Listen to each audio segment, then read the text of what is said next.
In the realm of the bitter wood, atop the majestic Kunlai Peak, two figures stood resolute, their fierce battle having leveled the once pristine summit. Clad in black, I planted my sword into the ground, gripping its hilt with both hands, and languidly addressed the enchanting Ye Qingling before me. Ye Qingling, I beseech you, why do you persistently haunt me? It has been 3 years, and I have not taken the life of any of your kin, have I? She responded with a cold huff, her exquisite features betraying a hint of indifference. Her melodious voice flowed from her soft, supple lips. There is nothing of significance to discuss. If a reason must be given, it is simply this. You are the only one stronger than me at this moment. With that, there was naught left to articulate. It was time to engage in battle.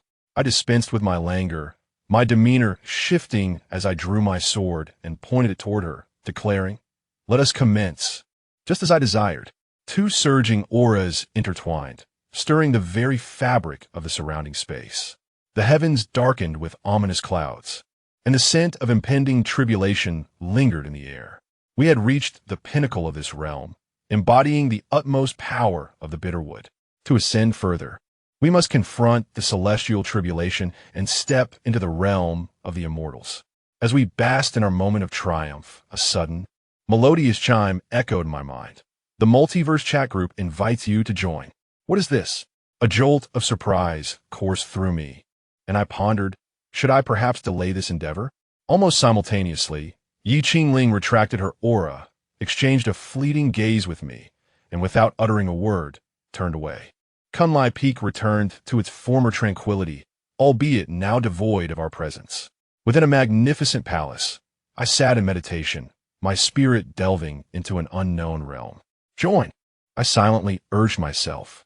Successfully joined. The screen then prompted, "Please enter your group nickname." After a moment of contemplation, I decided to use an awe-inspiring title from my previous life, the Unyielding Sovereign of Eternity. To my chagrin, the system notified me. The nickname is already in use. I gritted my teeth in frustration. What? So soon? Do not make me hunt you down. Otherwise, I shall have you dismembered and feed the pieces to Ye Qingling. While ruminating over potential names, I seethed inwardly at the audacity of someone else claiming the title of the Unyielding Sovereign of Eternity. At that moment, an image of Ye Qingling materialized in my mind. Her beauty was unparalleled, and if one were to assess the fairest maiden in the realm of cultivation, she would undoubtedly reign supreme. With no better name surfacing, I resolved to adopt a rather audacious moniker. In this life, I shall ascend to Ye Qingling. I click confirm. Nickname successfully set. Subsequently, the screen indicated verifying the nickname for compliance. Please wait a moment. Approval granted. Welcome to the Multiverse chat group. With a flicker of thought, I entered the group chat, where several individuals were gradually ushered in, and greetings erupted forth. Aspiring to be a benevolent immortal. Greetings. Please allow fellow cultivators to engage with my human emperor banner. Greetings. The Unyielding Sovereign of Eternity. Greetings. Observing their salutations stirred a wave of reflection within me, prompting me to respond. Greetings. Upon closer inspection, I was amused to discover that this fellow had usurped my long-held, imposing nickname, a situation both laughable and lamentable. Unable to restrain myself, I sent a message. In this life, I shall ascend to Ye Qingling, my friend. That nickname is truly remarkable. I can't believe it passed the review. He replied, "It's just okay, really. Couldn't he think of anything better, so I just incorporated a title from the demonic realm." Beside me, the aspiring benevolent immortal immediately teased. "Is that Demon Lord particularly stunning? Otherwise, why would you choose that name? Could you share an image to tantalize the rest of us?" A thought sparked in my mind, and I retrieved thousands of recording stones from my storage ring, each containing various videos of Ye Qingling, some of her bathing, changing clothes, even sleeping. So numerous they were overwhelming. Though these were captured inadvertently, as a law-abiding citizen, I would never disseminate such unsavory footage. At that moment, the user known as This Life must ascend Ye Qingling sent a picture, yet no one could open it. Lin Mingze grew anxious and inquired, "This Life must ascend Ye Qingling, my friend. Why can't we access it?" It was unsurprising that we could not. Fry 2 was unable to open it. He replied, and soon others began to relinquish their attempts as well, revealing that everyone had been played. At that moment, a message suddenly appeared in the chat group. Ye Qingling has joined the group chat. I thought to myself, this could be quite interesting. Ye Qingling had initially intended to experiment with various nicknames she had concocted, but either they were already taken or failed to pass the review, leaving her quite vexed. Ultimately, she resorted to using her real name online. Upon entering the group chat and witnessing the ongoing conversation, a look of bewilderment crossed her face. Must Ye Qingling ascend? Demon Lord? Are they referring to me? What on earth? She then sent a question mark in the chat. This query left me and several others in a state of confusion. The principal character has arrived? Everyone's reactions were amusing, as if struck by lightning. Ultimately, it was the decisive voice of Duduan Wangu that shattered the silence. Ye Qingling, are you the Demon Lord? Ye Qingling recalled that distressing episode, a blush creeping on her cheeks. Although she had once shared a fleeting night with me, it was merely a matter of survival. During our days as obscure cultivators, we found ourselves ensnared by the seductive powder in a perilous realm, a situation that was truly beyond our control. Thus, she surrendered her first experience to me, though she had taken the initiative at the time, which now elicits a tinge of embarrassment. Nevertheless, she bore no grudge against me and vanished from my life thereafter, until we ascended and faced tribulations. Now, I was unexpectedly proclaiming my desire to engage with her once more, which was indeed surprising. Ultimately, I believe Ye Qingling is somewhat of an innocent girl when it comes to emotions, blissfully naive in her understanding. She messaged Lu Fan, yes, then added, Lu Fan. Just you wait. This immediately sent chills down Lu Fan's spine as he thought. This chat group's matching mechanism is utterly flawed. How could two tribulation passers be paired together? This is outrageous, and we even know each other. What astounded me further was that Ye Qingling was also a transmigrator. I observed a flurry of messages in the chat, as those who aspired to be great love cultivators remarked. Something is afoot. Could these two be? Another chimed in. No need to guess. It's undoubtedly a pair of love-hate relationships. Meanwhile, Duduan Wangu calmly pointed out, while you all are merely spectators, I note that the Demon Lord, barring unforeseen circumstances, corresponds to at least a formidable figure at the Harmony Realm. At this juncture, the aspiring great love cultivator inquired, are you implying that? To which the other enthusiastically replied, we have a powerhouse. Chapter 2. Lu Fan, when will you marry me? At this moment, a voice imbued with a hint of magnetism echoed in everyone's ears. All traversers have been added to the chat group. Below is an introduction to the functionalities of the chat group. The Traverser chat group aims to create a loving family for all traversers, where members are encouraged to assist and support one another. 1. When a member encounters insurmountable difficulties, the chat group will automatically generate a task list, allowing other members to freely choose whether to accept the tasks. If a member is unable to provide assistance, the system will transfer the task to the leaders group for other leaders to take over. Completing tasks will earn points, which can be exchanged for all imaginable items, such as the Immortal Emperor's Dao Embryo. 2. In addition to earning points, members will also gain experience for the chat group, which will be used to upgrade the group and unlock additional privileges. 3. If any tasks fail, or if a member perishes, the chat group's level will decrease. So leaders should take caution. 4. Members may freely exchange various items within the group, provided that the exchange is equitable. The upper limit of exchanges will increase as the chat group level rises. 5. The current maximum number of members that can join the chat group is 5, which will increase with subsequent upgrades to avoid monopolization. Now, let us appoint a leader, the current highest cultivator in Group 438, Ye Qingling, at the mid-stage of tribulation. Combat power, 850 million. She has been automatically designated as the leader.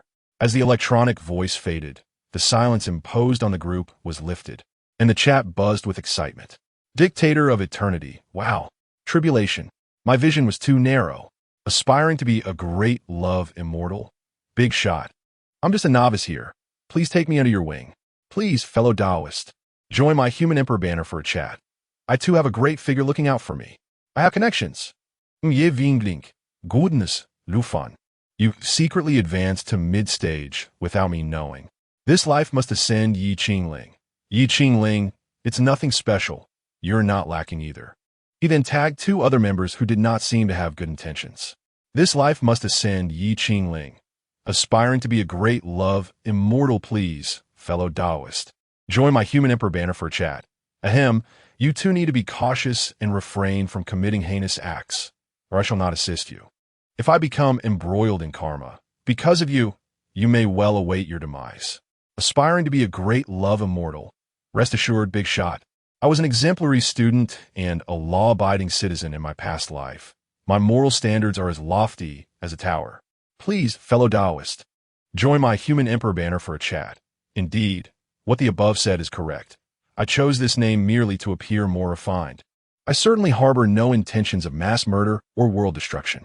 Something feels amiss, exceedingly amiss. These two individuals are somewhat perilous. Just as Lu Fan was about to respond, he suddenly sensed something and realized that Ye Qingling had already arrived at his doorstep. Before her presence was felt, her voice resonated. Lu Fan, a striking figure tore through the void, standing outside the Tao sect, her entire being engulfed in demonic energy, darkening half the sky. Enemy attack! Enemy attack! The nine heavens infinite array was activated, instantly enveloping the entire sect in a colossal yin-yang fish formation, providing it with protection. As a formidable sect within the Tao sect's protective array was capable of thwarting attacks from pinnacle Mahayana practitioners. Yet, when Ye Qingling merely revealed her aura, the entire array emitted mournful wails. Subsequently, she gently pressed her fair palm against the array, causing it to shatter like a bubble. The cultivators maintaining the array were violently repelled, spitting blood and collapsing to the ground. The array failed to impede Ye Qingling even for a second. With a mere sweep of her consciousness, she soared towards Lu Fan's quarters. Upon stepping into his chamber, Ye Qingling found Lu Fan seated in the center of the hall, regarding her with a smile. So confident are you? Dare you tread upon my territory? With such beauty, do you not fear my ruthless actions? At that moment, a chill swept through Ye Qingling's mind. Regaining her composure, she attempted to retreat, but the array had already sealed her behind. Although this could not truly hinder her. In that fleeting moment, before she could break through, Lu Fan had seized her by the neck and brought her crashing to the ground. Lu Fan pinned Ye Qingling beneath him. Noticing her continued struggles, he leaned closer and whispered, "Stay still. If you move again, I shall take you." Upon hearing those words, a blush crept across Ye Qingling's face, and she ceased her movements. Lu Fan then employed his Tao techniques to seal her cultivation and delivered a sharp slap to her pert rear before rising from her. The softness was indeed quite delightful. Feeling the sting on her backside, Ye Qingling erupted in fury, charging towards Lu Fan and striking him with her small fists. However, devoid of her cultivation, she was merely a slightly stronger girl. Lu Fan grasped her hand and pulled her into his embrace. Despite her struggles, she could not escape. Realizing the futility of her efforts, Ye Qingling surrendered, collapsing into Lu Fan's arms and weeping. This left Lu Fan at a loss, as he quickly released her and attempted to comfort her. What's wrong? Why are you crying? You only know how to bully me. Ye Qingling so bitlude. Devoid of the demeanor expected of a demon lord, resembling a heartbroken young girl instead. All right, I shall lift your seal. You merely wish to be unbound, correct? Lu Fan rubbed his temples, clearly disturbed by her cries. As he released the seal, Ye Qingling immediately ceased her tears, dried her eyes, and shot a glare at Lu Fan before seating herself upon his throne. Not bad at all, Lu Fan. This throne is far more comfortable than mine. Unlike my own, which is cold and makes me feel frigid, Ye Qingling remarked as she caressed the throne. Lu Fan waved his hand dismissively. If you like it so much, take it with you. It's yours now, no need for thanks. At that moment, a voice echoed from outside the hall. The sect master, Wu Ji requests an audience with the ancestor. Enter.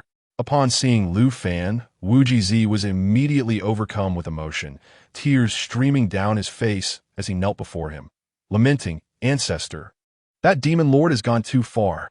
She shattered our protective array. Is this not a slap in our faces?" as he sought the ancestors' punishment. He lifted his gaze, only to be startled by the sight before him.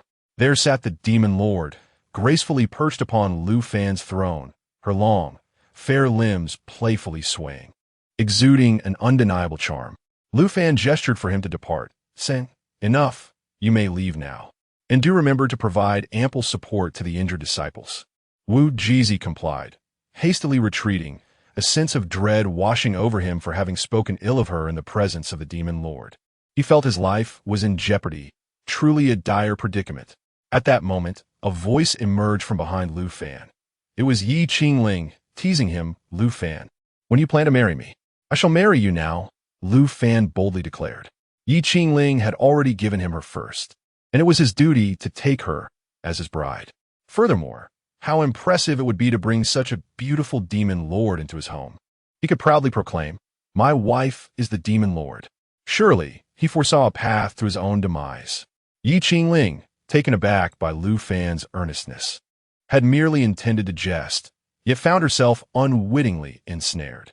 Before she could fully comprehend the situation, Lu Fan scooped her up, and amidst her startled exclamations, he settled into the throne, placing her gently upon his lap and enveloping her in his embrace. This time, Ye Qingling did not resist. Instead, she nestled quietly against him like a fawn, inhaling the familiar scent that calmed her, gradually relaxing her body and closing her eyes. Chapter 3. A glance away from explosion, Lu Fan gently caressed the tranquil fawn nestled in his arms, unable to suppress a chuckle. He leaned closer to her ear and whispered softly, "Ye Qingling, could you grant me a small wish?" What wish?" Ye Qingling lifted her gaze to Lu Fan, her expression one of bewilderment. "It's my nickname, you see." Lu Fan was about to articulate his desire when Ye Qingling swiftly placed her delicate hand over his mouth, her cheeks flushing a rosy hue as she chided, "You rogue. How could you say such things to a girl right off the bat?" Feeling the softness near his lips, Lu Fan instinctively extended his tongue to lick her small hand, causing Ye Qingling to retract it in shock. Disgusted by the droplet of saliva, she hastily wiped her hand on Lu Fan's clothing. With her lips pursed, Ye Qingling exhibited a mix of shyness and irritation, her cheeks adorably flushed, resembling a little rabbit with puffed cheeks. She playfully struck Lu Fan's chest with her small fist, exclaiming, "Lu Fan, how can you be so disgusting?" If the members of the demon sect were to witness their cold and indifferent demon lord lying like a delicate bird in a man's embrace, displaying such a bashful demeanor, they would surely be astonished. At that moment, a buzzing sound filled their minds as Lu Fan joined a chat group, where absolute sovereignty was incessantly tagging them. Absolute sovereignty. This life must be up, Ye Qingling, Ye Qingling. Esteemed ones, a demon lord is about to annihilate our sect. Help! This life must be up, Ye Qingling, Ye Qingling. Wishing to be a great love, celestial lord. Wait a moment, my friend. If I'm not mistaken, you've crossed over, right? And now your sect faces annihilation? Please, fellow Taoists, join my Emperor's banner for a discussion. This is outrageous. At this juncture, the system issued a mission within the group. Mission generated. Group member, absolute sovereignty, is facing a life and death crisis. Recommended combat power, 90 million. All group members, please choose wisely based on your own strength. Wishing to be a great love, celestial lord. Apologies, but 90 million is beyond my capabilities. I cannot save you. Please, fellow Taoists, join my Emperor's banner for discussion. Absolute sovereignty. Ahem. Would you like to join my Emperor's banner as a brother? I can offer you a Ghost King as a companion. In the Great Hall, Lu Fan looked at Ye Qingling in his embrace and asked, "Shall you go? Or shall I? I prefer to stay still." "You go." Ye Qingling nuzzled closer, responding, "This life must be up. Ye Qingling has accepted the mission. Combat power qualified. The teleportation portal is now open. Please proceed promptly." Lu Fan nodded to Ye Qingling as a portal suddenly materialized before them and stepped inside. In the boundless cultivation realm, at the desolate sect, Lu Yin occasionally glanced upward at the sky where fierce battles erupted. Elders fell, drenched in blood, as the ground became littered with the bodies of desolate sect disciples. The disciples of the demon sect frantically plundered the female disciples of the desolate sect, dragging them into rooms amidst their anguished cries. Lu Yin was unaware of how many demon sect disciples he had slain. The ground around him was strewn with the corpses of demonic cultivators. In the sky, Zhao Linkong observed the carnage below, his fury igniting. Drawing his sword, he pointed it at the Demon Lord, bellowing, "Mo Chung, is your demon sect seeking death? Are you not afraid that the heavenly sect will annihilate you?" Mo Chung gazed at the leader of the desolate sect, a mocking smile escaping his lips. "Oh, it will be quite simple to eradicate you all. Just a matter of eliminating you, really. By the way, remember to be cautious in your next life. Do not only heed the blades in plain sight, but also be wary of the swords lurking in the shadows. Farewell." Before Zhao Linkong could react, a poison dagger pierced his side, and in an instant, demonic energy erupted, cleaving him in two. In his final moments, he turned to see the elusive man, akin to a serpent. "It's you?" The Dark Lord's ambush. Thus, the esteemed leader of the desolate sect, true Lord Zhao Linkong, met his demise. "No, Sect Master, run. The Sect Master is dead. There are 2 demonic lords ahead. Staying here means certain death. Flee." At the sound of panic and despair from those around him, the disciples of the desolate sect fell into chaos, retreating hastily, then fleeing in disarray. Yet, as they withdrew, their defenses crumbled, allowing the disciples of the demonic sect to surge in, ruthlessly slaughtering the defenseless bystanders left behind. Mommy, where are you?" A barefoot little girl, swaying unsteadily along the path, caught Lu Yan's attention. Just as a disciple of the demonic sect aimed to strike at her, Lu Yan swung his sword, saving the girl.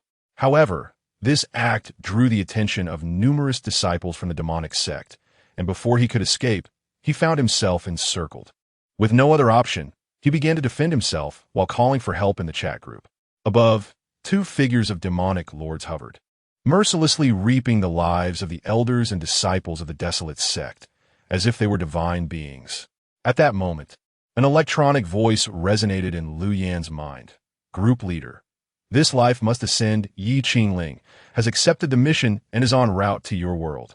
Cradling the girl in one arm and wielding his sword in the other, Lu Yan burst into laughter. "Ha ha ha, you are finished. What worth is your number when it pales in comparison to the overwhelming strength of my elder brother? Activate, turn the tide of battle." His booming voice immediately caught the attention of the 2 demonic lords. Seeing this, Mo Chung condensed a wisp of demonic energy from his fingertips and shot it towards Lu Yan. The surrounding disciples of the demonic sect, thinking he had been rendered speechless by fear, began to mock him. Has he been frightened in his silence? How amusing. Rest assured, that delicate girl in your arms will have a most delightful experience at my brother's hands, even if your elder brother arrives.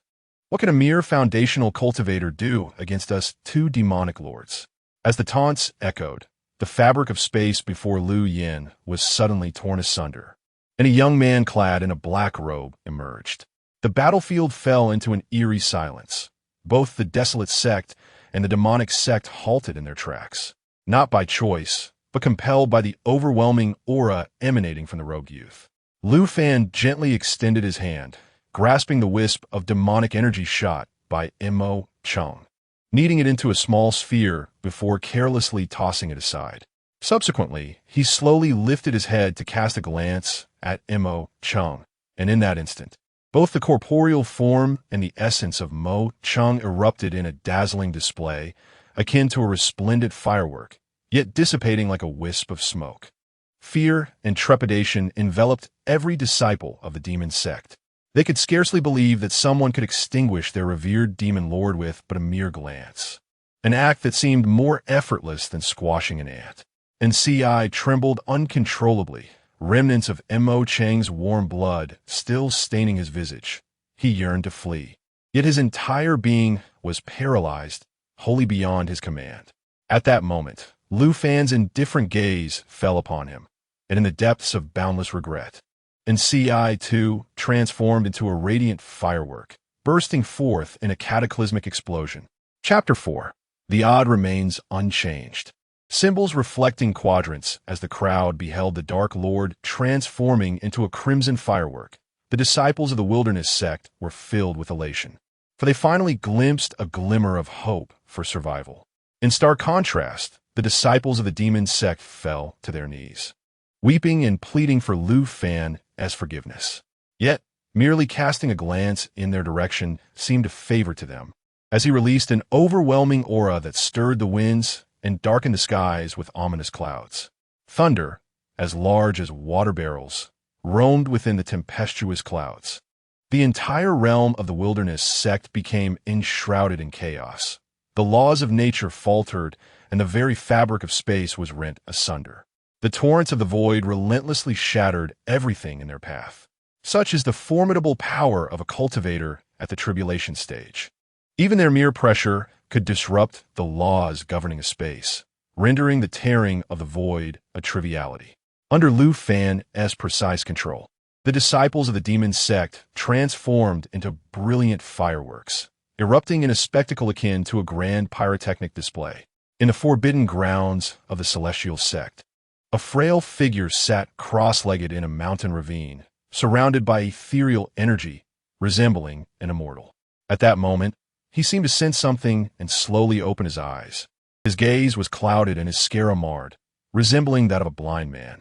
Yet anyone who met his eyes would still perceive an aura that devoured all existence emanating from his gaze.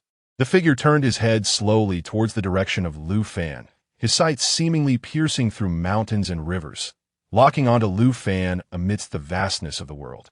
Lu Fan stood like a blazing sun above the wilderness sect, encircled by chaotic currents of the void, yet impervious to any harm. The elder then spoke slowly. When did the boundless realm give rise to such a figure? Just then, Lu Fan sensed a gaze scrutinizing him from afar. It belonged to a cultivator at the tribulation stage. As he attempted to pinpoint the source, the prying gaze vanished. The elder of the celestial sect withdrew his sight to regard the lifeless body beside him, whose eyes remained open in death, and spoke softly. Interesting. Is he also a traveler? Or perhaps a member of that so-called chat group of yours? Has he come seeking you? Nevertheless, this world ultimately belongs to the cultivators of the boundless realm, though this one has reached the mid-tribulation stage. I have the support of the heavenly Tao and fear no challenge. With a slight chuckle, the elder continued, unless you can summon another, though regrettably, he appears to be your highest cultivator, doesn't he? I must admit, your realm is quite impressive. A mortal world could develop a formidable weapon capable of injuring even the infant soul ants. Is this a testament to your endeavors? Allow me to capture the traveler known as Lu Yan. I require some of your innovative memories to prepare for my ascension to the immortal realm. Upon finishing his words, the elder's figure erupted in a cacophony, leaving no trace of flesh behind. He had vanished, leaving only a fleeting shadow. The corpse beside him had once belonged to a disciple of the celestial sect, but due to its obscure origins and language barriers, it often muttered incomprehensible words. Consequently, it was suspected of being an invasion by foreign celestial demons and was subdued by the law enforcement hall and sent to the elder's retreat for contemplation. Through the ancient ancestors' soul-searching technique, all enigmas were unveiled. However, as he glimpsed a corner of the chat group, the man's spirit could no longer withstand the strain and shattered. He merely discovered that there existed an organization known as the chat group, of which he was but a mere member.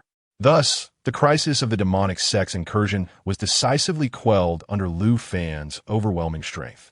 Mission accomplished. Congratulations on receiving a reward of 200,000 points. It has been credited to your personal account.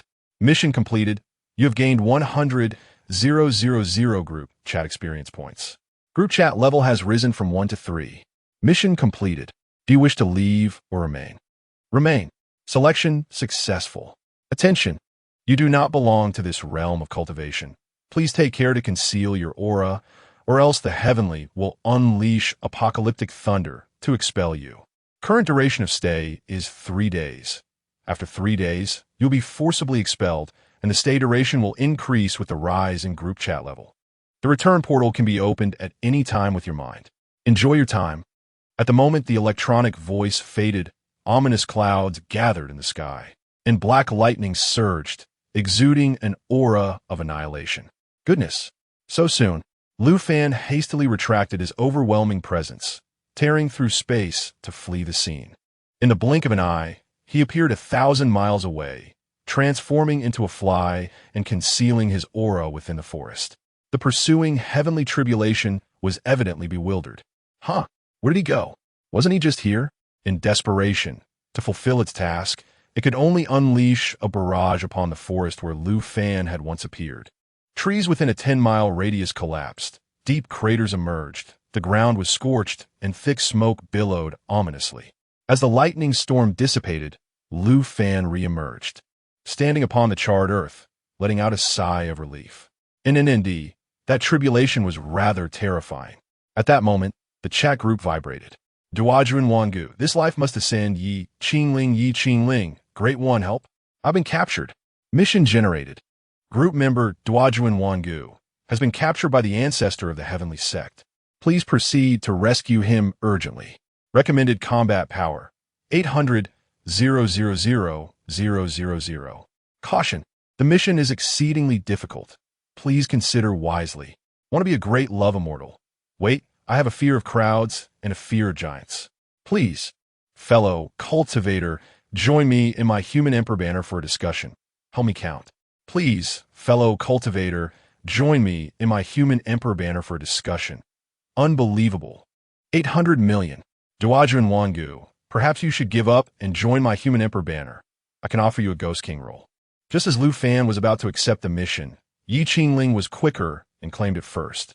Group member Ye Qingling has accepted the mission, meeting the recommended combat power, and is being transported to the boundless cultivation realm. Please, fellow cultivator, join me in my human emperor banner for a discussion. Sister-in-law, amazing. Want to be a great love immortal. Sister-in-law, amazing. Sister-in-law, I adore you. This life must ascend Ye Qingling. Want to be a great love immortal. I see you're seeking to taste the friendship wind. Yuan's own Lu Yin gazed at Lu Fan as he departed, utterly astonished. Is this the strength of the group leader? Why is there such a vast disparity among those who have traversed realms? He remained utterly oblivious as, behind him, the very fabric of space was torn apart, and a frail old man stealthily approached. The elder leaned close to Lu Yan's ear and softly uttered, "The odd changes, yet the even remains unchanged." Instinctively, Lu Yan replied, "The symbols indicate the quadrants." However, he soon realized the peculiarity of the situation and swiftly turned to look. Yet the elder did not grant him the opportunity to turn around. Instead, he reached out and seized Lu Yan by the neck, lifting him effortlessly as he chuckled. I caught you, traveler. I shall thoroughly relish your memories." Incomprehensible. This was the intangible sense of oppression the old man exuded, a feeling Lu Yan had only encountered in the group leader. Alarm bells rang in Lu Yan's mind, and his pupils constricted. He was not a traveler. How then could the elder know of travelers? Furthermore, how could he be aware of the phrase "the odd changes"? Yet the even remains unchanged. Symbols indicate the quadrants. Had he already extracted the soul of a traveler? May I inquire why you seek to capture travelers? Do they pose a threat to you? The system had already dispatched his rescue mission, and Lu Yan understood that the best course of action was to stall for time. Chapter 5. The kidney incident. The elder did not respond to his words, but instead pressed his right hand slowly upon his head. As a wisp of spiritual energy entered his mind, Lu Yan emitted a series of anguished cries. The little girl beside Lu Yan, witnessing this, rushed to confront the elder, repeatedly striking his thigh with her fists and crying out, "Let go of my brother! Let go of my brother! You wicked man!" The ancestor of the Tianzone merely cast a fleeting glance at the girl, and she immediately fell into unconsciousness. With a flicker of his thoughts, he sent her 100 miles away. Just as he prepared to delve deeper into Lu Yan's memories, the space beside Lu Yan suddenly tore open, and a long, fair jade foot kicked towards the ancestor of the Tianzone. Taken by surprise, he was sent flying for dozens of miles, finally coming to a halt after crashing through several mountains. The elder tore open his robe, revealing a crimson footprint imprinted upon his chest. Lu Yan, unable to withstand the intense pressure, collapsed to the ground, coughing violently as if he might expel his very organs. The suffocating sensation was unbearable. Ye Qingling retracted her jade foot, stepping into the void, and in that moment, Lu Yin forgot even to cough. His eyes were fixated upon Ye Qingling, utterly entranced, so beautiful, such grace, such allure. One could only conclude that she was akin to a celestial being. At that instant, Lu Fan emerged from the void, his expression darkening. He seized Lu Yin and hurled him into the rift in space.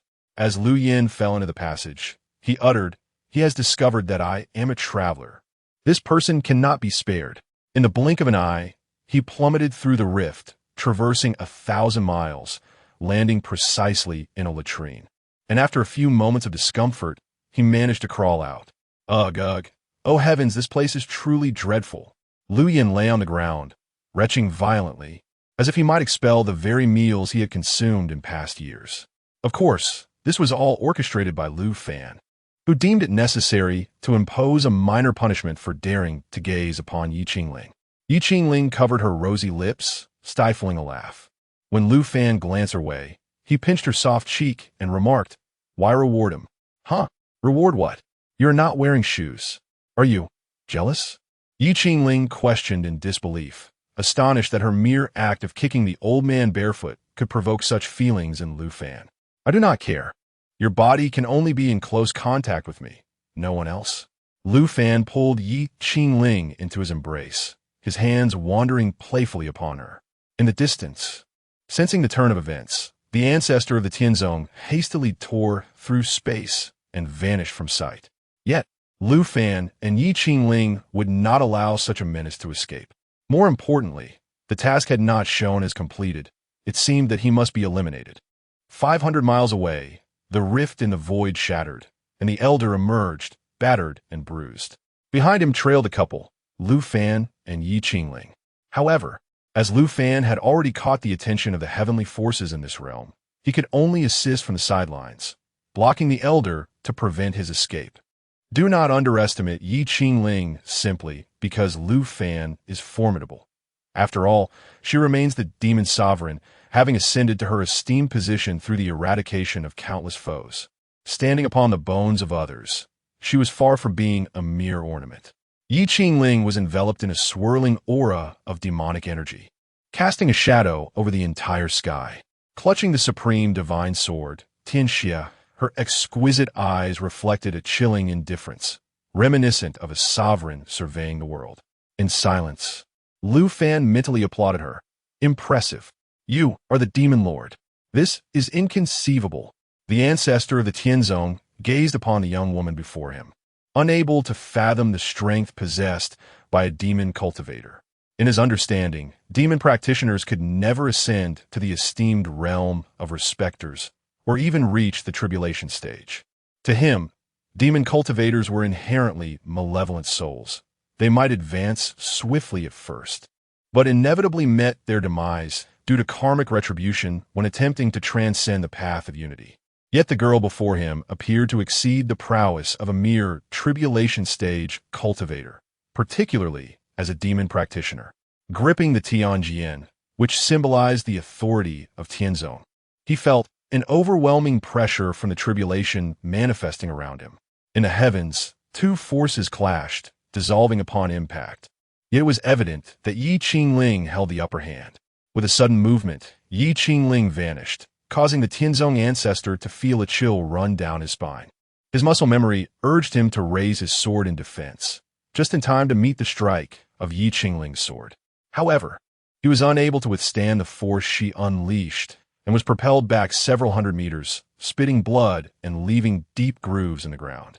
Moon Demon, Ye Qingling shouted, unleashing a crescent-shaped sword aura brimming with demonic energy towards the Tianzong ancestor.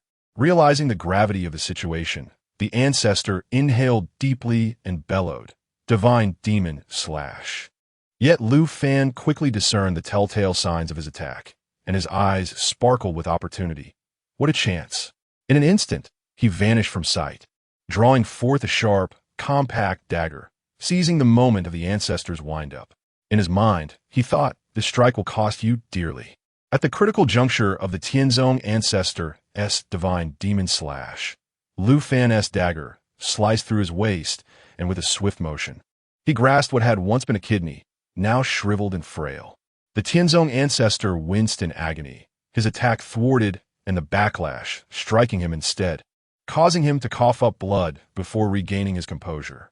Meanwhile, Ye Qingling's moon demon had already reached him, but the ancestor found himself utterly defenseless, the force of the backlash having drained half his life.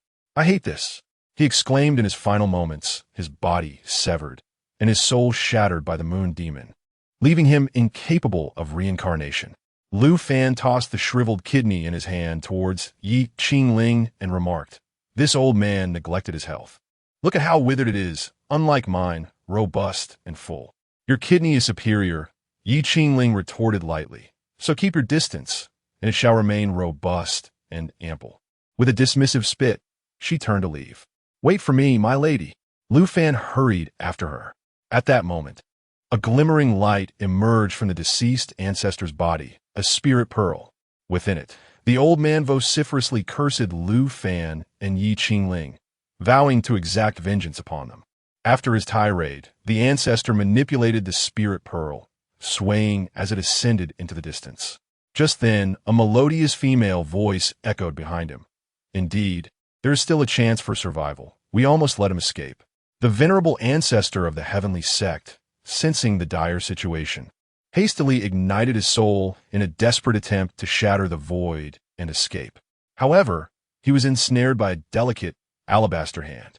"Isn't your husband impressive and clever?" He sought affirmation, asserting that cultivators are the most cunning, always employing various stratagems to confound the heavens and evade peril. Lu Fan, standing nearby, gazed upwards, wearing an expression that begged for praise. Yet, Ye Qingling offered no response to Lu Fan. Instead, she fixated on the spiritual orb in her grasp. Suddenly, a sinister flame erupted from her palm, engulfing the orb in a fiery blaze. "Ah!"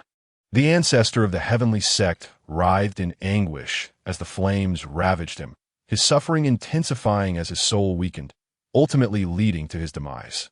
Mission accomplished. Congratulations on receiving the reward. 2 million points, acquired 1 million group chat experience. Group chat level upgraded from 3 to 14, unlocking the gifting feature. Current level 1. Each group member may once daily bestow upon another an item valued under 1,000 spirit stones. Unlocking the points lending feature, allowing group members to lend their points to others within the group. Note, cross-group lending is prohibited. Maximum group size increased from 5 to 10 members. The onlookers stared in astonishment at the system messages within the group chat. "Dear friends, join me in our Human Emperor banner for a discussion," exclaimed one. "Incredible. From level 3 to level 14 in an instant. I aspire to be a benevolent immortal." Another chimed in, "Brother, you are remarkable. Sister-in-law, you are phenomenal. Chapter 6, are you still human? Absolute authority over eternity. Aspiring to be a great love immortal. Please join me in the Human Emperor banner discussion. Be mindful not to disclose your identity as a transmigrator to anyone. I nearly lost my life for this reason, but fortunately, my sister-in-law assisted me in surviving. Aspiring to be a great love immortal. Why did you not mention brother and sister?" Lu Yan was perplexed. Why not reference Lu Fan and Ye Qingling? Is this a question one ought to ask? Just as he was about to clarify, the Human Emperor banner discussion chimed in. Human Emperor banner discussion, aspiring to be a great love immortal. Are you still human? How could you pose such an extraordinary question? I advise you to join my Human Emperor banner. I shall appoint you as a Ghost King instead of tarnishing the title of Great Love Immortal. Lin Mingze also realized the absurdity of the situation, smacking his forehead in dismay. What a ridiculous joke. Due to tribulation phase, powerhouses truly fear any threats? It seems I must refrain from frequenting certain establishments, as my mind has become muddled. Lost in thought, he hastily typed an explanation in the group chat, aspiring to be a great love immortal. I was possessed by a ghost just now. It was not me who sent that message. I'm a normal person. Lu Fan couldn't help but chuckle at the antics of the lively group. Beside him, Ye Qingling conjured a transparent soul sphere, emanating waves of pure spiritual energy, the essence of a tribulation phase cultivator soul, an extraordinary tonic. Yet, Ye Qingling chose not to keep it for herself, instead offering half to Lu Fan. Lu Fan gazed at the girl before him, her eyes wide with anticipation. But he refrained from accepting the portion of the soul's sphere. You have slain this. You should consume it.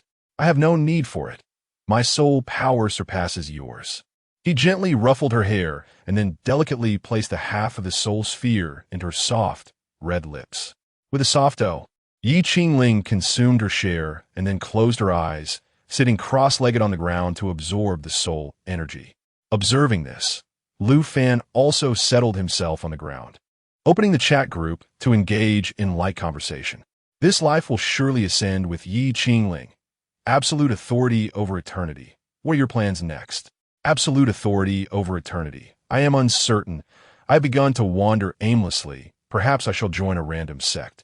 Without resources, how can I maintain absolute authority over eternity? Lu Fan, noticing the situation, retrieved 1,000 low-grade spirit stones from an inconspicuous corner of his storage ring and tossed them into the chat after selecting absolute authority over eternity. This life will surely ascend with Ye Qingling, gifted absolute authority over eternity, 1,000 low-grade spirit stones. This life will surely ascend with Ye Qingling, absolute authority over eternity. Take these for your immediate needs. If they are insufficient, seek me out again. Lu Yin gazed at the 1,000 low-grade spirit stones that had materialized in his hand, tears of gratitude welling in his eyes. Oh, but the senior is too kind to me. I now have backing. One day, I will assert my absolute authority over eternity, standing at the world's end, unmatched by anyone. Ugh! Yet, he promptly retched, realizing his clothes remained unchanged, stained with an unidentified yellow fluid. Desiring to be a great benevolent immortal. Alas, the esteemed one still considers our well-being. Truly, such love for the people. Inviting fellow cultivators to join my imperial banner. Long live the esteemed one. Lu Fan smiled faintly, then disregarded their flattery and stepped outside. Opening the point shop, he was overwhelmed by the dazzling array of goods. Celestial Emperor's Tao fruit contains the complete cultivation of the Celestial Emperor, a true leap to the heavens 999, 999, 999, 909s, Immortal Ascension Pill, a single step to immortality 888, 888, 88s. World Tree creates a realm of its own, encompassing 3,000 major worlds and 1,000,000 minor worlds. Lu Fan was left speechless. The prices were exorbitantly high. Even infinity was in the mix.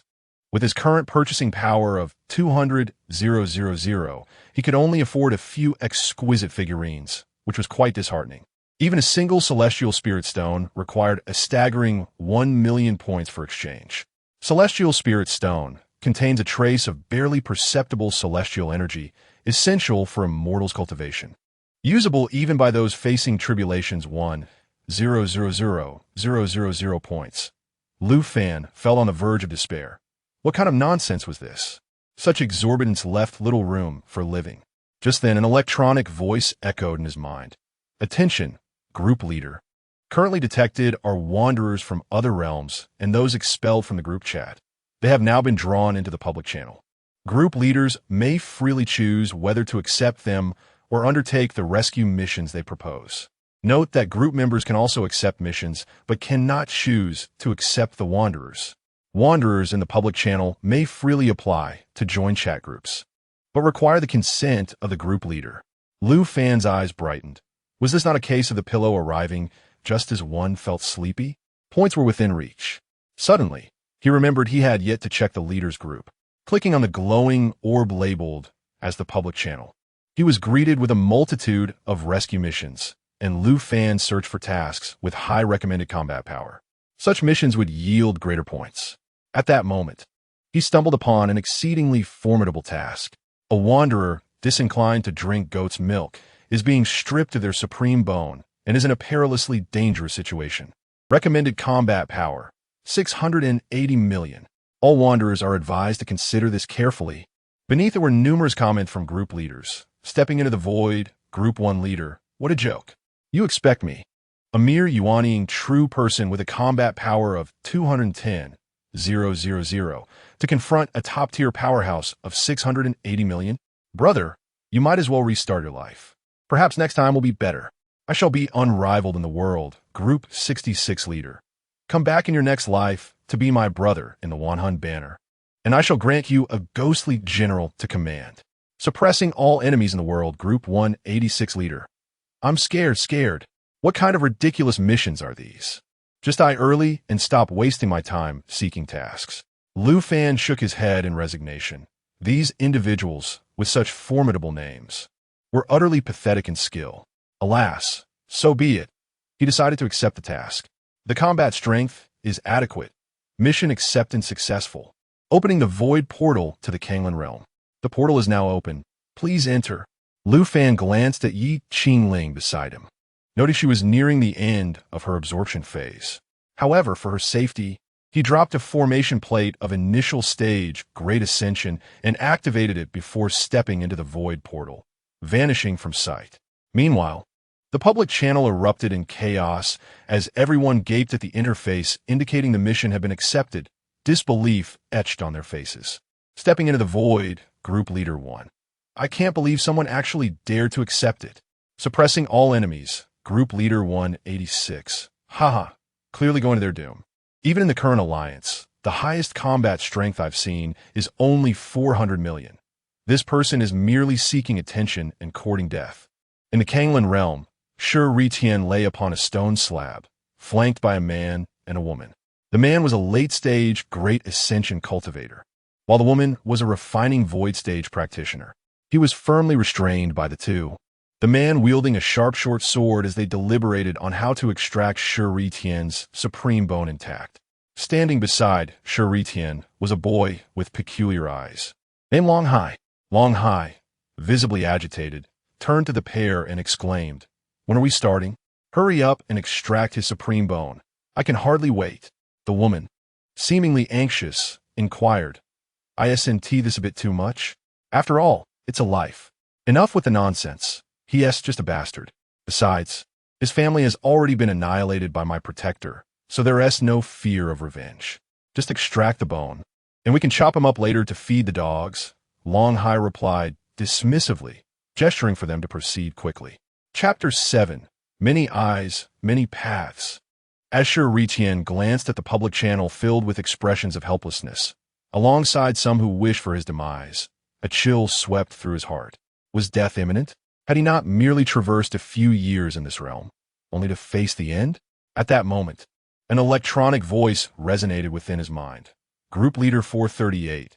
This life must ascend. Ye Qingling has accepted your distress call and is on their way. Instantly, his eyes sparkled with hope. Salvation was at hand. He vowed that as long as he could survive, he would serve this savior with unwavering loyalty.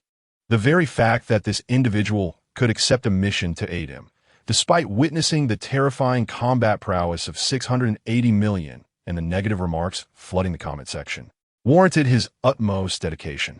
As a man lunged forward with a sword aimed at Shi Ritian's chest, a powerful hand seized the attacker's wrist, accompanied by the words, "Hey, did I grant you permission to kill him?" A fist then struck the assailant's chest, creating a gaping wound that shattered his internal organs. Yet, Lu Fan did not cease his assault. He continued forward, gripping the man's head with increased force, causing it to explode, obliterating his very soul with no chance of resurrection. Upon witnessing this, the woman staggered back, shrieking in terror. Lu Fan, however, paid her no mind. He merely pointed a finger at her, and she disintegrated like a firework, leaving no trace behind. After completing these actions, Lu Fan tossed a detoxifying pill and a healing elixir into Shi Ritian's mouth. Nearby, Long Hai trembled uncontrollably, paralyzed by fear, unable to flee. Although Lu Fan's attention had shifted away, the oppressive aura surrounding him rendered Long Hai immobile, resulting in an unfortunate accident. What does that smell? Lu Fan detected a foul odor and turned to Shi Ritian, inquiring, "Did you wet yourself?" Shi Ritian's face darkened immediately. "It wasn't me. It was Long Hai," he said, gesturing towards the incapacitated Long Tao beside him. "Oh, how intriguing, a dual pupil. Quite a rare treasure," Lu Fan remarked, seizing Long Hai by the throat and lifting him effortlessly. He then turned to Shi Ritian. "Hey, do you wish to acquire his dual pupil?" "No need. The Supreme Bone already grants me an invincible path. Why would I require another's eyes? Moreover, such a beast's dual pupil is unworthy of my gaze.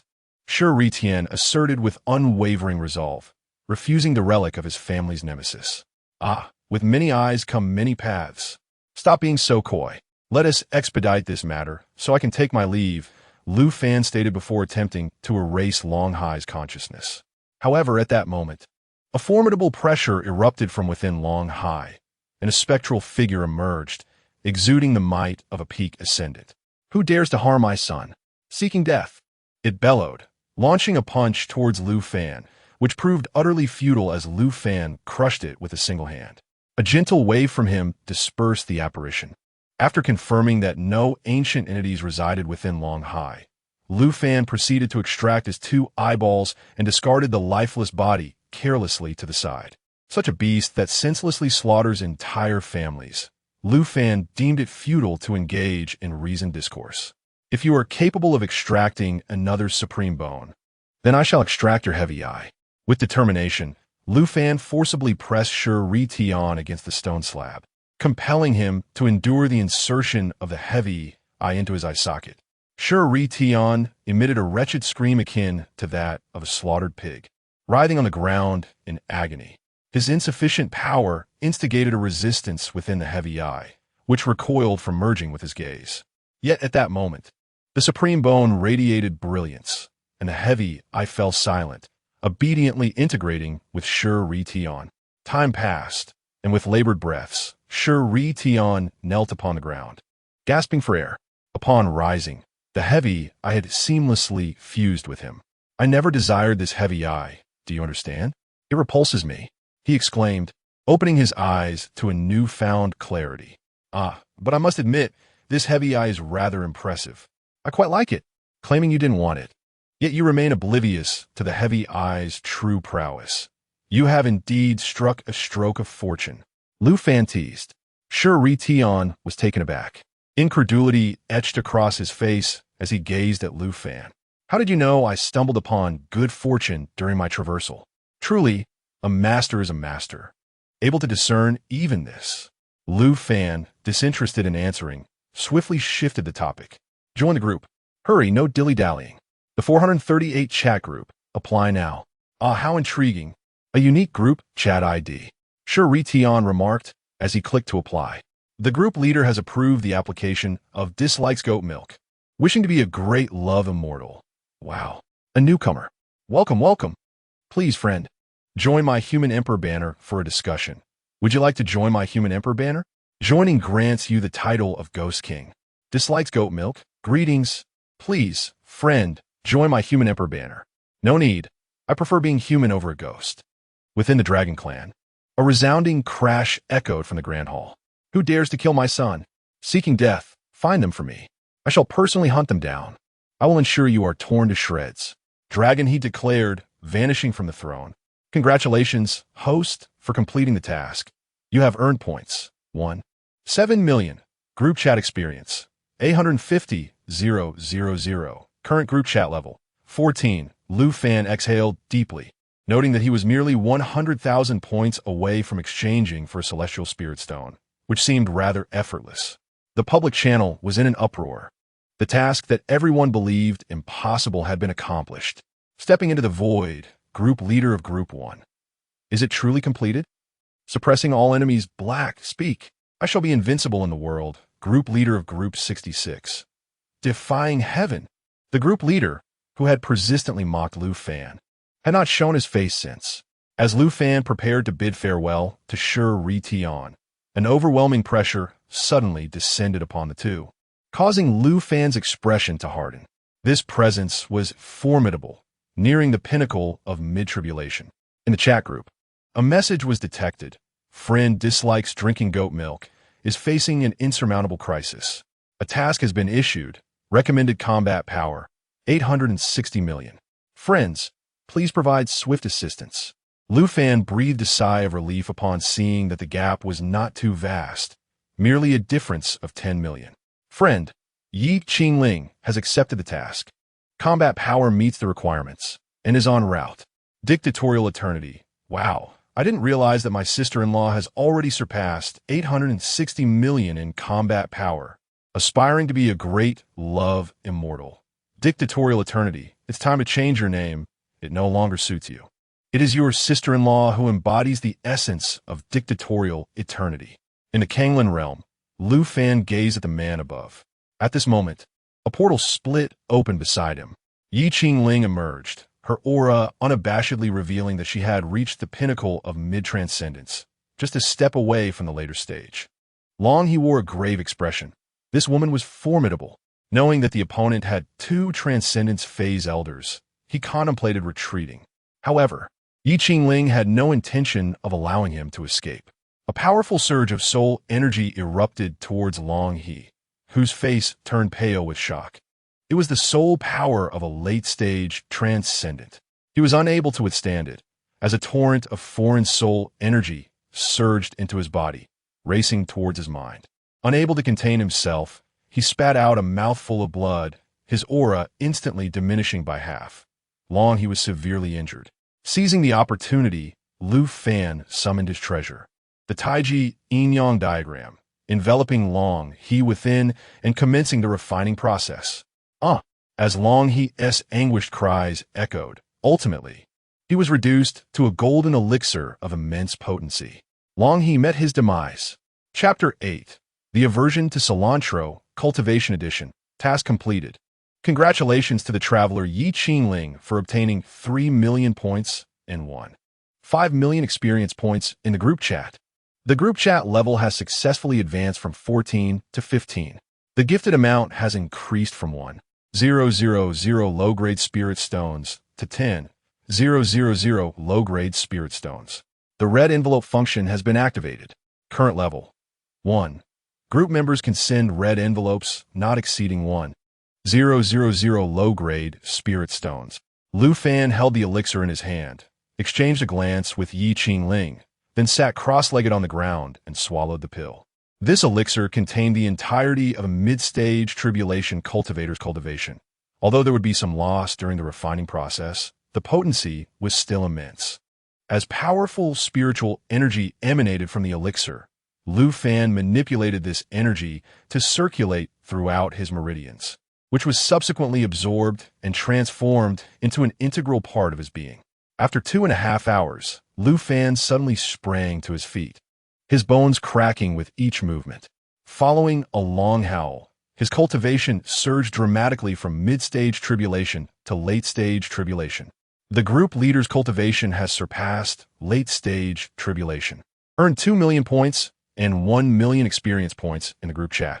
Longing to be a great love immortal. The group leader is incredible. Please guide me. I am but a novice in need of mentorship. Please, fellow cultivator, join my Human Emperor banner for a discussion. The group leader defies the heavens. Unmatched for eternity. I can't keep up. The speed at which the group leader levels up surpasses my foundational cultivation. Please, fellow cultivator, join my Human Emperor banner for a discussion. 1. Longing to be a great love immortal. 1. By the way, Ye Qingling, what level are you currently? Upon seeing this message, Ye Qingling's cheeks flushed. She had been addressed as sister-in-law. Ye Qingling, mid-stage tribulation, nothing noteworthy. 3 black lines appeared above the heads of the 3 respondents. Such arrogance was unbearable. After a brief period of calm, the group chat buzzed again with Lu Fan's participation. In this life, I must ascend with Ye Qingling. Come. Everyone get to share, don't snatch it. The group leader initiated a red envelope, received solely by unmatched for eternity. The group leader initiated a red envelope, received solely by longing to be a great love immortal. The group leader initiated a red envelope, received solely by please, fellow cultivator. Join my Human Emperor banner for a discussion. Ye Qingling, what about mine? Cute puzzle. JPG seeing Lu Fan's silence. Ye Qingling promptly exited the chat group, only to open her eyes and find Lu Fan gently brushing her delicate nose with his hand. He then retrieved a finely crafted ruby pendant from his storage ring and gently adorned Ye Qingling with it. It was undeniable that this pendant suited her perfectly. Ye Qingling continuously caressed the ruby pendant gifted by Lu Fan, a rosy hue blooming on her cheeks as she displayed a joyful expression. Subsequently, she stood on her tiptoes and pressed her lips against Lu Fan's. Lu Fan embraced Ye Qingling, and they remained entwined, unwilling to let go of one another. After 2.5 minutes, Lu Fan finally set the little cat he had been holding down. Ye Qingling, gente liket has silaite sur len, reddened lips, and could not help but lightly tap Lu Fan, expressing her mild grievance. Taking Ye Qingling's delicate hand, Lu Fan approached Shi Tian and spoke. We are leaving. Here are 10,000 low-grade spirit stones, sufficient for your cultivation for a while. Should you require more, seek me out. Shi Tian opened his arms to embrace the future, his face radiating determination and his voice brimming with ambition. Rest assured, I shall diligently cultivate and eradicate the Long family that annihilated my clan. One day, I will stand atop this world, untouchable and unassailable. Lu Fan nodded, leading Ye Qingling through the void passage back to the Kumu immortal realm. Upon stepping out of the passage, they found themselves in Lu Fan's chamber. Ahem, since we are here, shall we exchange some words on the bed? Would you indulge my modest wish? Lu Fan coughed lightly, gazing at the breathtakingly beautiful girl before him. Ye Qingling lifted her head, a blush gracing her lovely face. Rather than rejecting Lu Fan's bold and somewhat excessive suggestion, she gently nodded in agreement. Seeing Ye Qingling's consent, Lu Fan could no longer contain himself and swiftly swept her into his arms, carrying her to the bed. He had grown weary of merely watching and not engaging. Here, the narrative skips 2,000 words. Lu Fan emerged from the chamber, looking refreshed, with the trembling Ye Qingling trailing behind him. She wore a sulky expression, as if reproaching him for his lack of gentleness and excessive roughness. Noticing her demeanor, Lu Fan quickly stepped forward to support her, encouraging her to sit on his lap. Observing the little cat nestled in his arms, he smiled, for he suddenly felt her legs quaking uncontrollably. With no other recourse, Lu Fan gently massaged Ye Qingling's legs to alleviate her discomfort. After soothing her to slumber, he finally entered the chat group. At that moment, he was surprised to find someone applying to join their chat group. Lu Fan clicked on the notification and read, No cilantro, immortal cultivation version. Lu Fan was taken aback. What? Immortal cultivation version? It seemed that No Cilantro was quite the versatile individual. Driven by curiosity about this person's potential, he clicked to approve the request, wondering if the name was merely a playful jest. Transmigrator No Cilantro, immortal cultivation version, has been approved by the group leader to join the chat. Decisive across eternity, No Cilantro, hoping to be a great, love, immortal sovereign, immortal cultivation version, No Cilantro, immortal cultivation version. Who is the group leader? Step forward. Hurry and give me 100 to 800,000 spirit stones, or I will. Group member, No Cilantro, immortal cultivation version, has been kicked out of the chat by the group leader. Before she could finish her sentence, Lu Fan had removed her from the group. Decisive across eternity, how audacious. Hoping to be a great, love, immortal sovereign, how audacious indeed. Please, fellow cultivator, join my human emperor flag for a discussion, how audacious indeed. Disliking goat milk, how audacious indeed. Lu Fan had not anticipated that even in the realm of immortal cultivation, some individuals would so brazenly solicit without a trace of shame. Subsequently, he activated the public channel, and Lu Fan understood that this individual was undoubtedly lamenting about her so-called injustices. It is precisely due to such scoundrels that discord exists between men and women. It is not merely the women who bear the brunt, for there exist men who are equally despicable. Indeed, Lu Fan swiftly spotted her post on the public channel. No Cilantro, Cultivation Edition. 438 chat group. You are indeed a bunch of 438. What is it to ask for a bit of cultivation resources from you, the time travelers? Not only do you provide nothing, but you also expel me. Today, you must give me an explanation. Upon perusing her comment section, she was disheartened to find that not a single soul supported her. It was merely filled with the sarcastic remarks of the group leaders. Ultraman versus Grey Wolf, group leader of 785. AUV, you are causing trouble again? No Sika, group leader of 365. I can already envision the appearance of this fellow. Exceptional Spirit Stone, group leader of 54. This individual must be akin to a moldy garment discarded in a shadowy corner. I'm the fairy sister, group leader of 332. Exceptional spirit stone, 54. What does this mean? I don't quite understand. Exceptional spirit stone, group leader of 54. Neither aired nor folded. I am the fairy sister, 332. Lu Fan could not help but chuckle at the situation. Every comment was a stroke of genius. She relished conversing with such individuals, and it appeared that the commenters were all group leaders who had been scolded by her, both male and female. At that moment, the post by No Cilantro abruptly vanished. When the crowd realized what had transpired, they were met with a system notification. This user has been reported by multiple individuals. Upon system verification, it has been confirmed that this user violated the chat group rules and has been permanently banned. Ha! What a delightful turn of events. Now, this beauty has lost even the right to seek assistance. The mere thought brings joy. Chapter 9. Various Bizarre Deaths. Ah, how delightful. Lu Fan gleefully pinched the soft, snow-white thigh of the young girl in his embrace. The girl murmured softly, instinctively twisting her body to evade Lu Fan's wandering hands. Noticing this, Lu Fan refrained from further teasing Ye Qingling and immersed himself in the point shop, spending 1 million to acquire a celestial spirit stone. A stone, the size of a fist and imbued with a pale yellow hue, floated before Lu Fan, exuding an air of pressure. He could distinctly sense a trace of ethereal energy swirling within it. This aura stirred Ye Qingling from her slumber. She sat up, gazing curiously at the celestial spirit stone in Lu Fan's hand, which bore a resemblance to a spiritual stone. Is this the celestial spirit stone? It feels like it contains something I deeply yearn for. As Ye Qingling observed the celestial spirit stone, she felt an inner voice beckoning her to absorb its essence. It seems quite powerful. I shall first test its cultivation effects. With that, a sudden, potent suction emanated from Lu Fan's hand. The celestial spirit stone shattered, releasing a torrent of formidable spiritual energy, yet it could not escape the grasp of Lu Fan's fingers. All of it was absorbed into his body, including that minuscule trace of ethereal energy. Instantly, Lu Fan sensed a loosening in his cultivation, which began to grow gradually. Especially after absorbing that trace of ethereal energy, it contributed significantly to his advancement.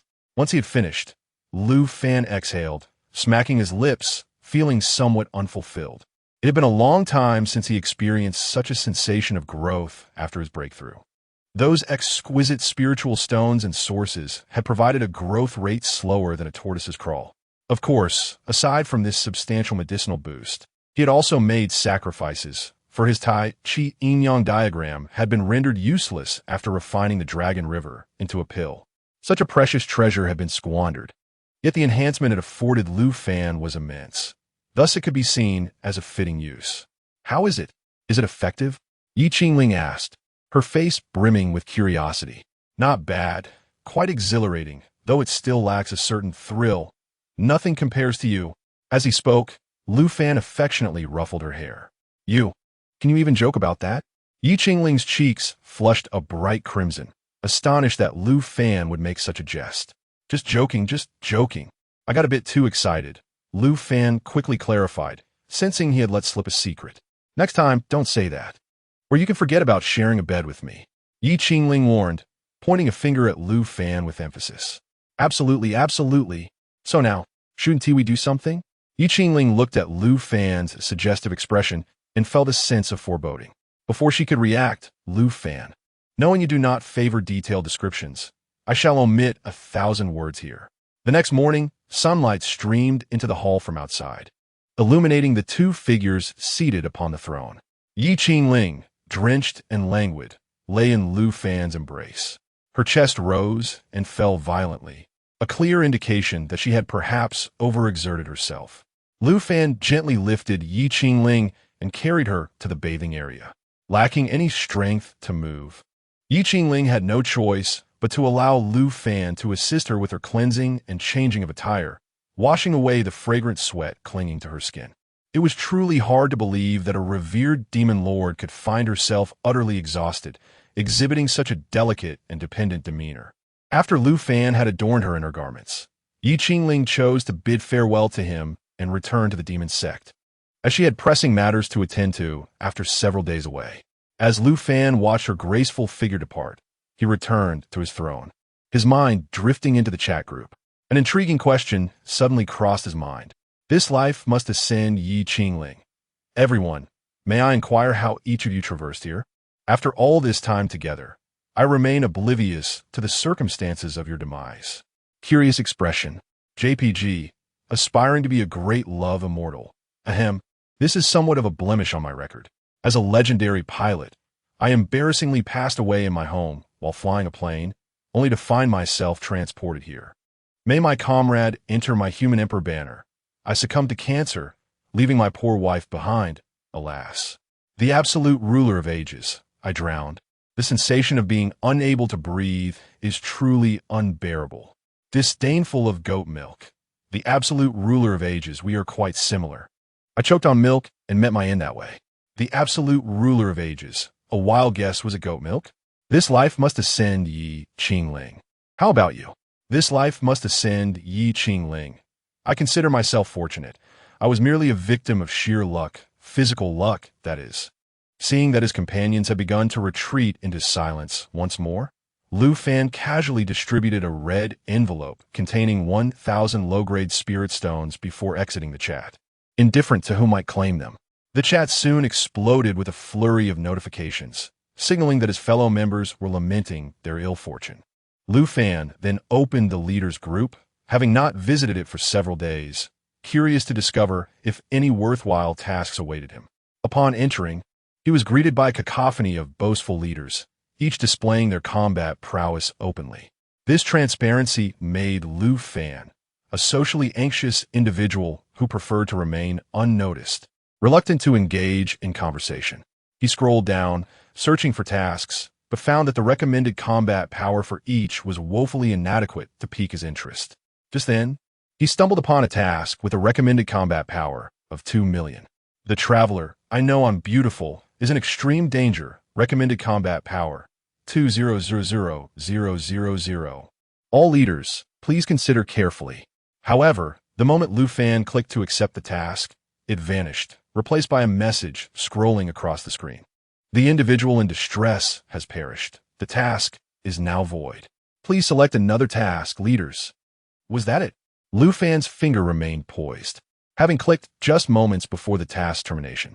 With a sigh of resignation, he continued his search, pondering which fortunate soul might ultimately earn his favor.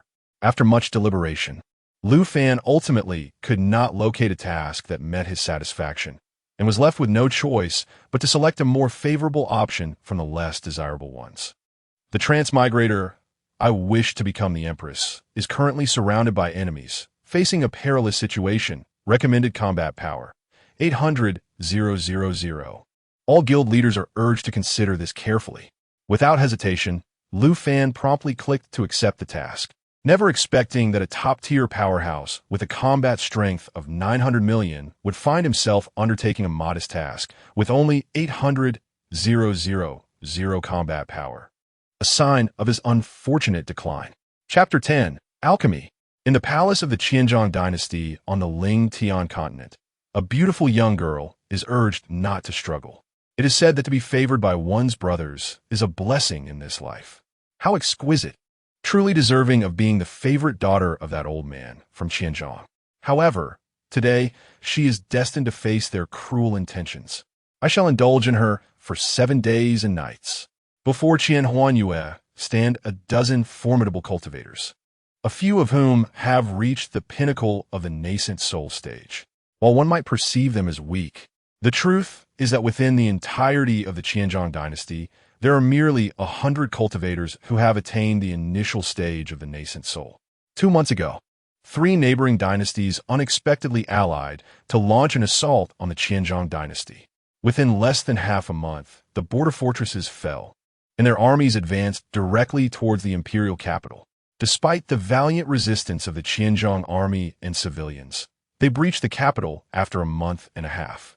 The harrowing screams of palace maidens echoed incessantly in Qianhuanyue's ears, compounded by the vile and lascivious utterances of the cultivators before her, filled with intense desire. In despair, Qian Huanyue shut her eyes. Just moments ago, the system had issued her a distress mission, but sadly, her group leader possessed merely 600,000 combat strength. Her mission, however, required a staggering 800,000 combat strength. Reluctantly, her leader forwarded her mission to the alliance group, hoping that a powerful figure might come to her rescue. Yet, the prolonged silence sent her heart plummeting. She refused to be humiliated. If death were to come, it must not be beneath these filthy men. Suddenly, Qian Huanyue opened her eyes, and her internal energy surged chaotically yet powerfully. Someone shouted, "She is going to self-destruct. Quick, stop her." Qian Huanyue gazed at them and smiled, a sweet yet despairing smile, perhaps a release from her suffering. Just then, an arrow infused with potent spiritual energy pierced through the crowd, striking her dantian with precision. As the energy erupted, her dantian was thrown into disarray. Instantly, her aura plummeted, and she coughed up blood, unable to believe that her self-destruction had been thwarted. With her dantian destroyed, was she truly destined to be humiliated and perish? As her energy waned, fatigue overcame her, and after a brief struggle, she succumbed to unconsciousness. The crowd, witnessing her thwarted self-destruction, rejoiced. After all, such a beautiful maiden should not be lost before their enjoyment. Everyone, step aside. Her first time belongs to me. You have no objections, do you? A young man wielding a longbow addressed the rough crowd before him. They turned to see who dared to claim such a bold assertion, and upon recognizing him, their anger dissipated. Of course not. How could we possibly object? They replied. Indeed, only someone as handsome and charming as you, young master, deserves to enjoy Qian Huanyue's first time. We wish you a delightful experience, and we shall guard the gates, ensuring not even a mosquito approaches. As the crowd departed from the courtyard, conscientiously securing the gate behind them, Feng Pingjing finally approached Qian Wangsu. He had long heard tales of the little princess of the Qianhuan dynasty, whose beauty was likened to that of an ethereal fairy. Driven by a reckless desire to be the first to seize such a treasure, he braved the peril of death to arrive here. At last, his anticipation was realized. He promptly seated himself beside Qian Huangsu, fervently tearing at her garments. As fragments of fabric were cast aside, her porcelain skin was laid bare for all to see. In that moment, a digital voice echoed in Qian Huangsu's mind. Transmigrator, I wish to become the Empress. Your mission has been accepted by the leader of Chat Group 438. This life must ascend Ye Qingling. Please demonstrate your goodwill. Just as she was on the brink of violation, Lu Fan emerged from the void, seizing Feng Pingjing by the throat, and, with a mere exertion of his overwhelming presence, reduced him to ashes. Observing the pristine Qian Huangsu sprawled upon the ground, Lu Fan reached into the void and retrieved a gown from her chamber to drape over her. This maneuver was second nature to him, as it was not his first encounter of this kind. Gradually rising to his feet, Lu Fan sensed the anguished cries of the maidens outside the courtyard and the townsfolk being slaughtered. In a flash, he materialized above the imperial city, dark storm clouds serving as his backdrop, while black lightning coiled around him as if adorning his form. He appeared as a chaotic demigod, contemptuously gazing down upon the invaders below. The cultivators and soldiers of the three dynasties gazed upward in awe at this formidable figure. As Lu Fan's gaze swept over them, they exploded into a mist of blood. Recognizing the dire situation, the cultivators hastily fled. However, Lu Fan would not allow their escape, striking with a casual motion that felt like a tempest to them. Unfathomable, unassailable, unimaginable. Such were the sentiments of the onlookers regarding Lu Fan. They were akin to mayflies trapped at the bottom of a well, utterly incapable of comprehending the existence of such a terrifying cultivator. In their minds, even the emperors of their respective dynasties lacked such might. It was as if with a single stomp, Lu Fan could shatter the very earth, and with a mere swing of his sword, rend the heavens asunder. After vanquishing all invaders, Lu Fan's gaze shifted towards the imperial capital of the Fengyan dynasty. Upon laying eyes upon their ruler, Feng Buke who is currently hosting a grand feast to celebrate this so-called victory. The emperor's body stiffened before he abruptly disintegrated into a grotesque mass. The surrounding ministers erupted into chaos, panic-stricken and flailing in disarray. Lu Fan then directed his attention to the other two dynasties, dispatching their rulers as well before vanishing into the ether and reappearing beside Qianhuangsu. Gazing upon the exquisite maiden before him, his heart remained unmoved. He delicately lifted her fragile form with his spiritual energy and guided her towards a chamber. In truth, the task had long been accomplished, having acquired a meager 50,000 points, which was hardly worth the effort. The reason Lu Fan did not depart, but instead brought Qianhuangsu to the room, was that the system had issued a new task, one that left him utterly speechless. The chat group upholds the noble virtues of mutual assistance among transmigrators. Thus, a support mission is issued. Restore Qianhuangsu's Dantian. The resources consumed by the system will be returned in the form of points. Nevertheless, since it will be returned regardless, one might as well consider it a means of accumulating virtue. Fortunately, I possess a miraculous elixir that allows me to effortlessly restore my energy. Subsequently, Lu Fan retrieved a collection of scattered medicinal herbs and, following his unique recipe for elixirs, began the process of refinement. A surge of spiritual flame erupted from Lu Fan's hands, enveloping all the herbs before him as he commenced their alchemical transformation. If any renowned alchemy masters were to witness this scene, they would undoubtedly be taken aback. To refine 7 primary herbs alongside 38 auxiliary ones simultaneously is a feat fraught with peril. A slight miscalculation in temperature could lead to the complete destruction of these precious spiritual medicines. Chapter 11. Restoring Qianhuan Shui's Dantian as the precious herbs were meticulously pressed. Their essence flowed forth in pools of medicinal liquid, representing the quintessence of the materials. The next step was to condense the elixir. Lu Fan, a master alchemist in his own right, approached this task with remarkable ease, and those wishing to apprentice under him could be found from the Taoist sect to the demon sect. With a grand gesture, Lu Fan gathered the herbal essences into a single mass, initiating their fusion. Throughout this process, the spiritual flames must remain unwavering and the temperature meticulously controlled. Any slight deviation could render the elixirs useless. However, for Lu Fan, these challenges posed no obstacle. They were mere trifles. Consolidate.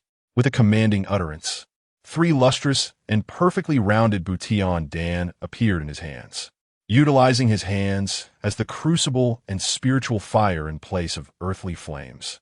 The revelation of his skill would undoubtedly send ripples through the community, compelling even the most venerable of elders to seek his tutelage with profound reverence. After retrieving a Butian Dan, Lu Fan administered it to Qianhuan Shui.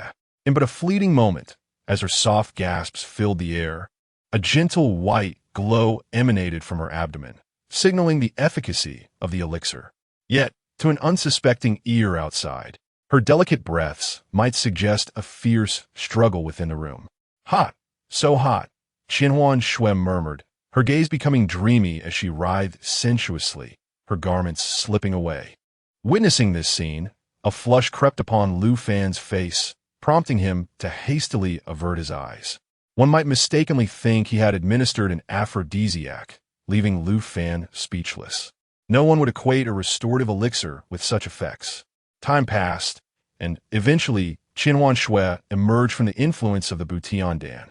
Simultaneously, Lu Fan's tightly shut eyes began to open as the completion of his task was finally revealed. Task completed. Congratulations to the host for earning 3,000,000 points. Group chat experience 1,500,000. Group chat level successfully elevated from 15 to 16. Red envelope amount increased from 10,000 low-grade spirit stones to 50,000 low-grade spirit stones.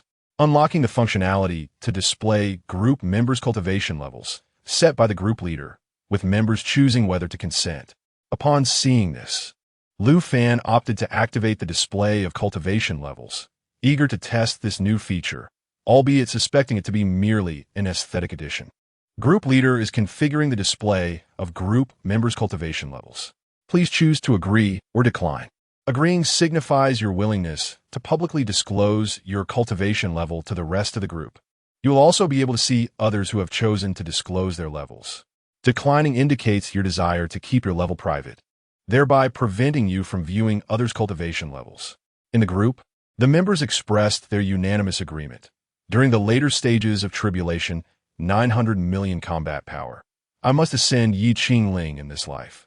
During the mid-tribulation, 870 million combat power. Ye Qingling, in the early stage of the nascent soul, 200,000 combat power. Fellow Taoists, please join me in the Human Emperor banner for a discussion. In the mid-stage of the Golden Core, 80,000 combat power.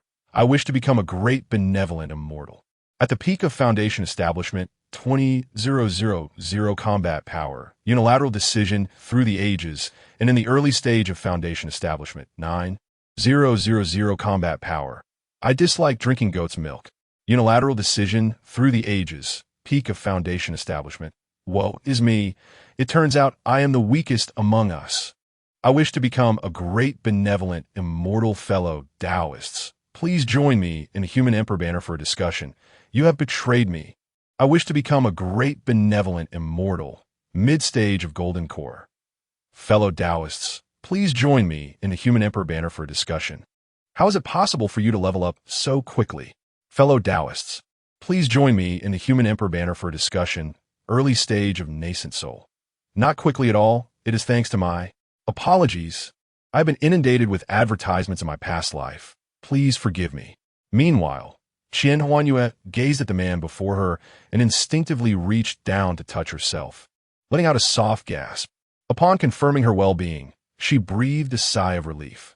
At that moment, her mind buzzed with notifications. It seemed that someone was persistently tagging her. With a thought, she entered the chat group. In this life and the next, I only wish to see you, group leader. I wish to become the Empress. Have you resolved the issue? I see someone has already taken on your task. I wish to become the Empress. Resolve, he even repaired my Dantian. I am at a loss for how to repay him, alas. Searching through the trash for breakfast, at a loss for how to repay him, then marry him. A blush crept onto Qian Huanyue's face. She had indeed contemplated this mode of repayment. Should she not agree, offering herself in return was also an option, but she was uncertain if her savior would accept her.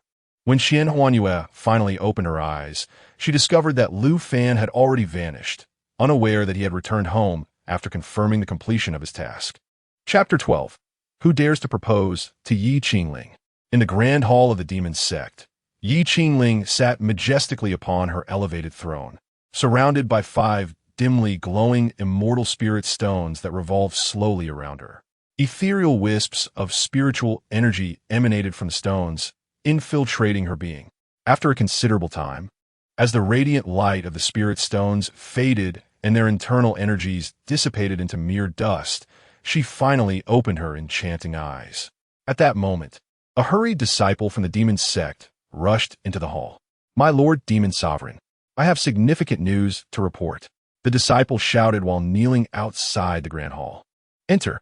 With her cold and unfeeling voice resonating in the disciple's ears, he dared to step inside the hall. Report, my Lord Demon Sovereign. News has arrived from the Dragon Python Forbidden Zone. The young master of the Heavenly Dragon wishes to come forth in 3 days to propose to you. The disciple glanced up at Ye Qingling seated on the throne, unable to suppress a gulp, feeling as if he might. However, in an instant, a powerful hand of spiritual energy grasped him tightly. Ye Qingling's icy voice pierced through. Who bestowed upon you the audacity to gaze upon this sovereign? And who granted you the boldness to harbor thoughts about this sovereign? My lord, I was wrong. I was wrong. Please spare me. It was unintentional. The disciple hastily pleaded for mercy, trembling uncontrollably, having forgotten that Ye Qingling was the demon sovereign beyond his reach. Suddenly, Ye Qingling released him, her voice turning calm as she said, leave. Yes, yes, yes. Thank you, demon sovereign. I am grateful for your mercy. The disciple bowed profusely in gratitude before hastily fleeing the hall. Yet, just as the disciple crossed the threshold of the grand hall, a loud crack echoed, and he exploded into a mist of blood. Inside the hall, Ye Qingling muttered to herself. I merely feared that killing you inside would sully my palace. Why thank me? A true demon sovereign must uphold their dignity. Not everyone is worthy of gazing upon the countenance of the demon sovereign. One must not lack a sense of reverence, for the sovereign remains the pinnacle of power on this continent. Suddenly, Ye Qingling was struck by a thought, her face breaking into a sweet smile, and she couldn't help but chuckle. Entering a chat group, she sent a message to Lu Fan. Ye Qingling, mid-tribulation, this life must ascend Ye Qingling. Someone intends to snatch your wife. If you don't come out soon, I might run off with someone else. As she gazed upon Lu Fan's name, her cheeks flushed with embarrassment. This flirtatious scoundrel was truly insufferable. This life must ascend Ye Qingling, late tribulation.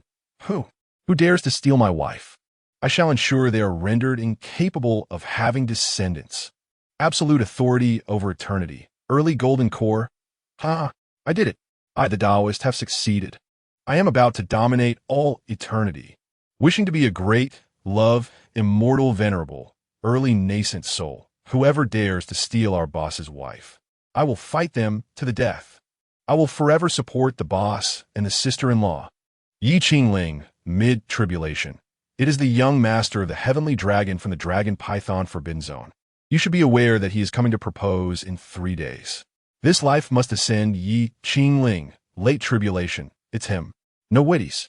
I have dealt with his father before, and when the time comes, I shall confront him as well. At present, I have taken on a new task. Lin Mingze was engrossed in the conversation when Lu Fan and Ye Qingling suddenly went silent, causing him to feel a surge of urgency. Come on, don't speak in riddles. This could genuinely lead to dire consequences. Aspiring to be a great, love, immortal, initial stage of Yuaning. Bro, sis, please continue. Your little brother is simply overwhelmed with curiosity, feeling as though ants are crawling all over him. Please indulge my inquisitiveness. In this life, I must ascend Ye Qingling, late stage of tribulation. Go and cultivate.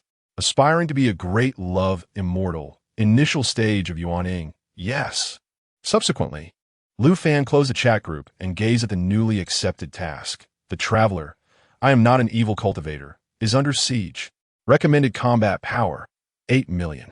Please choose wisely. This task has been accepted by, in this life, I must ascend Ye Qingling, Group Leader 438.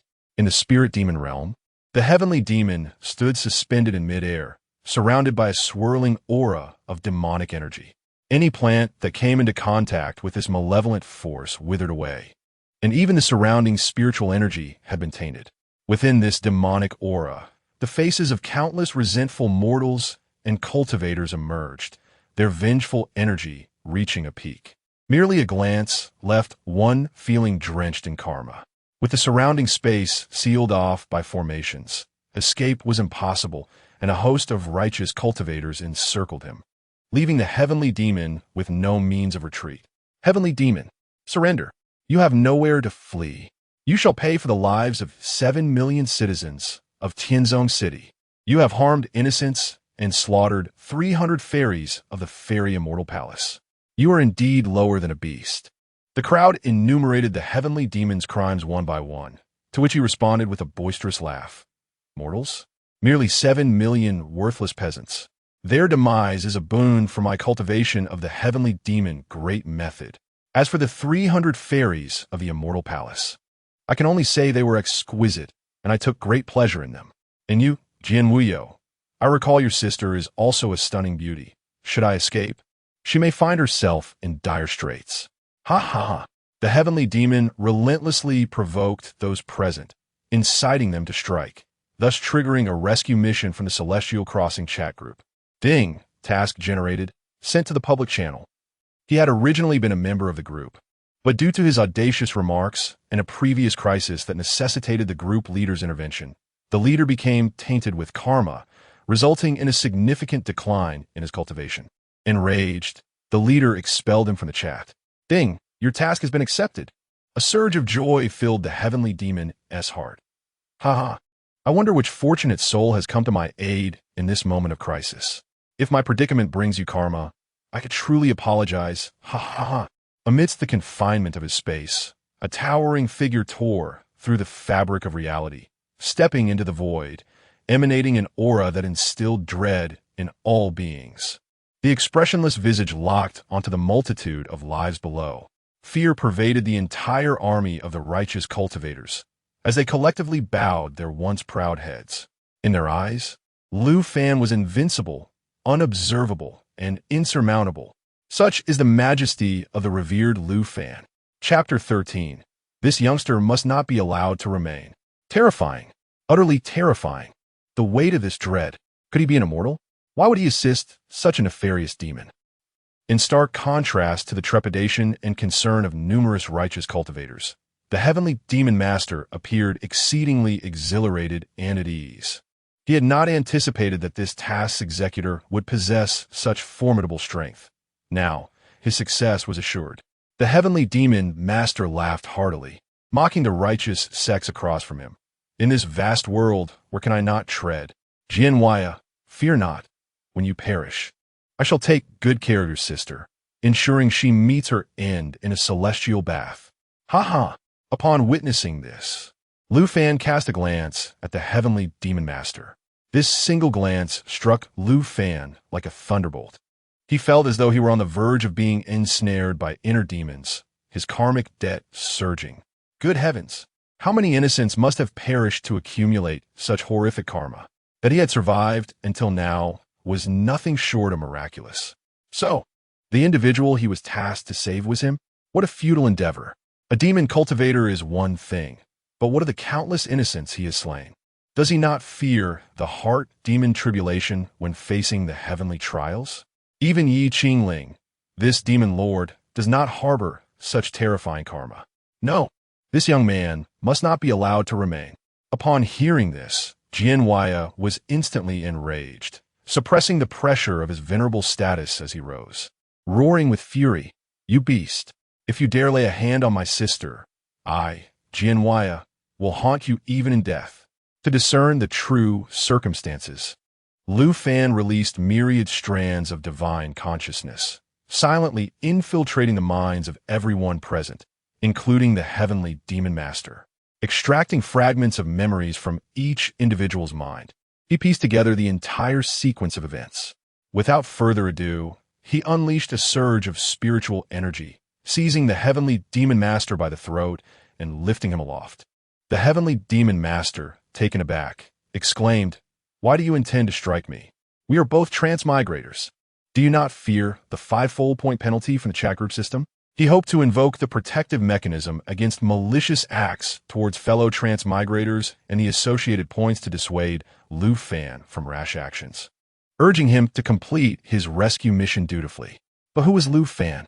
He was a venerable being, unfazed by the threats of an insignificant insect of the void refinement stage. Even if the heavenly demon master spoke the truth, the benefits of eliminating him far outweighed any potential penalties.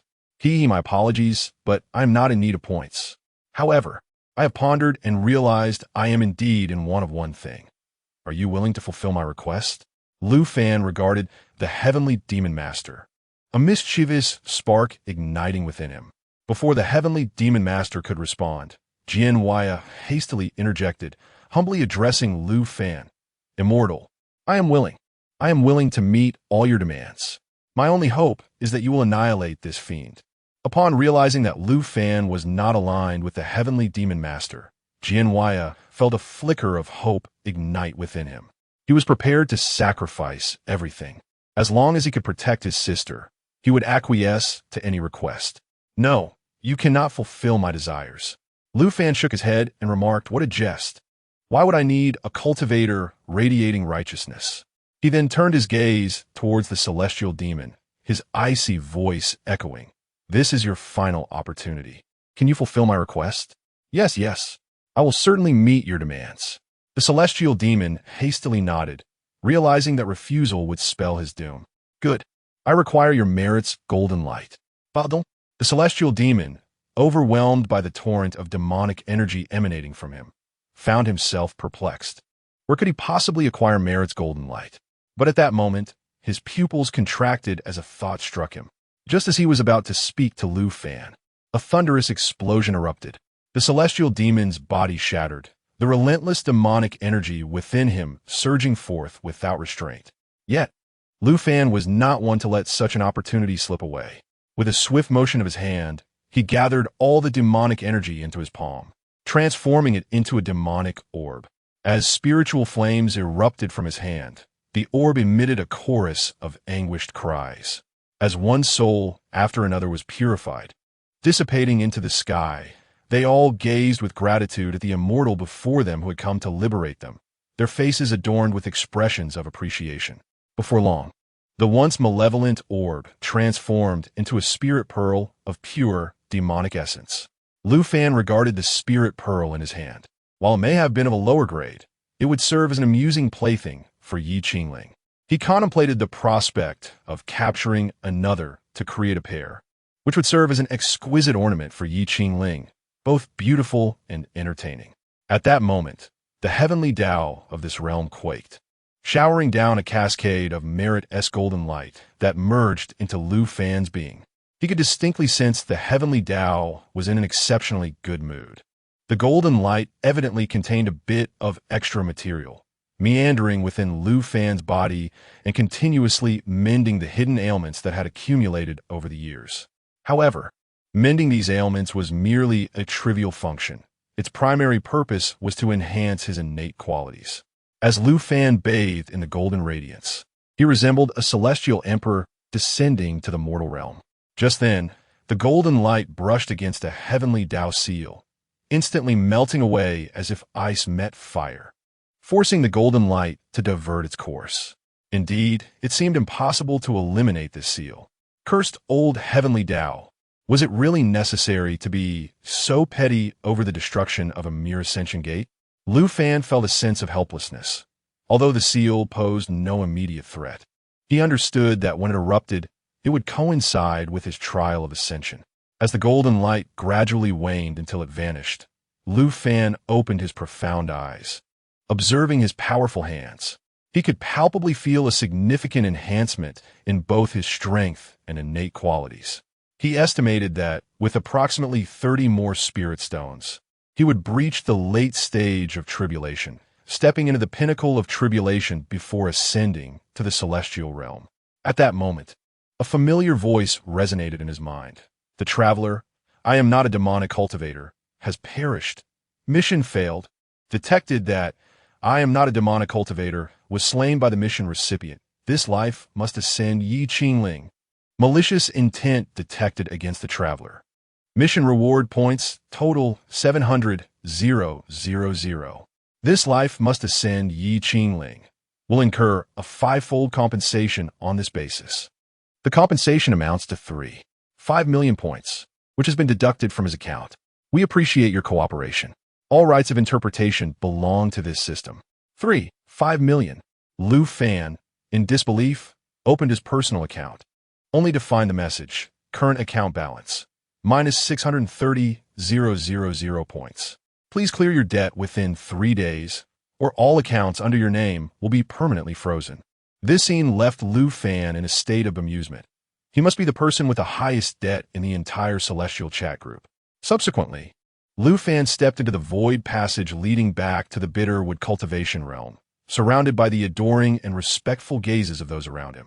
Chapter 14. The Celestial Master appears to be a bit weary upon returning home. Lu Fan did not immediately set off to find Ye Qingling. Instead, he opened the chat group, where a lively discussion was underway.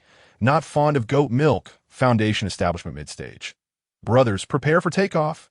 After fully merging the heavy pupil with myself, I have directly broken through to Foundation Establishment. Unyielding through the ages, Golden Core, early stage. Let me guess. Do you still possess the Supreme Bone? Not fond of goat milk, Foundation Establishment Mid-Stage. How did you know? Expression, surprised. JPG, unyielding through the ages, Golden Core, early stage. Are you the younger brother? Not fond of goat milk, Foundation Establishment Mid-Stage. No, I'm the older brother.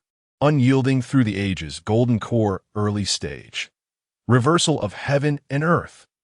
Aspiring to be a great loving celestial master, Golden Core mid-stage. Brothers, I seem to be in a bit of trouble. I've been captured by Demonis. Unyielding through the ages, golden core, early stage. Do you need assistance? Aspiring to be a great loving celestial master, golden core mid-stage. Not for now. I've already subdued her with my great sword, but I feel somewhat exhausted. Her endurance surprisingly exceeds mine, and I am struggling to hold on. The thrill of battle. Unyielding through the ages, golden core, early stage. Something seems off with you. Not fond of goat milk, foundation establishment mid-stage. He appears to be quite enjoying himself. Invite fellow Taoist to my human sovereign banner, nascent soul, early stage. This is utterly outrageous. It was beyond outrageous. He dared to share something that Lu Fan himself would not even dare to view. Hastily, he closed the chat group and opened the public channel. After a brief search, he discovered that the highest recommended task combat power was merely 600,000, which, when converted into points, was hardly worth mentioning. Never mind. It was better to return to the leaders group for another look. Back in the leaders group, Lu Fan scrolled up and down. Yet he could not find a single task that met his satisfaction. With a sigh, he lamented, could it be that these individuals are all so weak? Not even a single high-end mission to be found. Just as Lu Fan prepared to exit and take a well-deserved rest, a task with a recommended combat power of 460 million appeared before him. Without a moment's hesitation, he accepted the task without even glancing at it, fearing that someone might snatch it away first. The other group leaders witnessing this scene collectively gasped in astonishment, their eyes wide with disbelief. How much? 460 million combat power? And it was accepted in the blink of an eye? What kind of strength must the person accepting this task possess to be so confident? Lu Fan paid no mind to their speculations. After all, he had no way of knowing who had accepted the task, and as long as it did not trace back to him, he was unconcerned. He then stepped into the void passage, for points were of utmost importance, and he had no time to linger on their chatter. In the purple cloud heaven, within an unknown mountain range, 3 powerful cultivators were engaged in combat, 2 surrounding 1, creating a tempest of chaos. The skies were blotted out, mountains shattered, rivers severed, and the land was riddled with wounds, devoid of life for miles. Qingfeng, you'd better be sensible. Hand over the celestial mechanism, divine herb, exclaimed a white-robed elder. His spear pointed menacingly at Li Qingfeng. Qingfeng, you cannot hold out. It is best to surrender it to us honestly. The celestial spirit herb can only manifest its utmost power when held in our hands. The elder in the black robe echoed this sentiment, tightly gripping his longsword, poised to strike at any moment. Li Qingfeng spat out a mouthful of blood, laughing heartily in response. The celestial sect truly holds me in high regard. To think they would send the duo of the black and white elders to confront me, surrounding a mid-stage cultivator with 2 late-stage ones. With that, Li Qingfeng pointed his sword at the 2, shouting, "Come and fight." He charged toward them, enveloped in an overwhelming aura of might. Obstinate fool. Attack. Let us slay him together and seize the celestial spirit herb. At that moment, a voice echoed in Li Qingfeng's mind. Detected an insurmountable foe. A rescue mission has been issued for you. Li Qingfeng, momentarily taken aback by the system's words, found himself caught off guard as the elder in white thrust his spear toward him. Just as Li Qingfeng ducked at the last moment, the elder's spear shifted direction, striking at his abdomen. Instantly, Li Qingfeng was sent flying, crashing through 3 mountains before finally coming to a halt, kneeling on the ground, coughing up blood. He couldn't help but let out a bitter laugh. System, you've truly put me in a dire situation. This strike is not easy to endure. Just then, another message from the system arrived. The mission has been accepted. Assistance is on the way. Li Qingfeng was bewildered. Seconds to respond? This was at least a mid-stage mission. After mingling in the leaders group for so long, he had yet to encounter someone of a higher cultivation level than his own. Yet, now someone had suddenly appeared. As the black and white elders prepared to deliver the final blow to Li Qingfeng, a rift suddenly tore open in the space above him.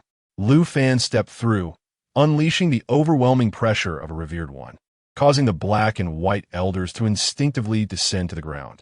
Before a revered one, all beings are equal. Even a powerful being of the great ascension stage must touch the ground in their presence. It can be said that wherever a revered one stands, That place is a forbidden zone for flight, as they do not permit it. However, this rule does not apply among revered ones of the same realm, as they possess the ability to manipulate the laws. In such cases, no one can overpower the other.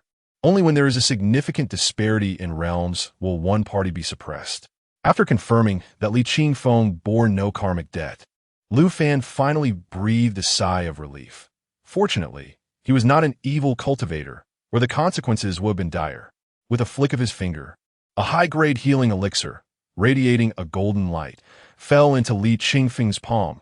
Take this, and do not perish. Thank you, revered one. Ye Qingling immediately bowed in gratitude before accepting the elixir, sitting down to consume it for healing. Lu Fan then turned his gaze toward the already distant black and white elders. With merely a thought, the two reappeared before him. The two looked at Lu Fan with terror in their eyes, overwhelmed. What a terrifying ability, to silently snatch them back from a distance of 1,000 miles. Even the most formidable ancestor of the celestial sect they had encountered lacked such fearsome power. Lu Fan seemed to perceive their innermost thoughts and then reached into the void, pulling out an old man. Upon witnessing the scene, the two elders were nearly paralyzed with fear. How could he possibly discern our innermost thoughts? Moreover, he had indeed accomplished it. It is worth noting that he had no prior knowledge of the whereabouts of the Heavenly Machine sect. Is this truly the extent of a peak Grandmaster? Your sect appears to be rather feeble. Lu Fan shook the old man in his grasp. It was evident that the elder was still in a state of bewilderment. Who am I? Where am I? What am I to do? How did I end up here? Who is he? Why am I in his clutches? Bewildered, esteemed, honored one, please spare us. We were unaware that Ye Qingling was in your service. Indeed, in light of Ye Qingling's continued existence, please grant us mercy. Chapter 15. The Divine Herb of Destiny. Listening to the pleas of the two men, Lu Fan sighed. He was not inherently a bloodthirsty person, yet the demands of his mission left him with no choice. The system had not declared the task complete, indicating that the elimination of both individuals was necessary for its fulfillment. For the sake of his account, he had to sacrifice them. With a flick of his wrist, he cast the elder into the void and returned to the place he had come from. Enough chatter. Your journey must commence, he declared, before swiftly dispatching the white-robed elder with a single strike. He then seized the black-robed elder, threads of divine consciousness weaving into his mind to probe his memories. Suddenly, a spark of joy ignited within Lu Fan, for he had found it, the divine herb of destiny. He had overheard their discussions about this mystical herb during his passage. A soul search confirmed it beyond doubt. Indeed, it was the divine herb of destiny. It would prove invaluable during his ascension to the celestial tribulation. With that, he cast aside the now lifeless black-robed elder. Task completed. Rewards: 1,000,000 points. Acquired group chat experience: 500,000. Ding. Detected outstanding debts. Deducted owed points. Lu Fan glanced at the remaining 370,000 points in his account. Though it was somewhat meager, he nodded in acceptance. So be it. His focus shifted back to the divine herb of destiny. In an instant, he flashed to Ye Qingling's side. Seeing Lu Fan's arrival, Ye Qingling immediately bowed in gratitude. Lu Fan waved his hand, casting a meaningful glance at Ye Qingling. Realization dawned upon him, and he hastily retrieved the divine herb of destiny from his sleeve and placed it into Lu Fan's hands. Though he was reluctant, he knew he stood no chance against Lu Fan. It was wiser to surrender willingly. Lu Fan held the crystalline herb, a smile breaking across his face as he patted Ye Qingling's shoulder, signaling approval. Well done, young man. Ye Qingling managed a wry smile, acknowledging the predicament. While I could refuse, the principle is now in your hands. Denying you would mean forfeiting my life. As the divine herb of destiny could not be stored in a spatial ring, Lu Fan sealed it in spiritual wood before tucking it into his sleeve. Well then, I shall take my leave. Farewell. Lu Fan waved and smiled at Ye Qingling before stepping into the void portal. Upon emerging from the void, Lu Fan was taken aback to find Ye Qingling reclining upon his throne. What brings you here? He inquired, observing her gracefully draped on the chair, her long, pristine legs resting languidly on the armrest, exuding an alluring charm.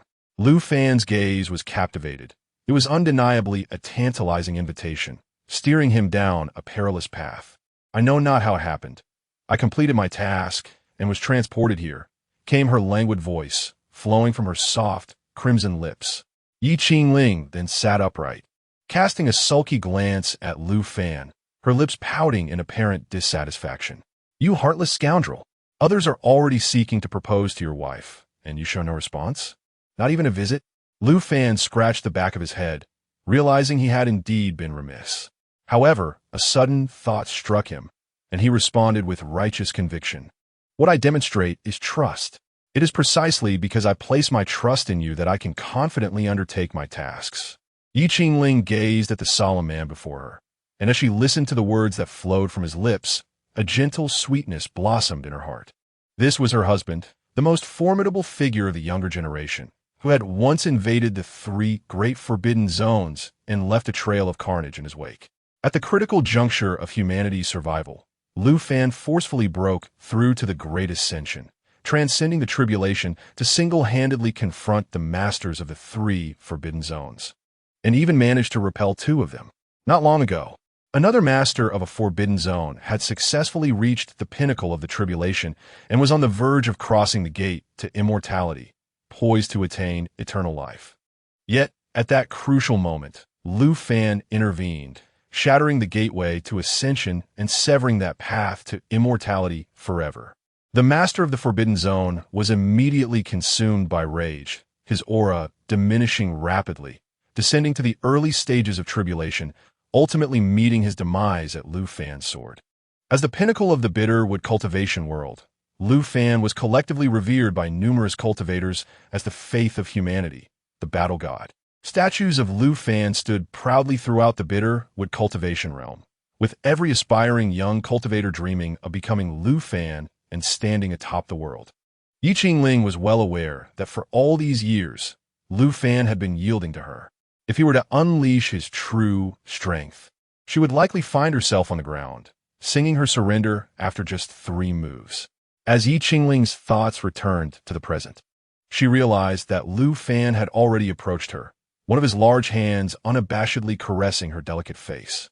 Tears of laughter almost fell onto her thigh, revealing that Lu Fan was indeed famished. Scoundrel, you weren't like this before. Ye Qingling playfully scolded him with a light pout. Lu Fan, seizing the moment, spun around and seated her on his lap before giving her thigh a playful squeeze. Instantly, Ye Qingling let out a soft gasp, her cheeks flushing a deeper hue. So you think your husband can't handle you? Lu Fan declared with a triumphant grin, leaning in to whisper in her ear. How about you stay with me for the next couple of days? Let us enjoy each other's company. In an instant, Ye Qingling realized Lu Fan's intentions. Her face ablaze with warmth, her blush deepening. Overwhelmed by her shyness, Lu Fan lost control and leaned in to kiss her, eliciting a gasp of surprise from Ye Qingling. 2 days later, they emerged together, and it was evident that Ye Qingling had recovered from her earlier distress. Stealthily standing behind Lu Fan, she playfully pecked him on the cheek, seeking to vent her dissatisfaction. This insufferable man had no understanding of cherishing a delicate heart. Chapter 16. We welcome you to propose again next time. Well, it's time for us to leave. Let's not wait for that little serpent. His intended has yet to arrive. Lu Fan playfully tapped her forehead. What? Do you truly intend to hand me over? If so, I might actually marry him. Ye Qingling retorted with a teasing tone. Ahem. How could that be? What man would willingly relinquish his wife? I am simply eager to witness his reaction when he discovers that his intended is my beloved.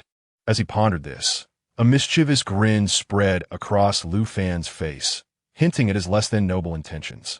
Thus, the two arrived at the grand hall of the demon sect, where Ye Qingling took her seat upon the throne while Lu Fan stood beside her, attentively fixing her disheveled hair from the previous night. Report. The young master of the Dragon Python Forbidden Zone requests an audience. A guard knelt at the entrance of the hall to inform Ye Qingling. Let him enter. A commanding, frigid voice echoed in the guard's ears, causing him to shudder as if plunged into an icy abyss. Yes. The guard promptly rose and departed, not daring to linger for a moment. At that moment, Ye Qingling noticed that the hand that had just been caressing her head had vanished. She looked around, but could not find where Lu Fan had disappeared to. Thus, she released her spiritual sense in an attempt to locate him, but to no avail. Indeed, if Lu Fan was determined to conceal himself, she had no means of uncovering his whereabouts. Feeling at a loss, she resorted to their chat group. Ye Qingling, mid-transcendence. This life must ascend Ye Qingling. Where have you gone? This life must ascend Ye Qingling, late transcendence. Ahem. Do not fret. I have not moved. I've been standing right beside you. I merely wish to see the expression on that little serpent's face when he sees me. He. Ye Qingling was at a loss for words. At nearly 100 years of age, he still retained such childlike innocence. She couldn't help but raise a middle finger in disdain towards the spot where Lu Fan stood. Just then, a male voice resonated from outside the hall. The young master of the Dragon Python Forbidden Zone, Long Bing, requests an audience to propose to the esteemed Demon Lord Ye Qingling. Enter. As soon as Ye Qingling uttered these words, a young man clad in a golden dragon python robe strode in, accompanied by an elderly woman. I'm Long Bing, and I have come to pay my respects to the esteemed Demon Lord Ye Qingling. Long Bing bowed to Ye Qingling, acknowledging her status with the utmost respect. Lu Fan gazed upon the young man before him, adorned with 2 prominent horns and flowing red hair, his eyes gleaming with a distinctive golden hue. Instantly, he was reminded of the year he had been soundly defeated by Long Jiang, and even now, he felt a sense of awe. In the early stages of transcendence, he had triumphed against 2 formidable foes in the mid-transcendence phase, achieving a resounding victory. Such accomplishments are well documented. Long Bing raised his gaze to the enchanting maiden upon the throne, whose beauty rivaled that of celestial beings, stirring within him a flicker of desire. However, this fleeting desire was swiftly suppressed by him. With a smile, Long Bing gestured towards the dowry presented by the old woman and addressed Ye Qingling, esteemed Demon Lord. This is the betrothal gift for my Dragon Python Forbidden Zone. If you consent to be my Tao partner, all of this shall belong to you. Furthermore, my Dragon Python Forbidden Zone will protect you, a disciple of the demon sect. Ye Qingling scrutinized the young master, whose cultivation was merely at the mid-stage of Tao harmony, and then glanced at the dowry they had offered. It must be said that the Dragon Python Forbidden Zone had indeed invested significantly, over 100 rare herbs, including those legendary elixirs that were no longer found in the world. There were also 3 reverse scales from a true dragon in the early stages of tribulation, each one unique and sufficient to forge 3 unparalleled divine weapons. They could also be fashioned into extraordinary armor, whose defensive capabilities might even withstand a venerable being, excluding Lu Fan. Of course, Ye Qingling felt a stirring within her. A tempting thought crossed her mind to eliminate the 2 and claim these treasures for herself, as each of these items could incite a bloody storm if brought forth. I refuse. Ye Qingling shook her head, ultimately declining their proposal. Long Bing was immediately incensed. He had never faced rejection in his life, and now a mere venerable dared to dismiss him. You actually dare to refuse? My father is the Lord of the Dragon Python Forbidden Zone. Even if Lu. At that moment, the old woman beside him gasped, quickly using her sound transmission to intervene. Do not speak his name. Long Bing instantly realized his blunder, cold sweat trickling down his back. Fortunately, Sister Ling had reminded him in time. Otherwise, he would have been in dire straits. Gritting his teeth, he continued, even he must show my father some respect. Marrying me would be the fortune you earned from your past life. Ye Qingling chuckled, but Long Bing was too preoccupied to appreciate her exquisite smile. He simply fixed his gaze upon her intently.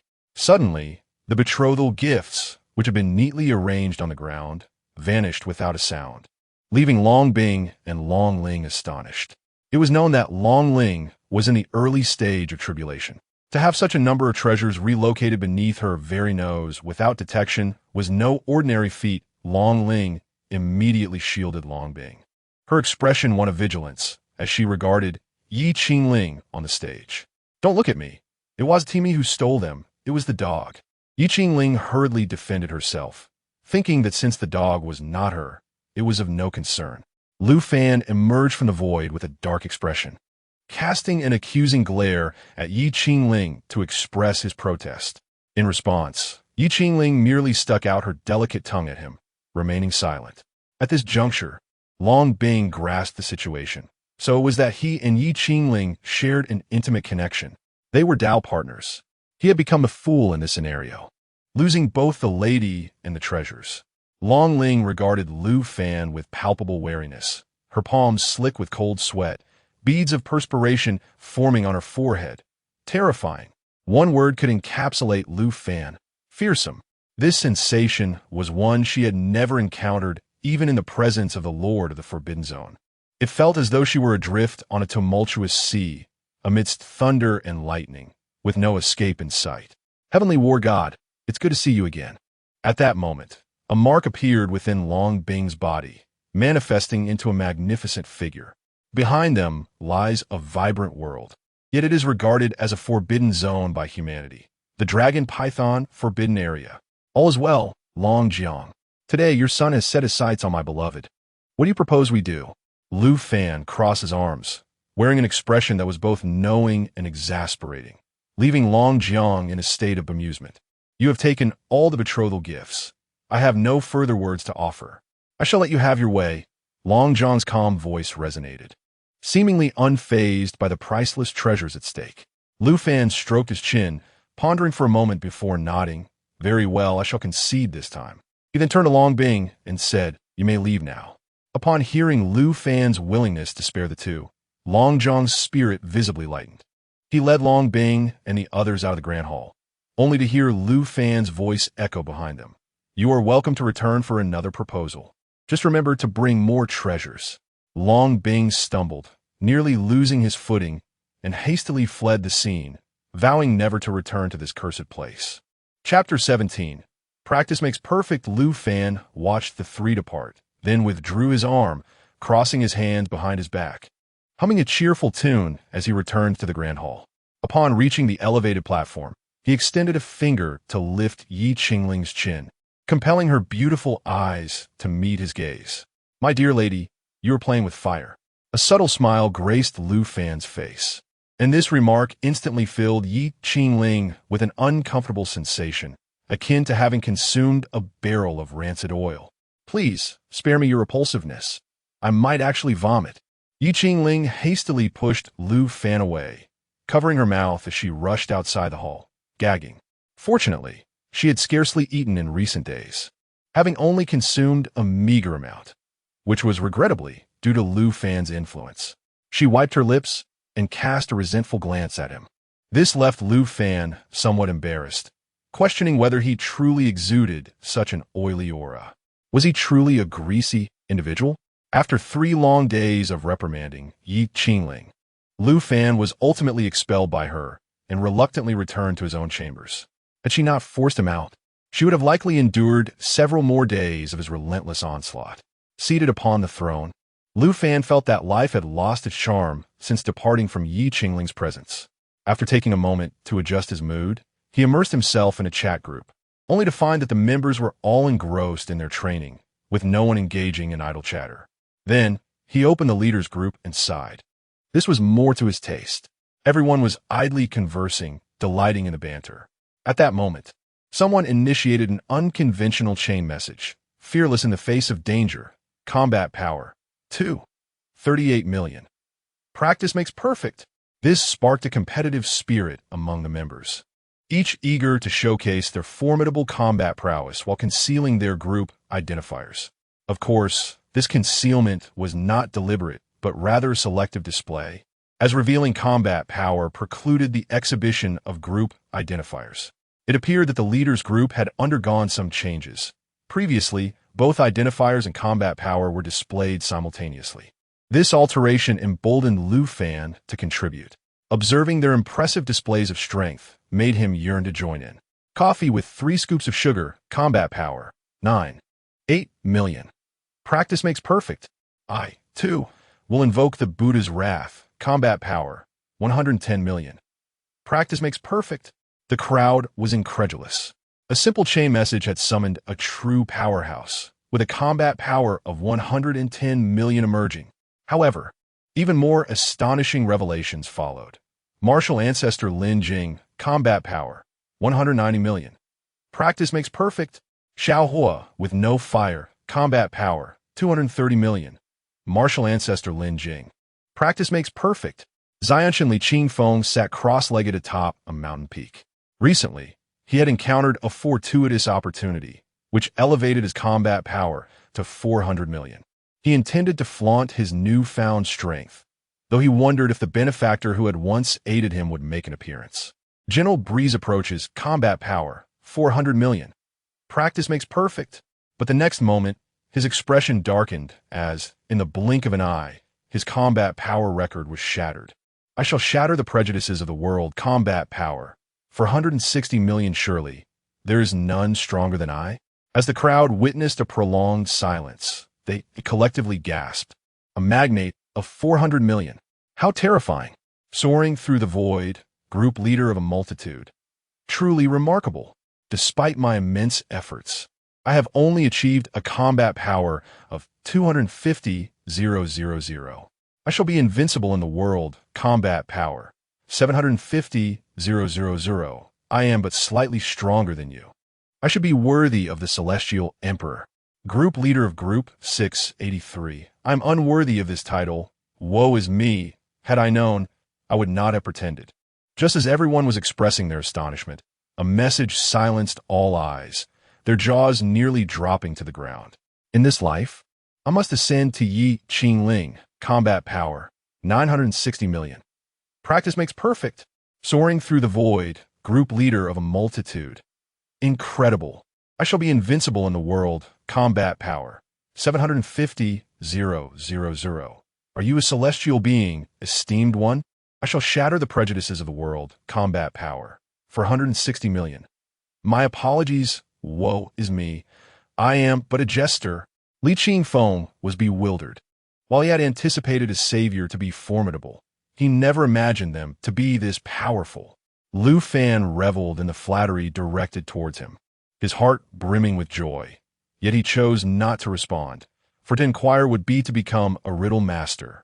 As Lu Fan perused their compliments and expressions of astonishment, a series of vibrations resonated through the chat group. It appeared someone was calling for him. How delightful. Would the group leader be summoned once more?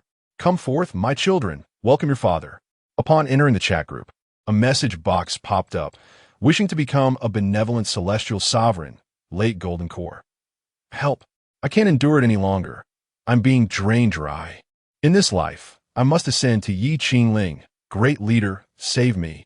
Ruling over eternity, early Golden Core. Oh yeah, I've finally succeeded.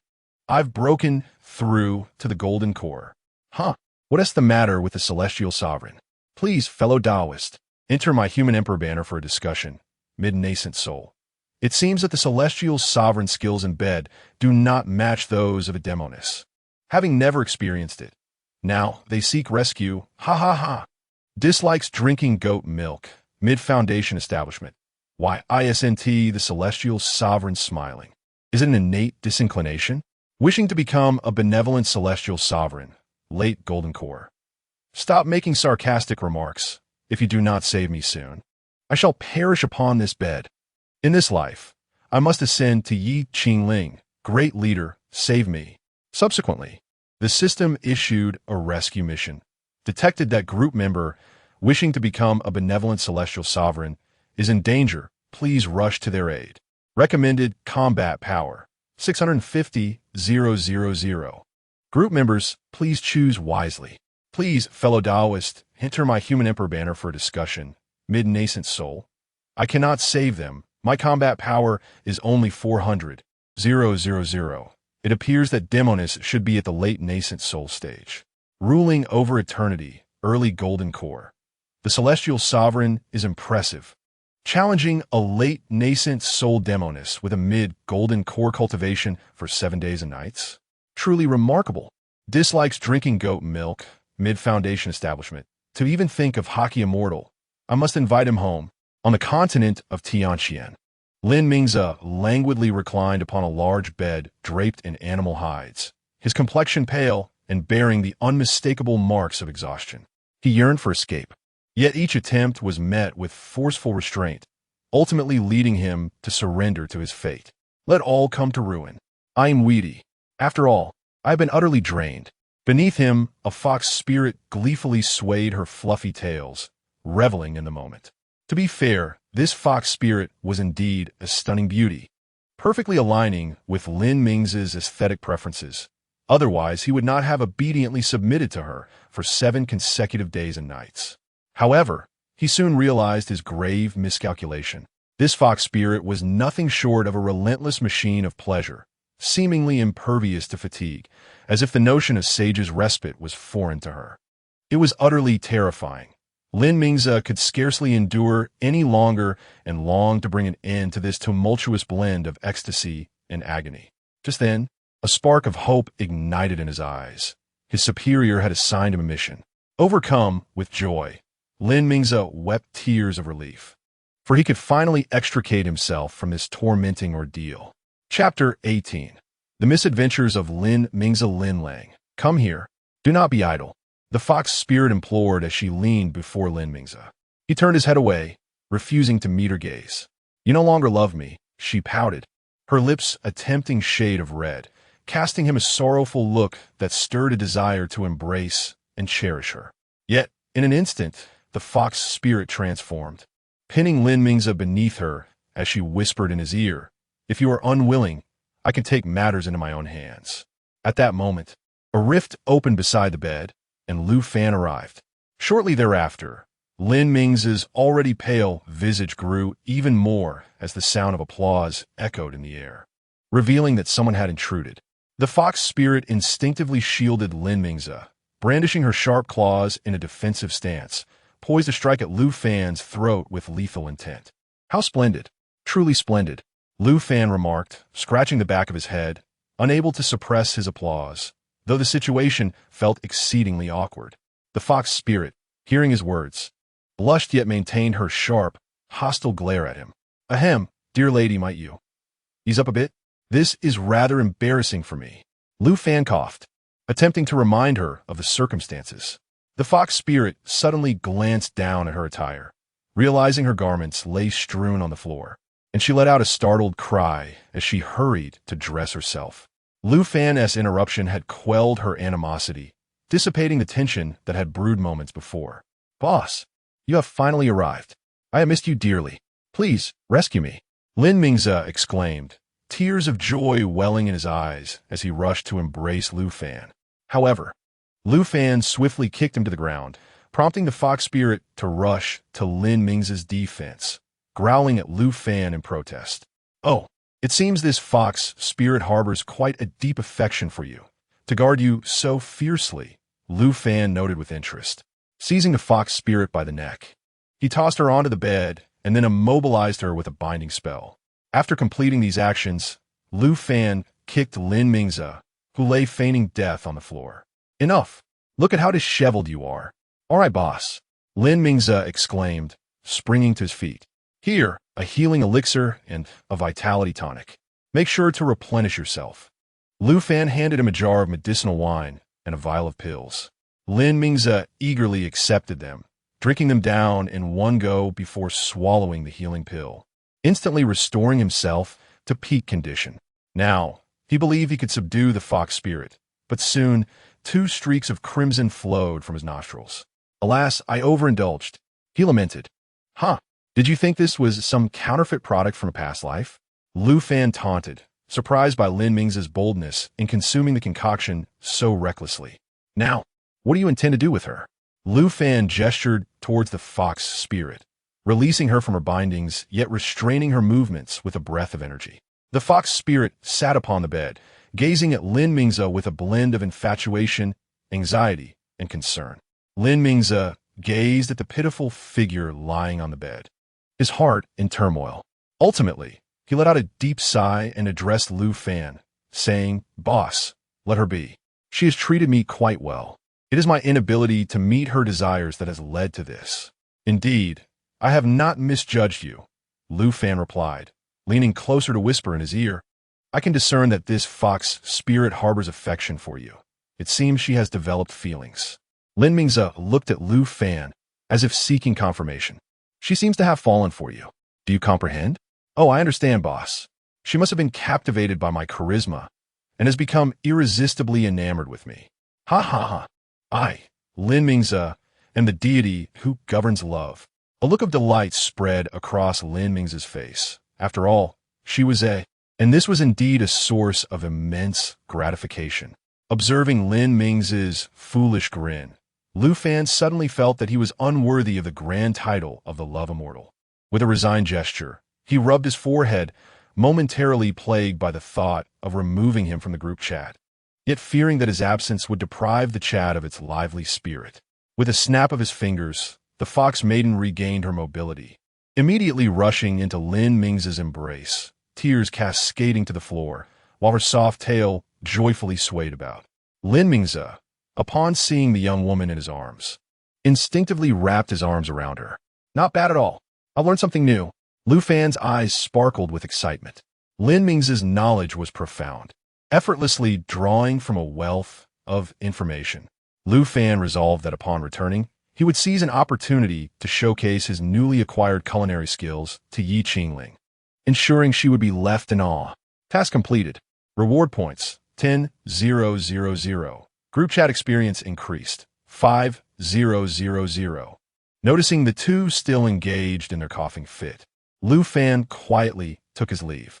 Upon returning to the Grand Hall, he eagerly entered the chat group, tagging Ye Qingling. This life must ascend Ye Qingling, post-tribulation stage. Ye Qingling, hurry over here. I have something extraordinary to show you.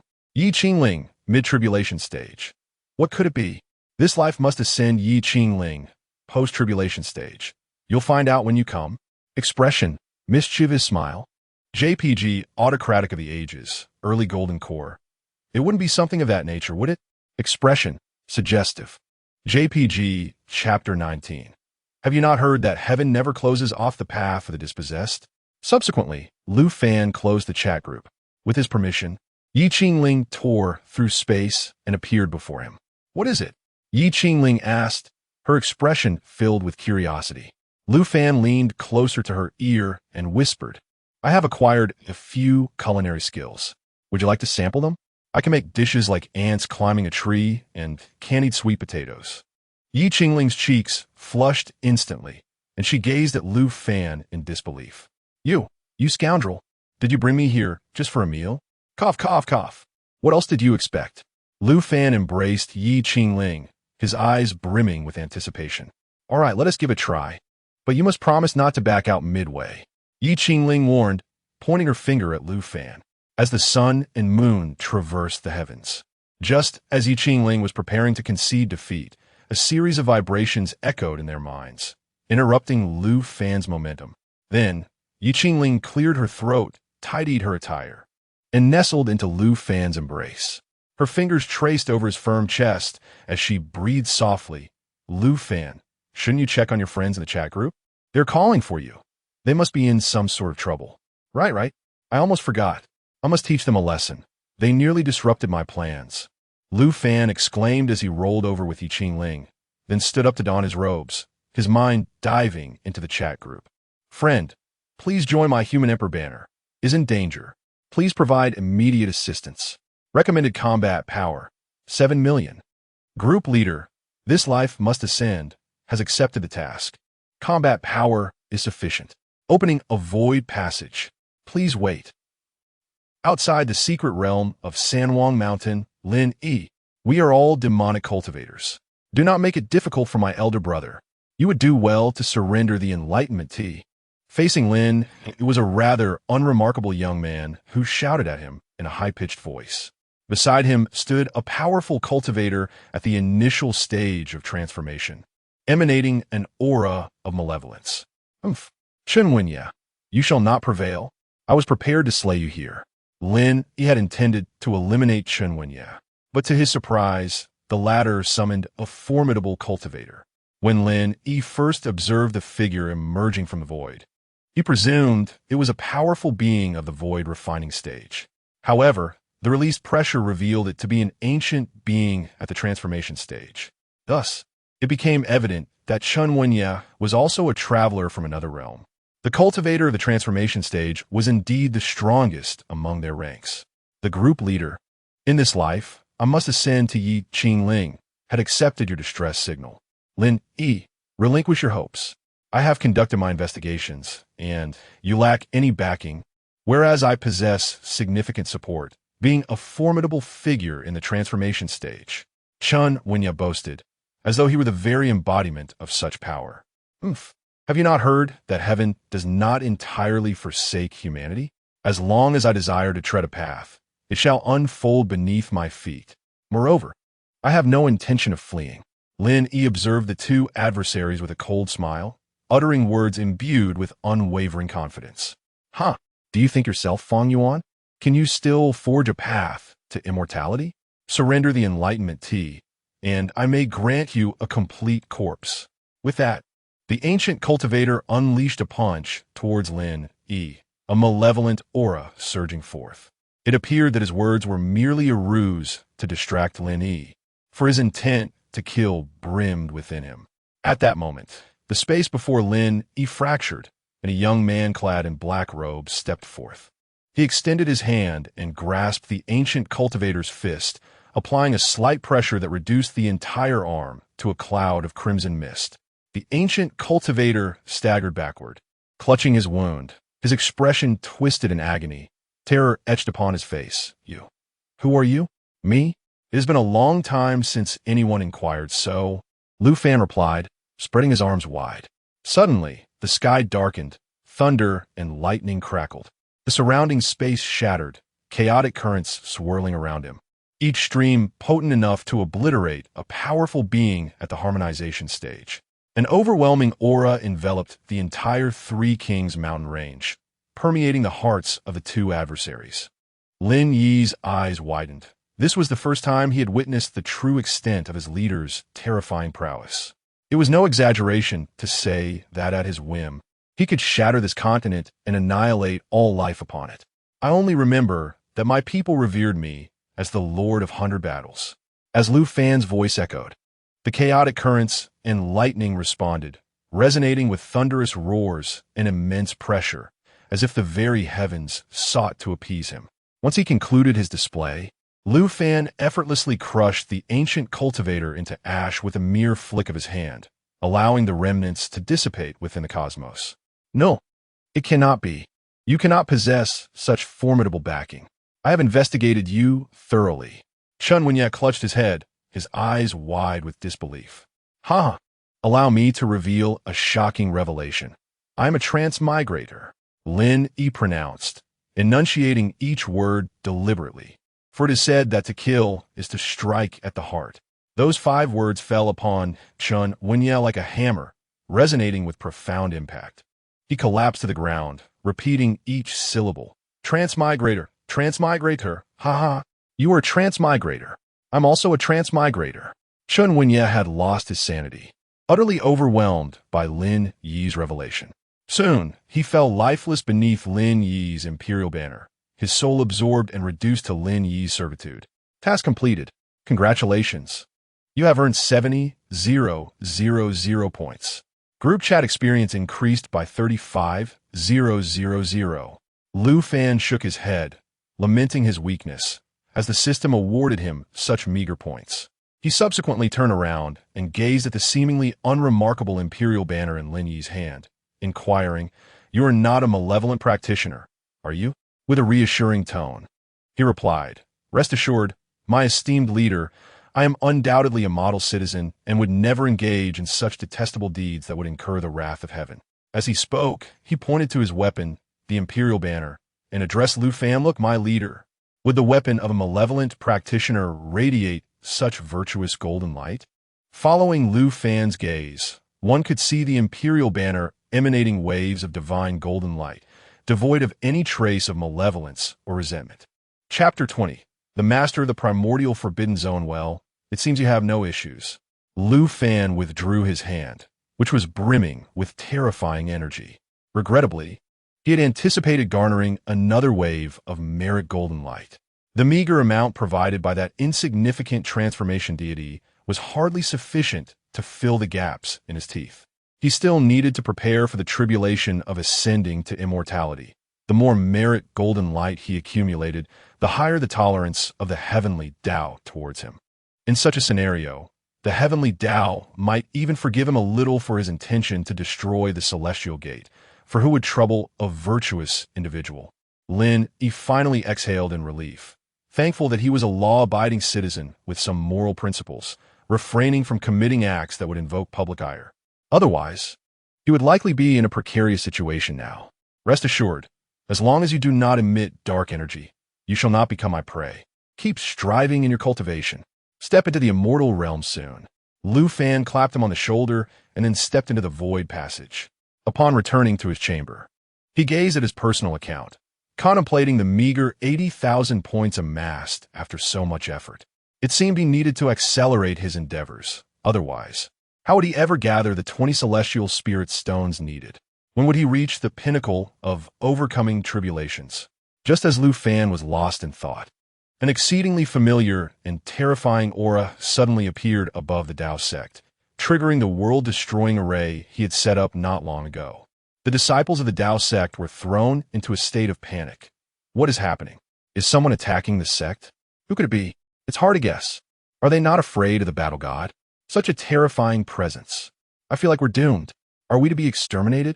Fortunately, the elders provided reassurance, preventing a large-scale riot, though some of the more negative and rebellious disciples were swiftly suppressed by the law enforcement hall. Lu Fan, come out and face your demise.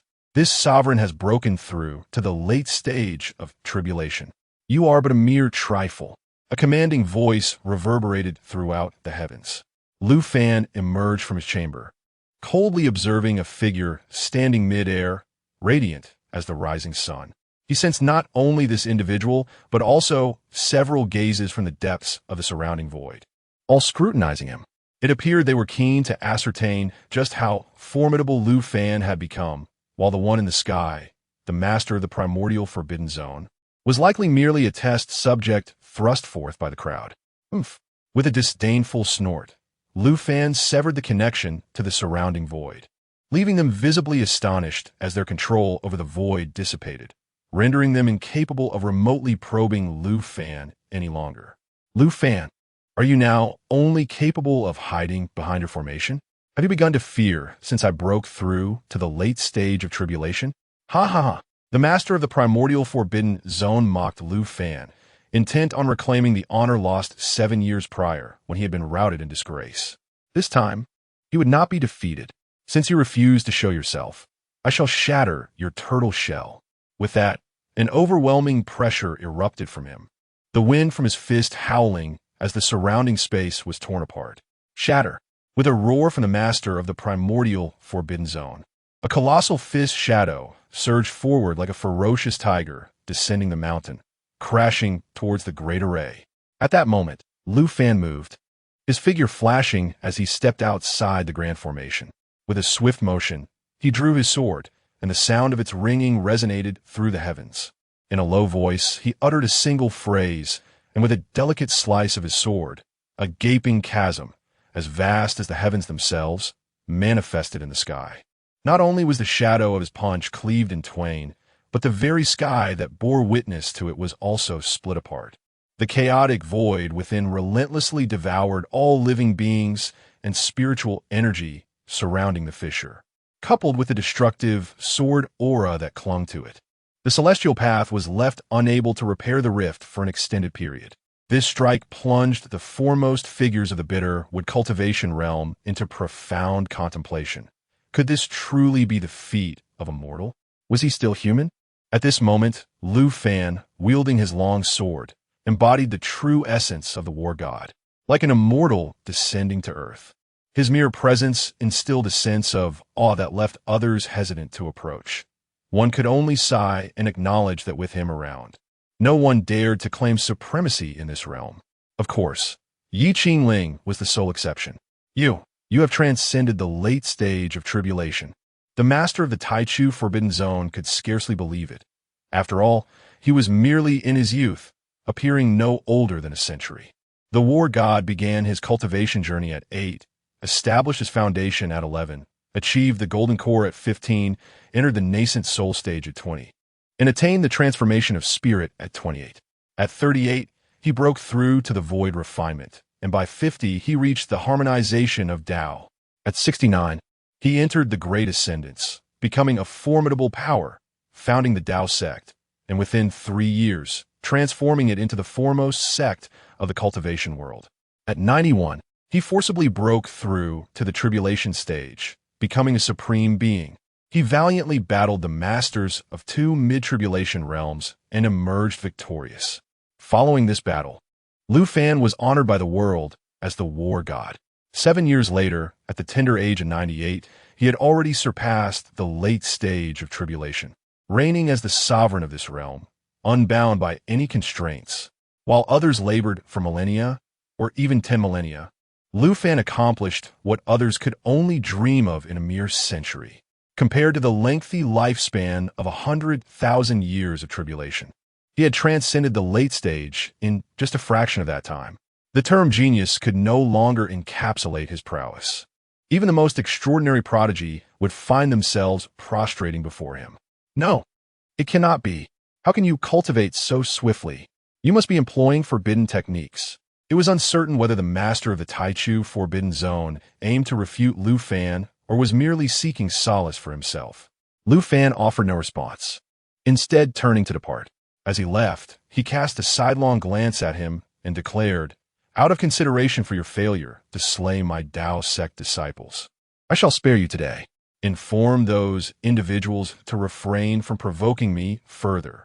Otherwise, I would not hesitate to see the tragedies of 3 years past unfold once more." Lu Fan's decision to spare him stemmed from the understanding that the Forbidden Zone was a creation of the Celestial Path, and its master was also sealed by it. Having slain one was sufficient. After all, the Celestial Path could easily seal another. One life lost was inconsequential, as a single Forbidden Zone master would not deplete much of the Celestial Path's energy. However, should he take another life, the Celestial Path's wrath would surely follow, and Lu Fan would find himself in dire straits. If the Celestial Path were to grow petty and secretly strengthen his ascension tribulation, it would spell disaster. The master of the Taichu Forbidden Zone gazed deeply at Lu Fan's retreating figure. After an intense mental struggle, he finally released the grip of his tightly clenched hands. He understood that in this lifetime, it was impossible for him to surpass Lu Fan. Further provocation would only lead to self-humiliation, for Lu Fan had transcended their realm. Subsequently, he soared into the distance, while the chasm left by Lu Fan quietly healed, as if the fierce battle had never transpired. Upon Lu Fan's return to the Grand Formation, the disciples below erupted in joyous cheers. "Victory! Our ancestor truly deserves the title. This is our unparalleled war god, invincible in 100 battles." The newly admitted disciples were astonished, marveling at the profound heritage of the world's foremost sect. Even the master of the Forbidden Zone found himself powerless. This sect is extraordinarily powerful. I, too, aspire to become a charismatic cultivator like him. Then I could indulge in pleasures without settling the bill. Your notion is flawed. Were I in your position, I would seek to charm all the celestial beings, compelling them to bow before me. Chapter 21. The enchanted realm of the West. Lu Fan paid no heed to the jubilant cheers of the disciples below throughout the entire encounter. He uttered not a single word to them, and instead made his way directly to his chamber. Just as he stepped into the grand hall, Wu Jizi approached, kneeling before Lu Fan and expressing his gratitude. "Thank you, Celestial Sovereign, for your assistance. I'm deeply grateful. Arise, my friend. You are an old man of 6 or 7,000 years. Having followed me for several decades, there is no need for such formality," Lu Fan replied, helping him to his feet with a smile. "I dare not, for the majesty of the Celestial Sovereign is not to be trifled with. I pledge to protect you with my life." Wu Jizi quickly declared his loyalty. "Enough of this. Speak your mind.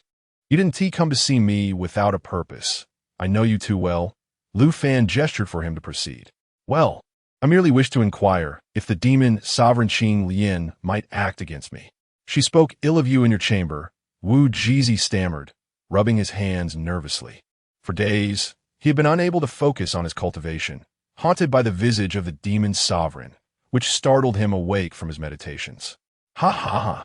Is that all? Do not worry. She is not one to hold grudges. After all, she is now my companion on the path. Put your heart at ease and devote yourself to your training. With that, Lu Fan patted his shoulder and stepped into his chamber. Wu Jizi watched as the great doors slowly closed, reflecting on Lu Fan's words, and let out a sigh of relief. Thankfully, with Lu Fan's assurance, he felt liberated from the grip of anxiety. He bowed deeply towards Lu Fan's chamber before retreating slowly. Lu Fan settled onto the mat, his gaze traversing the void until it landed upon Wu Jizi, a faint smile gracing his lips. He then shifted his focus to the heavens, contemplating, "Let us see if an opportunity arises. When I ascend, I shall bring him along. After enduring hardships with me for so long, he too deserves a taste of fortune." Subsequently, Lu Fan immersed himself in the chat group, where the pressing task at hand was to gather enough points to exchange for 20 celestial spirit stones, enabling him to break through to the peak of tribulation. Within the group chat, upon the appearance of Lin Mingze, the others began to tease him, aiming to become a great love, celestial sovereign, golden core completion. Ha ha! I have broken through. This is the allure of the harmony technique. Unyielding through the ages, early golden core. Did Haki Xian escape the jaws of the beast?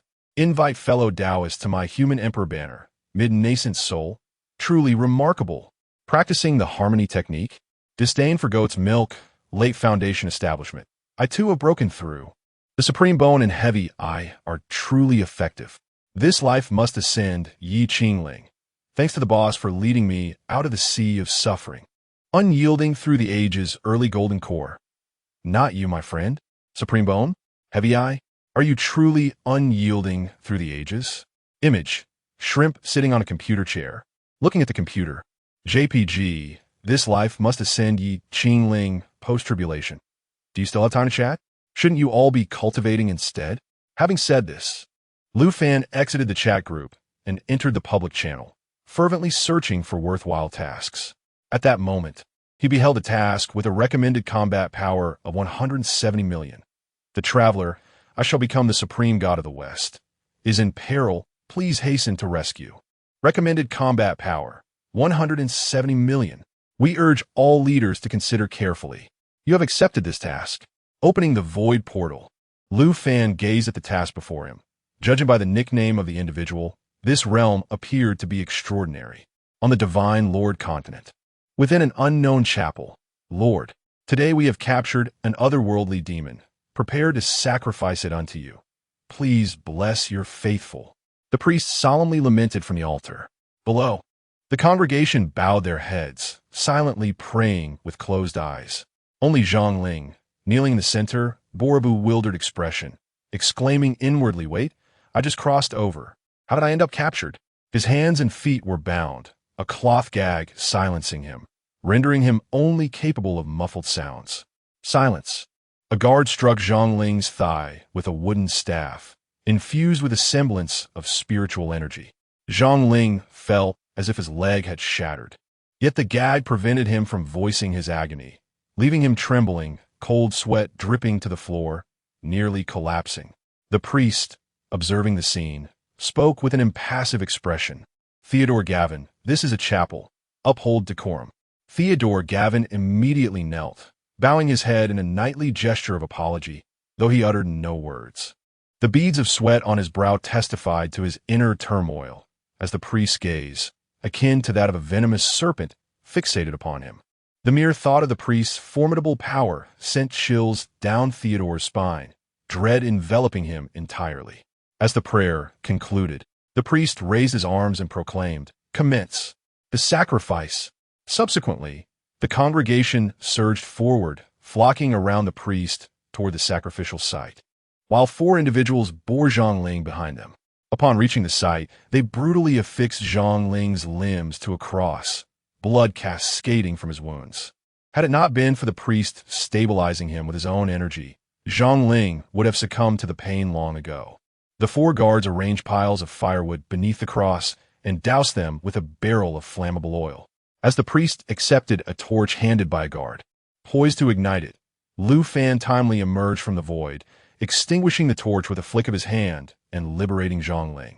After administering a healing elixir, he stabilized Zhongling's vital signs. Above in the heavens, unbeknownst to all, there existed a magnificent hall where 4 individuals sat in each corner. As Lu Fan emerged, they simultaneously opened their eyes, glancing at one another, clearly perplexed. Why had such an immensely powerful being suddenly appeared? How had he arrived here? Could the otherworldly demon possess such strength? Who are you? How dare you seize my master's sacrificial offering? Do you not fear the wrath of the Lord? The pastor pointed an accusing finger at Lu Fan, cursing him vehemently. There is nothing more to say. You should take your grievances to your master. Upon hearing this, Lu Fan swiftly delivered a fatal slap, causing the pastor to fall lifeless.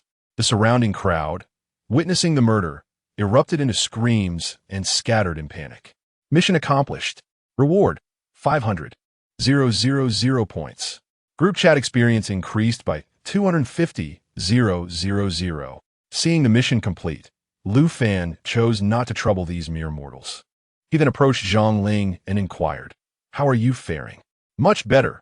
Thank you for your life-saving grace," Zhongling responded, rising to his feet and bowing deeply to Lu Fan. "How did you end up in such a place?" "I've seen others traverse into realms of cultivation," Lu Fan asked with keen interest. "I do not know," Zhongling replied, shaking his head in helplessness. Chapter 22. Lu Fan confronts the 4 divine beings. As the two conversed, the skies suddenly shifted in hue, and golden rays cascaded down from above, illuminating the ground below. With a series of thunderous booms, 4 majestic figures emerged against the vast azure backdrop, radiating a golden brilliance akin to celestial deities descending to earth.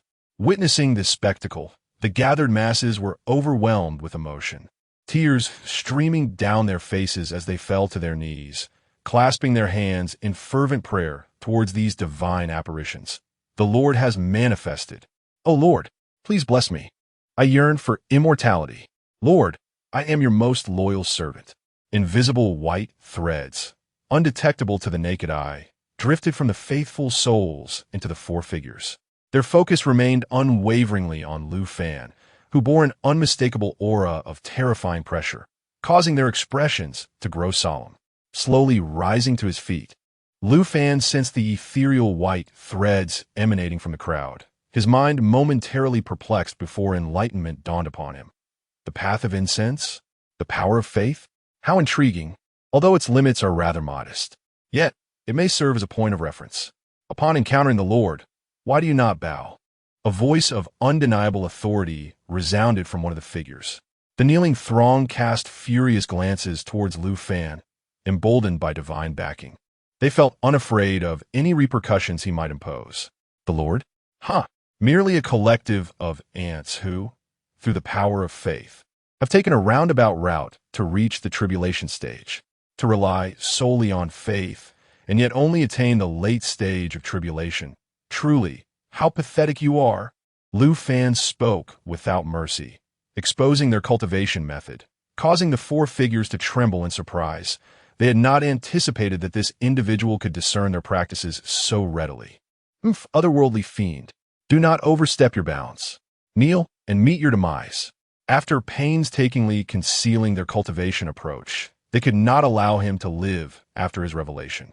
In an instant, 4 colossal palm strikes surged towards Lu Fan, showing no regard for the safety of the innocent bystanders.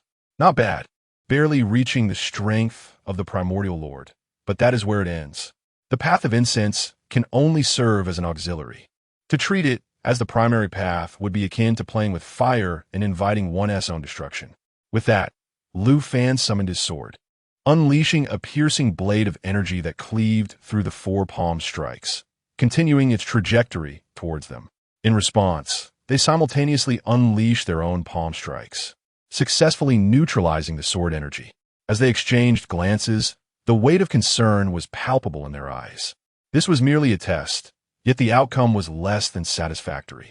This otherworldly fiend was indeed formidable. Doubts crept into their minds regarding their chosen path. Had they truly erred? However, this thought was swiftly suppressed. There could be no mistake. We are supreme deities. The path I tread must be the correct one. Fiend, if you withdraw now, we shall let the matter rest. But should you continue to provoke us, do not blame us for resorting to violence. They hoped to compel Lu Fan to falter in this manner. After all, a single individual facing 4 opponents could easily misstep, yet I believe Lu Fan will make the right choice. Ha ha ha. Had you refrained from attacking earlier, there might have been an opportunity for negotiation, but now, I'm afraid it is too late. The reason Lu Fan refused their advances was that the 4 palm imprints they had just unleashed triggered a system distress signal. This was not directed at Lu Fan himself, but rather at Zhang Ling, as those palm imprints indeed posed a grave threat to his life. Side quest activated. The Traverser, I shall become the supreme god of the West, is currently facing a life and death crisis. Immediate assistance is required. Recommended combat power, 970 million. Task difficulty, moderate. Though there was a disparity of 10 million in combat power. Who is Lu Fan? The battle god. He is engaged in countless battles across realms. As the supreme master of the sword path, he unleashed the full extent of his sword domain. His techniques were at their peak. His physical prowess erupted. His combat strength soared to nearly 1 billion. Kulme, let's engage together. Let me witness if you, who rely on incense to attain supremacy, possess the requisite strength.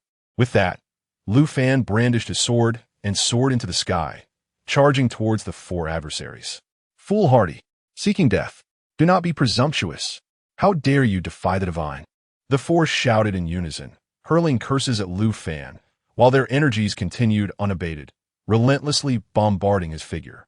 Thus, the 5 became embroiled in a tumultuous battle, shrouded in darkness and chaos, as the surrounding space shattered and the void erupted in turbulence. The laws of heaven and earth were thrown into disarray. Ah! With a scream, one of the divine beings had his arm severed cleanly, falling to the ground. With the sword path, laws relentlessly eroded it until it was reduced to dust. The onlookers below clutched their heads in disbelief, their eyes wide with shock, as they witnessed the once omnipotent master they had served for generations, now rendered armless. Such astonishing news struck a monumental blow to their worldview, gradually causing it to crumble. Their master was not invincible, not all-powerful. The divine being gazed at the sight of his severed arm, the sword path laws enveloping it like maggots gnawing at bone, preventing regeneration, and he was immediately filled with panic. Merely an arm. I still desire your lives. Lu Fan, sword in hand, stood poised with one hand resting behind his back, exuding an aura of elegance, akin to an immortal swordsman gracing the earth. On the opposite side, the 4 were panting heavily, each bearing various degrees of sword wounds, blood blooming like exquisite flowers upon their ornate garments. Demon, do not overstep your bounds. This is the divine Lord continent. The laws of heaven will punish you. Indeed, the heavens shall not permit the birth of an aberration such as you.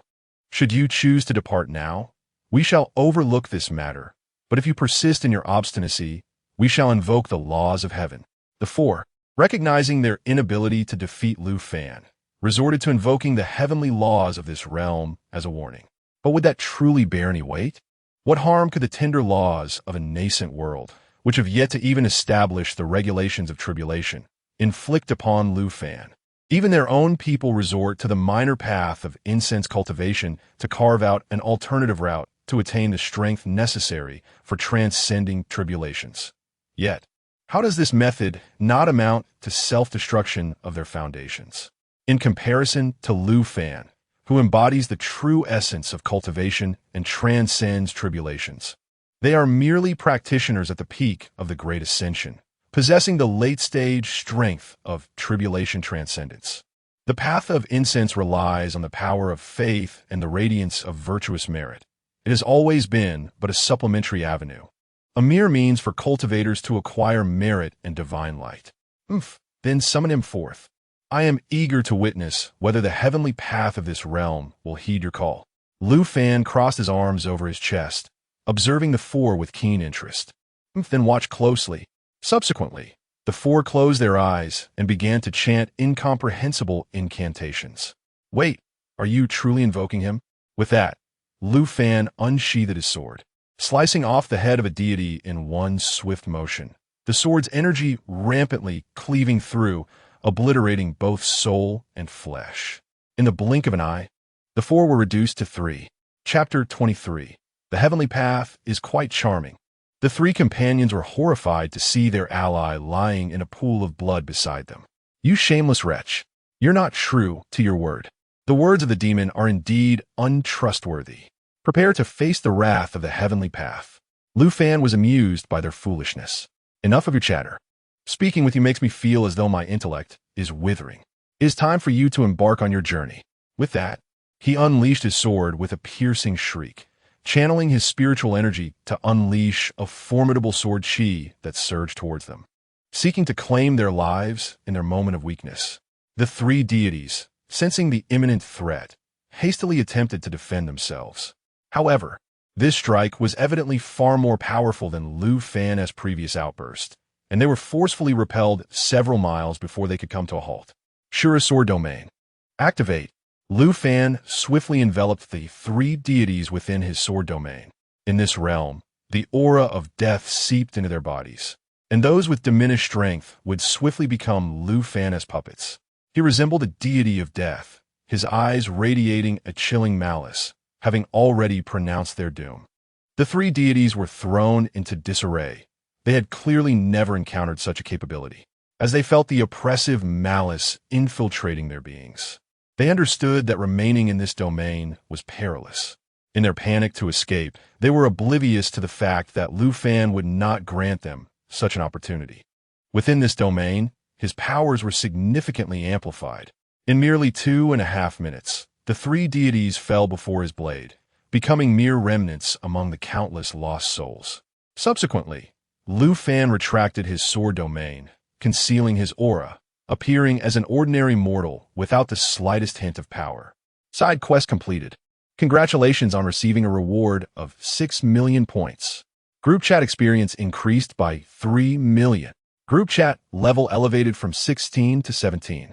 The value of items exchanged among group members has increased to unlimited, contingent upon equivalent exchange. Lu Fan felt a surge of joy. 6 million points had swiftly accounted for nearly a third of his target. Only 12 million points remained. He must press on. As for the rapid elevation of the group chat level, it was undoubtedly due to the efforts of his beloved Ye Qingling. The other idle participants were of no consequence. Collectively, they could not even rival the blue demon chicken raised in the back courtyard of his Dao sect. A true humiliation for any traveler. Cough, cough, cough. Just as Lu Fan was preparing to descend to the ground, a delicate and charming voice echoed from behind him. Lu Fan's heart tightened, and he quickly turned around to find a barefooted, porcelain-skinned girl, around 11 or 12 years old, standing before him. Hey, are you just going to walk away after killing the 4 guardians I painstakingly nurtured? The girl, hands on her hips, confronted Lu Fan with indignation. Lu Fan sighed in relief, realizing she was the embodiment of the heavenly path in this realm. He then adopted a teasing tone and replied, "Oh, and what then? Did I hurt your tender heart? How can you be like this? Killing my guardians without a hint of remorse?" The girl was infuriated, never expecting Lu Fan to retort her accusation. Didn't their demise bring me some measure of comfort?" Lu Fan stroked his chin, contemplating for a moment before tentatively responding. You. The Tao of Heaven was momentarily rendered speechless, then vanished before Lu Fan's eyes. The very next instant, a gentle spiritual rain began to fall from the heavens. Lu Fan shook his head and smiled, realizing that this Tao of Heaven was indeed quite newly formed, adorably Na'vi, and had been brought to tears by just a few words from him. He then slowly descended to the ground, with a surrounding crowd cast fearful and reverent glances in his direction. Zhang Ling, caught in a struggle of great psychological turmoil, alternated between opening and closing his mouth. Finally, gathering his courage, he approached Lu Fan respectfully and inquired, "Master, may I join your chat group?" Lu Fan considered the unremarkable man before him and replied, "You are far too ordinary. My companions in the group are those who will stand by me in conquering the world. Not just anyone can join. You must present something enticing enough to capture my interest, potential physique, talent, something that would inspire me to nurture you. At that moment, Qingling wore a bitter smile, well aware of his lack of any noteworthy attributes. He was not merely an ordinary citizen. He was impoverished, lacking in talent, physique, and wealth. He possessed nothing at all. Just then, a little girl appeared, standing directly in front of Qingling, her snow-white, delicate feet instantly soiling with dirt. Lu Fan frowned at the sight. His obsessive-compulsive nature was distressed by the sight of such beautiful little feet tarnished with dark mud. The little girl, noticing his reaction, raised her head defiantly, deliberately rubbing her feet against the ground as if to provoke Lu Fan further. She then turned her attention to Qingling, aware that Lu Fan had come here for him. If she could connect him to this realm, wouldn't that mean he would have Lu Fan as his backing? The little girl then addressed Qingling. Hey, would you like to be the guardian of my divine continent? I guarantee you a place among the celestial beings. With just a nod from me, entering the immortal realm would be a mere formality. Qingling did not immediately agree, but instead turned to Lu Fan and asked, Master, if I consent, would that mean I can join your chat group? Lu Fan nodded silently in agreement.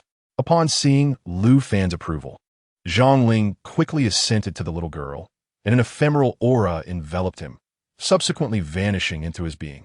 Very well, from now on, you shall be the guardian of this world. Once I have perfected the laws of the celestial beings, I will admit you into the sanctuary of guardians, the little girl proclaimed. After she finished speaking, Lu Fan interjected, join the group, 438 group chat. It took Lu Fan a full minute just to locate Qingling's application. The number of traversers was increasing, but the number of chat groups remained the same. After granting his approval, Lu Fan prepared to return home, only to notice the surrounding crowd glaring at the three of them with hostility. In response, Lu Fan promptly transported Qingling thousands of miles away and provided him with a cultivation manual. Now only the little girl and Lu Fan remained. Seizing the moment, Lu Fan playfully swatted the little girl on her bottom. You can't do this. I am a supreme Tao of heaven. I will summon heavenly lightning to strike you down. Let's see you threaten me. How dare she provoke me to my face? It is nothing short of courting disaster. Lu Fan relished the encounter. To think she would sully her delicate, fair feet with mud is a grievous waste.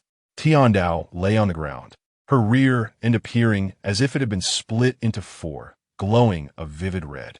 Subsequently, she adopted a pose of feigned ruin, gazing mournfully at Lu Fan. Alas, she could not best him in combat, and was left to attempt to pierce him with her glare. Thus, Lu Fan entered the void passage, a whimsical tune on his lips, and returned to his chamber under her sorrowful gaze. Chapter 24. Gathering a group of adopted sons, Lu Fan sat cross-legged on the ground, surrounded by 6 celestial spirit stones, which he had exchanged for 6 million points. Suddenly, a powerful force emanated from him, causing the stones to spin rapidly. Waves of immense spiritual energy were stripped away and entered his body. As the last wisp of celestial energy was absorbed, the 6 stones disintegrated into fine ash. Lu Fan opened his eyes, feeling the terrifying energy now contained within him, and a smile crept across his face. 970 million combat power. Soon, the group chat erupted with notifications, as dear friends summoned their beloved group master. In group 438, becoming the supreme god of the West, none, hello everyone, decisively unmatched through the ages, early golden core. Greetings. Oh, your name is quite impressive. Invite fellow Taoists to join my human emperor banner, late nascent soul. Finally broke through, thankfully thanks to the enlightenment tea. Oh, is there a new member? Would a new member be interested in becoming the Ghost King in my human emperor banner? Ye Qingling, late Tribulation Crossing. This life must ascend Ye Qingling. Practice more if you're still inexperienced.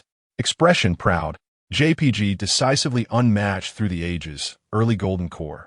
Sister-in-law is amazing. Invite fellow Taoists to join my human emperor banner, late nascent soul. Sister-in-law is amazing. Wishing to be a great love immortal, full golden core. Sister-in-law is amazing.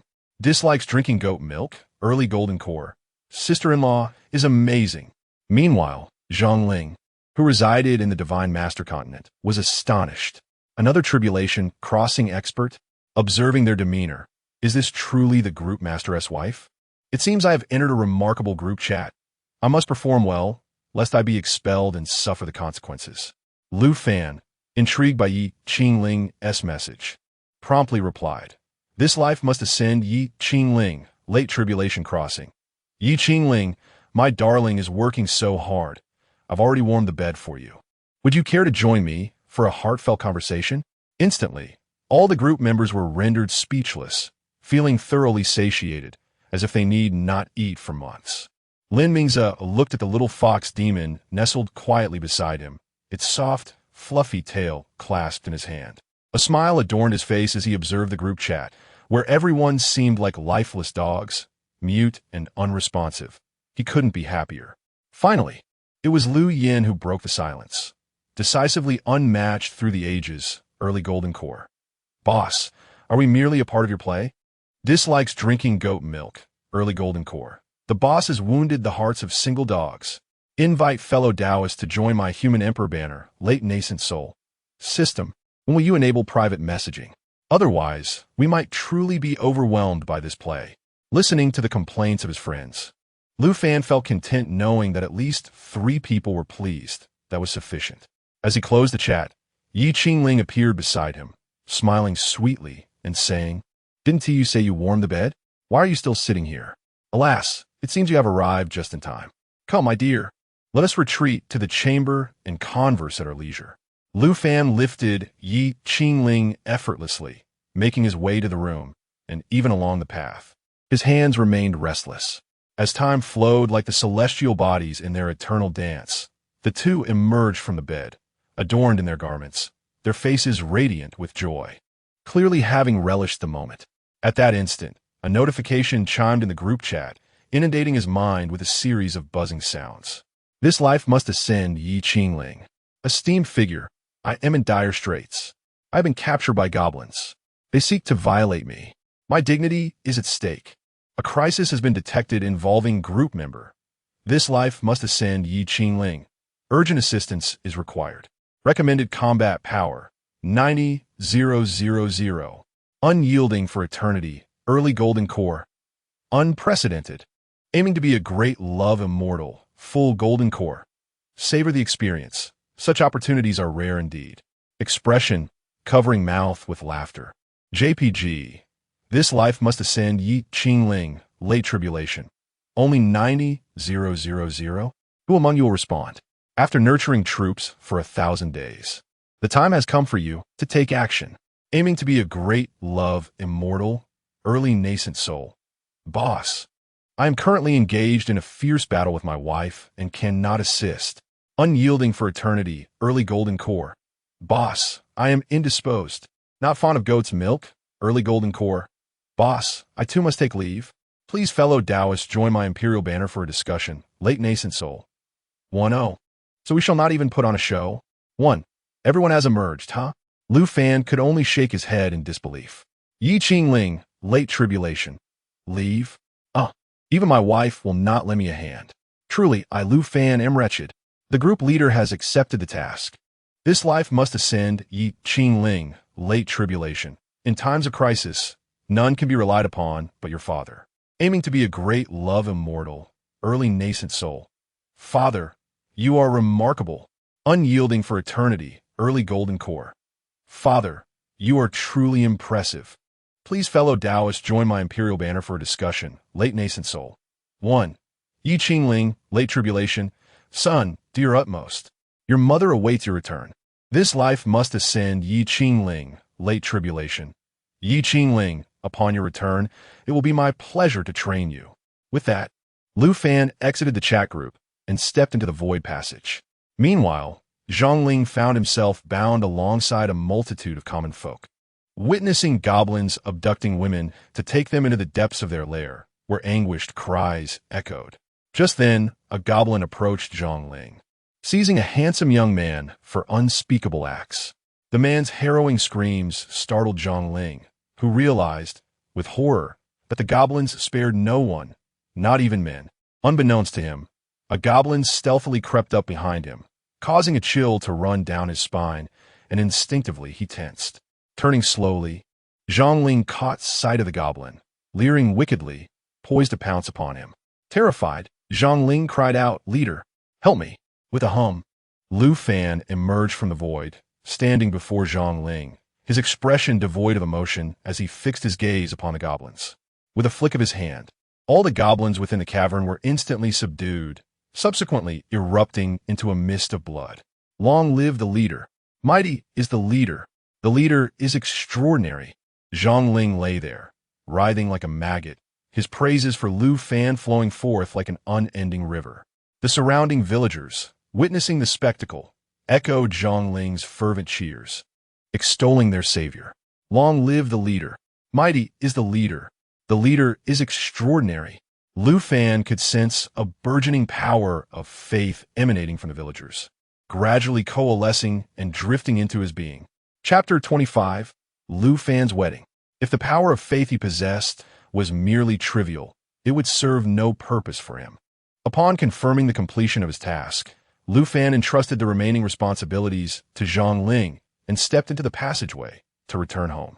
The first thing he did upon returning to the Bitterwood Immortal Realm was to rush straight to the demon sect and find Ye Qingling for a rigorous training session that lasted 3 days and 3 nights.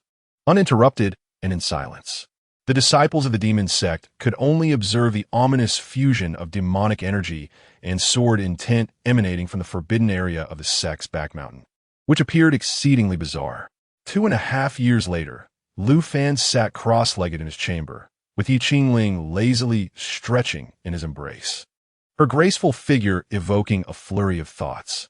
14 immortal spirit stones floated around Lu Fan. He had succeeded. The journey had been arduous, but today he was finally poised to break through to the peak of the Tribulation Stage. As each spirit stone shattered into ashes, Lu Fan's aura intensified, culminating in a sound akin to the cracking of an eggshell. He had reached the pinnacle of the Tribulation Stage, becoming the sole master of this realm at that level. The previous peak cultivator had likely reincarnated by now, having suffered greatly due to Lu Fan's actions. My son is truly remarkable, achieving the peak of the Tribulation Stage so swiftly, unlike your mother, who is still in the later stages of tribulation. Ye Qingling teased as she gently stroked Lu Fan's head. Dear wife, you are being mischievous again. It seems my training has yet to be sufficient. With that, Lu Fan scooped up Ye Qingling and retreated into their room. Ye Qingling nestled against Lu Fan's chest and softly inquired, Lu Fan, will you hold a grand wedding for me? I wish to be your bride. In 3 days, an auspicious day, I shall formally take you as my wife, all right, darling? Lu Fan pressed his lips against Ye Qingling's soft, warm ones, then whispered in her ear, Yes, that sounds wonderful.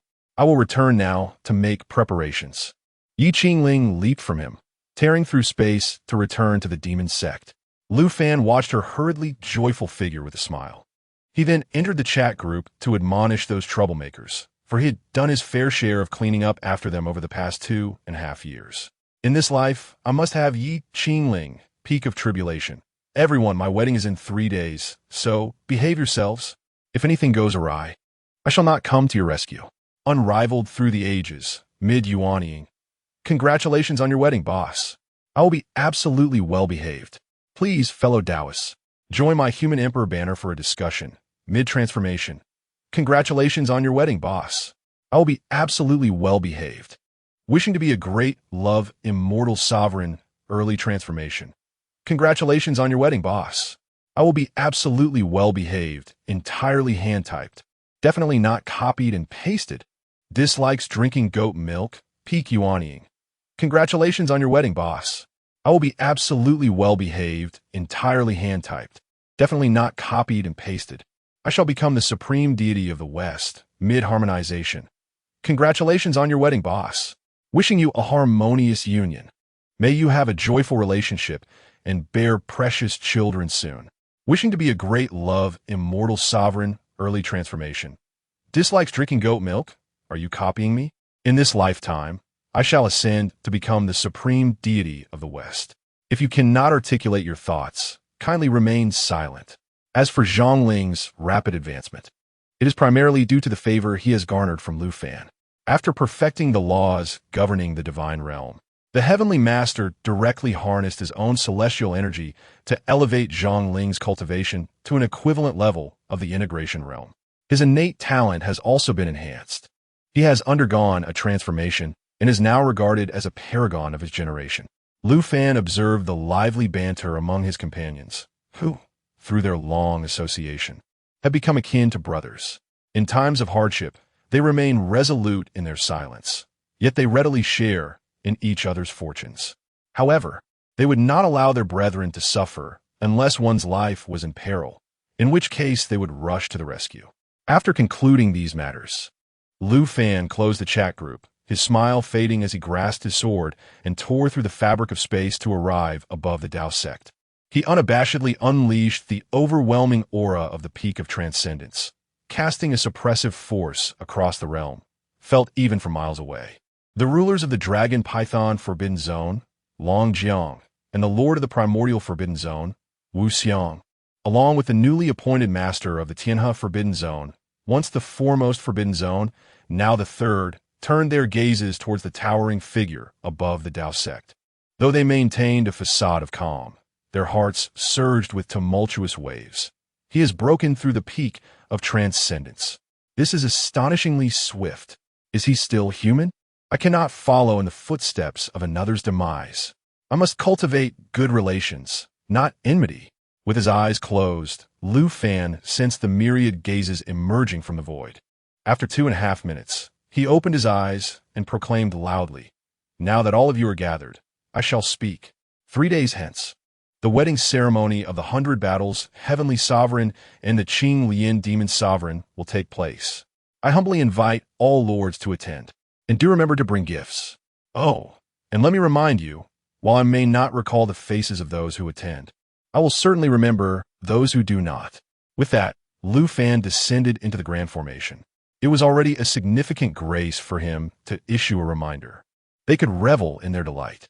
The entire Tao sect functioned like a colossal machine, meticulously preparing for Lu Fan's wedding, adorned with lights and festooned in celebration.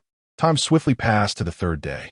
Ye Qingling, resplendent in a bright red phoenix robe, sat in Lu Fan's chambers, attended by several maidservants who were meticulously arranging her attire. Meanwhile, Lu Fan, clad in a magnificent red dragon python robe, stood at the mountain's forefront to welcome the guests. The Lord of the Primordial Forbidden Zone has arrived, presenting a rare treasure worth 100,000 years. Instantly, the assembled disciples from various sects were left in awe. Such a treasure could resurrect the dead. Merely inhaling its essence could cause one to bleed profusely from a nose. "Ha! It has been ages, Heavenly Sovereign," Wu Xiang exclaimed with a beaming smile, eagerly grasping Lu Fan's hands in a warm greeting. "Ha ha, dear brother. You remain as splendid as ever. Please come in." Lu Fan promptly cleared the way for Wu Xiang to enter. "Ah, 2 cunning old foxes. The master of the Dragon Python Forbidden Zone has arrived, bearing 2 exquisite gifts. The ancient scales of a true dragon." A wave of astonishment rippled through the crowd. Indeed, they are genuine dragons, and of the millennial-old variety. Congratulations to the Heavenly Sovereign on his nuptials. Long Jiang greeted Lu Fan with a smile, while Long Bing, standing beside him, wore a troubled expression, yet felt compelled to smile nonetheless. "Please come in, come in." Lu Fan gestured, clearing the way for the two to enter.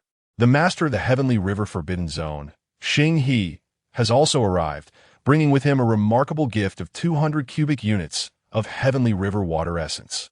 The essence of Heavenly River water possesses an extraordinarily potent nurturing effect on the soul, not to mention that the essence itself can significantly enhance one's spiritual strength, rivaling even the finest of elixirs. Chapter 26, A Dimensional Strike. In this extraordinary gathering, the most esteemed figures of the cultivation world appeared as numerous as pebbles by the roadside, each one potentially a venerable ancestor from a sacred realm. With the arrival of these heavyweight personalities, the atmosphere of the wedding reached its zenith.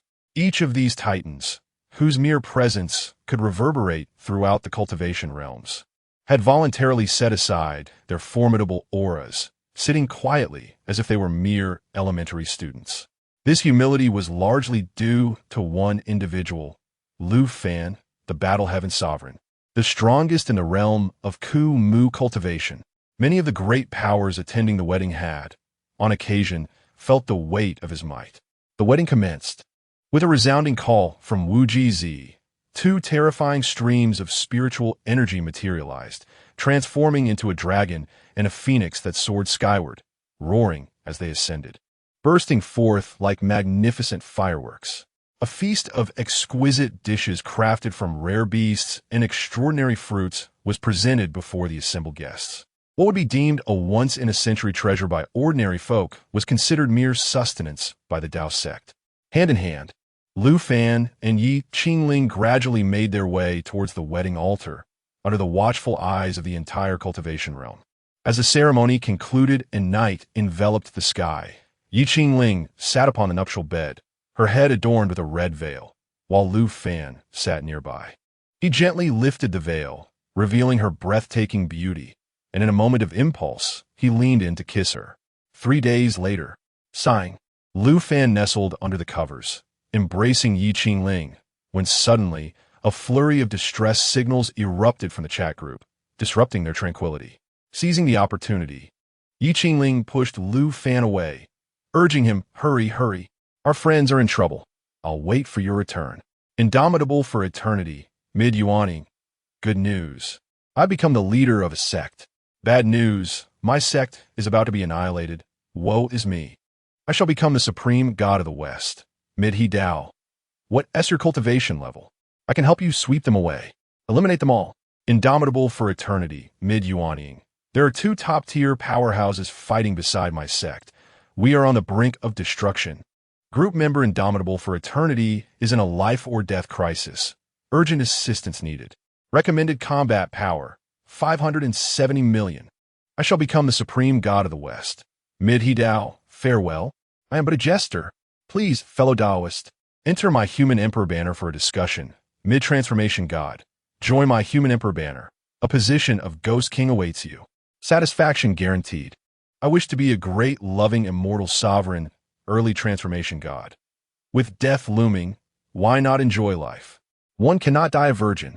Indomitable for eternity, mid-Yuaning. Enough with the teasing. Brothers. Lu Fan was now quite irate, disturbed by these 2 fools. Such insolence was utterly unforgivable. You have accepted this mission. The void passage has been established.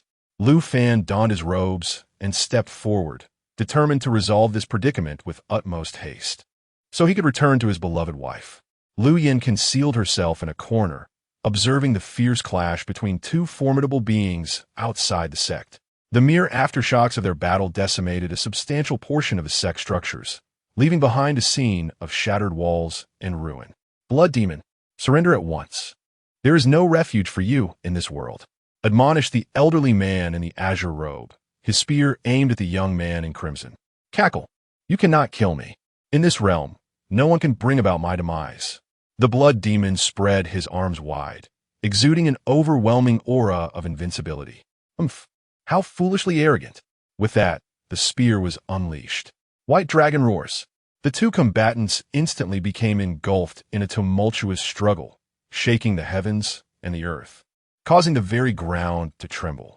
The sect where Lu Yin resided resembled a fragile leaf tossed upon a tempestuous sea, at the mercy of each wave that threatened to overturn it. After a prolonged skirmish, the Blood Demon seized the opportune moment to deliver a devastating blow to the elder in azure, sending him hurtling through the air toward the sect. "Oh no, don't toy with me," Lu Yin exclaimed in panic, rendered speechless by the unfolding chaos. Boom! The elder crashed into the ground of the sect, creating a massive crater. He obediently become the sustenance for my ascension. The Blood Demon opened his mouth wide, resembling a gaping abyss, intent on devouring the entire sect to refine it within himself. The azure-robed elder coughed up blood, his vitality waning. As he attempted to flee, he found the pull growing stronger, rendering escape impossible. Am I truly destined to perish here? The elder seemed to resign himself to fate, lying on the ground as his spiritual energy was incessantly siphoned away, leaving him incapable of further struggle. In the grand hall, Lu Yin was filled with indignation. Why is it that everyone can bully me? Do they truly believe I'm so easily trifled with? Though I may be weak, I have my leader. No, I, Lu Yin, cannot fall here. I have unfulfilled dreams. Leader, please come and save my life. With a desperate effort, Lu Yin struggled to rise, blood being drawn from her pores, threatening to transform her into a being of pure blood. The disciples within the sect fared no better. Many uninitiated acolytes were instantaneously reduced to desiccated corpses, while even the more skilled could only watch helplessly as their lifeblood seeped from their pores, drifting skyward. The blood demon reveled in the exquisite taste of blood flowing into his mouth, a look of delight gracing his features. Just as he was indulging, a finger pressed against his lips, and a figure clad in black robes materialized before him. The position of the two appeared somewhat intimate as Lu Fan whispered, "Shh, close your mouth and refrain from speaking. Remember not to be so gluttonous in your next life." The blood demon visibly panicked, questioning when this individual had appeared and why he had detected none of his presence. A cold sweat broke out on his forehead, and his body trembled uncontrollably. Even without emanating the slightest aura, Lu Fan was far from an ordinary passerby. What kind of insect could approach him so silently? At that moment, Lu Fan transformed his finger into a palm and delivered a forceful strike to the blood demon's chest. Whoosh, boom! The blood demon was driven into the earth, stirring up a cloud of dust. When the dust settled, a massive crater, 100 meters in diameter and several dozen meters deep, lay before them. The blood demon lay in the depths of the pit, blood ceaselessly oozing from its mouth, a stark indication that its breaths were becoming increasingly shallow. It is worth noting that Lu Fan had merely harnessed the power of his physical form, with a light yet forceful strike. He had reduced this mid-stage great being to a state of grievous injury, teetering on the brink of death. This was, indeed, a quintessential instance of dimensional suppression. Chapter 27. The secret realm of the transcendent. Lu Fan gently descended into the pit, his feet pressing against the chest of the blood demon, whose eyes widened in disbelief. His mouth opened and closed in silent gasps, unable to articulate a single word.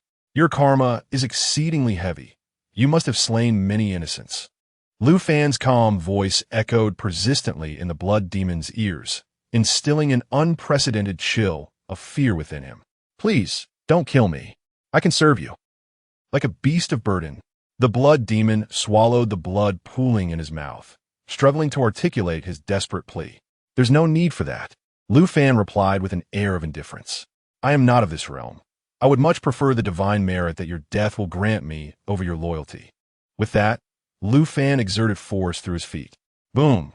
The pit deepened by several meters instantly, shattering the blood demon's ribs and internal organs, with blood mingled with fragments of viscera spewing forth. Following this, Lu Fan focused his mind, unleashing a terrifying soul force that surged into the blood demon's consciousness, extinguishing his very essence. His head slumped to the side, eyes wide open in death.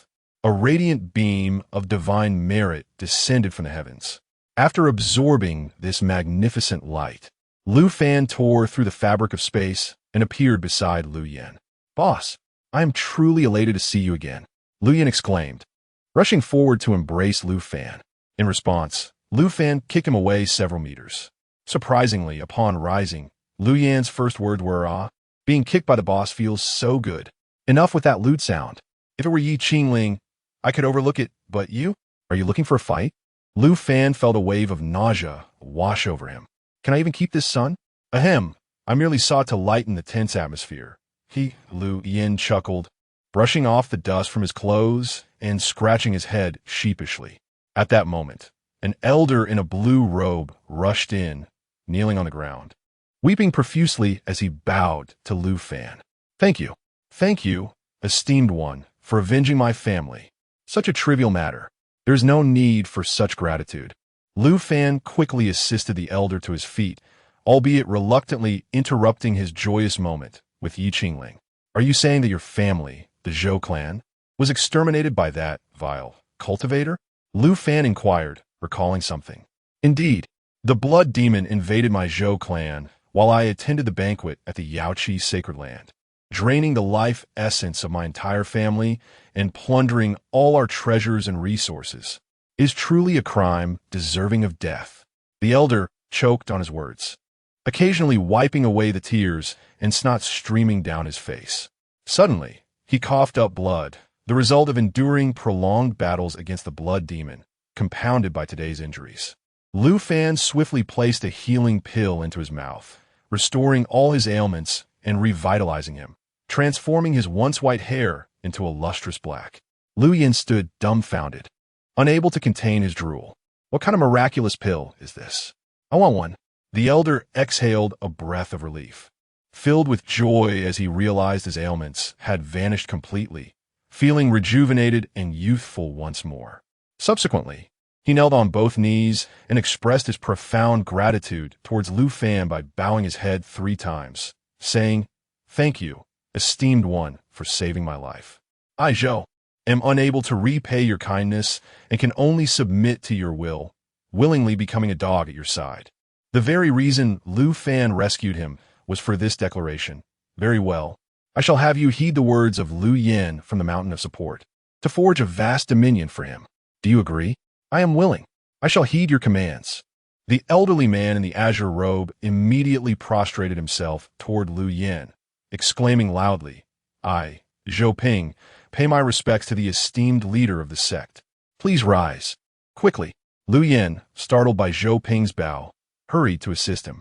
Since ancient times, who could boast of having a mighty being of the great ascension bow before a mid-stage nascent soul cultivator? Only Lu Yin could relish such an honor. Enough. Since the matter is resolved, I shall take my leave. Zhou Ping, assist him well. You shall not lack in rewards. As Lu Fan bid farewell to Lu Yin, he playfully tapped Zhou Ping, ever aware of the fickleness of human nature. Before departing, Lu Fan presented Lu Yin with a storage bag filled with essential cultivation resources, sufficient for the development of both the sect and his personal cultivation needs. Having completed these tasks, Lu Fan's thoughts turned to the delightful moments he had shared with Ye Qingling. Just as he was about to step into the void passage, the earth trembled suddenly, and from a distance, a golden light emerged, accompanied by a formidable and terrifying surge of spiritual energy that radiated outward. Observing the source, Lu Fan discerned a portal standing tall. Evidently, a relic had manifested. Judging by the waves of spiritual energy, it appeared to be the tomb of a venerable being in the late stages of tribulation. This revelation piqued Lu Fan's curiosity. Digging into the ancestral graves of others was, after all, his favorite pastime, assisting the maintenance of ancestral graves. Any treasures left behind, unclaimed, would serve as remuneration for his efforts. He pondered what treasures might lie within. A smile crept across his face as he tore through the fabric of space and departed, leaving Lu Yin behind, who also wished to venture forth but realized it was beyond his reach. Thus he dismissed the thought. Zhou Ping, too, was eager to explore, hoping to discover treasures that might aid in his breakthrough to the Tribulation Stage. Yet, without Lu Yin's command, he hesitated to act independently. Cautiously bowing to Lu Yin and inquiring, "Esteemed leader, I wish to seek treasures that may facilitate my breakthrough to the Tribulation Stage, while also gathering resources for the sect." "Huh? Oh, no problem. You may go. Just be careful," Lu Yin promptly replied. What a jest it would be, having a great ascension being solicit the opinion of a mid-stage nascent soul cultivator was an immense honor. Did he truly have grounds to refuse? Zhou Ping nodded and promptly tore through space, leaving Lu Yin alone.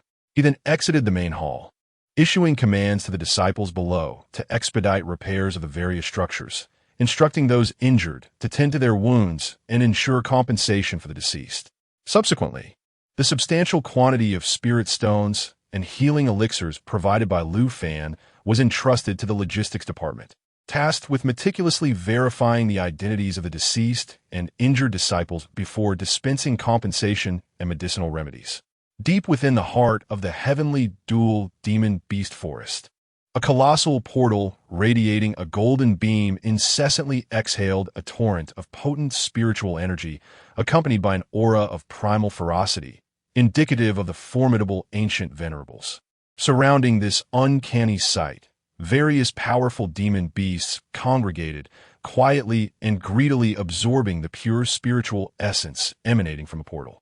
At that moment, a spatial rift materialized, and Lu Fan's arrival shattered the tranquility of this realm. The grand demon beasts of the Great Ascension realm turned their gaze towards him, their eyes brimming with hostility. Human, this territory belongs to our demon race. Depart at once or else. The leading peak Great Ascension demon beast's words were abruptly interrupted by Lu Fan. Or else what? He revealed his own peak tribulation strength without reservation, unleashing a pressure that instilled dread among all beings. Chapter 28. Encountering the Celestial Sect again. At this moment, the Celestial Path became aware of the anomaly that was Lu Fan. The heavens trembled, and dark clouds of tribulation thunder loomed ominously above him. The mere pressure emanating from this phenomenon compelled the surrounding demonic beasts to bow their heads, unable to meet the gaze of the Celestial Path. Suddenly, the tribulation clouds unleashed bolts of purple thunder, striking Lu Fan with such insignificance that it felt less like a blow and more akin to a gentle tickle, failing even to pierce his robes.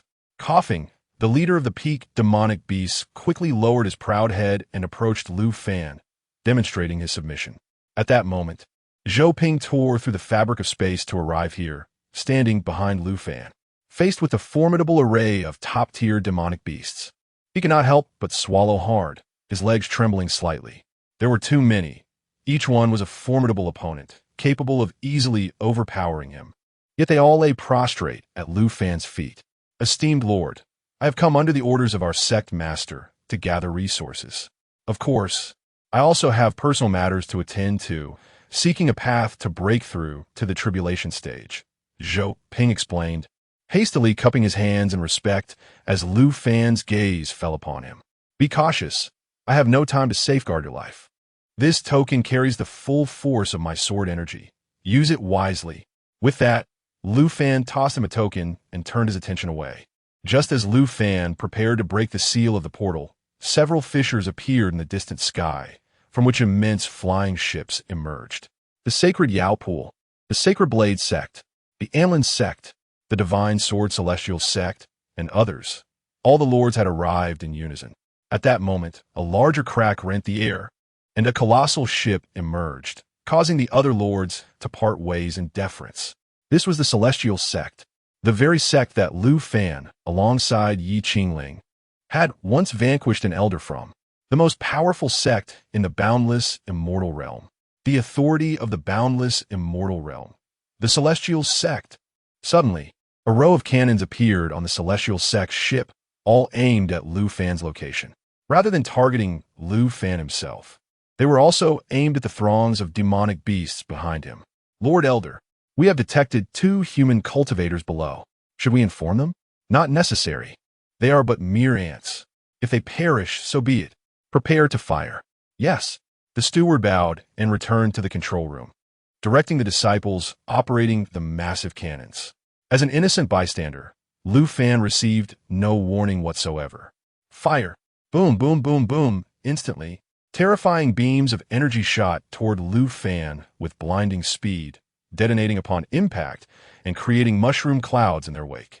On the Yao Pool ship, a porcelain-like girl inquired, puzzled, of the beautiful matron beside her, Mother, why does the Celestial Sect not inform those 2 innocent cultivators?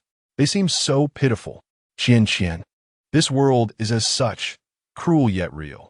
Without strength, there is no respect. Therefore, you must strive diligently in your cultivation to attain the status of a revered one. This secret realm presents a splendid opportunity. The matron gently grasped Qian's small hand, speaking tenderly, before affectionately ruffling her hair and releasing her.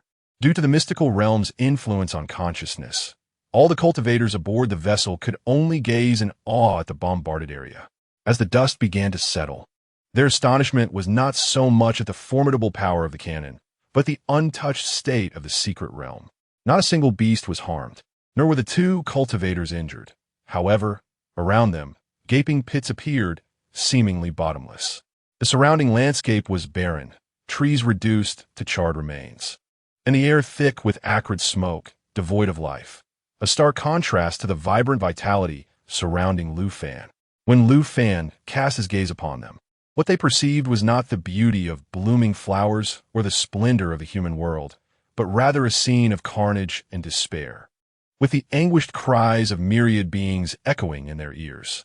Those with wavering resolve were driven to madness, collapsing to the ground and repeatedly bowing before Lu Fan, indifferent to the blood that flowed from their foreheads. The beautiful woman among them felt a chill of fear, beads of sweat forming on her back, realizing that this was merely the residual glance of Lu Fan. At the focal point of Lu Fan's sight, aboard the Tianzong vessel, even disciples who averted their eyes from Lu Fan's penetrating gaze could not escape its reach. Closing their eyes offered no solace. The venerable ancestor of Tianzong steadied himself, letting out a cold snort, for even he had nearly succumbed to the pressure, beads of cold sweat dotting his forehead. It is worth noting that he had already advanced to the late stage of tribulation, standing atop the pinnacle of the boundless cultivation world. Yet, gritting his teeth, he addressed Lu Fan below, acknowledging, "Your methods are truly remarkable. Today, Tianzong concedes. I beseech you to retract your power." Mistakenly believing that this was a display of Lu Fan's divine abilities, the ancestor remained unaware that it was merely Lu Fan's ordinary gaze, unworthy of invoking his true prowess. Unsure of Lu Fan's capabilities, he refrained from acting rashly, choosing instead to retreat a step. One should show mercy where possible, he thought, considering that he had not sustained any harm, and given Tianzong's esteemed position, he presumed a compromise would be forthcoming. However, Lu Fan was far from inclined to concede. "How many years has it been since anyone has dared to provoke me and expect me to endure?" He scoffed coldly, fixing an icy stare upon the ancestor of Tianzong. A mere fledgling, emboldened by a modicum of cultivation, dares to challenge the foremost sect of the boundless cultivation world. Does he not know the meaning of death? The ancestor's temper flared, and he shouted at Lu Fan. In response, Lu Fan suddenly exhaled, his body relaxing as though he were yielding a step. Observing this, the ancestor sneered, believing that fear had overtaken Lu Fan. A mere child unversed in the ways of the world dared to defy Tianzong. However, if Lu Yin were present, he would not share this sentiment. Instead, he would slap his forehead and exclaim, "It's over. Very well. Tianzong is indeed formidable. If you can withstand my sword, I shall let you go." With that proclamation, Lu Fan's aura no longer concealed, revealing the pinnacle of tribulation. He then unsheathed his sword, the domain of his sword energy coalescing and merging with the blade, pointing it skyward. The surrounding sacred grounds trembled at the sight, pinnacle of tribulation. The celestial beings aboard the soaring vessel were dazzled, for only a man of such caliber was worthy of their admiration. On the ship of the divine sword sect, an elder quietly opened his eyes, murmuring, "Such terrifying mastery of the sword path. A genius. No, a prodigy. Indeed, it is more accurate to say, a prodigy of 200 times. The elder of the celestial sect was equally astonished, yet helpless. If only he had known that you were at the pinnacle of tribulation, he would not have foolishly provoked you. As Lu Fan's sword descended, darkness enveloped the heavens and earth, and the winds howled with fury, cleaving the entire celestial sect's vessel in two, regardless of the elder's futile attempts to intervene. Chapter 29. This sword pierces the galaxy. Aside from the venerable ancestor of the heavenly sect, the remaining disciples fell one after another, becoming mere sustenance for this forest. "You promised that if we endured this sword, you would spare us. You cannot go back on your word." The ancestor of the heavenly sect, dragging his injured body, gasped for breath as he anxiously gazed at Lu Fan, fearing he might renege on his promise. But who is Lu Fan?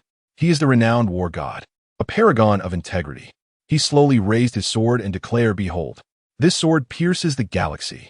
With that, a more terrifying sword aura was unleashed, cleaving the sky in half and revealing a chasm 1,000 fathoms deep. The sword energy surged straight toward the ancestor of the heavenly sect, who could not evade it. He could only watch helplessly as the blade severed his flesh and soul. In that final moment, he could only utter, "You are untrustworthy." He was then cleaved in two, plummeting to the ground, his eyes wide open in death. Trust? It is merely a tool for the strong to comfort the weak. This world is ultimately a realm where the strong prey upon the weak. Lu Fan sheathed his sword and turned away. The remaining members aboard the sacred vessels fell into a profound silence, exchanging glances, clearly still reeling from the shock of that singular sword strike. Mother, he is so powerful, truly magnificent. Can I be like him one day? On the Yaotai vessel, Qian shook the arm of a beautiful woman, inquiring eagerly. At that moment, Lu Fan's gaze fell upon them, nearly causing the woman to lose her composure. She quickly covered the girl's mouth. Once Lu Fan's gaze shifted away, she sighed in relief, thankful that he had not cast his wrath upon them.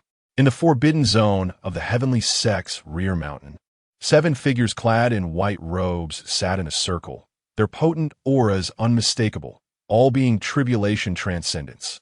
Any mere harmonization realm cultivator standing among them would likely be crushed under the weight of their combined pressure. Tianxi is dead. A voice shattered the silence. As a white-haired youth stood, speaking slowly, with a black 3-character insignia prominently displayed behind him. This is the second one. Tianxi has fallen. And now Tianxi lies dead deep within the Tiando Great Forest. This enmity must be avenged. A voice filled with murderous intent rang out.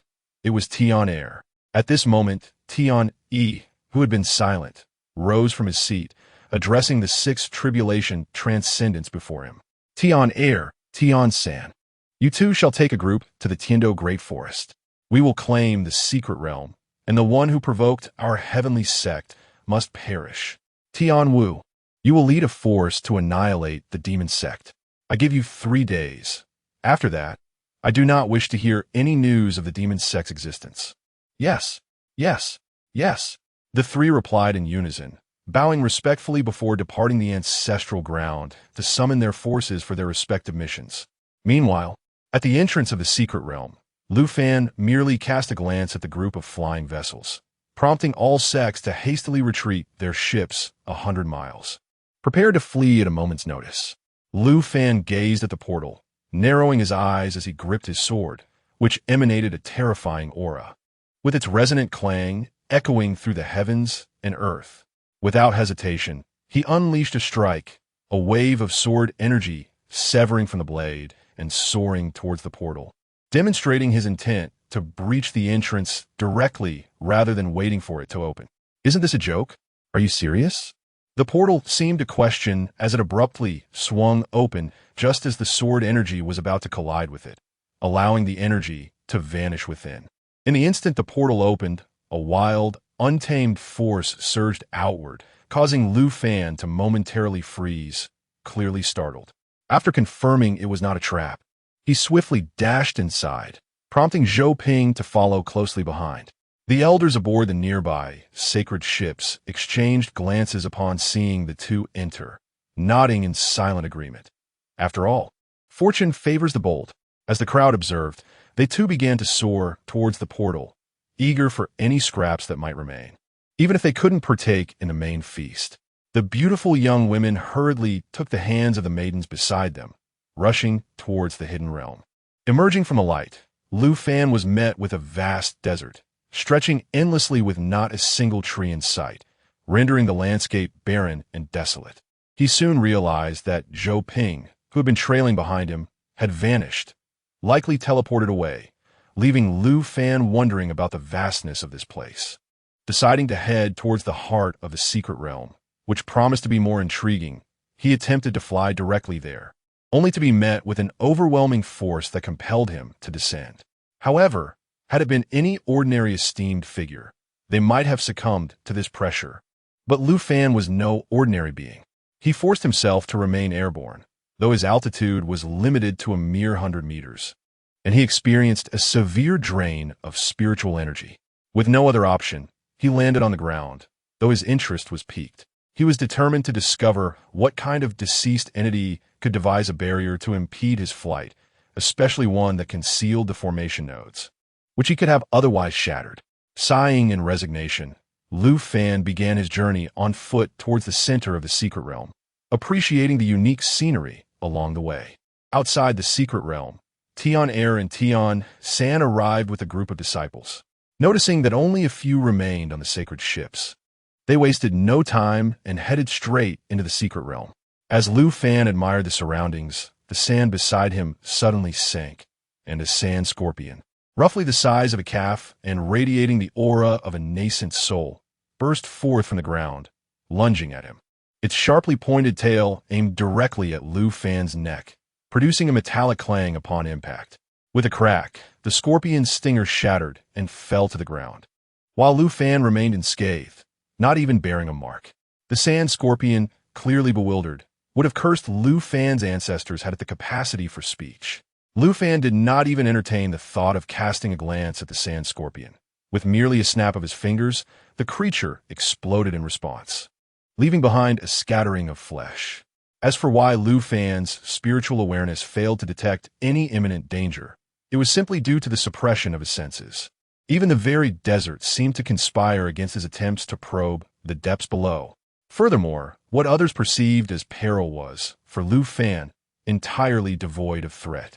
The moment the sand scorpion emerged, he did not even register a hint of danger. Subsequently, Lu Fan extended his palm forward and pressed down. Boom! A formidable pressure descended, causing the ground beneath to erupt in a chorus of distressing cries, while green scorpion venom seeped to the surface, tinting the yellow sands with a verdant hue. Having accomplished this, Lu Fan brushed off his hands and confidently proceeded onward, no longer burdened by the fear of being disturbed by a sand scorpion while he savored the beauty around him. Chapter 30. Ouyang Qian 2.5 hours later. Just as Lu Fan was about to step out of the desert and into the forest, a young girl suddenly intruded upon his consciousness. He turned to look and saw a ragged girl staggering towards him in a panicked manner. Her body bore large patches of exposed skin, marred by numerous small wounds from which blood was seeping. Behind her, a group of menacing sand scorpions followed closely. Occasionally, the girl would glance back at the scorpions, terrified that they might suddenly charge at her. In that moment, she stumbled over something and fell face first into the ground. Her knees were scraped by the hard stones, leaving deep, gory gashes that bled profusely, causing her to gasp in pain. It hurt. It hurt so much. The girl clutched her injured knee, watching in horror as the terrifying sand scorpions drew nearer. She could only shuffle backward, helplessly witnessing the scorpions encroach upon her. As they reached her side, extending their long, venomous stingers towards her, she closed her eyes in despair, tears streaming down her cheeks. Just as the stinger was about to pierce her chest, a pair of strong hands swiftly pulled her away, causing the scorpions to miss their target.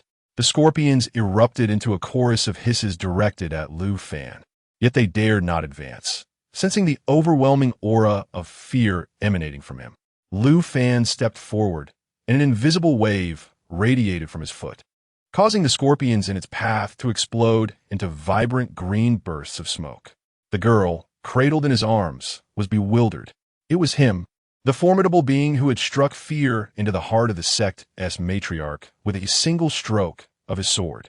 As she was lost in thought, Lu Fan suddenly released her, and she stumbled, falling onto the scorching sand. A white jade vial was tossed beside her. She looked up to find Lu Fan had already distanced himself, having uttered not a single word throughout the encounter. Clenching her fists in frustration, she yearned for the opportunity to be his disciple, believing that perhaps she too could attain such strength and no longer be viewed merely as a pawn in political alliances. After hastily consuming the healing elixir he provided, she prepared to sit and absorb its power, only to discover that the medicine was already taking effect. A terrifying surge of energy coursed through her body, leaving her astonished. Was this truly a healing elixir? Such formidable potency? Quickly, she settled into a meditative position, guiding the energy within her. In an instant, all her injuries healed, and her cultivation progressed from the chi refinement stage to the foundation establishment stage. Exhaling in relief, she marveled at the foundational waves emanating from her body. Suddenly, she recalled Lu Fan and swiftly rose to pursue him. Fortunately, Lu Fan had no intention of hastening towards the great mountain at the heart of the secret realm. Otherwise, she would have never been able to catch up. "Wait for me, senior," she called breathlessly, hands on her hips. Lu Fan frowned and turned to inquire, "Is there something you need?" The young girl was startled by the indifferent voice, instinctively swallowing hard, and cautiously inquired, "Senior, may I stay by your side?" Realizing her request might be a bit too forward, she quickly added, "Rest assured, senior, I will be utterly obedient." Lu Fan gazed into her curious, whimsical eyes and observed her tattered dress, which revealed her skin as delicate and white as milk, exposed before him. Suddenly, the girl noticed something, looked down in shock, and fled into a nearby thicket, vanishing from sight. Lu Fan awkwardly cleared his throat a few times, feeling somewhat impolite, as his previously composed demeanor crumbled under the chilly atmosphere. After a while, the girl emerged from the thicket, twirling in front of Lu Fan, her delight evident as she asked, "Senior, do you think my dress is beautiful?" Fortunately, this girl encountered Lu Fan. Otherwise, she might have found herself in a dire situation with some man in a secluded forest. "Mediocre," Lu Fan replied bluntly, pointing out the dress's flaws without any regard for the girl as tender heart. It was precisely this forthrightness that had led him to endure a fair share of beatings from Ye Qingling in previous years, resulting in his relegation to the Cold Palace. Sharing no bed with her, the girl appeared visibly disappointed, yet she had no other attire left in her storage ring, leaving her unable to change. However, her spirits soon lifted again as her bright, sparkling eyes blinked with curiosity. "My name is Ouyang Qian, senior, what is yours?" Lu Fan, devoid of smile, simply replied and turned away, walking ahead without a thought for whether Ouyang Qian could keep up. Undeterred, she quickly chased after him, and Lu Fan did not reject her following. This was a considerable victory for her. As she walked beside Lu Fan, her small mouth chattered incessantly about trivial matters from home, how her father had once indulged in an extravagant night at a brothel, only to be interrupted by her mother at the peak of his revelry. Lu Fan found this rather amusing, adding a touch of levity to their journey, and he occasionally teased the young girl, which proved to be a delightful form of entertainment. "How did you make it to this secret realm with such poor skills?" Lu Fan's words struck hard. "I came with my mother," Ouyang Qian replied without hesitation. Observing her adorable demeanor, Lu Fan felt his mood brighten, contemplating the idea of having a daughter one day, as it seemed to nurture both beauty and vitality. "How did you end up here? Are your family members truly so unconcerned? You would have perished at the hands of the scorpions had I not saved you," he inquired, placing a hand on her little head. Ouyang Qian ceased her playful antics and, with a calm demeanor, explained, "My mother used a certain magical artifact to ensure we wouldn't be separated upon entering. With her strength, she could have protected me well. However, when we arrived, we unexpectedly encountered a tribulation beast. To safeguard me from the aftermath of the battle, she drew the beast away. However, at that moment, I found myself targeted by several other demonic beasts, and my mother was unable to assist me. Thus, I fled, relentlessly evading them. I exhausted all the talismans of swift wind and other life-saving measures I had with me, and, as you have witnessed, that is how I ended up.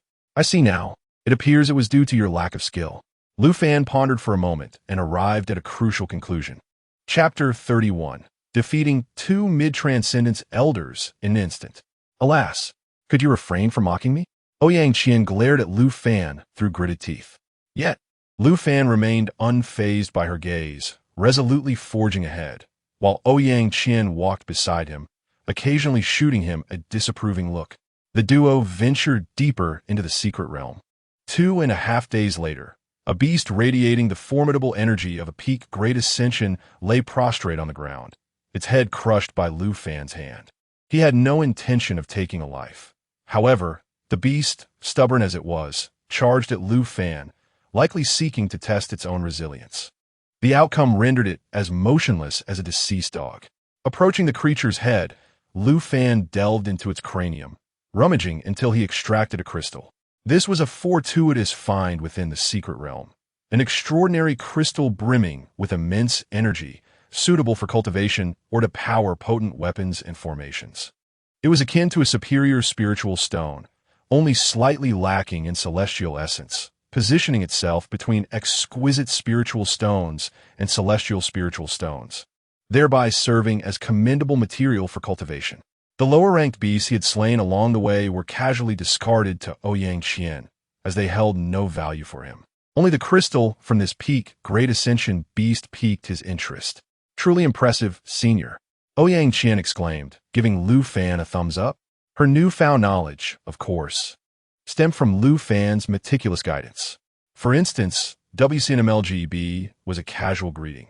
As for introducing oneself in a novel manner, it was as simple as using 54,088, clear and straightforward. Ouyang Qian learned swiftly, and Lu Fan couldn't help but feel a sense of accomplishment watching the enchanting girl he was leading astray. Senior, 54,088. Ouyang Qian beamed at Lu Fan. He stumbled momentarily, realizing he had been caught in his own trap.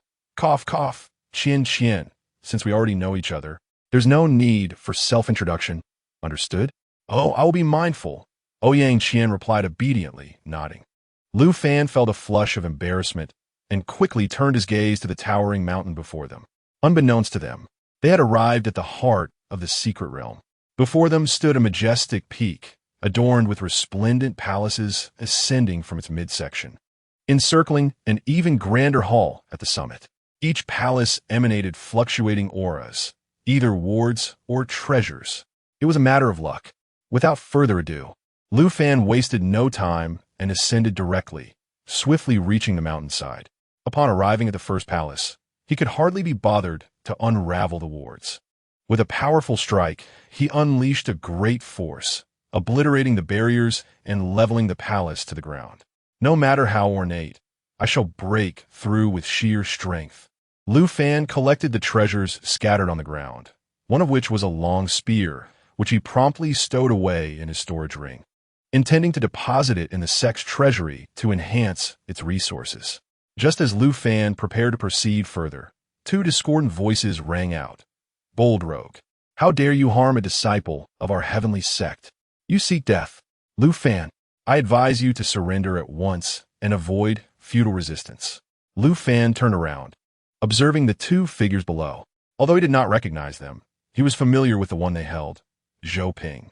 Subsequently, Tian San tossed Zhou Ping aside and addressed Lu Fan, stating, I encountered him on the road and thought he looked rather lonely walking alone, so I brought him along. However, we found him somewhat bothersome, hence we eliminated him and brought his remains here. You have no objections, do you? Ha ha ha, of course, he had no objections. With Zhou Ping to pave the way for him, he should be pleased. Tian Air quickly retorted, asserting that Tian San was mistaken. Indeed, it was my oversight. Lu Fan, you must be quite delighted now, right? Ha ha. Tian San laughed heartily at Lu Fan.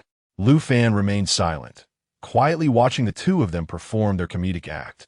Yet his palm gradually clenched, signaling an impending eruption.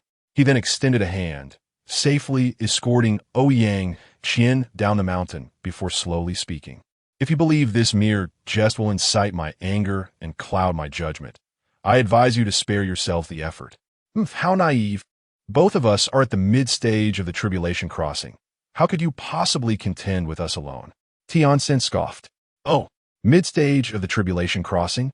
What if I were at the pinnacle of the Tribulation Crossing? Lu Fan's cultivation was no longer concealed. The overwhelming pressure of his peak cultivation manifested, causing the entire secret realm to tremble. In an instant, Lu Fan flashed before Tian Air, grasped his head, and crushed it effortlessly, pulling out Tian Air's soul in the process. The events unfolded so swiftly that even the two mid-stage cultivators were taken aback, with Tian Air realizing in an instant that his soul had been wrenched from him. Gazing at the soul of Tian Air held firmly in his grasp, Lu Fan noted Tian San's attempt at a surprise attack. Suddenly, he lunged forward, striking at Lu Fan's neck with his sword. Believing that victory was within his grasp, he felt a surge of confidence. However, the reality was far more brutal. Even as he unleashed the full might of his mid-stage cultivation, his sword met an insurmountable resistance as it approached Lu Fan's neck. Upon contact, an immense repelling force surged forth. Tian San was propelled downward like an arrow released from its bow. A thunderous crash echoed as he crashed into the ground, creating a deep crater beneath him. At that moment, many from his sacred grounds had arrived, and the cultivators below turned their gazes towards the buried Tian San. Upon recognizing who had been struck down, they collectively gasped in astonishment. Tian San, the third ancestor of the Tian sect. How could he have been defeated? Everyone's eyes turned towards the figure in the black robe on the mountainside. Ah, it's him. And it's nothing unusual. Lu Fan observed as Tian San gradually rose from the ground and glanced at the struggling Tian heir in his grasp. With a firm grip, he exerted pressure, resulting in a soft pop as Tian heir's soul was utterly obliterated. Subsequently, he tore through the fabric of space and stepped into it, leaving the onlookers at the foot of the mountain in utter disbelief. He can tear apart the very space here. It's simply astonishing. While I might not be surprised at the edge of the secret realm, this is the very heart of it. Is this what it means to be a peak venerable during the tribulation? He has transcended the mundane world. The heavenly sect is bound to suffer significant losses. Several ancestors have perished, 3, if I recall correctly, along with one mysteriously deceased ancestor from the wild sect. In just a few short years, 4 ancestors have met their demise. TSK. Tian San's eyes widened in disbelief. What manner of monster have they provoked? At that moment, the space before him tore open, and Lu Fan stepped forth, placing his foot upon Tian San's chest. As the force of his foot intensified, the ground within a 10-mile radius fractured. Tian San's chest was indented deeply, and he coughed up a mouthful of blood mixed with fragments of his internal organs. Subsequently, Lu Fan deftly drew his accompanying sword and plunged it into Tian San's skull, unleashing sword energy that thoroughly blended his soul and brain matter. Thus, 2 formidable mid-tribulation experts were dispatched like mere poultry in a matter of mere breaths. Chapter 32. The Grand Hall atop the mountain. Celestial Master Qi. As Lu Fan gazed upon the lifeless form of Tian San beneath his feet, he withdrew the long sword embedded in the center of the man's forehead, blood ceaselessly dripping from the blade. With a swift tremor of his hand, the blood was instantly reduced to powder and scattered into the air. Only then did Lu Fan lift his gaze, surveying the crowd surrounding him. The moment the onlookers felt his piercing stare, they swallowed hard and began to retreat, fearful that he might unleash his wrath upon them as well. Nevertheless, Lu Fan was not a man of slaughter. After a mere glance, he turned his back and ascended towards the mountain peak. At the foot of the mountain, Ouyang Qian had also located her mother and promptly called out, "Mother." However, due to Lu Fan having taught Ouyang Qian in the peculiar language from his previous life, the beautiful woman was left bewildered, unable to comprehend the strange words her daughter had uttered. On the mountainside, wherever Lu Fan passed, palatial structures were reduced to rubble, and countless celestial treasures were seized, as though he intended to carry away the very earth itself. While these spoils held no value for him, they were of utmost importance to the Dao sect. Thus, Lu Fan continued his relentless search until he reached the Grand Hall at the summit, where the elders of the major sacred grounds had gathered. All eyes were drawn to the man who instilled fear in their hearts. Yet Lu Fan remained undisturbed, eyes closed in meditation, seated upon the plaza above. 2 pairs of eyes, however, remained fixed upon him, one belonging to Ouyang Qian, the other to the elder of the Divine Sword sect. The elder alternated between opening and closing his mouth, and suddenly resolved, approached Lu Fan cautiously to inquire, "Senior, might I request your assistance as a training partner? You may stipulate any condition, and I assure you I shall not refuse, as I require sword formation, whatever the quantity. It must be at least of the great ascension level." Lu Fan cast a fleeting glance at the elder of the Divine Sword sect before articulating his terms. After a moment of contemplation, the elder produced 17 formation plates and several tomes on sword formations, presenting them to Lu Fan. "Senior, this is all I could gather regarding sword formations." Lu Fan inspected the items before nodding in approval. These formation plates and texts would indeed prove useful during the ascension to immortality. He then stored them all within his storage ring and addressed the elder of the Divine Sword sect. "Very well, let us proceed. How do you wish to train?" "Senior, I am but a step away from manifesting my sword domain, yet all my efforts have yielded naught. Thus, I take the liberty to request your guidance," the elder implored, adopting a humble demeanor akin to that of a devoted disciple seeking wisdom. Lu Fan nodded and gestured, agreed. "Please demonstrate the prototype of your sword domain." Upon receiving this cue, the elder promptly unleashed his sword domain, while the other elders from the sacred grounds hastily retreated. Eager to avoid being ensnared in the burgeoning sword domain, Lu Fan strolled through the realm, impervious to the sword domain of the old ancestor of the divine sword. He nodded, having discerned the direction and the true reason for his inability to surmount the final step. "Your sword domain lacks spirit." Lu Fan articulated the crux of his failure. It was devoid of sentience. Typically, a sword domain possesses a spirit, its sword intent harmonizing with the fluctuations of its master's emotions. When imbued with spirit, the sword domain and its master can meld seamlessly, allowing the master to wield it at will. You are overly fixated on the sword domain, neglecting the fundamental essence of spirit. It should be akin to a companion rather than a mere puppet. "Please, venerable master, instruct me on how to transform." The old ancestor of the divine sword knelt, bowing his head in reverence to Lu Fan. "Quite simple," Lu Fan replied. "Either attain enlightenment yourself or introduce external pressure." With that, Lu Fan unleashed his sword domain, a force magnitudes greater than the old ancestors, swiftly suppressing his nascent sword domain back to his side. Take a deep breath. Dizziness is normal. Attune yourself to the nascent sword domain and perceive the emotions it conveys, Lu Fan advised from the side. "Perceive? Yes, I perceive it. I feel it." The old ancestor suddenly grasped the fear emanating from the sword domain. 2.5 minutes later, as Lu Fan retracted his sword domain, the old ancestor's sword domain erupted forth. Though it paled in comparison to Lu Fan's, it was still a sword domain. Immediately, the old ancestor prostrated thrice before Lu Fan, a gesture exchanged for a treasure trove of valuable sword formations. Yet, the mere fact that Lu Fan was willing to teach him was commendable in itself. Just a trivial matter, Lu Fan waved his hand dismissively, deeming it a straightforward principle, unremarkable in nature. The surrounding ancestors of the sacred places exchanged glances, eager to seek Lu Fan's guidance on their own cultivation. Just as they prepared to voice their inquiries, the great hall doors swung open. A spirit entity drifted forth, its presence heralding its arrival. "Let me see which of my juniors can inherit the legacy of Qi Tiantianzun." Upon witnessing the esteemed figures before him, Qi Tiantianzun rubbed his eyes in disbelief, and upon confirming their identities, his expression darkened. What on earth is the guardian of the immortal gate doing? How could they permit esteemed beings to enter?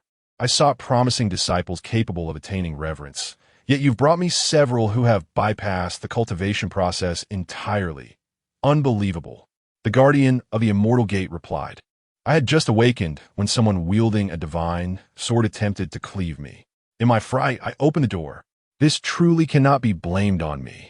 Qi Tiantianzun, a pinnacle being of tribulation, once on the verge of transcending to the realm of immortals, shattered the ensuing silence with his voice. The crowd finally grasped the significance, gasping in awe, for he was indeed a formidable being at the pinnacle of tribulation. To Qi Tiantianzun, they were mere children, easily subdued. Cough, cough, cough. To think, after 10,000 years, there are still those who remember my illustrious name. Qi Tiantianzun beamed, his ethereal tail swaying joyously. Since you recognize my prowess, is there anyone among you who wishes to inherit my legacy? Qi Tiantian, the esteemed deity, decided to embrace the error and simply allow them to accept the inheritance. However, this declaration abruptly silenced the entire square.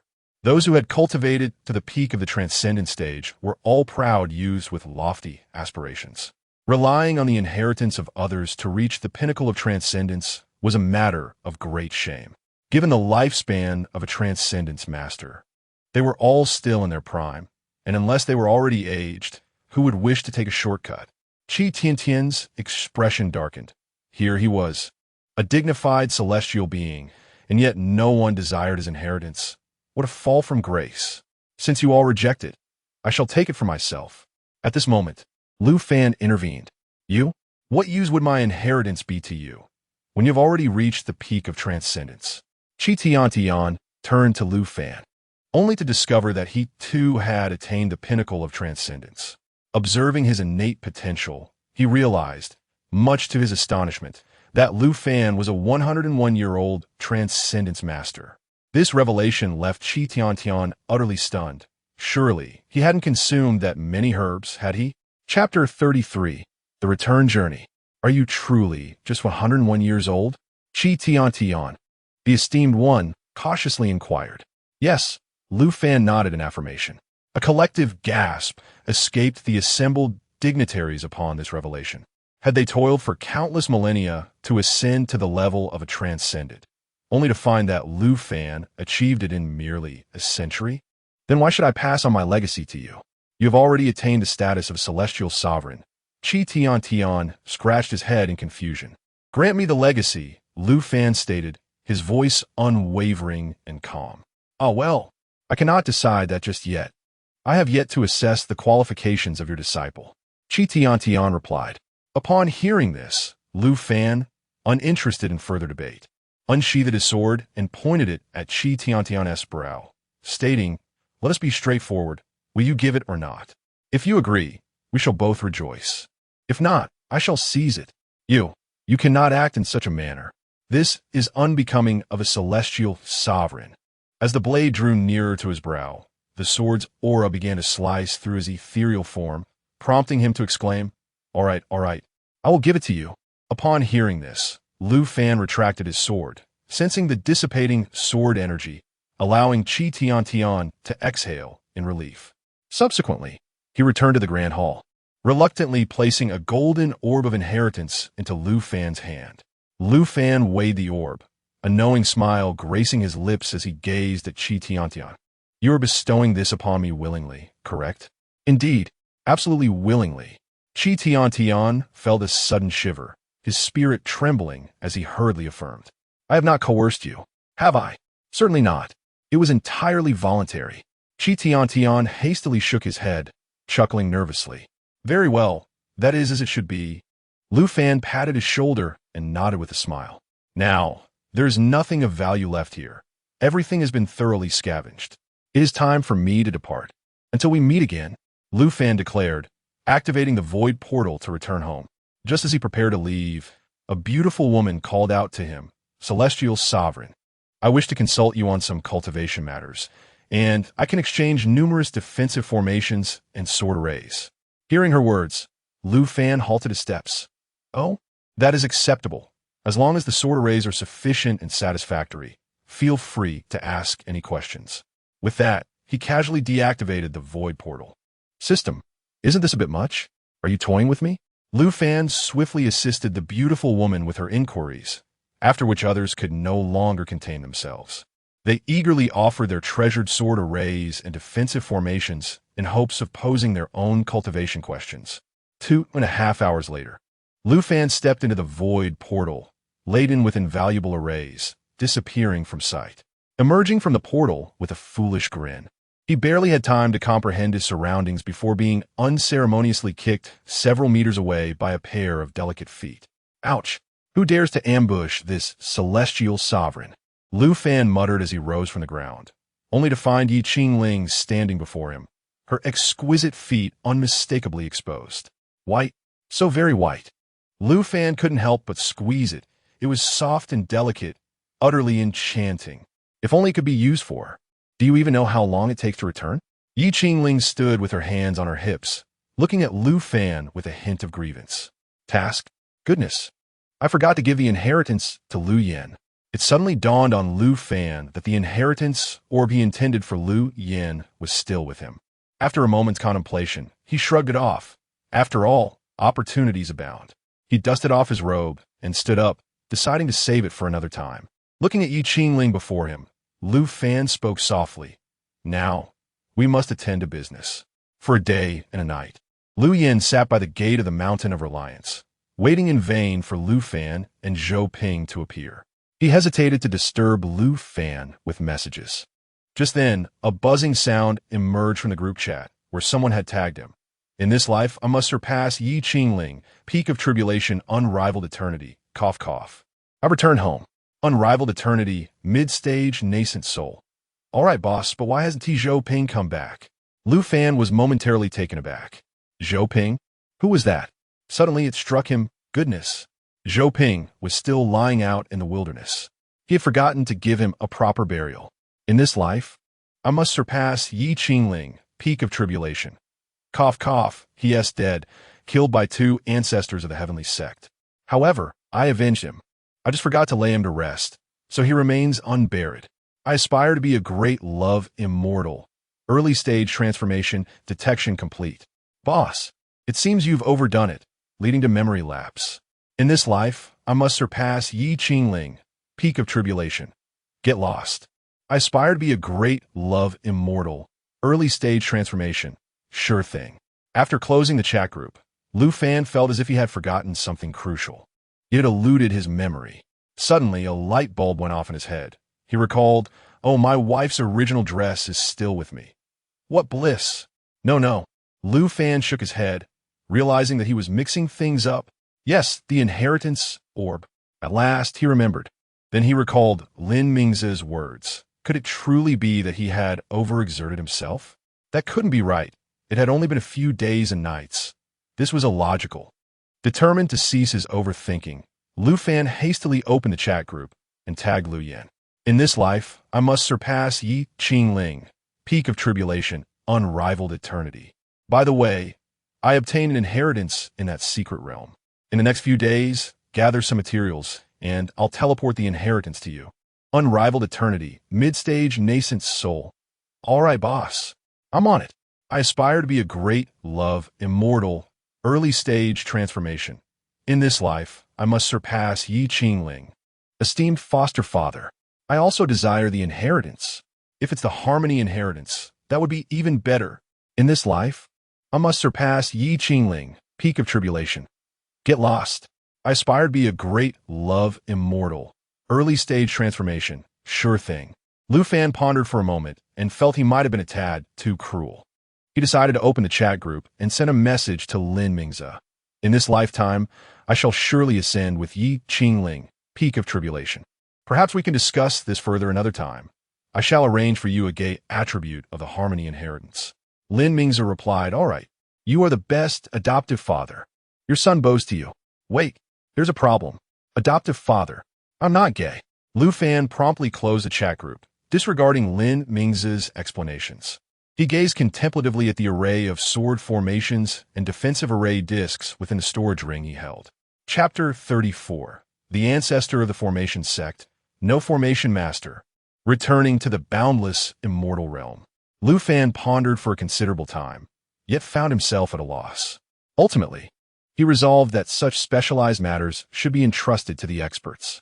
He subsequently stowed the formation plate that lay upon the ground and tore through the fabric of space, arriving at a locale reminiscent of a paradisiacal sect. This was indeed the stronghold of the formation sect, where top-tier formations safeguarded the premises, rendering it impossible for even an ant to enter at will. Lu Fan had visited this place on several occasions, and for reasons unbeknownst to him, his aura had been recorded by the formation sect.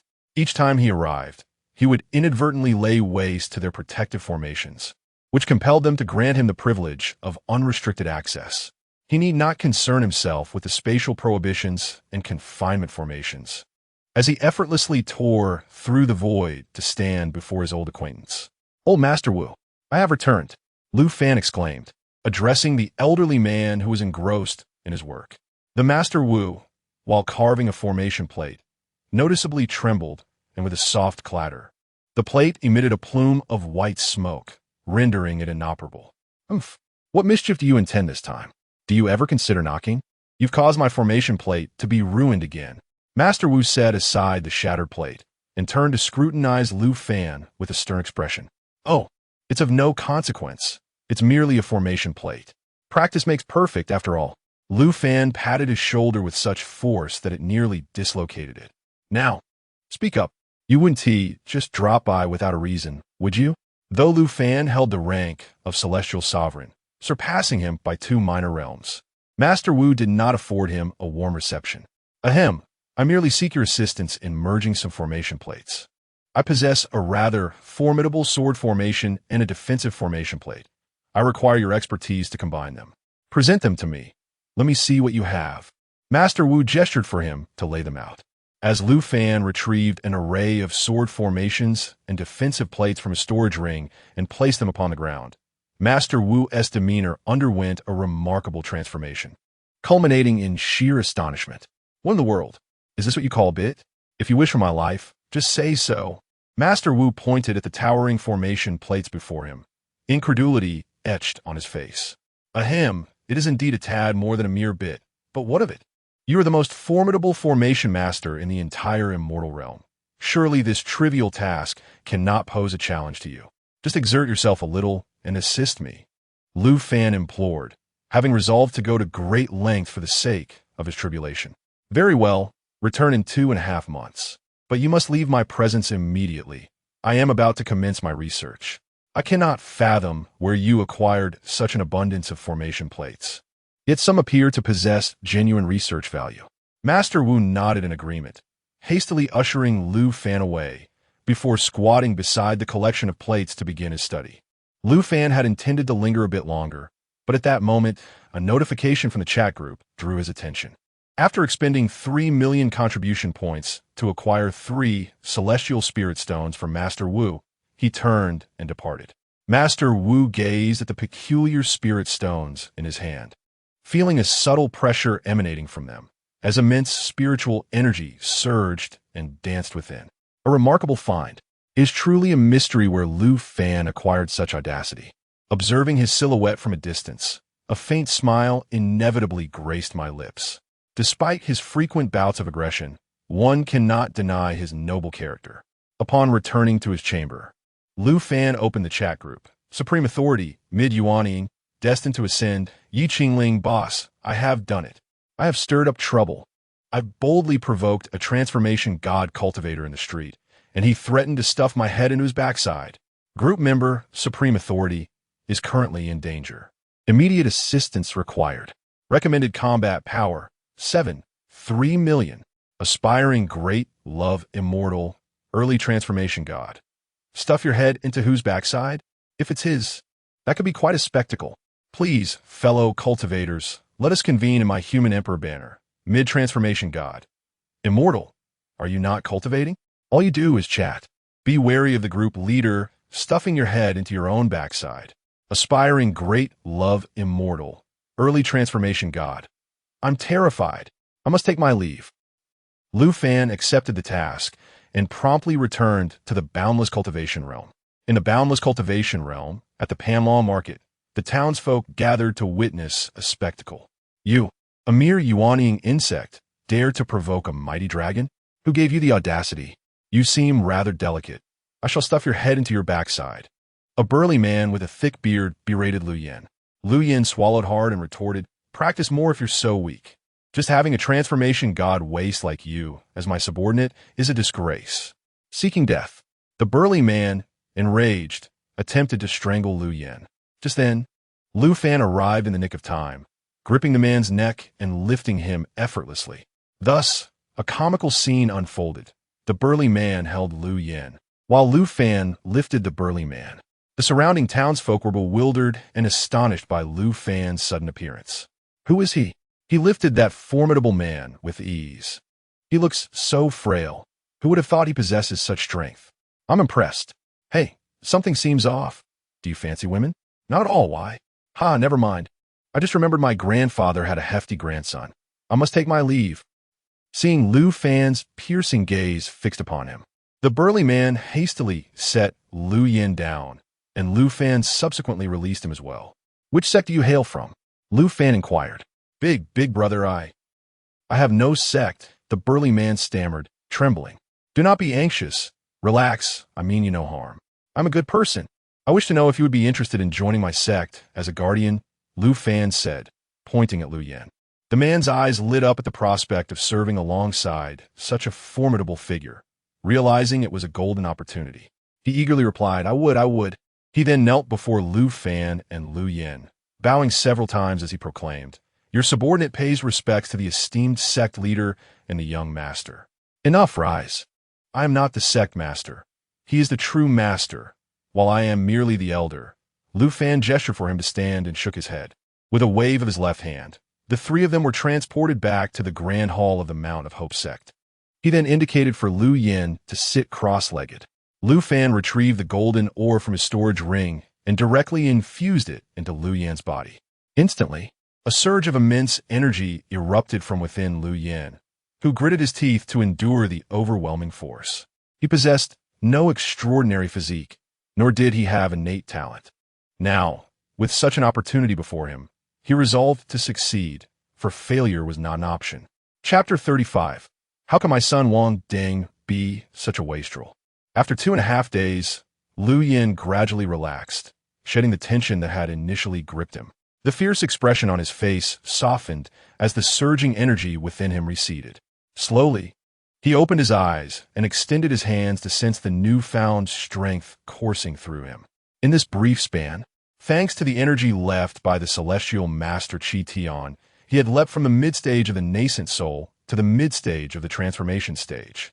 Moreover, a considerable amount of energy remained unabsorbed, sealed within Lu Yin's body, awaiting the moment when his foundation would stabilize, allowing him to continue this exhilarating ascent. Now that you are awake, it is time for me to depart. Ah, come here and sign the contract, Lu Fan remarked, recalling suddenly that the contract had yet to be signed. With a casual gesture, he summoned a piece of paper from the void, which materialized in his hand, beckoning the burly man over to inscribe his name. Once the man had completed the signing, Lu Fan returned home, settling onto the ground, contemplating the mere 5 million points displayed in his account. The substantial 6 million points he had garnered from rescuing Zhongling, coupled with over 1 million earned shortly thereafter, and the exchange of 3 celestial spirit stones with Wu Zhenzi brought him to this point. He felt confident that his calculations were correct, yet his faith in the system had begun to wane, fearing it might stealthily siphon away his precious points. His current objective was to procure a defensive celestial formation to safeguard himself against the impending tribulation of ascension, a dreadful ordeal he sensed looming ahead. It would be far more terrifying than the ascension tribulation faced by the master of the Tianhe Forbidden Zone. He could only hope that these formations would prove effective. If not, he could resort to using the heavenly mechanism Divine Herb to obscure his presence, interrupting the tribulation. Next, he needed to continue completing tasks. Even a standard celestial formation required over 10 million points, a daunting challenge indeed. As Lu Fan scrolled through the leader group, he noted that over the years, the strength of the traversers had significantly escalated. The combat power required for tasks had also risen, naturally leading to greater rewards. Despite his persistent scrolling, Lu Fan struggled to find a worthwhile task. He had no interest in those demanding several million combat power, deeming them a waste of time. With no other option, he sought tasks in the public channel, where an increasing number of traversers clamored for attention. The chat group had nearly 1,000 members, each vying to join. Lu Fan received dozens of group requests daily, but he rejected them all without hesitation. As he continued to scroll, a particular task caught his eye. Traverser, how can my son Wang Ding be such a wastrel? Is in extreme danger, requesting assistance.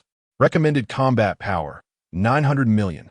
The comment section was filled with banter. Treading the void, leader of Group 1. Wang Ding. That name rings a bell. My 26 celestial sisters, leader of Group 3. Treading the void, that S. Wang Tung. My spiritual root is quite large, leader of Group 7. 900 million? I wonder which formidable figure he has offended. Is there anyone among our traversers with such strength? I recall the highest was only 860 million. Lu Fan perused a variety of comments and could not help but admire the creativity displayed in the names. Each one was indeed flamboyant. After accepting the task, Lu Fan swiftly stepped into the void passage. In the Lingyun realm, within the grand hall of the Wang family. Wang Ji had only been in this world for a few short months, yet he was fortunate to have assumed the role of the head of a prominent family. He sat majestically upon a high platform, while a clan member incessantly reported the latest developments to him. The good news was that, as a patriarch, he had earned the unwavering trust of his kin. His successful reincarnation had bestowed upon him the cultivation of a great ascension, which was indeed a stroke of luck. However, a dire piece of news soon followed. His foolish son, Wang Deng, had been visiting the Tianyao sacred land and had the audacity to flirt with the fiancée of the sect's most powerful disciple. Wang Ji was momentarily dumbfounded. How dare he? Is he truly intent on bringing ruin upon our family? Had he known this worthless son would cause such trouble, he would have ended him long ago. Just then, several terrifying figures tore through space and hovered above the Wang family estate. One of them, addressing the Wang clan members as if they were mere insects, demanded, "Where's the head of the Wang family? Come forth and face me." Wang Ji hurriedly exited the hall, standing before them with a deep breath and a respectful bow. "Esteemed seniors, what brings you to my humble abode?" The imposing figure replied, "You are the head of the Wang family? This is your son who dared to insult the fiancé of our sect's divine disciple. I shall kill him." The chilling nonchalance with which the figure uttered these words, as if discussing the extermination of an ant, ignited Wang Ji's fury, even though he harbored no affection for his son. However, he felt powerless. This contemptuous tone was infuriating. Yet his son's incompetence was indeed a grave sin. "You are justified in your actions, esteemed seniors. Since my son has offended the divine disciple, he must pay the price. However, might you spare my innocent kin?" Wang Ji nearly bent to the ground, compelled to submit to their demands for the sake of his clan's lives. As for whether they would relent, he could only take it one step at a time. Since he belongs to the same family as that little wretch, there is no need for your existence. It is best that you vanish from the Lingyun realm. A young man clad in golden armor, exuding a formidable aura of murderous intent, declared with venom. The other figures nodded in agreement, subsequently unleashing their oppressive might, causing the palatial structures of the Wang family to collapse, rendering the air thick with tension. Wang Ji struggled against the overwhelming pressure. Should he falter, the clan members behind him would be obliterated in an instant. At that moment, a voice echoed in his mind. "The leader of Group 438 has accepted your distress signal. Please hold on." A surge of hope filled Wang Ji's heart. Salvation was near. He fervently wished that this ally would possess sufficient strength, but for now, his task was to endure until assistance arrived. Just as this group of esteemed beings prepared to eliminate Wang Ji and his companions, a figure cloaked in black traversed the void and stood before them, silently observing. The oppressive aura emanating from this presence forced several of them back to the ground, and Wang Ji suddenly felt an overwhelming sense of relief as the weight of that pressure vanished. Gasping for breath, he realized he had truly reached his limit, nearly unable to endure any longer. Fortunately, timely assistance had arrived. "Is it truly necessary for you, a cadre of revered individuals, to bully a mere ant who has only attained the great ascension realm? To wield power over the weak is one thing, but to annihilate an entire family is quite another." As Lu Fan began to speak softly, they felt as though a burden weighing hundreds of tons had been placed upon their hearts, rendering them breathless. Chapter 36. Instant Refinement. Upon hearing this, Wang Ji's expression darkened. Was it truly necessary to be so direct? Why drag him into this? A mere display of bravado. Those who dare obstruct the heavenly god sect's affairs shall meet their demise alongside you. As the voice trailed off, Lu Fan vanished in the blink of an eye. The onlookers hastily scanned their surroundings, their divine senses frantically sweeping the area. However, regrettably, not a single hair of Lu Fan could be detected. It was as if he had evaporated from this world. At that moment, Lu Fan materialized behind the man who had threatened him, whispering softly, "Do you truly believe you can kill me?" The man, caught unawares, was instantly reduced to a mist of blood by a single kick from Lu Fan, who then seized his soul and refined it in an instant. From Lu Fan's appearance to the man's soul being refined took less than a breath. The man had already perished. The nearby elders quickly distanced themselves from Lu Fan, finding this spectacle utterly terrifying. One of their companions had been dispatched in silence and swiftness. Wang Ji was also bewildered. Was this truly a transcendent being? The ease with which he killed felt akin to slaughtering a chick, even imparting a false sense of confidence to Wang Ji that he could do the same. Who are you really? Such a formidable cultivator cannot possibly exist in this realm, spoke an elder among the group, whose cultivation had reached the mid-stage of tribulation. He could scarcely believe he was witnessing such a powerful practitioner in his lifetime, rivaling even the ancients. Me? You may call me the 100 Battles Celestial Sovereign. Though the name may sound unrefined, I assure you, I am indeed a celestial sovereign. Upon uttering these words, Lu Fan emanated an aura of dominion over heaven and earth, suffocating them with its weight. Very well, we were indeed presumptuous this time. We shall take our leave. The elder signaled to the others to retreat slowly. Observing that Lu Fan showed no intention of attacking, they hastily tore through the fabric of space, preparing to depart. Yet unexpectedly, the space was abruptly sealed by an unseen force. Did I grant you permission to leave? Lu Fan extended his hand, instantaneously closing their void passage and leaving them stranded. At that moment, a hot-tempered giant could no longer contain himself and charged at Lu Fan, unleashing the full pressure of his early-stage tribulation cultivation. He swung a punch directly at Lu Fan's abdomen, to which Lu Fan could not even be bothered to defend against. The giant felt a surge of delight. This fool was so overconfident. It was as if the heavens were aiding him. The punch landed solidly on Lu Fan's abdomen. Lu Fan, with his head bowed, appeared lost in thought, causing Wang Ji to sweat nervously. He could not comprehend why Lu Fan would choose to endure such a full-force strike from another sovereign.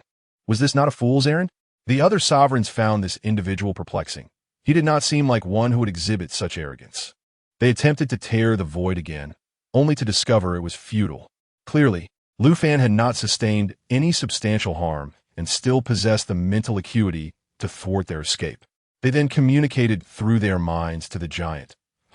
Upon realizing the situation, launched another punch, only for this one to be caught effortlessly by Lu Fan.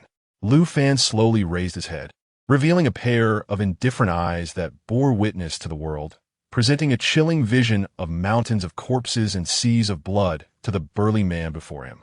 The man's body tensed, his mind racing with thoughts of the countless lives Lu Fan must have extinguished.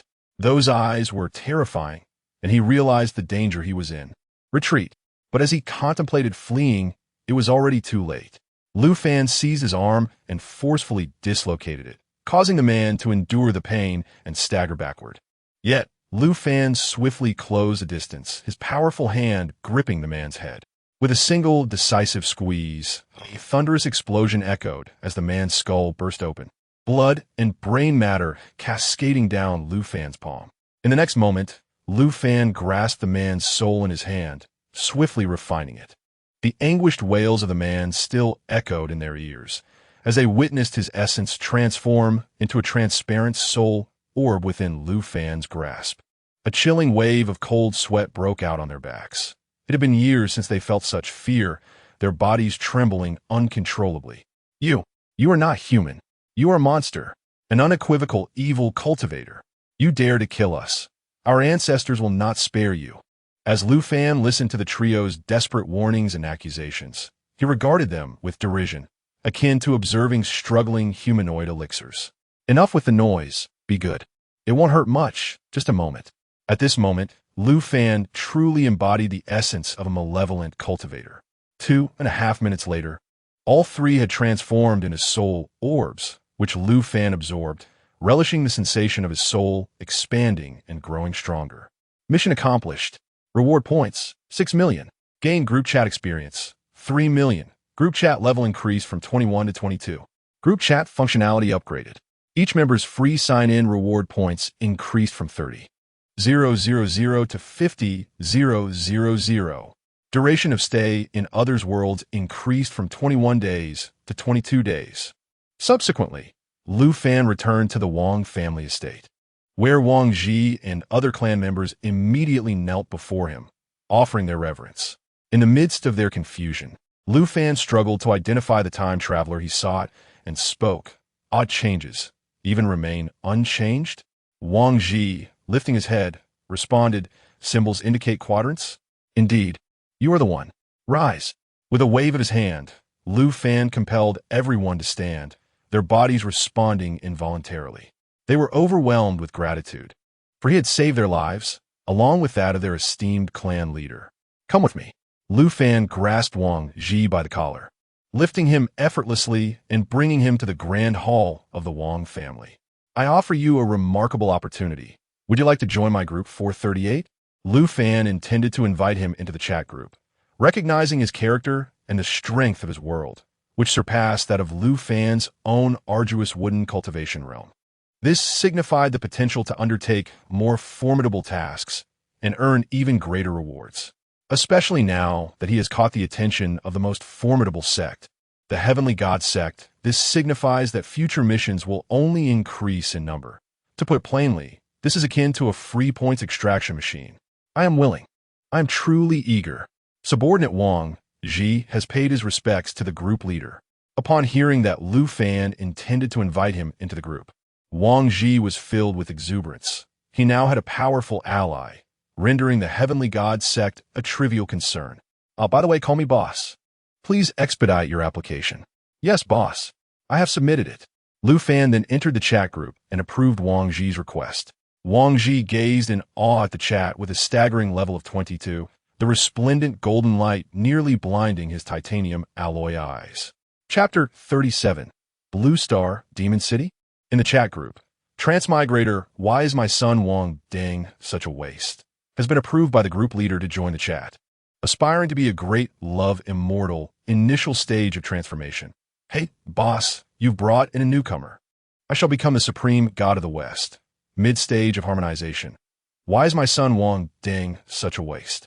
Quickly report your cultivation level. Ruling the ages, initial stage of transformation. That name seems incorrect. Shouldn't it be the endowment of an emperor? Please, fellow Taoist, join my Human Emperor banner for a discussion. Mid-stage of transformation. Newcomer, would you like to become the Ghost King in my Human Emperor banner? Room and board included. Dislikes drinking goat milk. Peak of nascent soul. Welcome, newcomer. Why is my son Wang Ding such a waste? Initial stage of great ascension. Thank you all. I hope to receive your guidance. Suddenly, the group chat fell silent, with no one sending further messages, leaving Wang Ji wondering if he had misspoken. 2.5 minutes later, Lin Yi sent a message. Please, fellow Taoist, join my Human Emperor banner for a discussion. Mid-stage of transformation. The position of Ghost King is no longer worthy. Why is my son Wang Ding such a waste? Would you like to be the Ghost Sovereign in my Human Emperor banner? Room and board included. Why is my son Wang Ding such a waste? Initial stage of great ascension.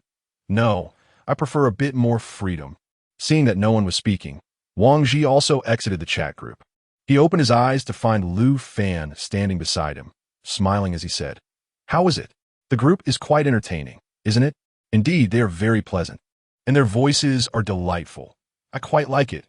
Wang Ji nodded, suddenly recalling the offer to join the Human Emperor banner as the Ghost Sovereign. I shall take my leave now. If anything comes up, contact me through the group. Here, this is some material for your development, though it may not be much. With that, Lu Fan tossed him a storage ring and then stepped into the void, disappearing from sight.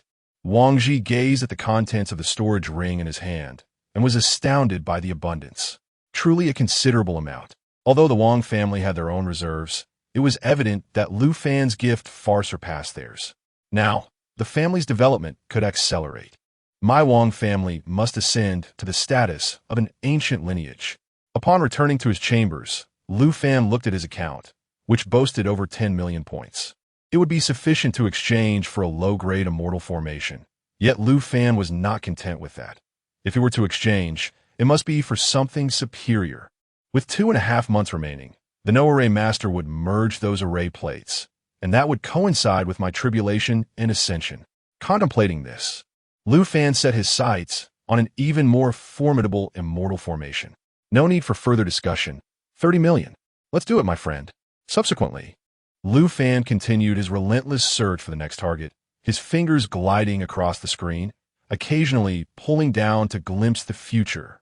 Finally, after 2.5 minutes, a freshly minted task appeared before him, and Lu Fan showcased the hand speed he had honed alongside Ye Qingling for 2.5 years. With a seamless and elegant display, Lu Fan successfully secured a task with a recommended combat power of 890 million, estimated to be worth nearly 3 million points. Transmigrator, God of Law, is facing a life-and-death crisis. Requesting support. Recommended combat power, 890 million. You have accepted this task. As the transmission portal was being prepared, Lu Fan noticed the formation of the void passage was unusually slow, taking a full minute to materialize. Could it be that he had arrived in another universe? Meanwhile, in Blue Star's Magic City, the news reported that the city was under siege by a terrifying sea beast. The human race had dispatched 3 forbidden spell-level mages to halt its advance. The traveler, Hao Tan, found himself on the battlefield in Magic City, clad in a black robe, gazing at the colossal sea creature before him. He reminded himself not to overthink it. He was merely a minor Karami, not a forbidden spell-level mage. His presence here was solely due to his studies. Now that trouble had struck, he had come to assist in evacuating the populace, only to find himself trapped, unable to advance or retreat, forced to watch as the human defenders clashed with the monstrous beast. At that moment, a gargantuan sea creature emerged from the depths, causing the 3 forbidden spell mages to narrow their eyes in alarm. It can't be, they gasped. King of the Seas, Yuzian, the most formidable beast of the Pacific. It had actually come to engage in battle. The 3 mages began to retreat slowly. They stood no chance against such a foe. It was said that 5 forbidden spell mages from the United States had attempted to subdue it, only to be obliterated in an instant. It appeared that Magic City would have to be abandoned. They would retreat to a secondary defense and seek to reclaim their territory later. As the 3 mages turned to evacuate the remaining civilians, Lu Fan's presence became apparent as he hovered in the air, his gaze fixed on the approaching behemoth. The mages glanced back to check for any stragglers and were astonished to see Lu Fan standing aloft. Mistaking him for reinforcements, they shouted, "Hey, we're leaving. The Sea King is here. Retreat. Hurry." Lu Fan, however, was in a state of confusion. Where was he? This place felt eerily familiar. Was it Magic City? He glanced at a remarkably iconic building. Had he returned? It was then he noticed 2 more sea beasts crawling from the distance. Was this a parallel world? Run!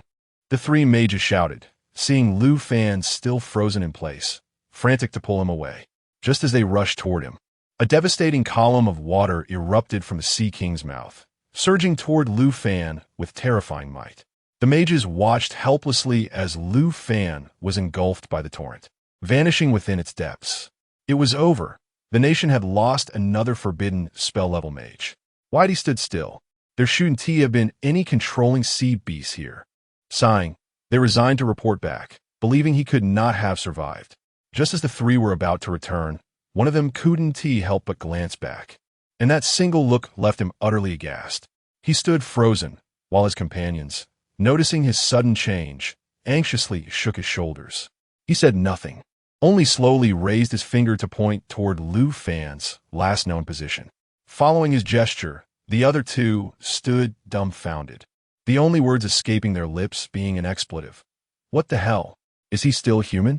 Confronting the formidable king of the seas head-on is surely beyond the capacity of mere mortals. The 3 engaged in a lively exchange of words, quietly observing the astonishing figure in the sky. This spectacle was not only witnessed by them, the entire nation of Longwa beheld it as well. Cameras positioned atop skyscrapers broadcasted this extraordinary event live to televisions across the region. Just as the populace was reeling from the news of the fall of Modu, this scene instilled a profound surge of hope and confidence among the people. Chapter 38, A National Shock. In this astonishing moment, Hao Qian found himself utterly bewildered. His task had unexpectedly been claimed by another. The system had just dispatched the mission, seemingly waiting exclusively for him to accept it. One could only hope that this individual would resolve the impending crisis. Otherwise, yet another stronghold in the Dragon Kingdom would be lost, leaving nearly 10 million citizens homeless. The entire nation was riveted by the unfolding battle, with even the sorcerers stationed across the land expressing palpable anxiety. This was the Sea King. After all, Lu Fan gazed at the sea creature, which bore an uncanny resemblance to a large goose, cooling him down, and could not help but wonder, was it provoking him? He then unsheathed his sword, emanating a formidable aura that signified his peak during the tribulation. This pressure, distinct from that of a forbidden spell, left the three sorcerers perplexed. This did not appear to resonate with the aura of a forbidden spell, did it? With a swift motion, Lu Fan unleashed a strike, sending the sword energy straight into the body of the sea beast that had previously been besieged by the trio, only for it to vanish without a trace. Seconds ticked by with no reaction. The wound inflicted by the sword energy had already healed. The three sorcerers were dumbfounded. This was inconceivable. They had distinctly felt an overwhelming pressure from that sword energy, yet now it seemed to have no effect whatsoever. The crowd gathered before their televisions was equally baffled. Had the script been altered, or was the individual merely toying with the sea beast? At that moment, Lu Fan softly uttered a single word: explode. Boom! As the sword energy detonated, the sea creature was reduced to a mist of blood, experiencing no suffering as it met its end. The Sea King sensed the peril and commanded a retreat, realizing the situation was dire. Yet, Lu Fan would not let it escape. As the adage goes, one should repay even a small kindness with a great favor. It had cooled him down, so aiding it in ridding itself of its ailments was not too much to ask. Then, Lu Fan conjured a flame, directing it skyward, and a sphere of spiritual fire grew larger before the astonished onlookers. With a gentle flick of his finger, the fireball plummeted onto the Sea King's head, instantly vaporizing the seawater in a radius of 100 miles. The Sea King writhed in agony within the fireball, thrashing its colossal form. No matter how desperately it plunged into the water, the spiritual fire clung to it like a persistent parasite. It was not until the creature was reduced to a pile of charred remains that the flames finally extinguished. Task completed. Reward points: 5,000,000. Group chat experience increased to 500,000. All the sorcerers who had been watching the live broadcast were left in a state of disbelief. Could this truly be a forbidden spell? Surely, he had transcended the realm of forbidden spells. In their eyes, the Sea King was akin to a demigod, precisely at the pinnacle of that tier, equivalent to the late stages of tribulation. Yet, this demigod had been obliterated with a single strike. Had he already surpassed the realm of the main god? Heaven bless the Dragon Kingdom. In the entire world, no one had reached the level of a main god, save for a solitary main god beast that resided within the Antarctic Forbidden Zone. The nation's gaze was fixated on Lu Fan, eagerly anticipating his next move. He glanced around, then effortlessly tore through the fabric of space, vanishing from sight. A master of spatial manipulation? How else could one explain the tearing of reality? Might he also be a cultivator? I implore you, this is not a novel. How could there possibly be cultivators here? People have become desensitized, and Lu Fan's every action has ceased to astonish them. From the moment he appeared, he has continuously captivated their attention. The three forbidden spellcasters from the Demon City exchanged glances, simultaneously swallowing hard. Mysterious and terrifying are the epitaphs they ascribed to Lu Fan. Lu Fan stepped forth from the void, standing before a house long overtaken by trees, while small demonic beasts frolicked nearby. Upon seeing Lu Fan, this anomaly, they began to roar at him. In response, Lu Fan gently waved his hand, and in an instant, the trees and beasts were reduced to mere dust, vanishing into the ether. Subsequently, the entire structure of the house materialized before him. This dilapidated abode, a symbol of Lu Fan's childhood, had fallen into ruin. Though he recognized that this place was not his former Blue Star, he could not help but regard it as home. Decades had slipped by, and it was likely that his family had long since departed this world. Lu Fan slowly crossed the threshold. Everything felt achingly familiar, the same positions, the very toys he once played with. As Lu Fan employed his magical prowess, the house transformed from its state of decay to pristine cleanliness. All facilities and the roof were restored, rendering it akin to a new residence. Having completed this task, Lu Fan intended to establish a protective formation, but soon discovered that the spiritual energy in this realm differed significantly from that of the cultivation world. To create an array, he would need to design a new energy conversion formation. After some contemplation, he decided against it, resolving to revisit the matter when the opportunity arose. After casting a few lingering glances at the house, Lu Fan departed, allowing the system to locate the position of the mission's target. He intended to assess this individual. Should they prove worthy, he would undoubtedly recruit them. He then rent the fabric of the void to find Hao Yian's whereabouts, concealing himself within the ether to observe Hao Yian's every move. Hao Yian, come quickly. Someone is injured, a female classmate exclaimed as she retrieved a man from the river, noticing his injuries and urgently signaling for Hao Yian. On my way, Hao Yian responded, rushing over to find that the man had sustained a wound to his thigh, blood flowing profusely.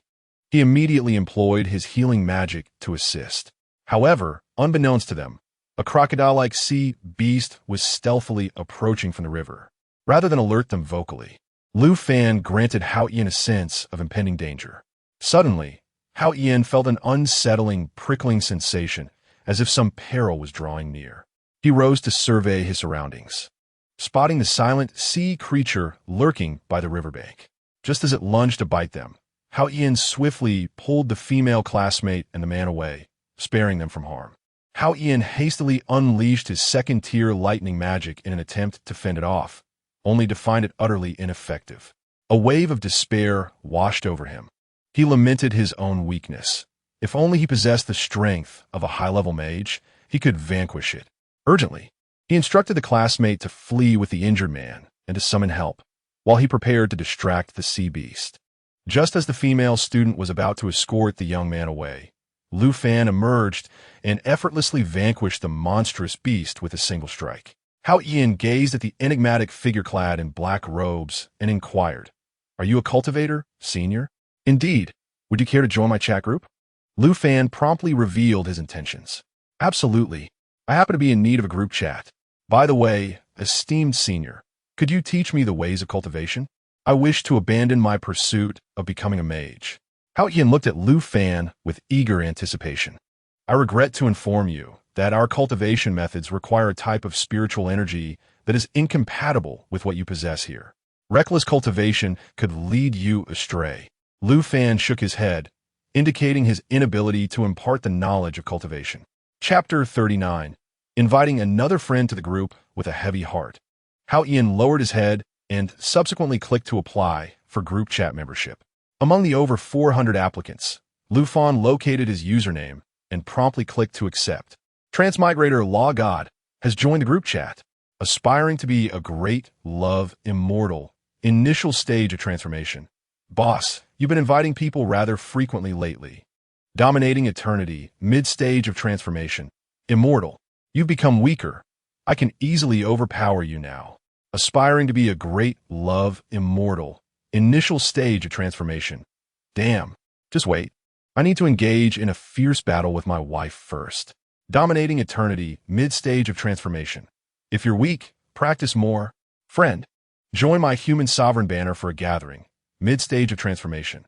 Law God, newcomers are welcome to join my human sovereign banner as the Ghost King. Meals and accommodation are provided. Law God, intermediate mage. No, thank you. I do not wish to be a ghost.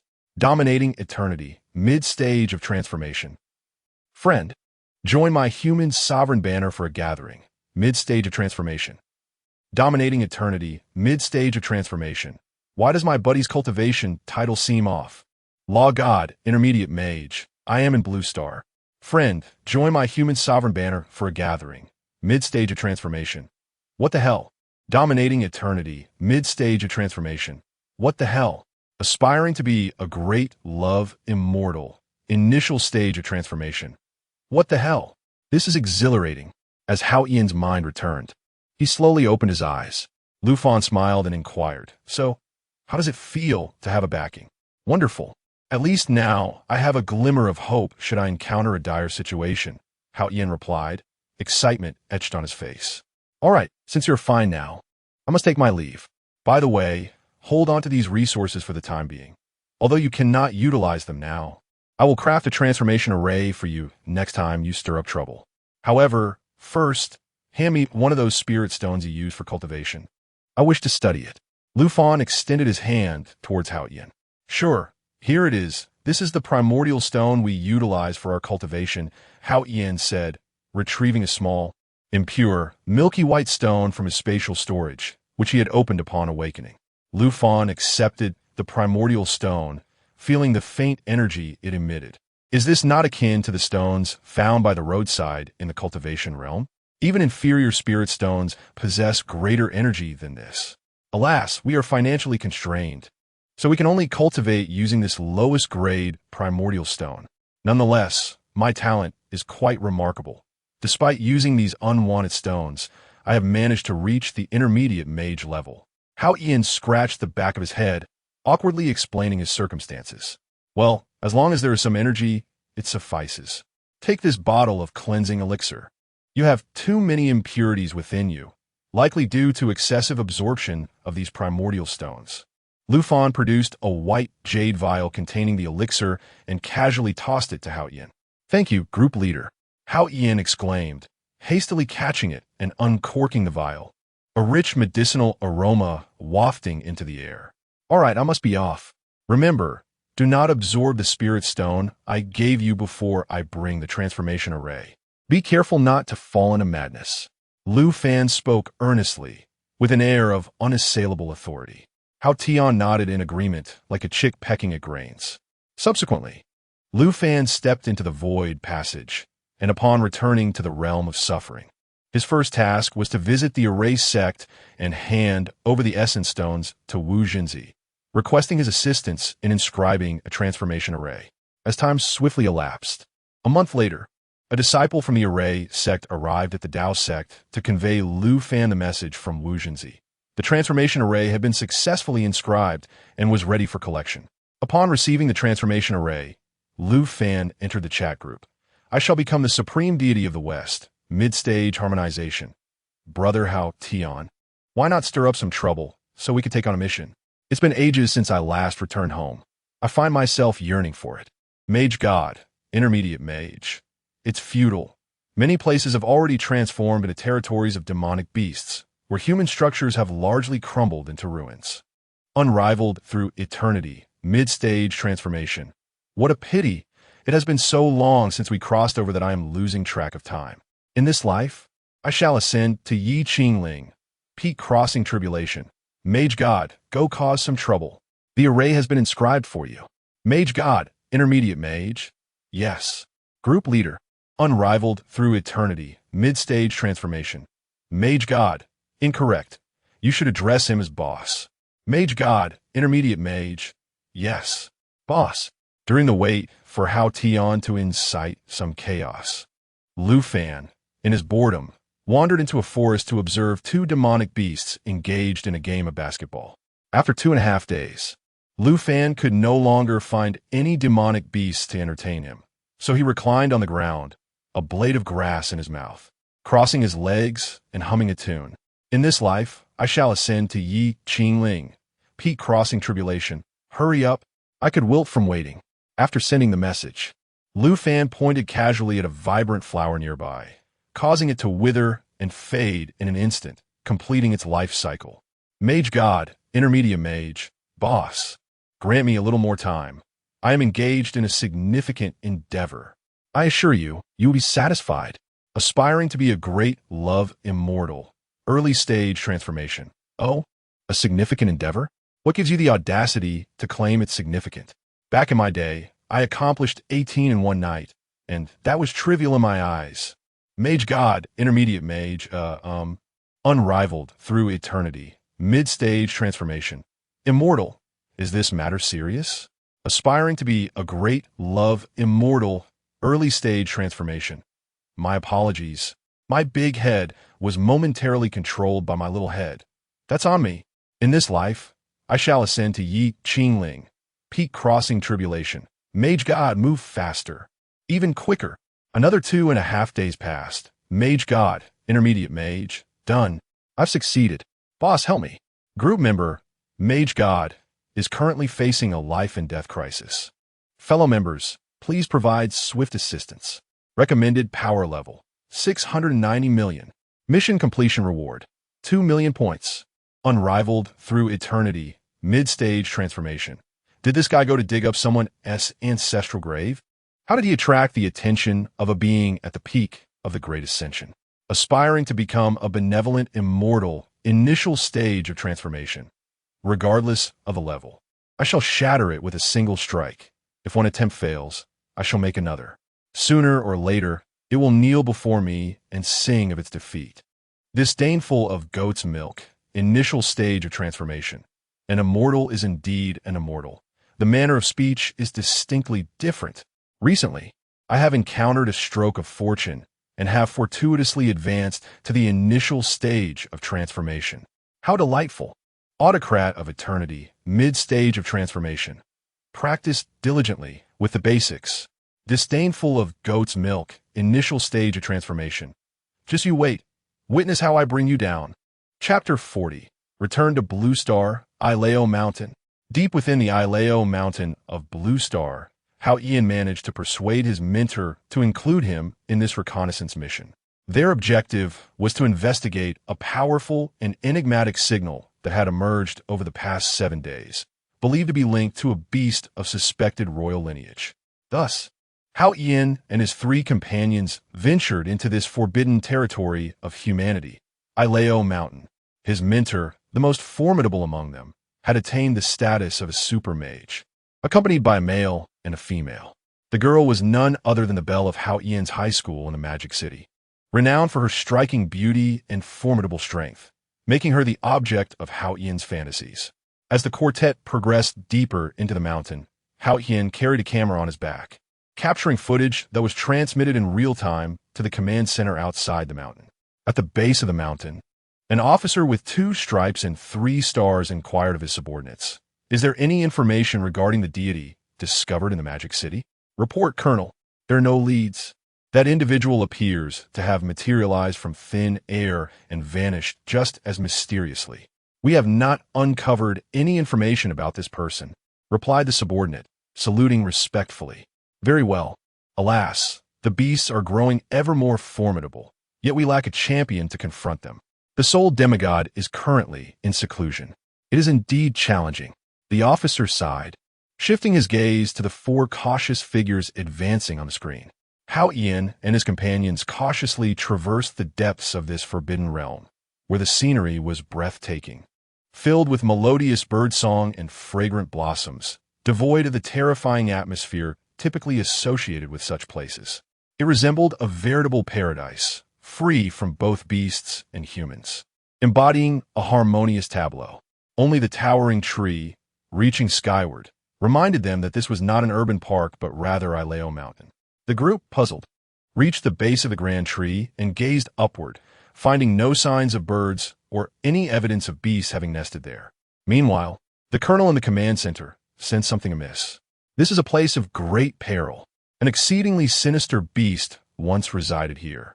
Hey, Lin Feng, we must retreat immediately. There's something strange here." The colonel urgently activated his intercom to alert the mentor. The mentor promptly led the trio towards the exit. But at that moment, an unknown yellow vine pierced through the thigh of the belle, ensnaring her and dragging her towards the tree. Seeing this, the mentor swiftly severed the vine, lifting the unconscious girl and fleeing. However, another vine impaled the chest of one of the boys in the group, pulling him backward. The mentor glanced back, his pupils constricting. What he thought were vines were, in fact, robust roots, and the towering tree revealed its menacing fangs. It uprooted itself, forming 2 thick legs, charging towards the trio. Realizing there was no escape, the mentor made a grim decision, tossing the already bloodied and unconscious girl to Hao Ian. He then charged towards the mighty tree, creating a distraction to afford Hao Ian a chance to flee. At that moment, he heard the voice from the command center in his earpiece. "Commander Lin, the colonel is en route to your location. Hold on. It is of no use. I can barely hold on much longer. Please assist in bringing Hao Ian and the others back. Remember, this is a pinnacle tree demon of the Demon King." At that moment, Hao Ian was sprinting ahead, simultaneously sending messages in the chat group.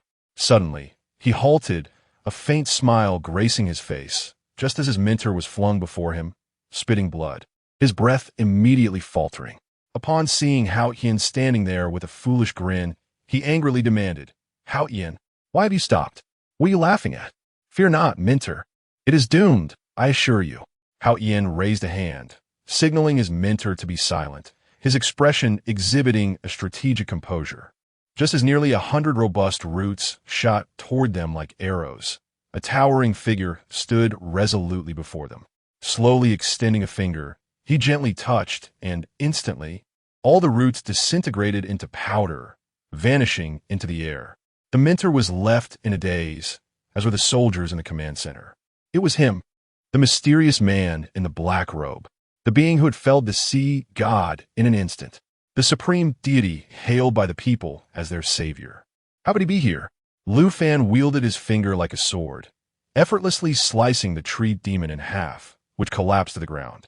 He then retracted his hand, and the tree demon's would attribute crystal came into his possession, ensuring that the demon could never be revived, truly meeting its end.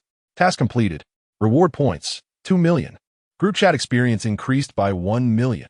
The mentor was bewildered. This scene was 100 times more shocking than what he had witnessed on television. Such a formidable demon king was as easily discarded as roadside weeds. Moreover, the aura emanating from Lu Fan was unlike anything he had encountered before. It was devoid of the essence of vitality, replaced by a wholly unfamiliar energy. Quite peculiar. Lu Fan turned to Hao Yin and said, "All right, let us discuss this outside." With a wave of his hand, they felt the world spin and soon found themselves in the city beyond Ileo Mountain. After ensuring Ling Feng and the campus bell were safely delivered to the mage hospital, Lu Fan led Hao Yin to a secluded spot, handing him the transformation array. He then returned to the Bitterwood Immortal realm. A month and a half later, Lu Fan exchanged the points he had accumulated for a powerful defensive array disc of celestial rank and several spirit stones borrowed from Ye Qingling for recovery. He then went to the array sect to acquire a top-tier array disc, which he fused with the Wuzenzi. Complemented by the heavenly machine Divine Herb he kept as a backup. Now, everything was in place, awaiting the right moment. Even the tribulation must be approached on an auspicious day to enhance his luck. 5 days later, Lu Fan arrived at Kunlai Mountain, the very site of his previous duel with Ye Qingling. The eyes of the entire realm of cultivation were fixed upon him. Today would determine whether he could leap through the Dragon Gate and enter the celestial domain. Meanwhile, Ye Qingling, through tireless questing and training, had successfully broken through to the pinnacle of tribulation, achieving a dual celestial status. How astonishing! With Ye Qingling providing support, Lu Fan could now undertake the tribulation with peace of mind. He subsequently unleashed an aura that had long surpassed the pinnacle of tribulation, enticing the heavenly calamity. Instantly, layers of ominous dark clouds gathered in the sky, within which black lightning danced through the ocean of clouds, emanating a presence of cataclysmic destruction. Wu Zhenzi also arrived at this location, accompanied by a young acolyte, the two standing 100 miles away. "Master, do you think the 100-battle celestial can overcome the ascension tribulation?" The elder chuckled, stroking his beard as he responded to his disciple's inquiry. If he cannot prevail, then I believe no one will be able to cross that threshold." Chapter 41. The Transcendence Tribulation.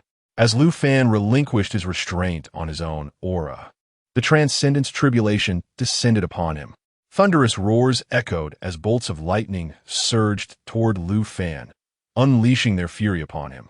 Instantly, the ground trembled violently, causing Kunlai Peak to be reduced in height by several meters. The onlookers in the surrounding void, witnessing Lu Fan's tribulation, were filled with astonishment and disbelief, engaging in hushed discussions. How terrifying!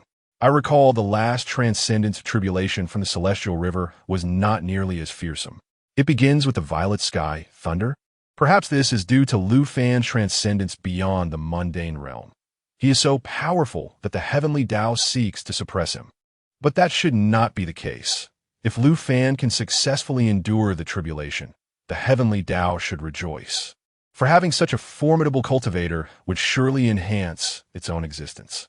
Could it be that Lu Fan, having shattered the Celestial River's gate to transcendence, now faces retribution from the heavenly Tao? Their conversation abruptly ceased, recalling the sorrowful scene from that time, one filled with lament for the Celestial River, which had almost achieved transcendence only to have its gate destroyed by Lu Fan. Yet, One could hardly blame Lu Fan. Had the celestial river not boasted arrogantly of being the first to kill him after his transcendence, and subsequently annihilated the Tao sect, Lu Fan would have likely ignored them entirely. This was a classic case of foolishness begets calamity. As the violet sky thunders cascaded down, Lu Fan resolutely refrained from employing any means to obstruct them. Instead, he allowed the bolts to strike him directly, utilizing the experience to fortify his physical defenses, absorbing each bolt of violet sky thunder into his being. Upon the completion of 999 bolts of violet sky thunder, the ominous clouds did not dissipate. This was merely an appetizer. With a deafening roar emanating from the tribulation clouds, it became evident that the violet lightning was now transformed into a blood-red lightning. Annihilation thunder. Someone gasped in shock. Lu Fan lifted his gaze toward the heavens, unperturbed, feeling a surge of exhilaration.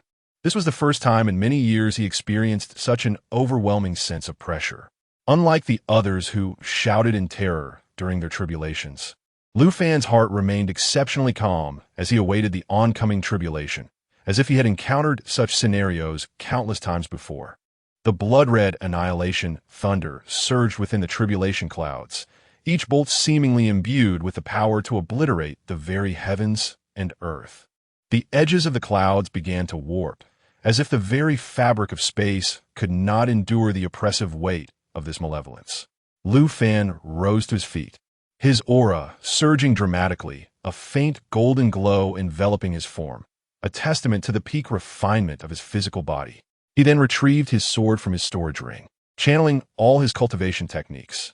The sword domain coalesced within the blade, pointing skyward, his eyes defiantly challenging the impending thunderstorm.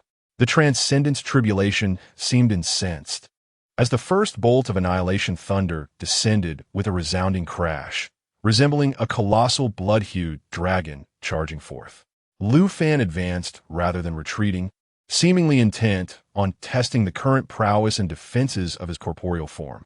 He clenched his left fist, a mysterious golden light emanating from the center of his palm, prepared to confront the divine thunder with sheer physicality. At the moment of collision between the divine lightning and Lu Fan, a blinding crimson light erupted across the heavens, powerful shock waves sweeping outward, reducing the trees within a 100-mile radius to mere powder. The ground beneath Lu Fan cracked and collapsed. Yet he steadied himself after merely taking a few steps back. A small wound appeared on his fist, a trickle of red seeping forth, but it was inconsequential, healing almost instantaneously.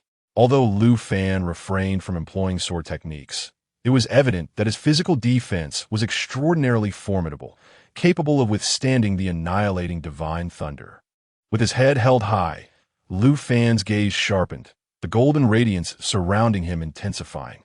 He channeled the spiritual energy within, forcibly assimilating the power of the divine lightning into his meridians to shatter his own limitations. The ominous clouds above grew ever darker, and the remaining divine thunder descended in a cascade, forming a sea of blood-colored lightning. Lu Fan navigated through this tempest, each strike from the divine thunder serving to refine his body and meridians. When faced with an insurmountable force, he unleashed his sword techniques to dismantle it. As the divine thunder continued to rain down, his garments were tattered, revealing a body marred by scars yet resilient. The wounds rapidly healed under the influence of his spiritual energy, only to be reopened by new strikes of divine thunder, creating a relentless cycle that paradoxically enhanced his strength amidst this life-and-death trial. 10, 5 billion, 11 billion, 11, 5 billion. With the conclusion of 99 divine thunders, Lu Fan stood firm upon the ground, his sword embedded in the earth, hands resting upon its hilt. Within this fleeting moment of respite amidst the brewing thunderstorm, he found a sliver of time to recover, breathing heavily. It must be said, this ascension tribulation is indeed formidable. The heavenly tribulation above showed no signs of abating. As time elapsed, the ominous clouds manifested three colors, transforming the original blood-red lightning into a tricolored calamity. Enormous serpentine bolts of lightning meandered within the tempest, exuding a pressure that had evidently surpassed the pinnacle of tribulation, reaching the threshold of half-immortal status. How terrifying! This is the tricolored tribulation. Even the heavenly river had never encountered such a phenomenon. According to ancient texts, the tricolored tribulation can only be summoned by prodigies. Its might is fearsome. Countless remarkable talents have perished under this tricolored calamity. Will Lu Fan succeed? The prospect is daunting. I, for one, could not withstand even a single strike. It is said that among 100 prodigies, only one might completely endure it. Lu Fan, perhaps, is one of the 99. In the distance, Ye Qingling maintained an expressionless demeanor, yet a hint of concern flickered in her eyes. Meanwhile, Wu Zhen felt a profound sense of despair.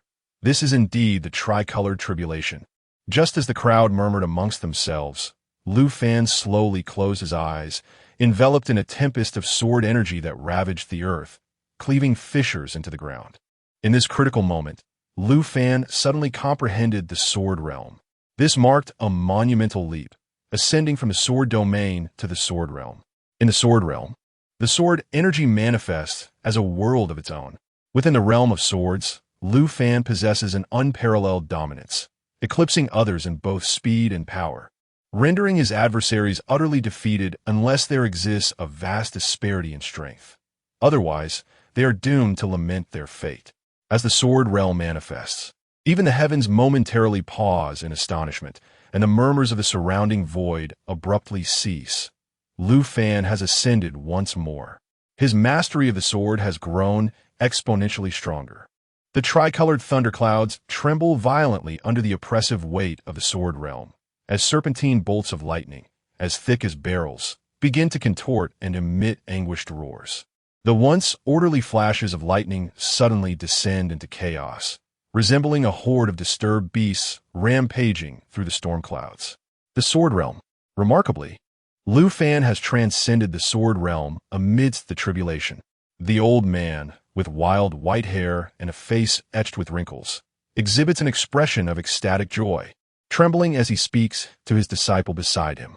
In the distance, Ye Qingling remains expressionless, yet the tightness of her clenched fist betrays her inner exhilaration. Chapter 42. The Tricolor Thunder Serpent. The Nine-Color Thunder Dragon. The Tricolor Thunder Calamity unleashed an even more formidable pressure, howling as it approached. With serpentine bolts of lightning emerging from the clouds, racing towards Lu Fan. Upon witnessing this, Lu Fan opened the sword realm, fervently consuming the powers of the Tricolor Thunder Serpent, and subsequently summoned an array of formations along with a defensive formation disc he had acquired from the Wuzhou. Even diminished, the Tricolor Thunder Serpent retained its might, effortlessly reducing layers of protective formations to dust before striking Lu Fan directly. Lu Fan let out a muffled groan but sustained no injuries. However, the force did leave him momentarily paralyzed, while his body voraciously absorbed the pure spiritual energy left by the Tricolor Thunder Serpent. He utilized the serpent's lightning to temper his physical form, sensing that his body had transcended mortal limits and was advancing towards the realm of immortality. Without hesitation, Lu Fan unleashed a series of invaluable formation discs, conjuring top-tier arrays. When his internal spiritual energy proved insufficient, he resorted to consuming celestial spirit stones with reckless abandon. His focus was on the relentless arrangement of formations. As serpents descended, the 33 bolts of Tricolor Thunder Calamity were swiftly expended. Struggling to rise from the ground, Lu Fan found himself battered, with not a single unscathed patch of skin. His robes utterly destroyed. Had he not vigilantly protected his storage ring, it too would have been shattered, though he did discover some minor cracks upon closer inspection. Yet, such damage was unavoidable. Fortunately, Lu Fan had safeguarded some precious memory stones within his quarters, including films featuring him and Ye Qingling. From his storage ring, Lu Fan retrieved a plethora of healing elixirs and ancient medicinal herbs, consuming them voraciously, akin to a human-shaped glutton. As he absorbed their potency, his wounds gradually healed. Even the cracked meridians within him were restored. Finally, Lu Fan exhaled a sigh of relief. Yet the intermittent thunder from above signified that this tribulation was far from over. Was there more to come? The tricolor thunder calamity had already manifested. Could there truly be more ahead? Did the heavenly forces genuinely seek to obliterate Lu Fan? Who could say? We are but spectators, here to witness the unfolding drama.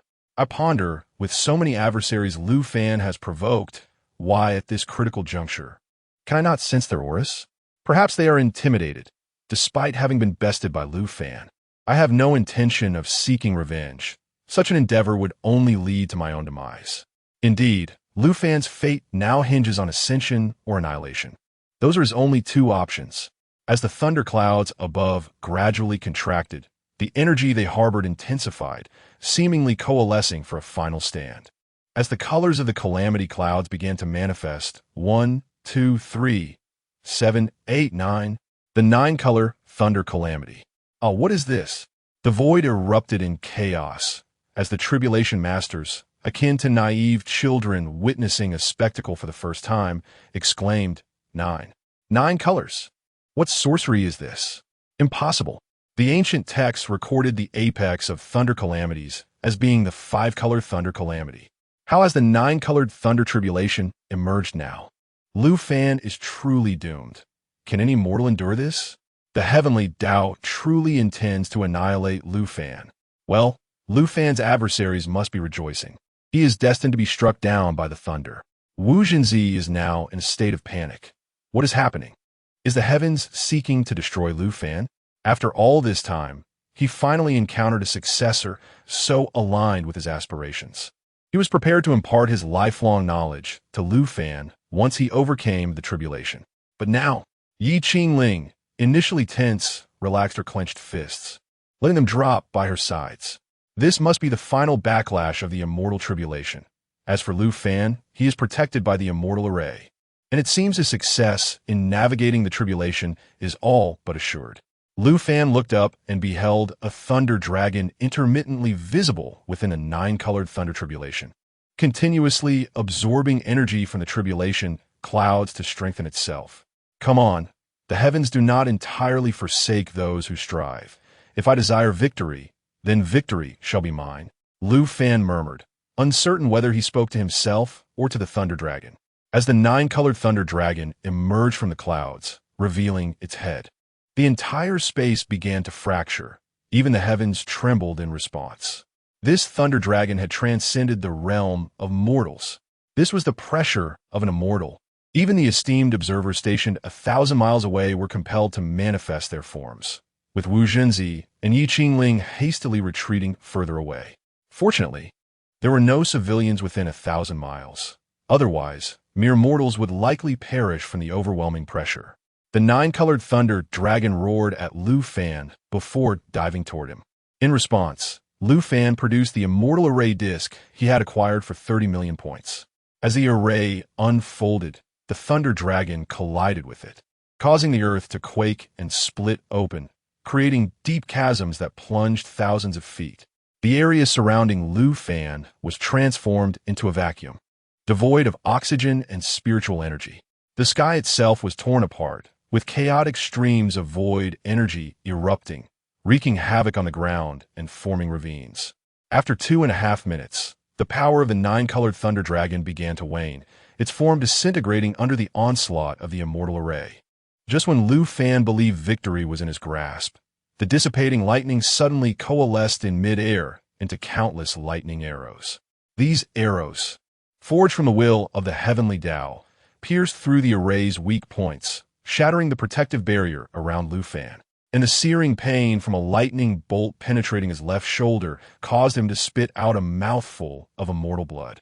Not enough. It's still insufficient. He roared as he shattered all his immortal spirit stones, unleashing a torrent of spiritual energy through his meridians. The last immortal array disc from his storage ring was summoned forth, its patterns intertwining in the air to form a chaotic colored barrier. A gift from Ye Qingling for which she had spent 20 million points. The lightning arrows struck the barrier, releasing energy akin to the creation of the universe, causing the space within 1,000 miles to collapse into miniature black holes that devoured all. Lu Fan, wielding the power of a semi-mortal, controlled 2 immortal arrays simultaneously, an exceedingly terrifying feat for immortal arrays differ vastly from ordinary formations. Each celestial formation demands an immense infusion of mental energy for its operation. Typically, a single celestial being finds it exceedingly taxing to control just one. Yet now Lu Fan, with merely the prowess of a semi-celestial, indeed, not even a fully fledged celestial, dares to forcibly manipulate two celestial formations, which is tantamount to courting death. As time inexorably ticks away, the myriad of thunder arrows has been nearly exhausted. Lu Fan gazes at the dissipating calamity clouds above, finally allowing himself a sigh of relief. Should another strike descend, he would rather not struggle. He would simply resign himself to fate and let the nine-colored thunder dragon deliver the final blow. Upon deactivating the two celestial formations, Lu Fan immediately felt as though his head had been cleaved in two, an excruciating agony that rendered him nearly insensible. This was the backlash resulting from forcibly driving two celestial formations. One could easily descend into madness as a consequence. Chapter 43. Ultimately ascending to immortality. With a sudden gasp, Lu Fan expelled a mouthful of vital blood, his aura plummeting dramatically from the realm of a semi-mortal to the late stages of tribulation transcendence. Although his cultivation remained at the semi-immortal level, the terrifying backlash rendered him incapable of wielding the power befitting his status. In that moment, Lu Fan found himself in a state of utmost vulnerability, a critical juncture for all cultivators seeking to breach the pinnacle of tribulation and ascend to immortality. This was an inevitable phase. During this transitional period, those who had just completed their tribulation were most susceptible to assassination, their spiritual energy depleted, their consciousness wounded, and their physical form compromised. Essentially, they were gravely injured. However, due to the celestial tribulation, a significant influx of potent spiritual energy would soon replenish the newly ascended cultivator, restoring them to their peak condition. Yet, during the recuperation period, it presented a prime opportunity for assassination, which is why those of exceptional talent often had their most trusted companions safeguard them during the tribulation. Struggling to rise to his feet, Lu Fan was enveloped by a magnificent column of spiritual energy descending from the heavens, his body greedily absorbing the ethereal essence. Just then, the fabric of the void shattered, and an elderly man clad in white emerged, his gaze fixed intently on Lu Fan. In an instant, he was beside him, raising a long knife to strike. The blade exuded a foul, dark aura, and grotesque visages appeared to writhe upon its surface. Bone devouring of 10,000, the surrounding venerables instantly sensed the malevolent energy emanating from the blade. They had anticipated that Lu Fan would face retribution, yet they had not foreseen the creation of such a dire weapon against him. The crafting of the bone devouring of 10,000 was profoundly against the natural order. Even the heavens held a deep aversion to it. It was unfathomable how these individuals managed to conceal its creation from the divine will. Had the heavens been aware, they would have alerted the lords of the three great forbidden zones long ago. Amidst the luminescent pillar of spiritual energy, Lu Fan sat cross-legged, eyes closed, revealing no hint of fear or trepidation. It appeared as though he was entirely oblivious to the elder's presence. In truth, he was acutely aware of the malevolent force that had manifested before him, not to mention the murderous intent lurking behind those eyes. Yet, Lu Fan remained undeterred, focused solely on absorbing the spiritual energy, for he had unwavering faith that someone would always protect him. Just as the elder's face broke into a smile, believing his victory was at hand, a sharp clang echoed as the long knife collided with a black sword radiating dark energy. The white-robed elder, taken aback, stumbled backward. As he attempted to retreat through the void to escape, Ye Qingling stepped forward, immediately sealing the entire expanse of the void, forcing the elder out of his escape route. With a wary expression, the elder fixed his gaze upon Ye Qingling, intending to strike with his blade. However, he suddenly realized that his arm had been cleanly severed. The long knife, tainted with the poison of the bone devouring of 10,000, had somehow found its way into Ye Qingling's grasp, who now regarded the blade pulsating with sinister energy. Subsequently, he gazed calmly at the elder in white robes, a faint smile gracing his lips. Yet, this exquisite smile morphed into a harbinger of doom in the elder's eyes. A look of terror washed over his face, his body beginning to tremble. A sight that was utterly inconceivable for one of his esteemed status. Ye Qingling slowly approached the elder, each step resonating as though it were a heavy footfall upon his heart. There was no recourse left. He could only gamble everything. The elder then raised his left hand, transforming it into a fist, charging towards Ye Qingling. However, she merely sidestepped, seizing the long knife that had been intended to slay Lu Fan, and with a swift stroke, severed his left arm once more. The arm, tainted by the essence of countless souls, instantly turned into a pool of blackened blood, staining the elder's shoulder. The agony pierced him like 1,000 needles, a torment so profound it rendered him desperate to escape life itself. Crumpling to the ground, he let out a bone-chilling scream, a sound that sent shivers down the spine. He could no longer endure the suffering. Just as he contemplated ending his misery through self-harm, Ye Qingling intervened. With a decisive thrust of the celestial demon sword, she pierced his dantian, suppressing him utterly, even his very soul. The elder's eyes widened in horror, nearly bulging from their sockets. His mouth gaped open, yet only muffled sounds emerged, rendering him helpless to witness his transformation into a foul, black sludge. Boom, boom, boom. As Lu Fan absorbed the remaining spiritual energy, his strength surged back to its zenith, even the backlash dissipating. The semi-divine body, merely standing there, the surrounding space began to collapse. The chaotic currents of the void battered against his form, but to Lu Fan, they felt no more than a gentle breeze, devoid of any lethal force. It was terrifying. Is this what it means to be a celestial being? Lu Fan had succeeded. Yet, why the Ascension Gate not manifested? Was it not supposed to appear once Lu Fan completed his tribulation? I recall that the heavenly river unfolded in such a manner. Amidst Lu Fan's confusion, 9 dragons and 9 phoenixes descended from the heavens, their roars and cries echoing through the skies. Following their majestic procession, a portal gradually descended from above. This was the Ascension Gate. It seemed that the heavenly Tao too feared him, hastily altering the mechanism since the event of the heavenly river, casting the Ascension Gate into existence only after the absorption of its gifts. As Lu Fan beheld this familiar portal, he sensed its trepidation and dread. He ascended step by step into the skies, arriving before the Ascension Gate. Under the gaze of the onlookers, Lu Fan boldly stepped into its embrace. The harmonious cries of dragons and phoenixes celebrated Lu Fan's successful ascension. The Ascension Gate shattered into myriad fragments of celestial energy, infusing his being and shaping his divine form. Radiating golden light, Lu Fan was surrounded by dragons and phoenixes, floating as though the sovereign of the celestial realm, surveying the ancient continent below, his eyes seemingly encompassing the entirety of creation. Moments later, Lu Fan concluded this divine baptism, his spiritual energy transmuted into celestial power. In that instant, he was capable of overwhelming tens of thousands of Ye Qinglings. His combat prowess had ascended to a staggering threshold of 2 billion. After successfully transcending the tribulation and ascending to immortality, Lu Fan gently descended to the ground. Upon witnessing this, Ye Qingling rushed over and nestled into Lu Fan's embrace. He lowered his gaze upon the young maiden in his arms, a profound sense of sweetness enveloping his heart. Having her by his side in this lifetime is indeed his fortune.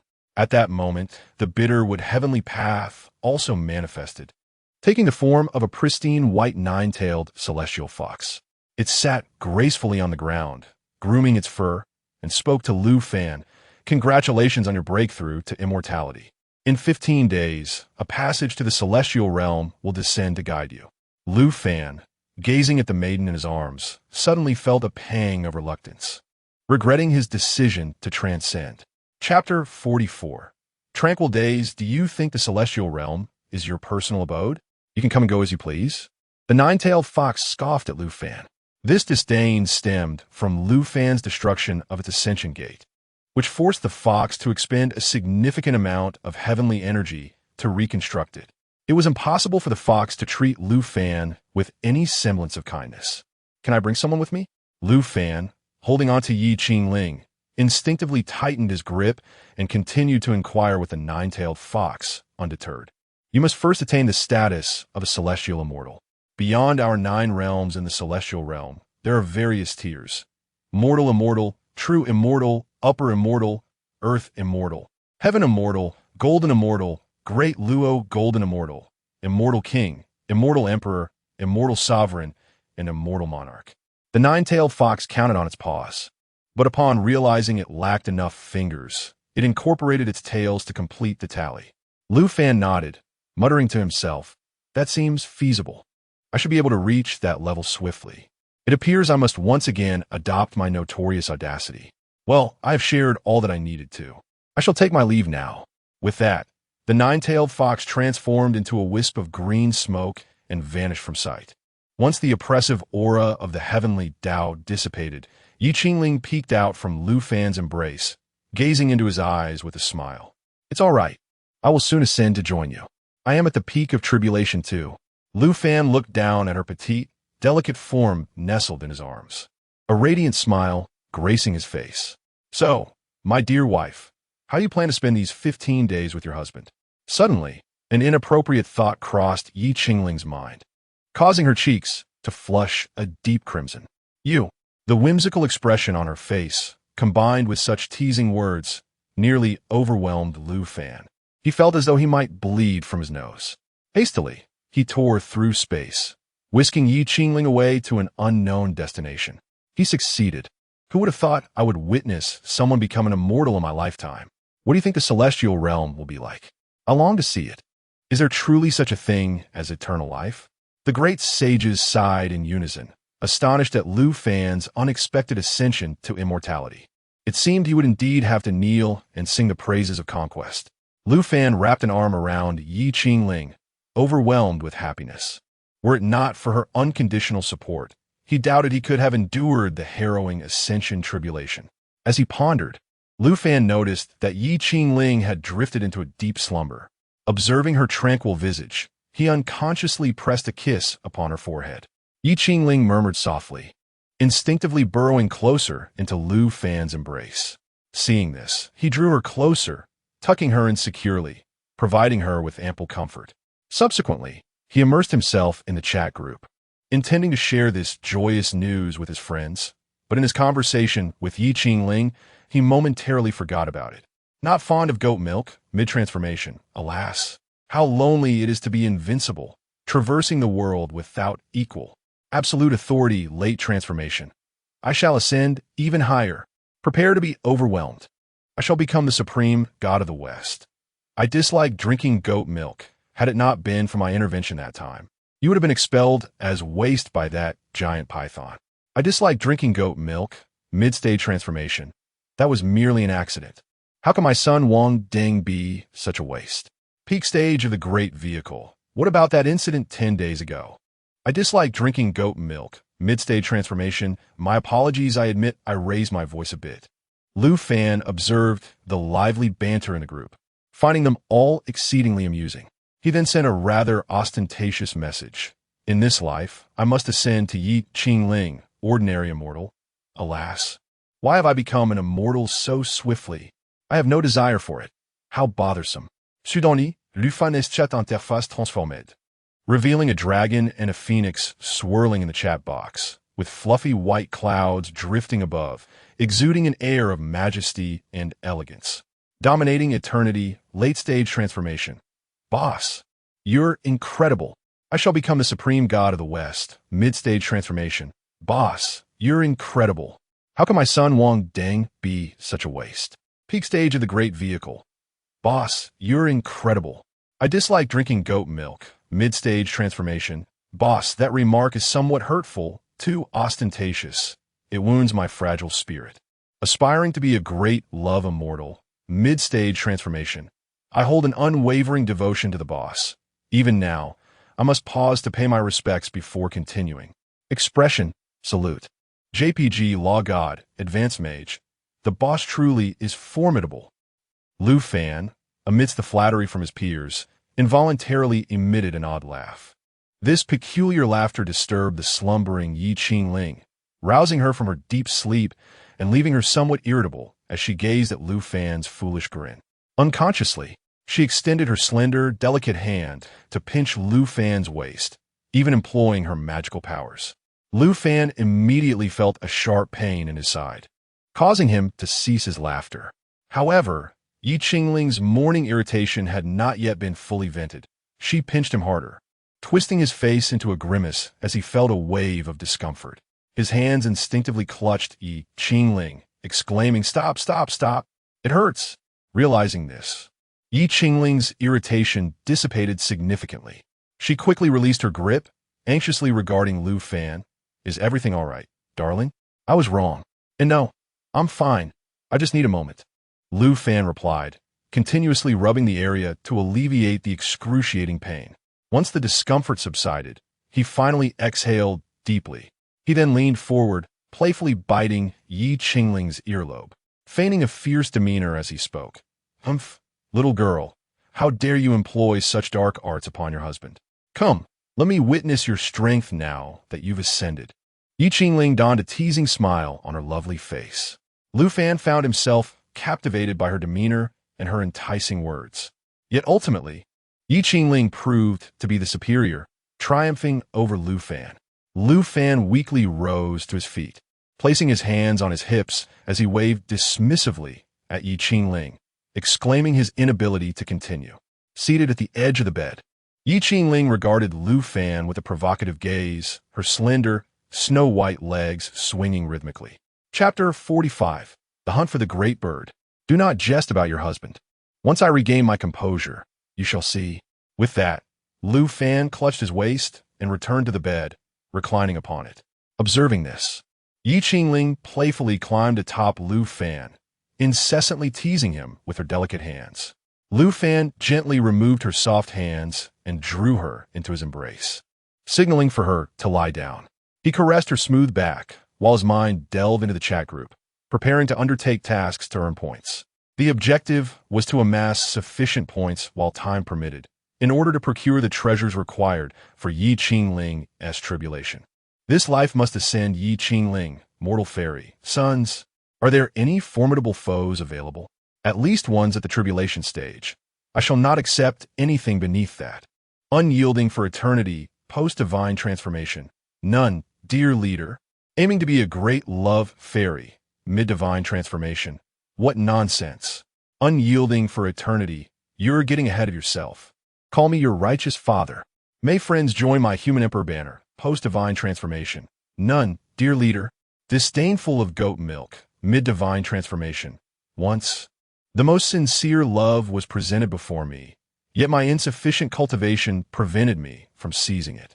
Disdainful of goat milk, mid-divine transformation. Even now, reflecting upon it, my cultivation remains inadequate. Alas, I am powerless to act. Expression, crying, JPG. This life must ascend Ye Qingling, mortal fairy. Speak plainly. Disdainful of goat milk, mid-divine transformation. I desire the great bird, aiming to be a great love fairy, mid-divine transformation. What?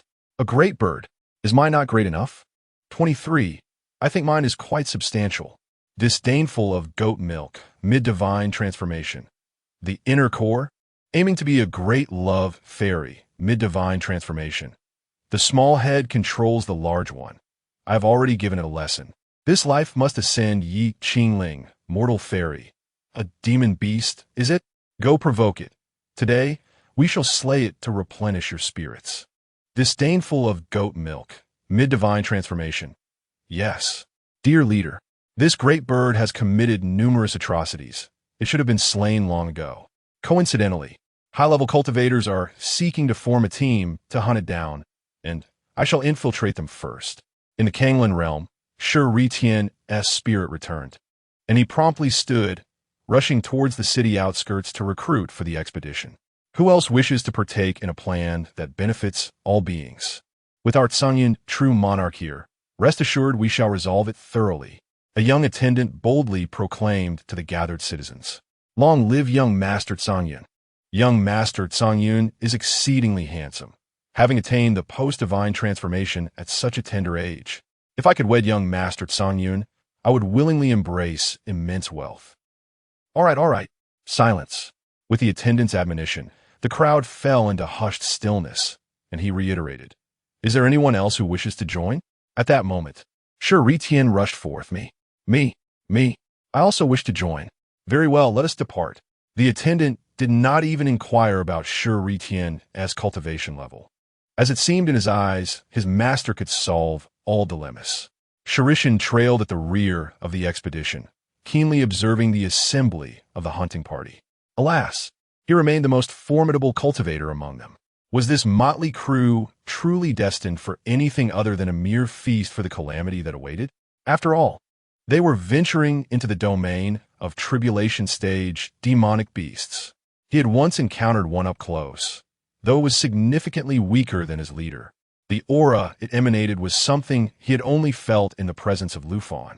Truly, ignorance breeds audacity. Yet, Shirishin remained unfazed. His singular goal was the great bird. If peril arose, he would leave the resolution to his leader, for he could hardly believe that a mere Tribulation Stage beast could rival his celestial master. Thus, nearly 100 individuals strode boldly into the depths of the forest. Along the way, a servant respectfully communicated with young Master Tsang. "Young Master, might this course of action be ill-advised? Shah, what is there to fear?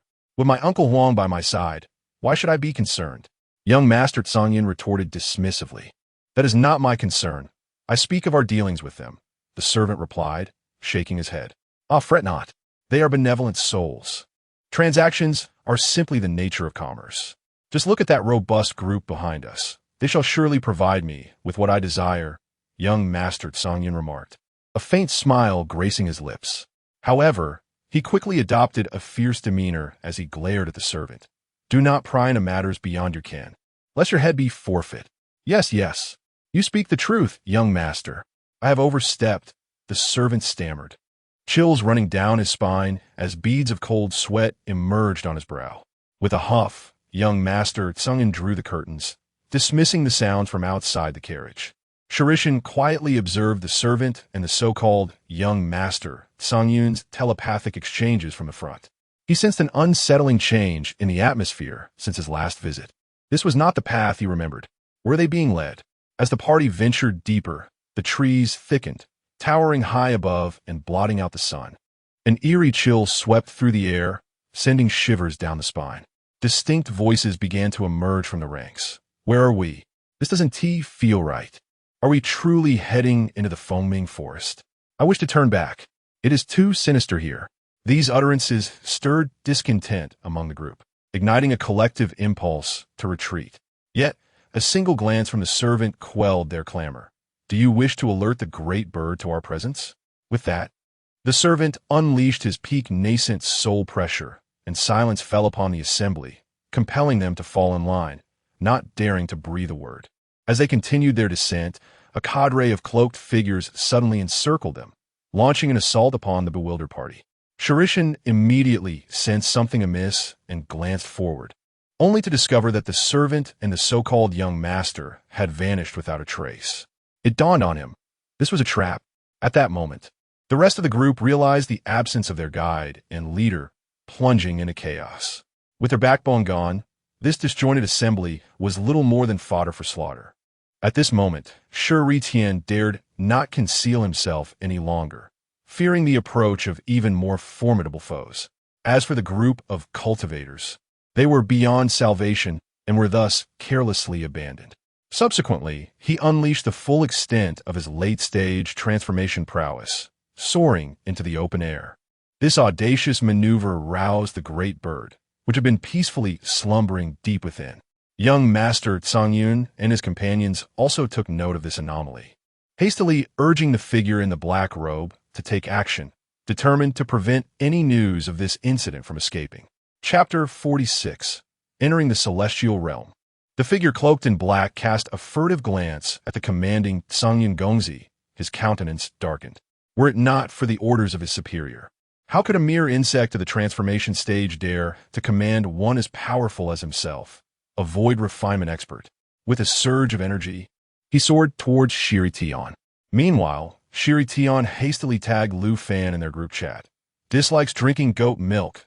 Late transformation stage. This life must ascend Ye Qingling, boss. Help! That fool deceived me. They have colluded with the demon sect. This life must ascend Ye Qingling, mortal immortal. What level are they? Upon reading this message, Shiri Tian glanced back and realized, to his dismay, that it was a void refinement expert. Dislikes drinking goat milk, late transformation stage. A void refinement expert. This life must ascend Ye Qingling, mortal immortal. Too weak, I have no interest. Let them handle it. I will become the supreme god of the West, mid-harmonization stage. Why use a sledgehammer to crack a nut? Since the boss has spoken, I shall take care of it, and teach Shiri Tian a lesson while I'm at it. Goat milk will fill the belly. At that moment, Shiri Tian had no time to check the chat further, for the void refinement expert was already upon him. The cloaked figure hurled a poison dart towards Shiri Tian, its unstoppable force hurtling through the air. Just as it was about to make contact, a finger emerged from the void and with a delicate touch, transformed the dart into mere scraps of metal. Then, Zhongling stepped forth, tossing his hair back dramatically, and regarded Shiri Tian with an air of superiority. So, little stone, are you unharmed? Oh, big brother, you've come. I missed you terribly. Thankfully, you're here, and I'm all right. Shiri Tian rushed forward, only to be kicked aside by Zhongling. Who might you be? The black-cloaked figure stammered, retreating cautiously while scanning for an escape route. However, Zhongling had no intention of engaging in idle chatter. With a flick of his wrist, a powerful wave of energy obliterated the cloaked figure into dust. Turning his gaze back to Shiri Tian, he asked, Little Stone, do you enjoy drinking goat milk? Yes. Excellent. I shall ensure you have your fill. Huh? No. Shiri Tian intended to respond affirmatively, hoping Zhongling would alter the nature of his punishment, but alas. As they exchanged words, a sharp cry from a great bird pierced the air, accompanied by an overwhelming pressure that descended upon them like a weight. Had Zhongling not shielded Shiri Tian, he would have been crushed. Zhongling and Shiri Tian quickly tagged Lu Fan in the chat. I will become the supreme god of the West, mid-harmonization stage. This life must ascend Ye Qingling. Boss, help. Dislikes drinking goat milk, late transformation stage. This life must ascend Ye Qingling. Boss, help. Wants to be a great love immortal, mid-transformation stage. Practice more if you're weak. Just as the enormous bird swooped down upon them, a massive ethereal hand emerged from the void, gripping the bird's neck tightly, rendering it unable to break free despite its frantic flapping. Soon, Lu Fan emerged from the void, standing before the two individuals. With a swift grasp of his hand, the great bird erupted into a mist of crimson. Task accomplished. Reward points, 2 million. Group chat experience increased by 1 million. Only a golden spiritual orb remained, suspended in front of everyone, emanating a rich aura of spiritual energy. Well, that has settled, Lu Fan declared, clapping his hands and turning back. He then extended his palm, guiding the orb into his grasp, which he casually tossed to Shiri Tian as if discarding refuse. The two remained in a state of astonishment, but it was Zhongling who broke the silence. Is that it? Was it really that easy? Is this what it means to possess the power of an immortal? Shiri Tian continued from Zhongling's inquiry. Immortals cannot be so weak. If I unleashed my full strength, I could render this entire continent utterly desolate with a single punch. Lu Fan swung his fist, and even without channeling any spiritual energy, the sheer force of his physical might rent the air, creating rifts in the fabric of space. Enough dawdling, you two. I'm taking my leave. This place has grown tiresome, Lu Fan stated, before opening a void passage and returning to the realm of Kumu cultivation. In the days that followed, Lu Fan immersed himself in a frenzy of tasks, amassing points until, at long last, he gathered sufficient credits. He acquired an entire celestial formation disk along with several celestial spirit stones, meant for rapid energy recovery in emergencies, and entrusted them all to Ye Qingling. Every last point had been expended. Even those items from Lu Fan's storage ring that could be utilized were surrendered to Ye Qingling. On the final day, the two conjured storms and rain through the night. The next morning, with a resounding boom, a magnificent staircase descended from the heavens. The esteemed beings of the cultivation realm cast envious glances. This was the celestial staircase. Ascending it would lead one into the realm of immortals, into a vastly grander world. The young girl in Lu Fan's embrace lifted her head, tears streaming down her cheeks uncontrollably. Lu Fan could only gently pat her back, feeling a pang of sorrow within. Who would have imagined that the once aloof and indifferent demon lord would now resemble a clingy, gentle girl weeping in a man's arms? All right, don't be upset. I'm not gone. Just watch your husband carve out a domain for you up there, and when you arrive, you shall reign as queen. Lu Fan kissed Ye Qingling's rosy lips and added with a smile. Enough boasting. Go on. I should soon break through to the level of an immortal, and then I will join you, Ye Qingling said, breaking free from Lu Fan's embrace, standing a short distance away with a faint smile, waving goodbye to him. Lu Fan nodded at Ye Qingling and, under the watchful eyes of the crowd, stepped onto the staircase, advancing toward the world they all yearned for. As he crossed the luminous barrier, Lu Fan glanced back one last time at Ye Qingling's radiant figure before entering. The staircase then shattered, transforming into fragments of spiritual energy that dissipated into the air. Ye Qingling gazed at the spot where Lu Fan had vanished, a feeling of emptiness welling up within her heart. Subsequently, he returned to the demon's sect, glancing back occasionally, and promptly announced his seclusion for cultivation. Unbeknownst to him, beyond this world, several coffins were steadily drifting towards the bitter would immortal realm, and it would not be long before they descended. In the immortal realm, Lu Fan found himself momentarily blinded by an overwhelming radiance. Instinctively, he shielded his eyes. Once the brilliance faded, he opened his gaze to find himself amidst a dense forest. The intensity of spiritual energy in this realm was extraordinarily rich. Inhaling even a single breath felt akin to consuming a high-grade spirit stone. The very fabric of this space was remarkably sturdy, as his fist could not rend the void, only producing ripples through the dimensional fabric. At that moment, a series of buzzing sounds emanated from the chat group, prompting Lu Fan to join. If his intuition served him correctly, it was likely a message from Ye Qingling. Chapter 47, Lyria, Ye Qingling, Peak of Tribulation. In this life, I must ascend Ye Qingling. How is the celestial realm?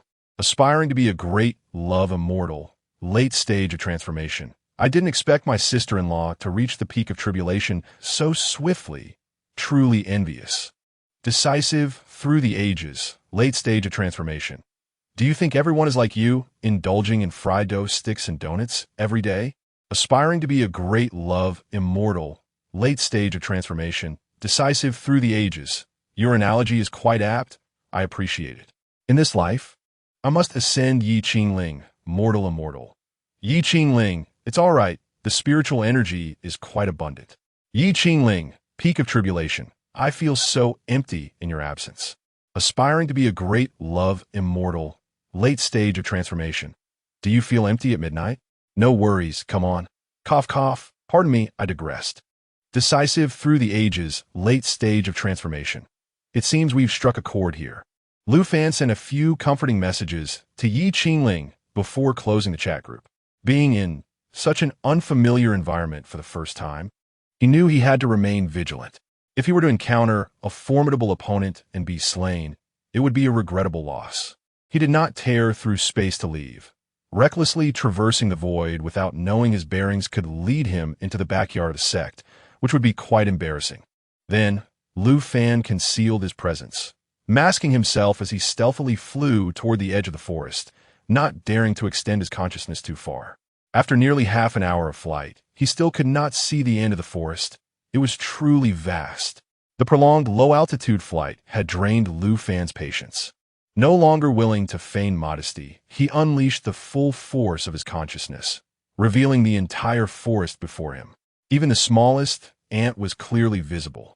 It was only then that he realized he had gone the wrong way. He had reached the deepest part of the forest. Indeed, what a futile trip. Had I known, I would have released my consciousness sooner. Fortunately, there were no formidable beings in this forest. Lu Fan breathed a sigh of relief, thankful that there were no creatures stronger than himself. Otherwise, he would have had to flee. For now, he decided to exit first. He then tore through the void. arriving at the forest's edge, where he suddenly heard the sounds of a woman struggling and a man's lewd laughter. No, don't. You can't do this. He. Liruya, you are so beautiful. You can't escape today. Don't worry, brother will cherish you well. Ha ha ha. As a champion of justice, Lu Fan could not bear to witness such despicable acts. In an instant, he appeared beside the two. Scattered around were several corpses of attendants, and Liruya was being pinned beneath a man who was about to. Tears streamed down her face. A weak woman unable to match the strength of Huanggu, who had already embarked on the path of immortality. She could only watch helplessly as he prepared to commit an atrocity against her. As Huanggu was about to strike, Lu Fan acted swiftly, delivering a powerful kick that sent Huanggu sprawling. In an instant, his body erupted into a mist of crimson. Lu Fan, maintaining a serene expression, turned to the muddy Liruya lying on the ground and gently inquired, "Are you able to rise?" "Yes, I can stand. Thank you, master." Liruya nudda. Her cheeks flushed with embarrassment as she tidied her disheveled attire before slowly rising to her feet. With her head bowed, traces of tears still evident on her delicate face, she appeared pitiful, prompting Lu Fan to sigh in sympathy. "Change your dress. It is all soiled," he suggested, retrieving from his storage ring a cherished garment once worn by Ye Qingling and tossing it to Liruya. "Please put this on. It belonged to my partner, though may not fit perfectly." He then turned away, indicating that she should change. Thank you. Liruya's face glistened with fresh tears, this time born of gratitude. She promptly changed out of her dirty dress, revealing her skin as smooth and fair as cream, before donning the new attire. It was apparent that the dress was somewhat snug, particularly around her chest, creating a rather compact fit. "Master, I am ready." Liruya signaled for Lu Fan to turn back around. Upon seeing her, Lu Fan could not help but sigh. Indeed, Ye Qingling's assets were still rather modest. "Well then, since you are unharmed, I shall take my leave." With that, Lu Fan attempted to turn and depart. However, noticing that he was heading towards Feiquan City, Liruya hastily called out, "Are you also going to Feiquan City, master?" "Indeed. What of it? My home is in Feiquan City. Would you care to visit? It would be a small gesture of my gratitude." Very well then, let's go together." Lu Fan contemplated for a moment, realizing it would be convenient to have a guide, thus alleviating the need to search for one. Thus, Lu Fan accompanied Liruya toward Feiquan City, traversing bustling streets until they arrived at an impressively grand entrance. Without hesitation, Liruya dashed forward, prompting the two guards at the door to stand at attention and announce in unison, "Welcome back, miss. Master, come quickly. This is my home." Liruya beckoned enthusiastically from the entrance. Lu Fan smiled, leisurely approaching and following her lead, while the guards, recognizing her status, made no attempt to intervene. "Your family appears quite affluent. Why have you yet to cultivate?" Lu Fan observed the opulent courtyard adorned with various spiritual herbs. Although to him they seemed no different from weeds, it was evident that not every household could afford such care. "Alas, my father claims I am not of the proper age. I am 15 this year. How can that be insufficient?" Liruya lamanta. "Yet, he has suggested I try my luck at Yunlan's sect, especially since the recruitment event is in just a few days. Perhaps I might be admitted despite the age requirement." As she spoke, her eyes sparkled with hope, as if envisioning the wondrous life that awaited her in the realm of cultivation. However, at this moment, Lu Fan could not help but ponder the remarkable wealth amassed by the mere age of 15. "Ye Qingling, oh Ye Qingling, how is it that you find yourself outdone by a child? Truly astonishing." Meanwhile, far away in the realm of bitter wood and cultivation, Ye Qingling felt a sudden tremor in her heart. It seems as though someone is prying into my thoughts, yet I cannot fathom who it might be. How bothersome. Chapter 48. I can't be bothered to argue with you. You are unworthy of listening. Will you take me with you when time comes? Lu Fan pondered, sensing an inexplicable familiarity with this sect that promised to yield valuable insights, for it was indeed a sect abundant with knowledge of this world. Liruya's eyes sparkled upon hearing this, and she joyfully exclaimed to Lu Fan, "Of course. It is a privilege for me to accompany you, esteemed master." The two made their way to the Li family hall, where, as reported by their subordinates. Li Ruya's parents awaited their arrival. "Father, mother, what brings you here?" Li Ruya exclaimed, bounding toward them and embracing them warmly. Lu Fan entered, glancing around and admiring the exquisite decor of the Li household, which he found quite captivating. Upon noticing Lu Fan's arrival, Li Ruya hurriedly introduced him to her parents, recounting the events that transpired. Li Wuqiu was taken aback upon hearing that his daughter had nearly been forcibly deprived of her purity. But relief washed over him when he learned that it was Lu Fan who had come to her rescue. He rushed toward Lu Fan, intending to kneel in gratitude.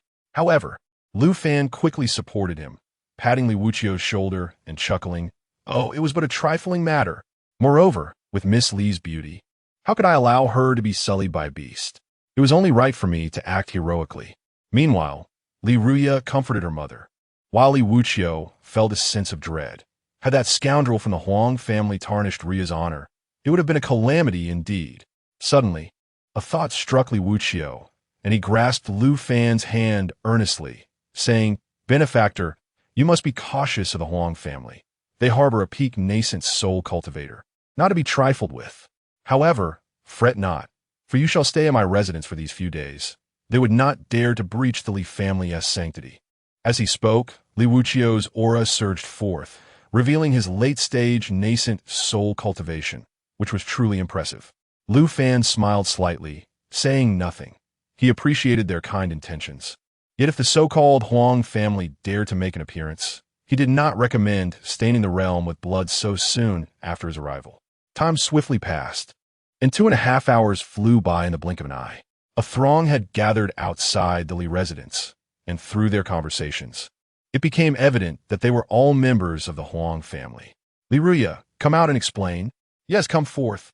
We demand an account of how our young master met his demise. Come out and clarify. Do not hide like a turtle." Their clamorous shouts stirred the neighborhood, attracting a crowd of onlookers. Why is the Huang family surrounding the Li family? It seems that Huang Gu wishes to force himself upon Li Ruya again. Li Ruya is indeed beautiful. To spend a night with her would be worth any price. You must be seeking death. Huang Gu is already dead. They say it was because he attempted to force himself on Li Ruya that he was subsequently slain, with not even a trace of his corpse remaining. Seeing that the Li family remained silent, the Huang family servants, in frustration, shattered their token to summon their ancestor, as Huang Gu had been the ancestor's favorite grandson. At the moment the token was shattered, a terrifying aura emerged from the Huang family's backyard.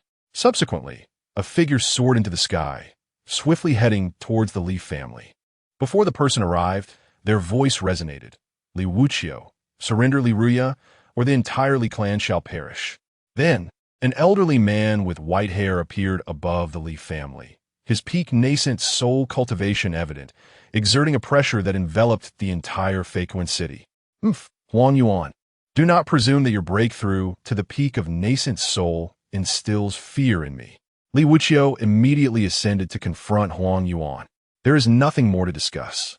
I shall sever your limbs and make you witness the demise of your so-called beloved mother and daughter. You seek death." This provocation enraged Li Wuqiu, who charged towards Huang Yuan, a longsword suddenly manifesting in his hand, aiming to strike.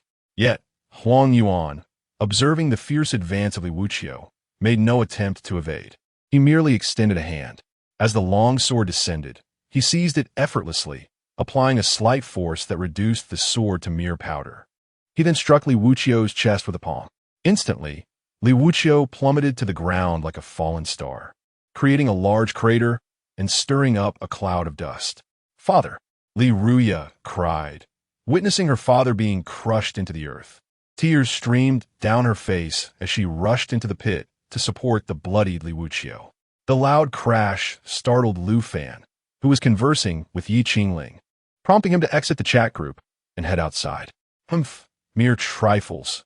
An insignificant ant at the late stage of nascent soul dares to attack me. Huang Yuan stood in the air like a war god, looking down at the crowd with disdain. Grandfather is mighty. Grandfather is the strongest in the world. Huang Yuan reveled in the flattery and praise of those around him, laughing heartily. His gaze then fell upon the now grown, graceful Li Ruya. An insidious desire ignited within him, Since she was his grandson's beloved, he would take this opportunity to indulge in her.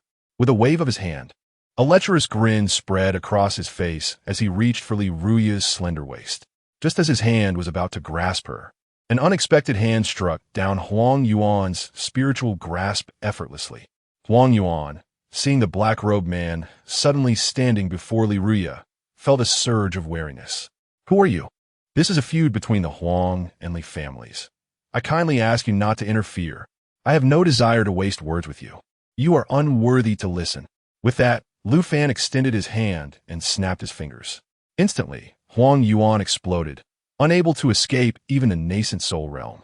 Outside, the Huang family's servants, witnessing their patriarch's demise, fell into chaos, fleeing in all directions. However, Lu Fan, seeing that they bore the stain of karma, as a modern-day youth of principle, could not allow them to leave with their burdens.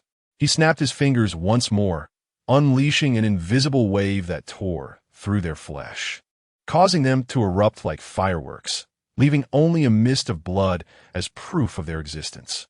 The onlookers retreated in fear, anxious to avoid the same fate. What is happening? Does the Li family possess something extraordinary? I am uncertain. I merely witnessed their sudden explosion, with no understanding of what instigated such chaos. It is utterly terrifying. We must depart quickly, for I cannot bear to remain here. Should I meet a similar fate, it would be an irreparable loss, as I have yet to fully enjoy the company of the enchanting courtesan from room 3. After completing these actions, Lu Fan turned to Li Wuqiu, administering a healing pill, and addressed Li Ruya, saying, "The next steps are in your capable hands. I shall retire to my chamber." Yes, go ahead, Master," Li Ruya replied, wiping away her tears and nodding at Lu Fan. Chapter 49. The Ancestor of the Celestial Sect? 2 slaps to resolve. Subsequently, Lu Fan nodded and returned to his chamber. The reason for his swift departure was the persistent summons echoing in his mind. "My son Wang Deng is nothing but a waste. Peak of great ascension this life must reach Ye Qingling. Boss, save me. The Celestial Sect has come again. Their ancestor has broken through. They demand that I force you to reveal yourself. Autocratic of all ages, late stage of transformation. This is what happens when one has not experienced the harsh realities of society. How dare they seek trouble with the boss? Please, fellow Taoists, enter my human emperor banner for a discussion. Peak of transformation. Few a breakthrough. This life must reach Ye Qingling, mortal immortal. Understood. Group member. My son Wang Deng is nothing but a waste. Is in peril. Fellow group members, please provide swift assistance. Recommended combat power. 1 billion. Group leader has accepted the mission. Lu Fan promptly stepped into the void passage. In the Lingyun realm, Wang Ji, hurry and summon your kin. Otherwise, your Wang family shall face annihilation. The ancestor of the celestial sect grasped Wang Ji by the throat, lifting him effortlessly. An overwhelming aura of terror rendered Wang Ji immobile, causing the surrounding structures of the Wang family to crumble under the immense pressure. Even the less powerful members of the Wang family were obliterated, turning into mere fragments of flesh. When my boss emerges, I hope you remain so arrogant. Wang Ji scoffed. For now, he needed to provoke the ancestor's competitive spirit. If he sought to humiliate him, he would refrain from killing him. When the boss arrived, it would mark the end for the ancestor. The ancestor of the celestial sect burst into laughter, tears nearly streaming from his eyes. "Ha! You amuse me. Can your boss even compare to my little finger?" Just as he finished speaking, the void beside him split open, and a hand emerged, striking the ancestor's chest in an instant. Half of his body was obliterated before he even realized what had transpired, failing to catch a glimpse of the assailant. "What are you looking at?" At that moment, a chilling voice, seemingly from the underworld, echoed behind the ancestor, causing goosebumps to rise and a wave of fear to wash over him. Bang! Another palm was unleashed, and the ancestor of the celestial sect found himself utterly defenseless, helplessly witnessing the destruction of his body, all the while remaining oblivious to the identity of his assailant. The only sounds he heard were those of voice, as if demanding his soul from the netherworld. As he contemplated escape, Lu Fan waved his hand, capturing the essence within and swiftly refining it.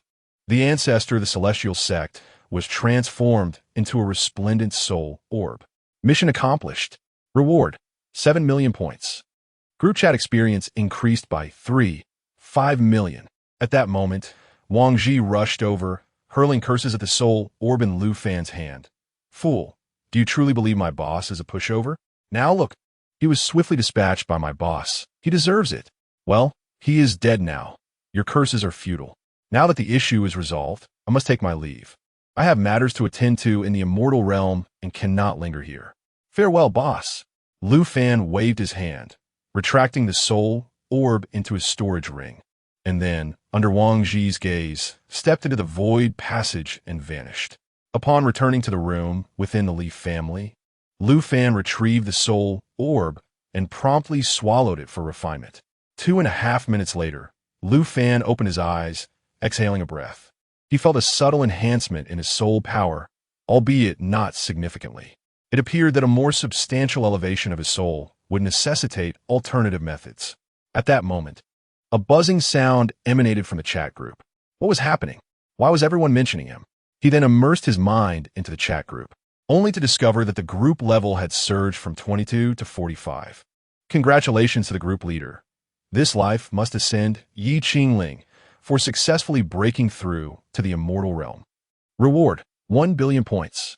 Group experience increased by 500 million. Group level raised from 22 to 45. Monthly sign-in points increased from 50,000 to 200,000.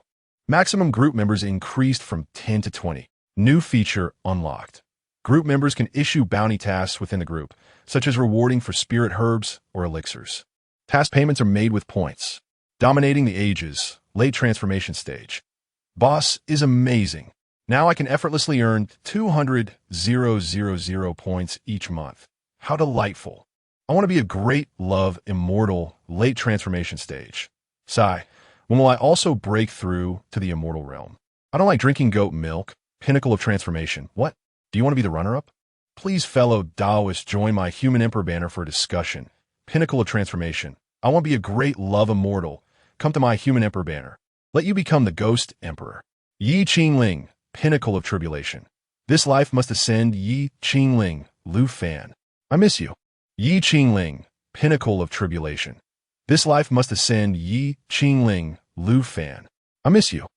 Lu Fan gazed at the incessant messages from Ye Qingling, a smile gracing his lips as a sweet warmth blossomed within him, recalling her exquisite visage and her playful demeanor as she lay in his embrace. This life must ascend Ye Qingling, mortal immortal. Ye Qingling, all right, I know you miss me. I miss you too. Dominating the ages, late transformation stage. I'm full. How about you all? I don't like drinking goat milk, pinnacle of transformation. I'm full too. Law God, High Mage, 1. After noticing that Ye Qingling had ceased sending messages, Lu Fan decided to exit and idly peruse the messages in the leaders group. A few days later, Li Ruya stood beside Lu Fan, bidding farewell to her parents, before leading Lu Fan to Yunlan sect.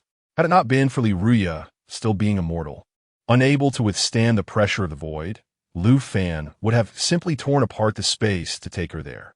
Consequently, the two endured a journey of 2.5 hours before arriving at the gates of Yunlan sect.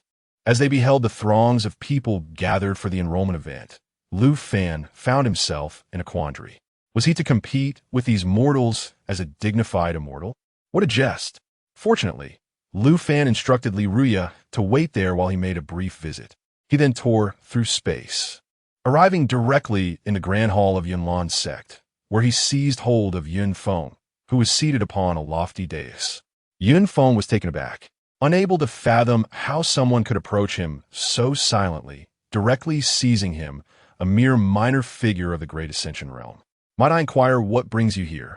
Esteemed sir, I assure you, I am open to discussion. His voice trembled, fearing that Lu Fan might strike him down with a single blow. Cough, cough, cough. There is no need for fear. I have no intention of taking your life. I merely wish to establish myself as a peak leader here. Would you be so kind as to make arrangements for me? Lu Fan elucidated with a few gentle coughs. Chapter 50. Li Ruya encounters danger again. What? Senior intends to become the peak master here? Yin Feng could hardly believe his ears. A formidable elder with such terrifying cultivation would actually wish to assume a position that he could easily dismiss with a mere gesture? What, is that not acceptable? Lu Fan initially thought Yin Feng was objecting, his brow furrowing with concern. What should I do if this does not come to pass? Wouldn't that make Li Ruya the subject of ridicule? However, from Yun Feng's perspective, witnessing Lu Fan's distressed expression sent him into a panic, his legs trembling uncontrollably. Good heavens! What does this esteemed individual expect from me? Shall I become the sect master for you? Yin Feng cautiously inquired, fearful of inciting the elder's displeasure. I have no interest in being the sect master. It is far too tedious and exhausting. A position as peak master or even a regular elder would suffice. Lu Fan waved his hand, lowering his expectations. Very well, I shall grant you the position of peak master. Yin Feng nearly lost control of himself, promptly agreeing to whatever Lu Fan requested, thinking it better to comply than to face dire consequences. Yes, this is for the best. Oh, by the way, where's my mountain? Just as Lu Fan was about to leave, he realized that as the peak master, he was unaware of his own base of operations. Yes, I almost forgot. Please wait a moment, Senior. I shall personally prepare everything for you. Yin Feng suddenly remembered and hurriedly addressed Lu Fan before vanishing from sight. Lu Fan was unbothered by his departure. After carefully observing the layout of the grand hall, he settled into a chair beside him and poured himself a cup from the exquisite teapot on the table. Inhaling the refreshing aroma of the tea, he couldn't help but acknowledge that the tea from the celestial realm possessed a more ethereal fragrance than that of the mortal realm. 2.5 minutes later, Yin Feng returned, bearing several sets of peak master robes adorned with azure and gold, along with a peak master token. Here, Senior. These are the exclusive items of the peak master. The location of Ziyun Peak is contained within the token. You may input your spiritual energy to view it. Please inspect them and let me know if you require anything further. Yin Feng bowed, cautiously observing Lu Fan's expression. Very well, this will suffice. I have no further needs at present. However, do provide me with a regional map and some historical texts from your sect. Lu Fan recalled additional necessities and directed them toward Yin Feng. Certainly. Please wait a moment. I will return shortly. With that, Yin Feng dashed away. Though puzzled by Lu Fan's requests, he knew better than to pry. Wisdom dictated that some questions remain unasked to avoid potential trouble. Another 2.5 minutes passed, and just as Lu Fan was finishing his tea, Yin Feng arrived, presenting him with a storage ring. Here, Senior, this contains all the historical records kept by Yunlan's sect. Well done. You have done admirably. I shall take my leave now. Should any troubles arise that you cannot resolve, do not hesitate to call upon me for assistance. Lu Fan patted Yin Feng's shoulder, initially contemplating tearing through space to depart, but reconsidered, deeming it unethical, and chose to walk instead. Thank you, Senior. Thank you, Senior. Yin Feng expressed his gratitude, elated. With this esteemed elder's assurance, the Hongyun sect would think twice before attempting any nefarious deeds against them. At the recruitment conference at the foot of the mountain, Li Ruya waited for an extended period without seeing Lu Fan's return, her heart fluttering like a restless kitten as she gazed at the aspiring cultivators testing their spiritual roots at the gates of Yunlan's sect. A deep yearning enveloped her. She worried that if Lu Fan arrived and found her absent, he might think her untrustworthy. Just then, a group of pale-faced young men, entranced by lust, approached her, their intentions quickly turning lewd upon noticing her sweet and striking beauty. Sneaking up behind her, one of them unleashed a crude and lascivious sound towards her neck. "Who are you?" Li Ruya exclaimed, startled, leaping away like a frightened rabbit. The other two, witnessing her alarm, erupted into laughter as they prepared to advance further. Desperately, Li Ruya began to call for help, drawing the attention of those nearby, including the disciples of Yunlan's sect tasked with maintaining order. "What are you doing?" One of the order-maintaining disciples shouted, and Li Ruya, filled with hope, looked expectantly at him. However, as the three young men raised their heads, the disciple was taken aback to discover that they were the grandsons of 3 esteemed elders. "My apologies. I was mistaken.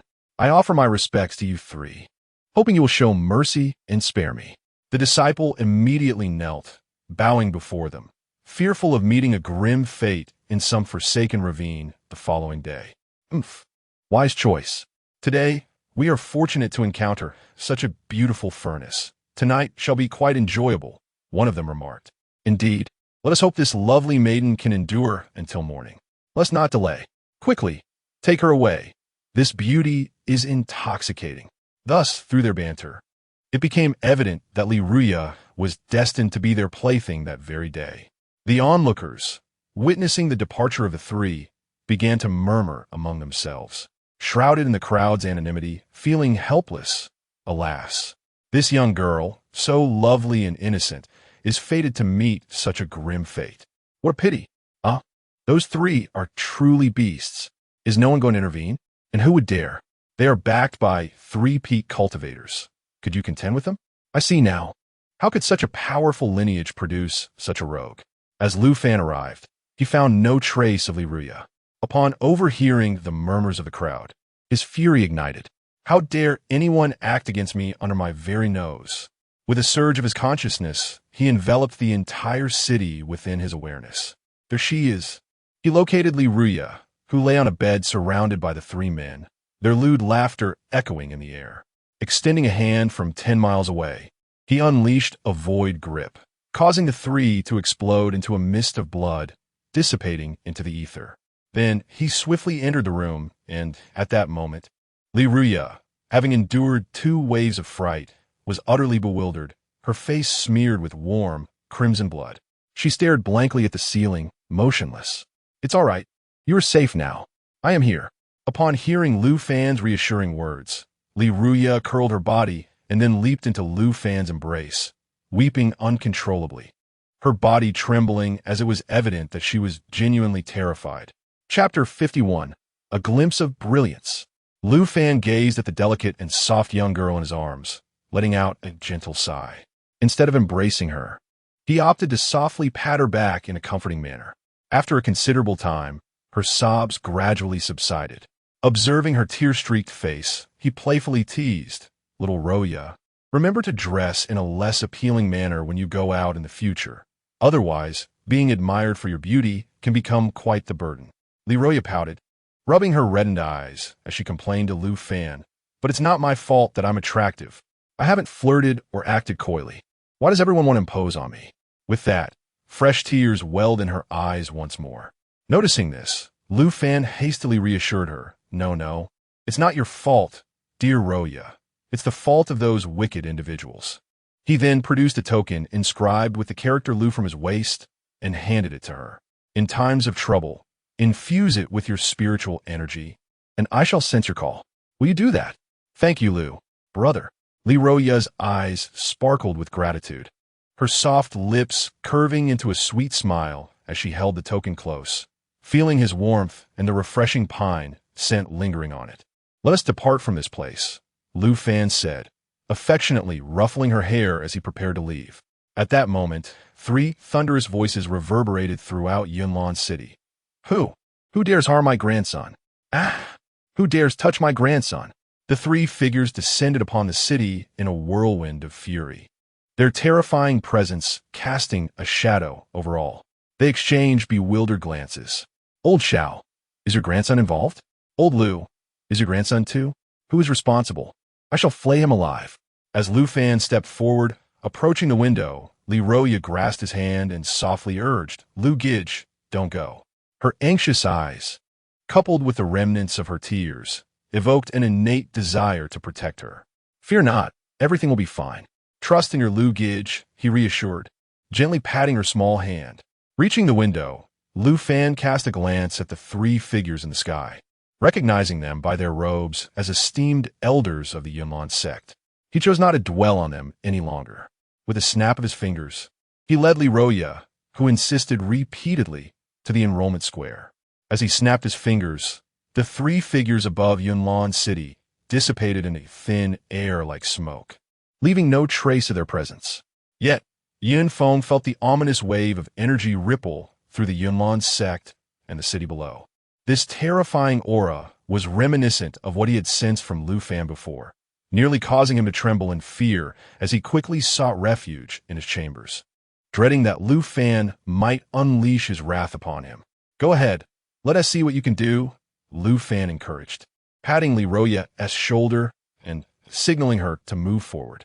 Li Ruya nodded and approached the testing stone pillar, placing her palm upon the white stone akin to a spiritual gem. With a soft hum, 9 brilliant azure beams of light erupted from the stone pillar, instantly silencing the entire enrollment square. Even the elders and peak masters, who were preparing to accept disciples, exchanged incredulous glances, unable to believe that a royal-grade spiritual root had emerged this year, and one of the wood attribute no less.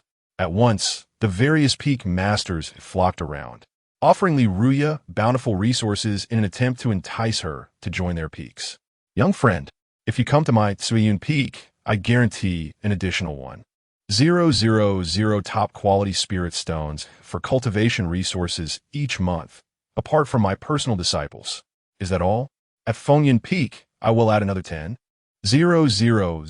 top-quality spirit stones and ensure a daily supply of premium gathering elixirs. That is still far too little. I will add 3 bottles of premium refining potions and 3 bottles of body refinement potions daily, plus a tiered spiritual weapon." The surrounding disciples and elders were astounded. They were truly laying down substantial offerings, even revealing their deepest reserves. Yet Li Ruya persistently shook her head, making her way through the crowd to leap into Lu Fan's embrace. My apologies, she's my disciple," Lu Fan said, gently ruffling her hair as he addressed the peak masters who had turned their gazes toward him. "You? Who are you?" the Fengyan peak master questioned, his brow furrowed in confusion, a sentiment echoed by the other elders and peak masters. I am the master of Ziyun Peak, having just assumed my position. Behold, this is the token bestowed upon me by the sect leader," Lu Fan replied, brandishing the token and shaking it in his hand. As the crowd sensed the aura emanating from the token, they recognized it as authentic, yet they were unwilling to relent. After all, she was a prodigy with a royal-grade spiritual root. To become her master would be an extraordinary boon. Moreover, establishing a close connection between her and their descendants could firmly bind this royal-grade spiritual root to their family, significantly enhancing their lineage's spiritual root quality. Considering your youth, are you truly capable of teaching her? We wouldn't want to mislead a promising talent. Indeed, given your age and level of cultivation, it may be best for her to learn from us instead. Young friend, look here. Although I am unsure of the means he has used to bewitch you, do not believe him. He cannot teach you.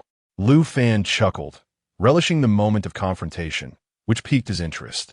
Now tell me, what must I do for her to become my disciple? You lack the qualifications. What can you do? We could all be your elders.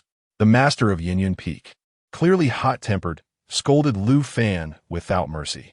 Very well, very well. This is quite amusing. Lu Fan's smile returned, and he took a step forward. Instantly, a terrifying wave of energy surged from his feet, colliding with the body of the Yinyan Peak master and sending him soaring into the air. Subsequently, it fell heavily to the ground, causing the blue stone in the square to crack. The surrounding onlookers and the various peak masters were momentarily bewildered. How shocking this was. No one had noticed how the master of Yinyan Peak had been sent flying. Does this now grant me the qualification to teach her? Do you still require me to demonstrate? Lu Fan's gaze swept over the assembly of peak masters, and a calm voice emanated from his lips. Upon hearing Lu Fan's words, they trembled visibly, cold sweat trickling down their backs. It was terrifying, absolutely terrifying. Merely a single utterance shattered their spirits. Chapter 52. Accepting Li Ruya as a disciple, the crowd bowed respectfully to Lu Fan, offering him flattering remarks. Predecessor, please spare us. You are undoubtedly the most qualified to mentor this disciple. We are unworthy. Indeed, you are the most suitable to be her master. Listening to their compliments, Lu Fan snorted disdainfully. It was evident that a firm hand was required to maintain their composure. He then led Li Ruya toward Ziyun Peak within the sect. Upon arrival, they found individuals diligently clearing the overgrown weeds and restoring the palatial structures. It seemed this place had once been abandoned, Yet the palaces and foundational facilities remained quite intact. Ascending to the summit, Lu Fan discovered that the main hall had been fully restored, awaiting his imminent occupancy.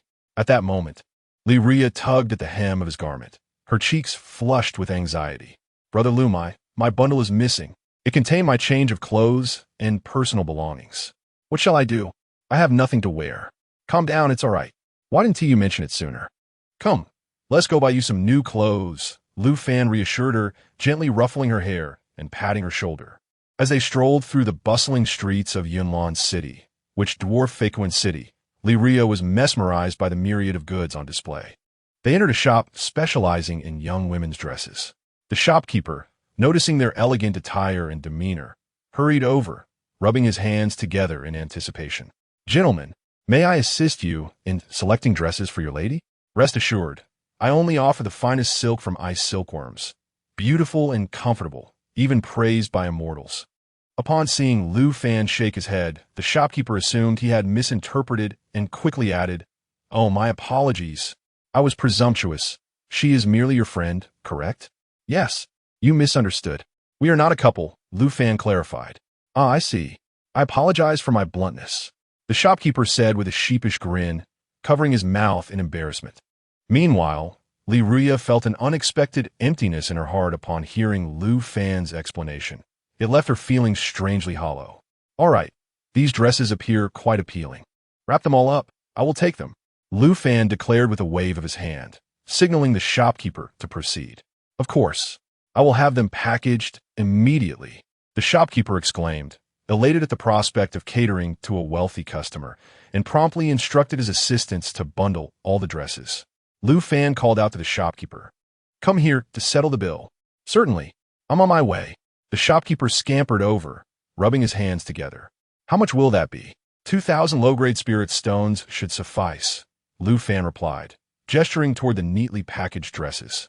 The shopkeeper presented the bill with a smile, pleased with the transaction. Lu Fan took the bill, which amounted to over 200 garments.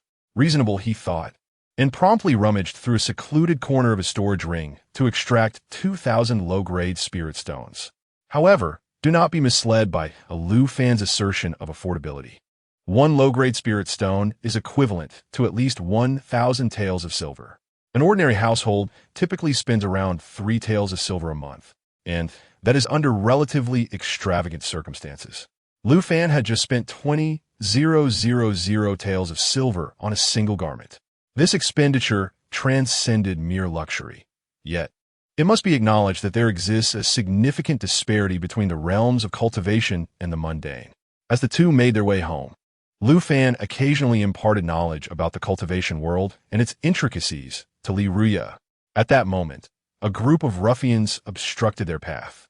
The leader brazenly ignored Lu Fan and lewdly addressed Li Ria. "Hey girl, come and have some fun with us today. Don't worry, we won't pay you, but I'm sure you'll enjoy it, right, brothers?" "Indeed," the others chorused. "It's her fortune to be with our big brother. Surely, she knows better. This girl is stunning, far more exquisite than any we've encountered before. Finally, we're in for a treat today." Immediately, a crowd of onlookers gathered, murmuring in disapproval. "There they are again. Disgusting, filthy, shameless. If that's the case, why not report them to the authorities? You don't understand. Last time, a girl they had tormented went to the officials. Guess what happened? What happened? That girl was dragged back in and subjected to their whims again, but this time, she wasn't so lucky. She was killed and discarded behind the magistrate's office, utterly naked. Such audacity! What about the Yunlan sect? Do they not intervene? You don't understand.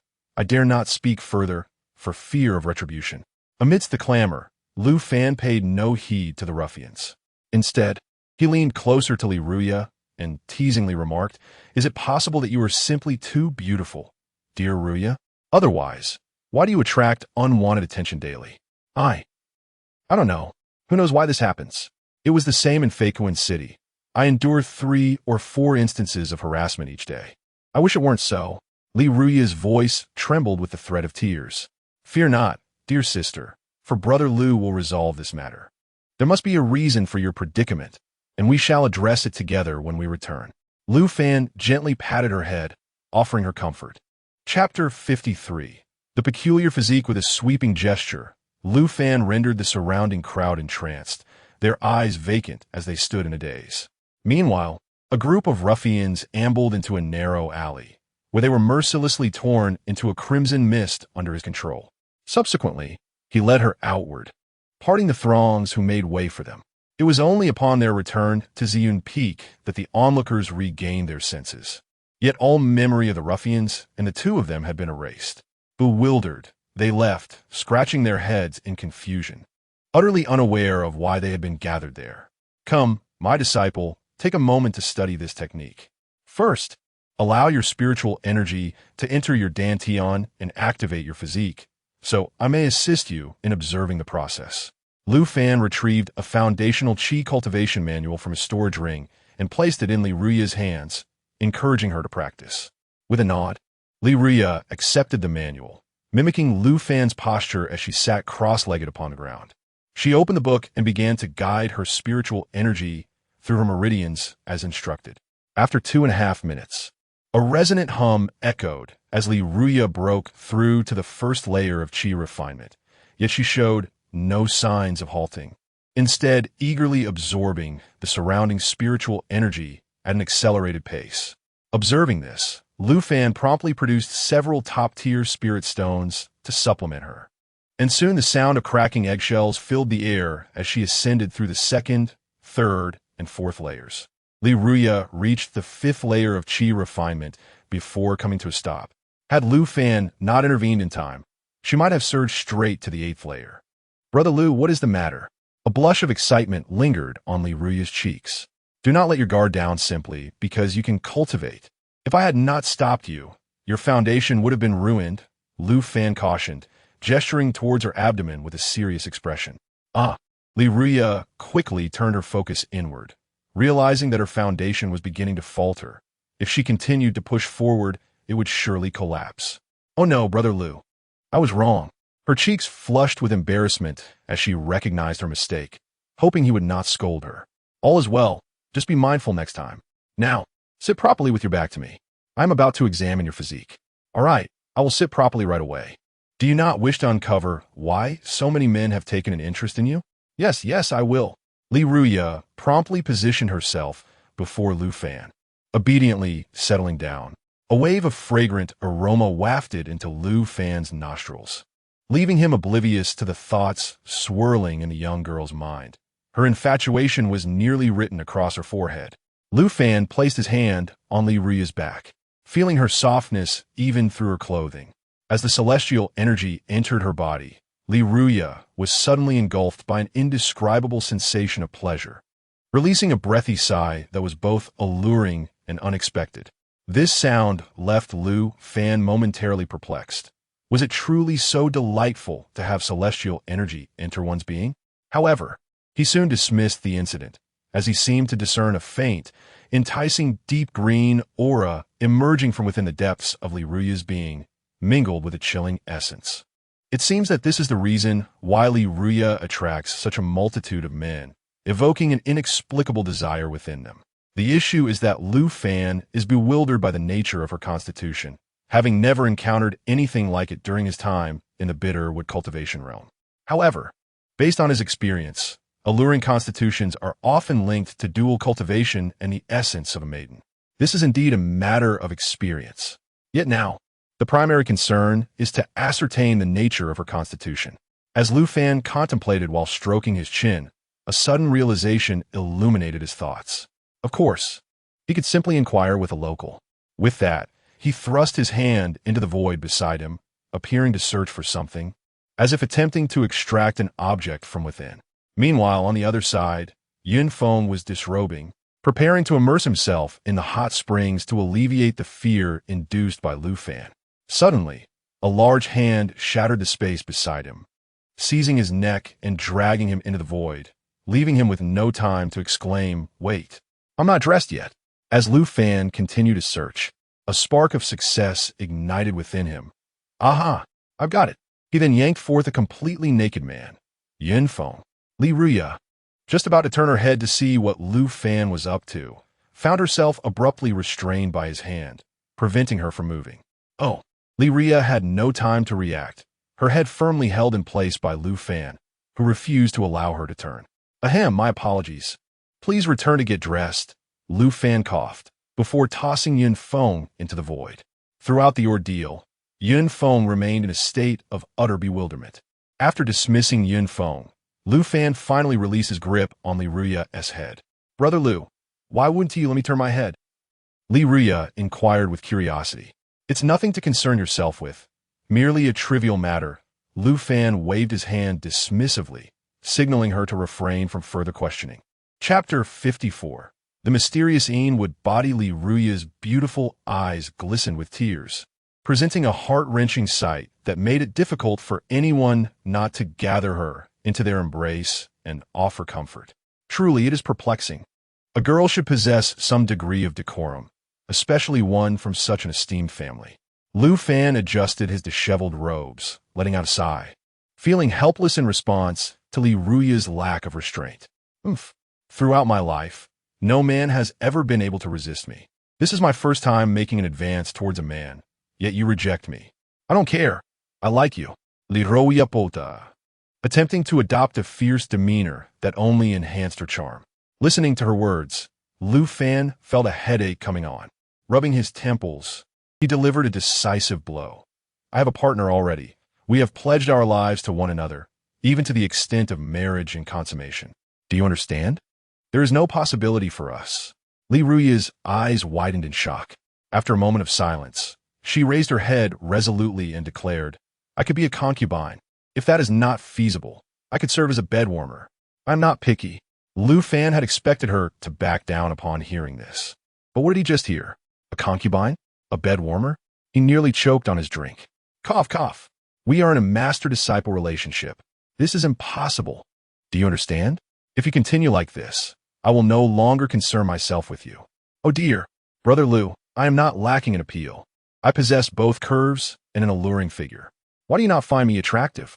Li Ria clung to one of Lu Fan's arms, her softness brushing against him. Do not tease me, young lady. If you persist, we may lose our master-disciple bond entirely. Lu Fan swiftly withdrew his hand from her grasp and pressed down gently on her head, preventing her from coming closer. At that moment, Yun Feng arrived and, seeing their interaction, assumed they were engaged in flirtation. He cleared his throat and said, Am I interrupting something? No. You are arriving just in time. Come quickly. Lu Fan extricated himself from Li Ria's hold and hurried over to Yun Feng, pulling him closer. Come, help me discern the nature of this young lady's constitution. He gestured towards the infatuated Li Ria. Sure, Yun Feng replied, stepping closer to Li Ria and attempting to place his hand on her back to feel her aura. However, Li Ria instinctively recoiled, exclaiming, No one can touch me except Brother Lu. Yun Feng blinked at Lu Fan, seeking assistance. Forget it. I will help you with this, Lu Fan said, firmly pressing down on the young girl's head and placing his hand on her back. A surge of celestial energy flowed into her body. Instantly, Lu Fan felt her body soften in his arms, accompanied by soft murmurs and a flush creeping across her cheeks. Is this akin to consuming a spring demon? No matter. Let's first extract that aura. As Lu Fan enveloped certain energies with celestial essence, extracting them from Li Ria's body, the temperature within the palace noticeably dropped, and the air became infused with an enigmatic wood element, accompanied by an alluring aura. Yun Feng observed the ethereal sphere cradled in Lu Fan's hands. His initial perception was not of the chilling energy, but rather of the spiritual essence that surrounded it. This is celestial energy, an immortal. This gentleman is a living deity. It was beyond his wildest dreams to witness such a being in the untamed outskirts of the Eastern Domain. The exhilaration made him tremble with joy. If even a sliver of this gentleman's power were to grace him, he could effortlessly ascend to the rank of a transcendent. No, he must ensure this esteemed figure satisfaction, even if it meant sacrificing his own purity. Lu Fan suddenly felt invigorated, particularly in his lower regions, as if some malevolent force were fixating upon him. Discarding his earlier thoughts, Yun Feng swiftly began to scrutinize the chilling energy, soon realizing the nature of the situation. Ahem, if I am not mistaken. This young lady must possess the Qian wood physique. What a remarkable constitution. Lu Fan's interest piqued. This was knowledge he cherished, particularly of such a nature. The Qian wood physique is a formidable dual cultivation vessel. The primordial power inherent in this constitution is exceptionally potent. According to ancient texts, this physique often serves as a vessel for the progeny of sacred lands during their breakthroughs. Once the primordial is dispelled, the young woman with this physique becomes an exquisite dual cultivation partner. Though it may not rival the effects of a virgin's primordial it is still a rare treasure. Historically, women endowed with such a physique have met unfortunate fates, akin to being cultivated as tools for others' ascension. Though the Qian wood physique cultivates rapidly, many are captured before they can fully develop, leaving them powerless to resist. Moreover, the Qian wood physique amplifies the desires of surrounding men, and typically, women with this physique possess unparalleled beauty, further attracting male attention. Upon hearing Yunfeng's words, Li Ruya's body tensed, particularly at the mention of being a vessel, causing her to tremble. She was not concerned about Lu Fan's intentions. Rather, she hoped that upon learning of her utility, he would agree to take her as his partner. What truly troubled her was the fear of being captured and confined. She would rather perish than relinquish her virgin primordial to anyone but Lu Fan. She yearned solely to be Lu Fan's dual cultivation vessel. Lu Fan stroked his chin, gazing at the anxious and trembling young woman, and reached out to gently pat her head in comfort. Feeling the warmth above her, Li Ruya relaxed, becoming soft and pliable. It mattered little now, for Lu Fan was present, and one day, she would make him fall in love with her. All right, you may return now. With a wave of his hand, Lu Fan sent her on her way, not forgetting to toss a celestial spirit stone to Yunfeng, for he knew the sweet incentive would ensure the latter's willingness to assist him. Thus, Yunfeng was transported back to his own chambers, accompanied by the celestial spirit stone that fell alongside him. He hastily picked it up, blew away the dust, and carefully wiped it clean on his robe. This was a celestial spirit stone. Upon sensing the immensely pure and overwhelming spiritual energy contained within, Yunfeng was astounded. This was a top-grade celestial spirit stone. It is worth noting that even a medium-grade celestial spirit stone mine may scarcely yield a few pieces of such excellence, let alone a mine of top-grade celestial spirit stones, which can only be possessed by the foremost sex of the celestial realm in the central region. Yet, here he held a piece of top-grade celestial spirit stone, one that even immortals would hesitate to use. This left him pondering the true origins of Lu Fan. Chapter 55, at a loss for a title, feeling bewildered, Lu Fan gently patted the girl's head and remarked, "Now do you understand why you captivate the hearts of so many men?" The girl nodded softly, her small hand clutching Lu Fan's garment with increasing tension, her fingers turning pale from the grip. Suddenly, she lifted her head, her striking eyes fixed intently on Lu Fan. Then, "May I be your little concubine, Brother Lu? I am no longer a mere burden. I can be your furnace." Ahem, how could a young lady utter such self-deprecating words? One must maintain composure. You will encounter boys far superior to me in the future. Do not confine yourself to such definitions so early on. Lu Fan affectionately tousled her hair, speaking earnestly. But I really like you, Brother Lu." Li Ruya blinked, seemingly unwilling to relent. "Your affection is of no consequence, for I already have a partner." Lu Fan chuckled, bending down to pinch her soft cheek. "Now, you must focus on your cultivation. Remember, in the pursuit of immortality, one must not be overly ambitious. Progress step by step, lest you stray from the path." Lu Fan again reminded her of the essentials of cultivation before gesturing for her to retreat to her room. "Oh," Li Ruya nodded eagerly and scampered into her room, playfully sticking out her petite tongue at Lu Fan just before closing the door, which was quite endearing. Lu Fan smiled, turning back to his own quarters to sit cross-legged. He still had not spent the 1 billion points he had earned as a reward. It was time to wisely enhance his cultivation. Soon, he would embark on his path of plunder, seizing every resource in sight. With that thought, he directed his mind into the chat group and opened the point store. A large promotional banner caught his eye. To celebrate the achievement of group leader, This life will ascend to Ye Qingling as the first-time traveler to break through to the immortal realm. In admiration, all items are now 50 off. This sale lasts for 15 days. Spirit Stones, originally 1 million points, now 500,000 points. Premium Doll Sister, customizable, originally 300,000 points, now 150,000 points. Spirit Pills, originally 4 million points, now 2 million points. Mysterious Blue Pill, originally 20,000 points, now 10,000 points. Guaranteed to bring happiness to your girlfriend. One day of satisfaction, a must-have for intimate moments. What a delightful turn of events. A breakthrough to immortality and even discounts from this stingy old hen. Lu Fan felt exhilarated. With 1 billion points, he could acquire substantial cultivation resources, especially the spirit pills, which were worth their weight in gold. 1 pill equating to 100 spirit stones. They were truly miraculous. However, during the tribulation phase, he could not exchange them as they were locked in the point store, only becoming available upon achieving immortality. Due to the warning that these items could not be used by tribulation phase cultivators, Lu Fan refrained from exchanging them for Ye Qingling, fearing unforeseen consequences. Now, let the journey commence. In an instant, Lu Fan's points dissipated like flowing water as exquisite celestial spirit pills were laid before him, emanating an enticing fragrance that elevated the aura within the room to an entirely new level. With his points dwindling, Lu Fan ceased his exchanges. Gazing at the remaining balance of approximately 10,000 points, and a mischievous thought crossed his mind. What if successfully exchanged for a mysterious blue pill? He chuckled, for Lu Fan was certainly no fleeting man of mere moments. He had opted for this pill solely to exhaust his points. Nothing more, nothing less. Yes, that was precisely it. Now he felt a sense of relief, curious about the potency of this pill, pondering whether Ye Qingling could endure a whole night.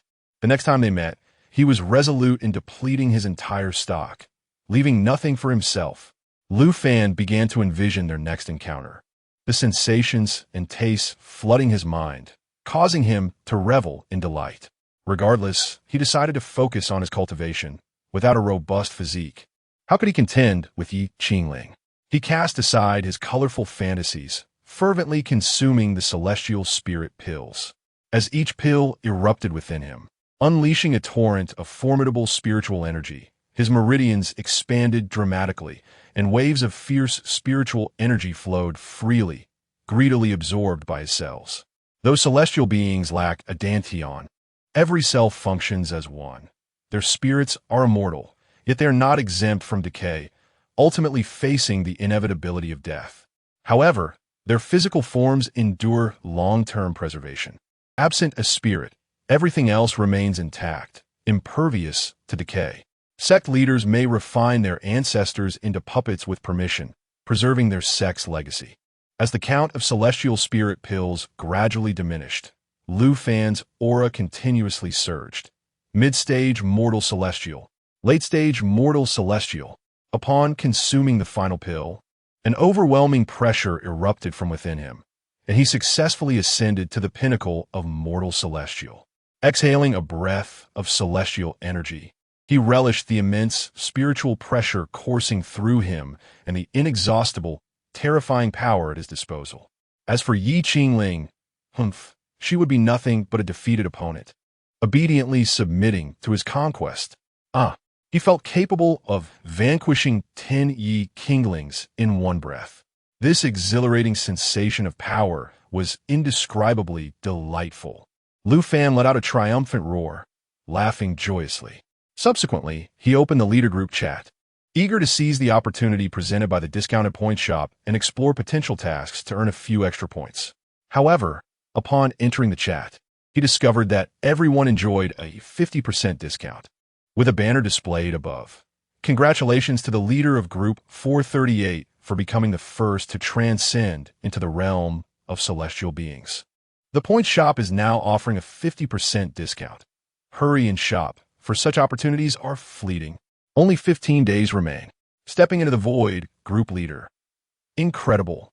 I've worked tirelessly to barely break through to the late stage of transformation, and yet someone has already ascended to celestial being. I should be the heavenly emperor, group leader 683. Do not dwell on such matters. It's disheartening. However, with the points shop offering 50% off, and with 150,000 points remaining, I must acquire a doll sister, custom-made to resemble my aloof junior sister.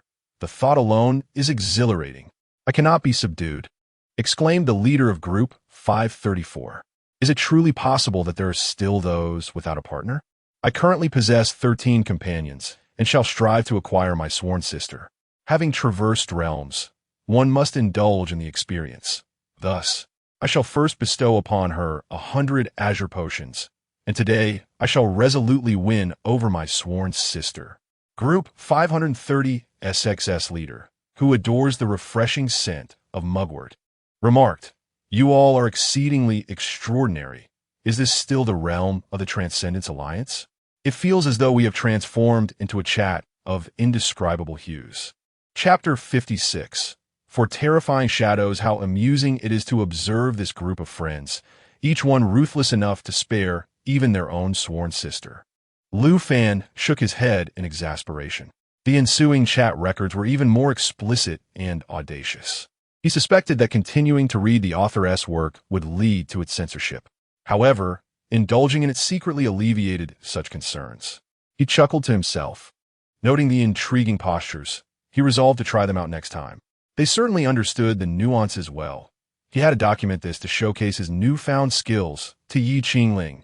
With haste, Lu Fan retrieved paper and pen, transcribing these revelations for future practice. Meanwhile, in the skies above the Bitterwood cultivation realm, four ominous coffins plummeted to the ground, producing a deafening crash that left a massive crater in their wake. Gradually, the coffin's lids creaked open, releasing a noxious black mist that induced revulsion. Wherever the dark fog drifted, vegetation withered into ashes, and even the ambient spiritual energy crackled ominously as the very fabric of space was corroded, creating gaping holes through which chaotic void currents surged into the cultivation realm. As the coffin lids fully opened, the sky itself turned pitch black, the dark mist continually expanding, causing the entire cultivation world to tremble in lamentation. Almost immediately, several tribulation-level sovereigns on the continent detected this unwelcome visitor and hastily tore through space to confront it. They were at a loss regarding this malevolent entity. Their divine consciousness was devoured the moment it touched the black mist, rendering them incapable of discerning what lay within. As the black mist's reach widened, they realized they could no longer afford to stand idly by and swiftly commenced efforts to halt its spread. Sovereign pressures manifested, unleashing various formidable techniques, yet none could impede its relentless advance. At that moment, Ye Qingling also arrived, and the crowd parted to grant her passage. Squinting, she peered into the depths of the black fog. Though direct observation was impossible, she distinctly sensed four figures emanating terrifying waves of energy. These were undoubtedly not beings of the tribulation stage. Just then, the nine-tailed celestial Tao emerged, its expression grave as it addressed Ye Qingling. These are spiritual energy devourers. They consume all living beings infused with spiritual energy until this cultivation realm is devoid of any essence. What then shall we do to stop them? We cannot allow them to continue their consumption unchecked. Otherwise, we shall face certain doom. A sovereign urgently inquired for a solution. It is difficult. To my knowledge, the weakest of these energy devourers possesses the cultivation of a half-immortal. I can only elevate Ye Qingling to that level, but with four energy devourers present, pitting one against four is utterly impossible. The nine-tailed celestial Tao shook its head, a sigh escaping its lips. The prospect of the spiritual energy being fully consumed signified its own demise, leaving it lamenting the unfortunate encounter with the devourers. Is there no way for the celestial Tao to summon Lu Fan back? If he returns, there is certain to be a solution. He has already transcended to immortality. I am uncertain. I have reached out to the celestial Tao, yet it has not responded to my pleas. Perhaps it is beyond its capacity. For the celestial Tao has always upheld fairness and justice.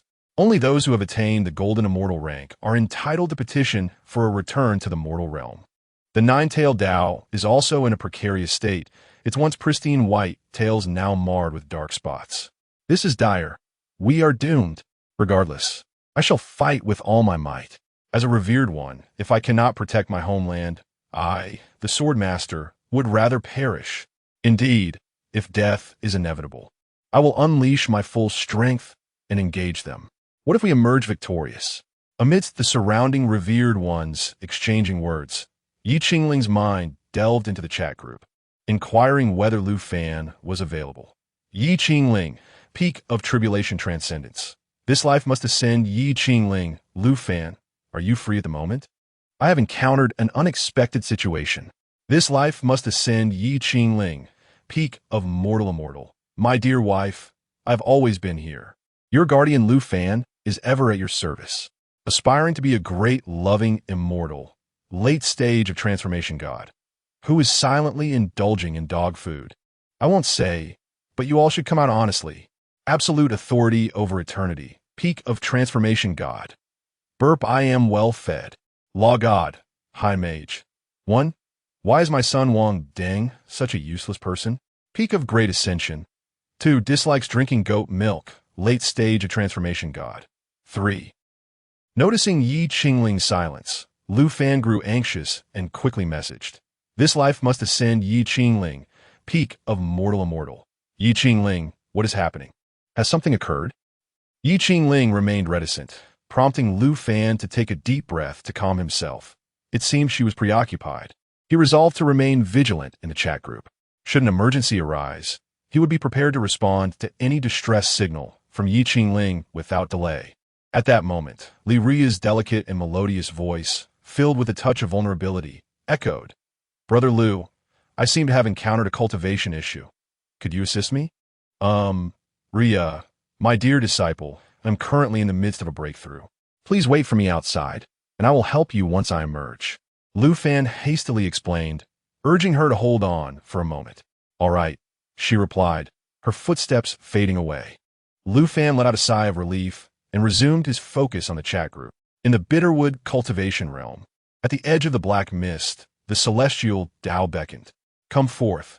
I wish to test my limits, for this is indeed a fight to the death. As Ye Qingling spoke, the gathered crowd fell into a profound silence, not daring to breathe. Well, this is the only course left. Suddenly, the nine-tailed Tao erupted with celestial energy. The overwhelming wave of power, transcending all beings, bore down upon those present, instilling a sense of oppression, save for Ye Qingling. As the celestial energy surged into her body, her aura continuously ascended, swiftly reaching the half-immortal state. Ye Qingling appeared as a resplendent empress, transcending the heavens, instilling in others a profound sense of reverence that deterred any thoughts of transgression. At that moment, 4 figures emerged from the black mist, their eyes aglow with a crimson light, fixated intently on Ye Qingling beyond the veil of darkness, their greed and yearning laid bare without reservation. Chapter 57, 1 against 3. Even as Ye Qingling's aura continuously surged, the figure shrouded in black mist remained unfazed, occasionally emitting a sinister cackle, mocking the ants outside the fog who dared to struggle. The esteemed ones beside, Ye Qingling felt an immediate increase in pressure, hastily distancing themselves from her, retreating to 1,000 miles away. This battle was beyond the capacity of mere mortals like them. All they could do was pray that this newly ascended celestial lord could triumph over the black mist and save the entire realm of cultivation. As Ye Qingling trembled, the celestial evil sword found its way into her grasp, and a torrent of demonic energy enveloped her, transforming into battle attire, casting a dark shroud over the sky. This terrifying demonic aura collided with the black mist, mutually suppressing and devouring each other, momentarily halting the encroachment of the fog. The surrounding esteemed ones expressed their surprise. She has held it off. There's hope. They marveled at how the Demon Lord Ye Qingling had unknowingly surpassed them, leading some to question their own status. Should we truly call her a celestial lord? After all, I could withstand 2 strikes from her. 1 strike would leave me crippled. 2 would be fatal. These esteemed beings, once filled with laughter, now sighed with relief upon witnessing Ye Qingling's defense, even finding the mood to jest. Yet, the nine-tailed celestial path stood solemnly nearby, knowing that only it and Ye Qingling were aware that the true sovereign within the black mist had yet to reveal itself. This was indeed a formidable challenge. Unless Ye Qingling could directly break through to the realm of immortals, the situation was dire, for the aura emanating from the black mist was overwhelmingly terrifying. Ye Qingling gripped her sword tightly, her demonic energy quivering, coalescing upon the blade, before she bellowed, "Moon Demon!" In an instant, a crescent-shaped blade of demonic energy cleaved forth, bolstered by her semi-immortal physique and aura, astonishingly splitting the black mist in two. Peering through the fissure, she beheld four coffins standing silently within, upon which four figures loomed. They were encircled by the black mist, obscuring their true forms, save for a pair of eyes that emanated a chilling crimson glow. As Ye Qingling sensed their presence, she realized three of the figures had already attained semi-immortal bodies, while the central figure remained with eyes tightly shut, exuding a reclusive aura. Even Ye Qingling could not discern its essence. Yet the oppressive force it radiated surpassed that of the other three combined. The esteemed ones, who had been joking moments ago, were now stricken with panic, their legs trembling uncontrollably. Some of the weaker ones, upon merely catching a glimpse, fell into madness and perished in self-detonation. What are those beings? Such terrifying pressure, such dreadful malevolence.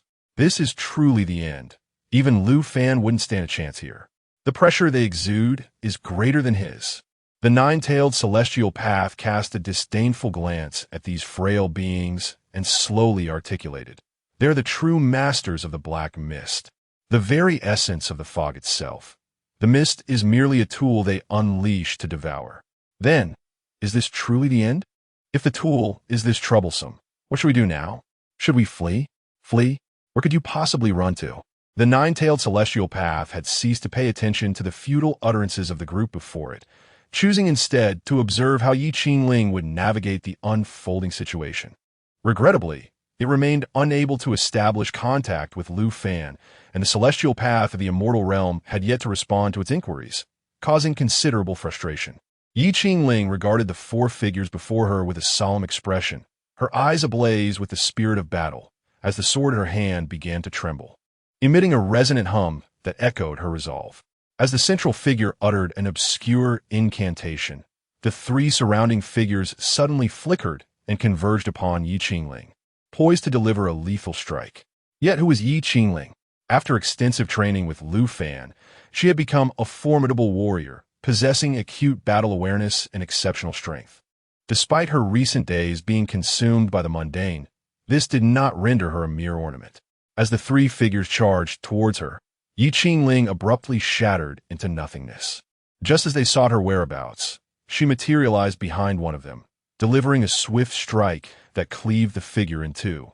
Astonishingly, no blood flowed from the wound, and the figure merely glanced back at her with a mocking gaze. Ye Qingling furrowed her brow and quickly distanced herself, the four adversaries now suspended in a tense standoff. To her astonishment, the figure she had severed began to heal instantly, displaying no signs of injury. How could this be possible? Was it truly invincible, even after being cleaved asunder?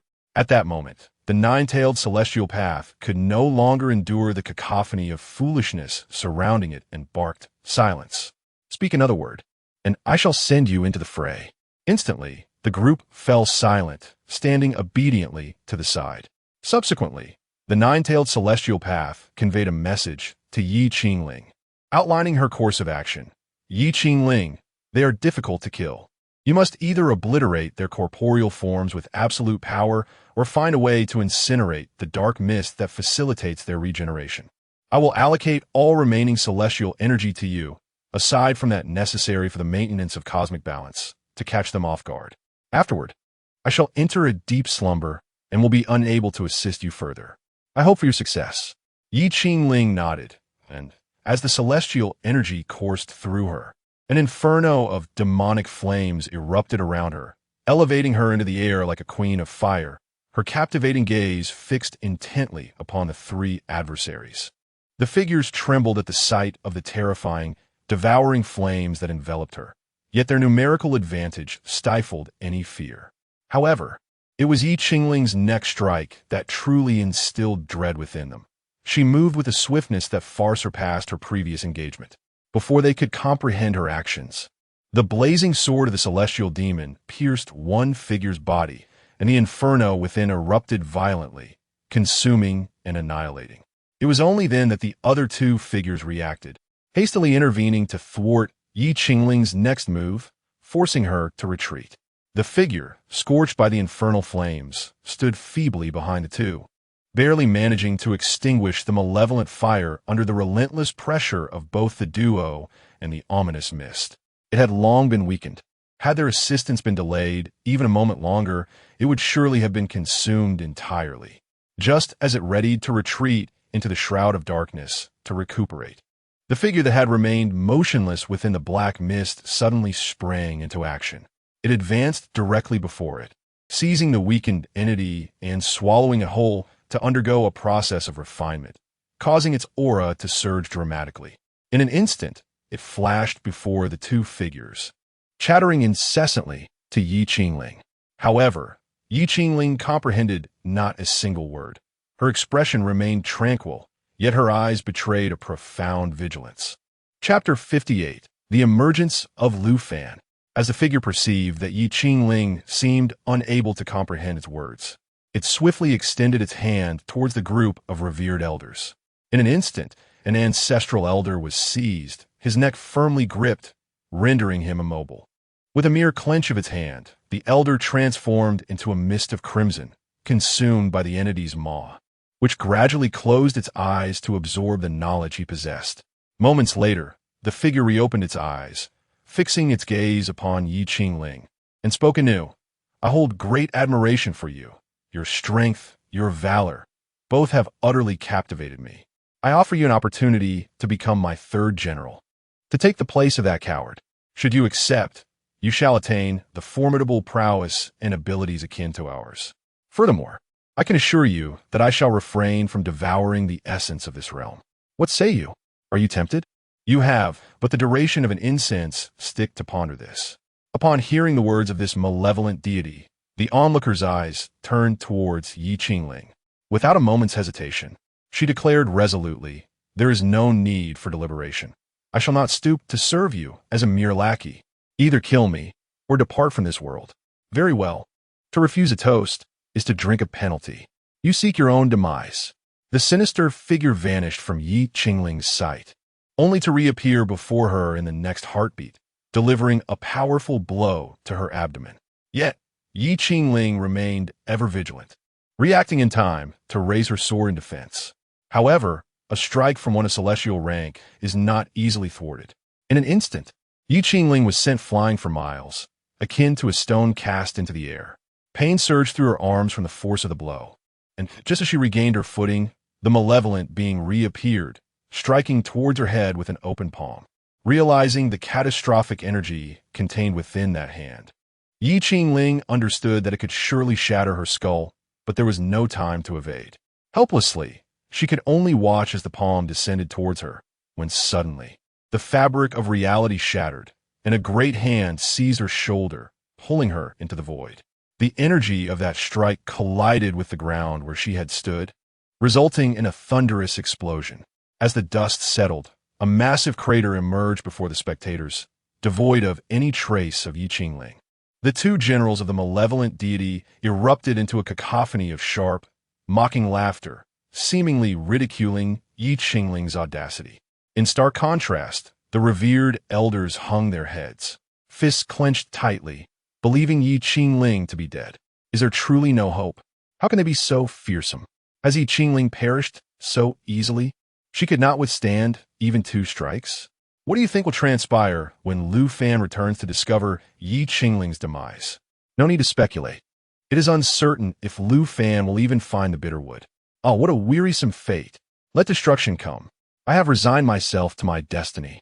The malevolent deity gazed into the vast chasm before it, not with derision, but rather with heightened vigilance as it surveyed its surroundings. It recalled the moment it had attempted to eliminate the woman, only to have her snatched away by a pair of colossal hands, vanishing without a trace. Just then, a resounding applause echoed in the ears of the gathered crowd. They turned to locate the source of the sound, beholding two figures standing majestically in the heavens, with Ye Qingling nestled within one of their embraces. Upon closer inspection, they were astonished to discover that it was none other than Lu Fan. Lu Fan? How had he descended? Was it not said that one could not enter the mortal realm? Hope surged within them. Yet doubts lingered. This malevolent deity was truly formidable. The very heavens trembled, as if sensing the familiar aura of Lu Fan, filling the atmosphere with an air of jubilation. At that moment, as the malevolent deity turned, Lu Fan sprang into action, charging directly before it and seizing its head, forcefully driving it into the ground. With the momentum, the deity's head was pressed down and dragged for over 10 miles, leaving behind a long, scoured trail. Lu Fan unleashed a barrage of punches upon the malevolent deity, rendering it utterly defenseless, forced to endure the assault. The onlookers, including revered elders, were left in awe. Swallowing hard at the display of sheer ferocity, Lu Fan was nothing short of extraordinary. He was capable of overpowering another in such a manner. Each strike upon the malevolent deity echoed in the hearts of the spectators, until Lu Fan let out a thunderous roar. His fist, imbued with terrifying power, descended with a cataclysmic force, shattering the entity into black mist that dissipated into the ether, while the ground was rent asunder, creating fissures that stretched for thousands of miles. Had it perished? The crowd gazed at the vanishing black mist beneath Lu Fan's feet, each harboring the same lingering question. Meanwhile, Ye Qingling seized the opportunity, stealthily approaching the two formidable dark generals, intent on eliminating them to alleviate her burdened heart. As Lu Fan rose, he cast his gaze skyward, where the silhouette of the malevolent deity gradually materialized. Its deep crimson eyes locked onto Lu Fan as it proclaimed, "You have successfully captured my attention. I shall slay you and display your severed head upon my coffin as a warning."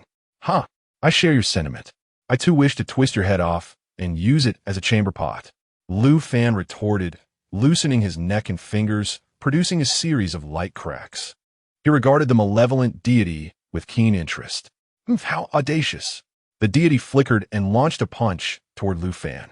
"Bring it on," Lu Fan responded, countering with a punch of his own. The collision of their fists unleashed a colossal shockwave, sweeping the crowd off their feet for miles. With the shockwave's reach extending 1,000 miles, scattering even the distant black mist. The two continued to exchange blows, each strike resulting in the deity's fragmentation. While Lu Fan appeared effortlessly in control, they battled fiercely, shattering the very fabric of space itself, ascending from the earth to the sky and into the void beyond. After 2.5 hours, Lu Fan finally paused, gazing at the malevolent deity and declaring, "You've provided me with great enjoyment today. However, I regret to inform you that my warm-up has concluded, and it is time to send you on your way." The malevolent deity was in disbelief, panting heavily, feeling its limbs weaken. It could hardly fathom the arduous struggle it had endured, replenished by the incessant flow of dark mist that restored its expended energy. Now, it was told that the opponent had merely completed a warm-up. In an instant, Lu Fan unleashed a terrifying aura, akin to a deluge. As the pinnacle of his mortal and celestial cultivation erupted forth, the very heavens and earth trembled in response. The surrounding space, unable to bear the weight of his celestial form, emitted wails of despair, beginning to crumble inch by inch. It was evident that during the confrontation with the malevolent deity, Lu Fan had been concealing his true power all along. Chapter 59. The Slaying of the Evil God Ha. Can you withstand this punch, imbued with a century's worth of power? Lu Fan grinned widely, revealing his pristine, well-aligned teeth, laughing as he gazed at the evil god. Yet the evil god was drenched in sweat, surrounded by Lu Fan's terrifying spiritual flames, while his two generals were presently being overpowered by a woman. Abandoning thoughts of his subordinates, he sought only to escape this place swiftly, vowing never to return, for it was far too treacherous for an entity of darkness. Oof.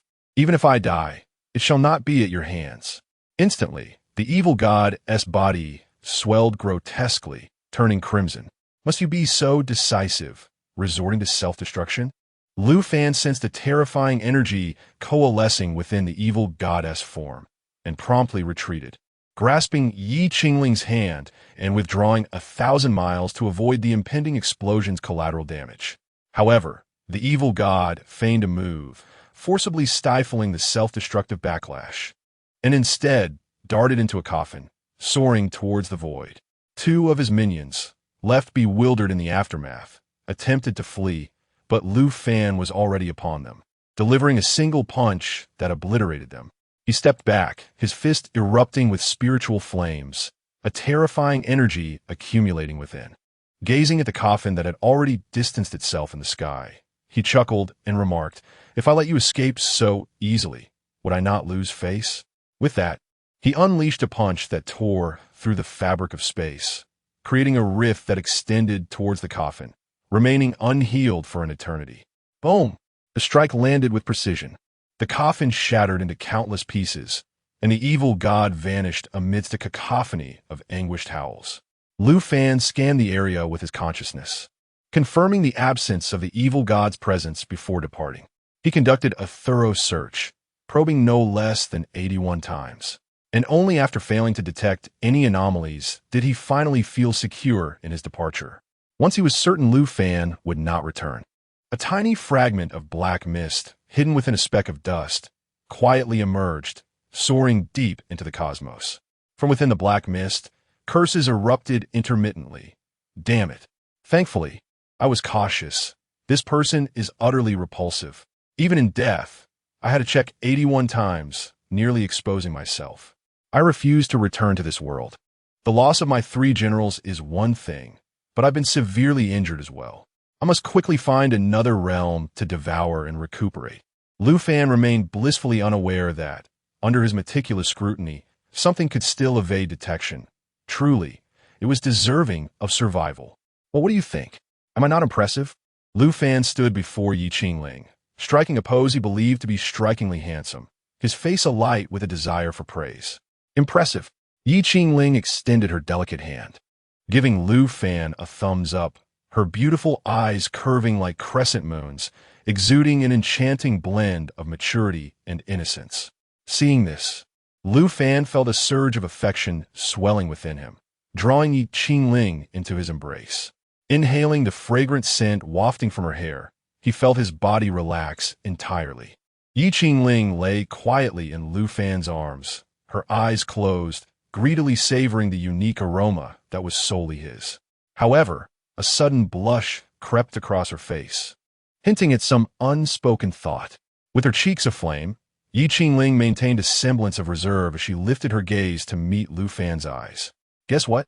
Lu Fan, unfazed, exhaled softly near her ear, followed by a gentle nibble on her earlobe. The tingling sensation that coursed through Ye Qingling caused her body to weaken, inadvertently eliciting a delicate gasp. Upon receiving her silent consent, Lu Fan swiftly embraced her, and in the blink of an eye, they vanished from sight.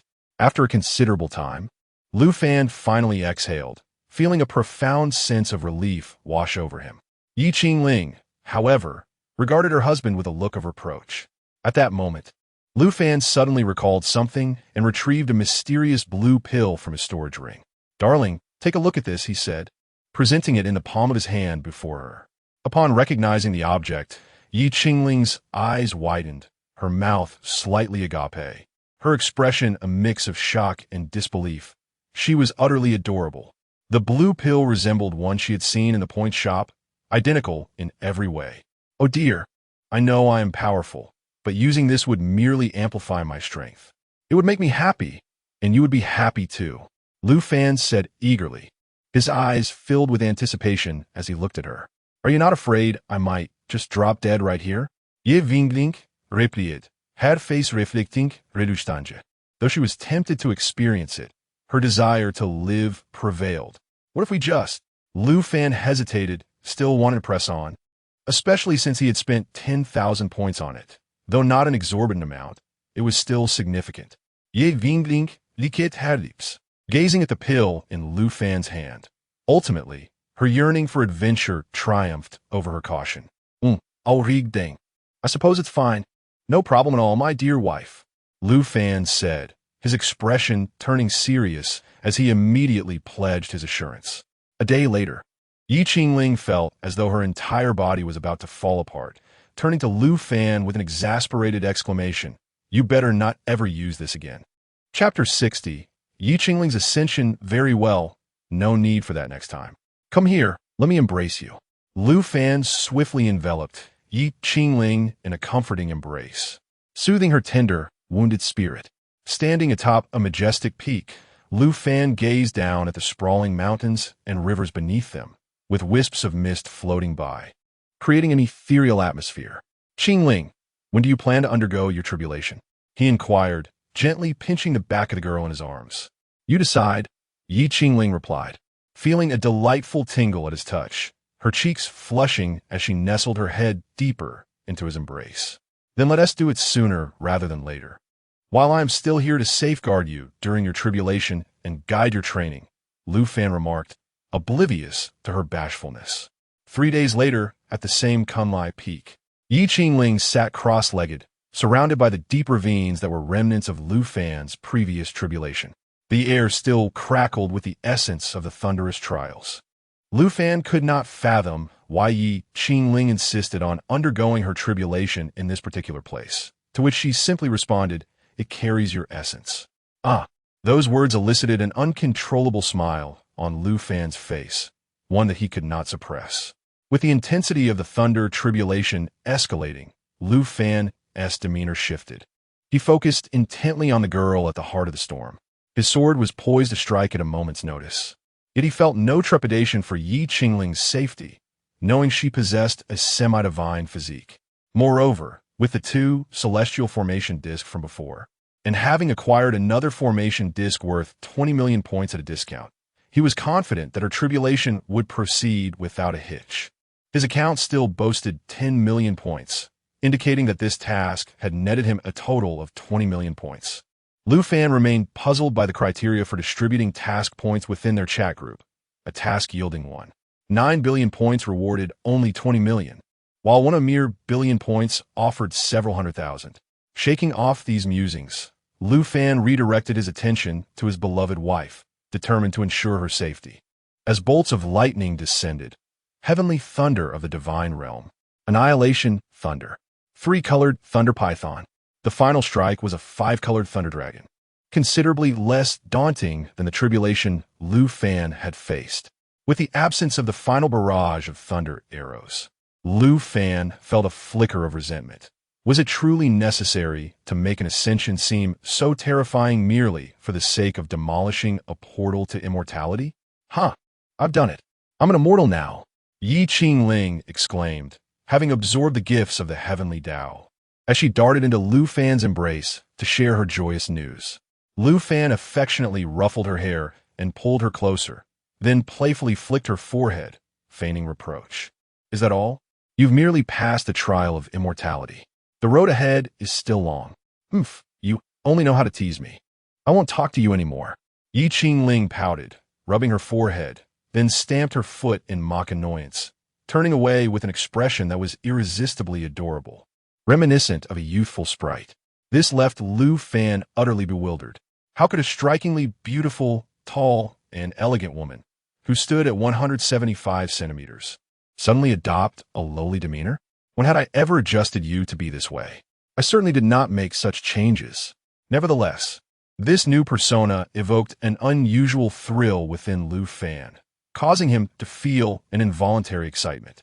"All right, I admit my fault," he exclaimed, as he gently wrapped his arms around her slender waist. With a whisper in her ear, he buried his face in the swan-like whiteness of her neck, his warm, moist breath tickling her skin. What are you doing? That tickles."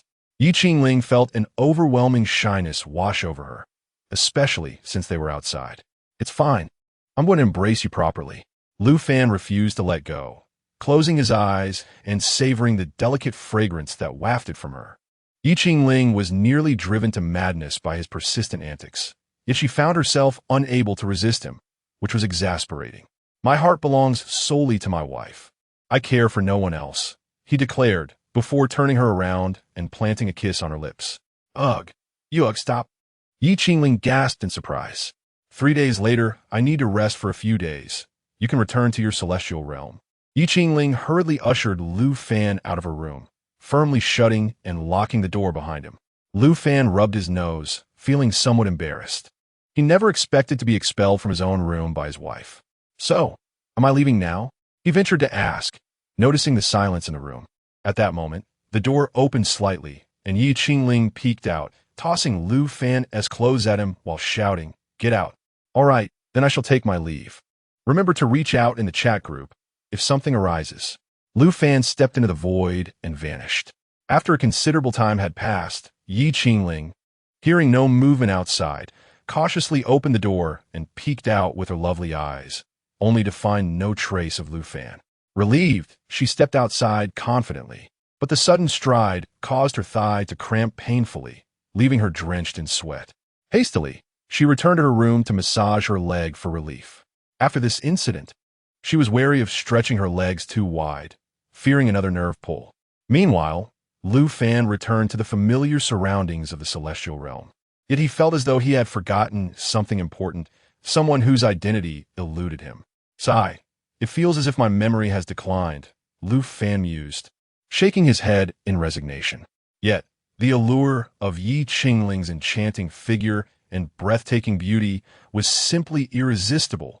He then opened his door to find a young woman dozing at his doorstep. It was only then that he recalled Li Ruya had mentioned needing his guidance on a cultivation issue, which he had completely forgotten while completing tasks in the mortal realm. Chapter 61. This young lady's thoughts are quite. Lu Fan gazed at Li Ruya, who sat by the door, her legs stretched out, head bowed, with a string of glistening drool adorning the corner of her mouth. Hardly the image of a refined lady. As individuals who had embarked on the path of immortality, her lack of decorum was puzzling. How would she fare in future confrontations? Sighing at the dimly lit sky outside, he gently shook her small head, only to find her still fast asleep, prompting him to muse, how can this girl be so deeply slumbering? Reluctantly, Lu Fan carried Li Ruya back to her adjacent room, laying her delicately on the bed and gently covering her with a blanket. Once he confirmed she would not toss the covers aside, he quietly exited and closed the door. During this period, Lu Fan made an intriguing observation. Both Li Ruya's and Ye Qingling's rooms possessed a unique fragrance, unlike any ordinary aroma. But he chose not to dwell on it. Returning to his own chamber, he began to meditate, sensing that given a few days, he might break the shackles of the mortal realm and ascend to true immortality. Meanwhile, Li Ruya awoke shortly after Lu Fan's departure. Her gaze fixed on the securely closed door, a flicker of disappointment crossing her beautiful eyes. She pondered her own smooth, flawless skin, the delicate curves of her figure, and couldn't he help but wonder if she truly lacked allure. Shouldn't she have captivated him? Why, then, did Brother Lu remain indifferent despite her overtures? No, she thought. My cultivation dilemma remains unresolved. With that resolve, she approached Lu Fan's door, hesitating for what felt like an eternity. She was about to knock when the door unexpectedly swung open, revealing Lu Fan's voice inviting her in. Brother Lu, how did you know I was here? Li Ruya inquirat, perplexa. Did he truly spy on her? I sensed your presence the moment you arrived at my door. And remember your place. Address me as your master. Also, cast aside those immature thoughts. Your master is not so desperate, Lu Fan said without turning, having already discerned her inner musings. One must not entertain any thoughts in the presence of an immortal. He was fully aware of everything. Li Ruya stood frozen, disbelief washing over her as she realized he could read her thoughts. This left her flustered, her cheeks flushing, her eyes sparkling with a hint of joy. Lu Fan, his patience waning, opened his eyes and turned to face the infatuated girl. Here, have a treat, he declared, handing her small bun. Ouch! Li Ruya clutched her head, tears welling in her eyes as she looked up at Lu Fan. Stop overthinking. Remember to call me master. I am not a pervert. Lu Fan admonished her sternly, showing no leniency simply because she was a girl. This was for her own good. As a young woman with the alluring physique of a Xiannian body, Li Ruya would undoubtedly attract unwanted attention from men throughout her life. Only with formidable strength and an aloof demeanor can she significantly avert such circumstances. Speak. What difficulties do you encounter in your cultivation? Do not hesitate. Your master shall assist you in resolving them.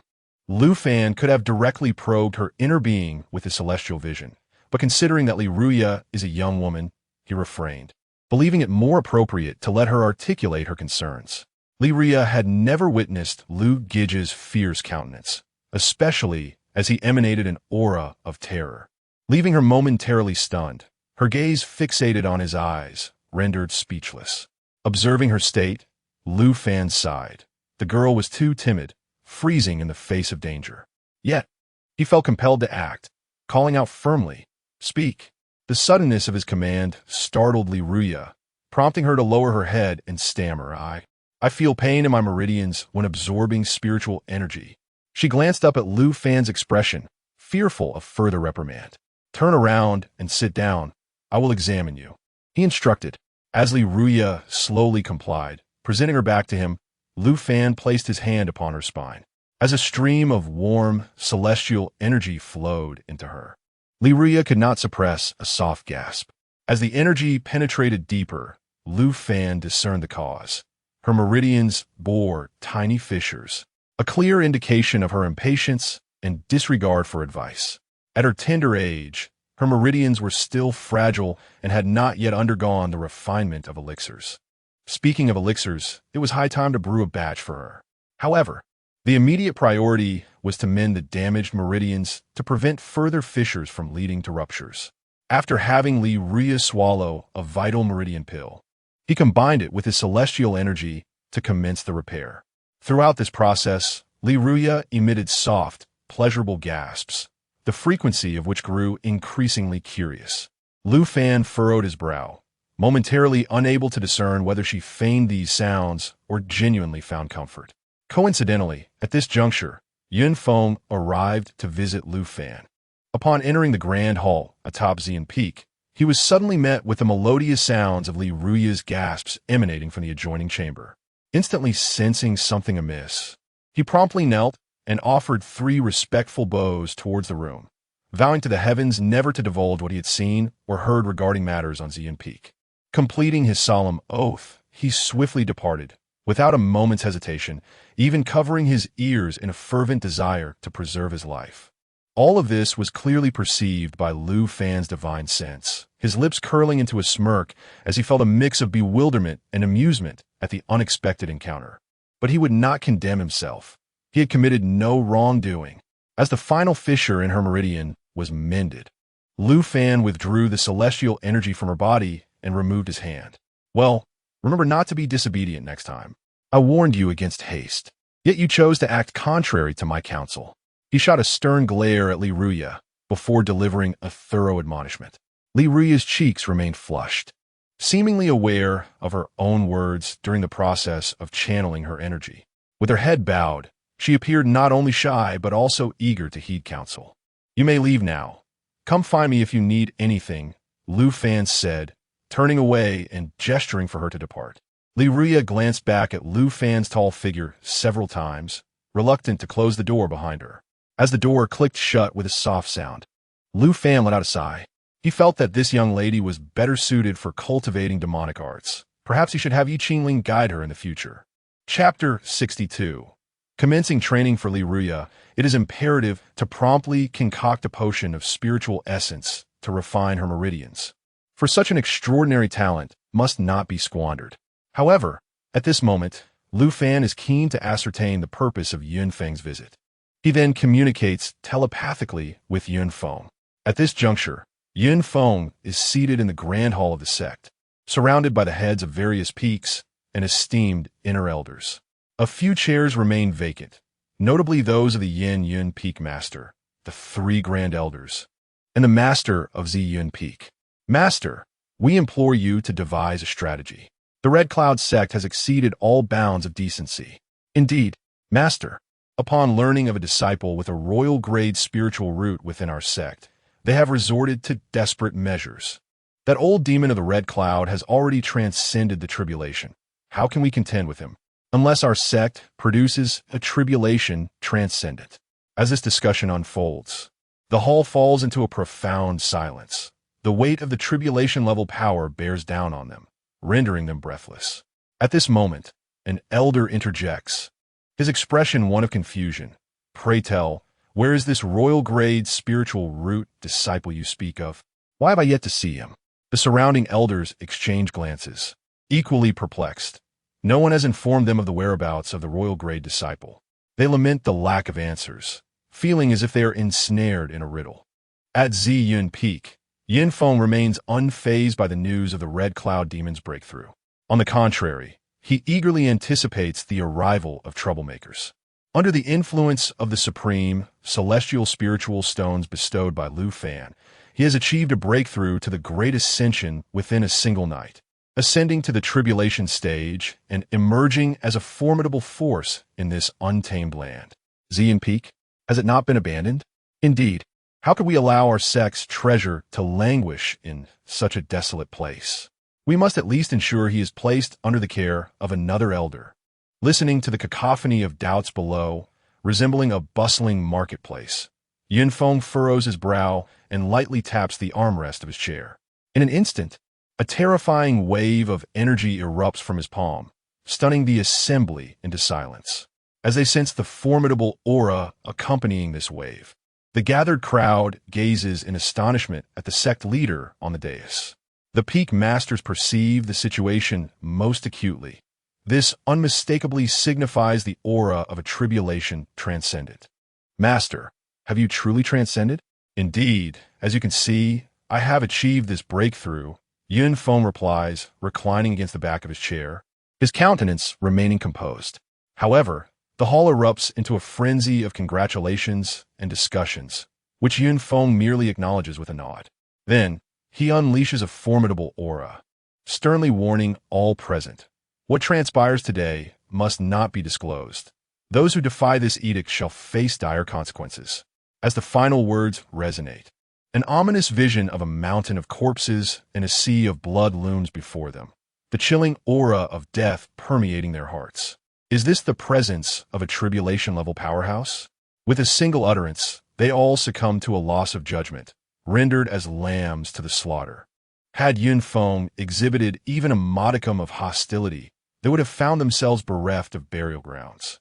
At that moment, a familiar voice resonated in Yunfeng's mind, igniting a flicker of joy within him, his eyes momentarily glistening with a hint of flattery.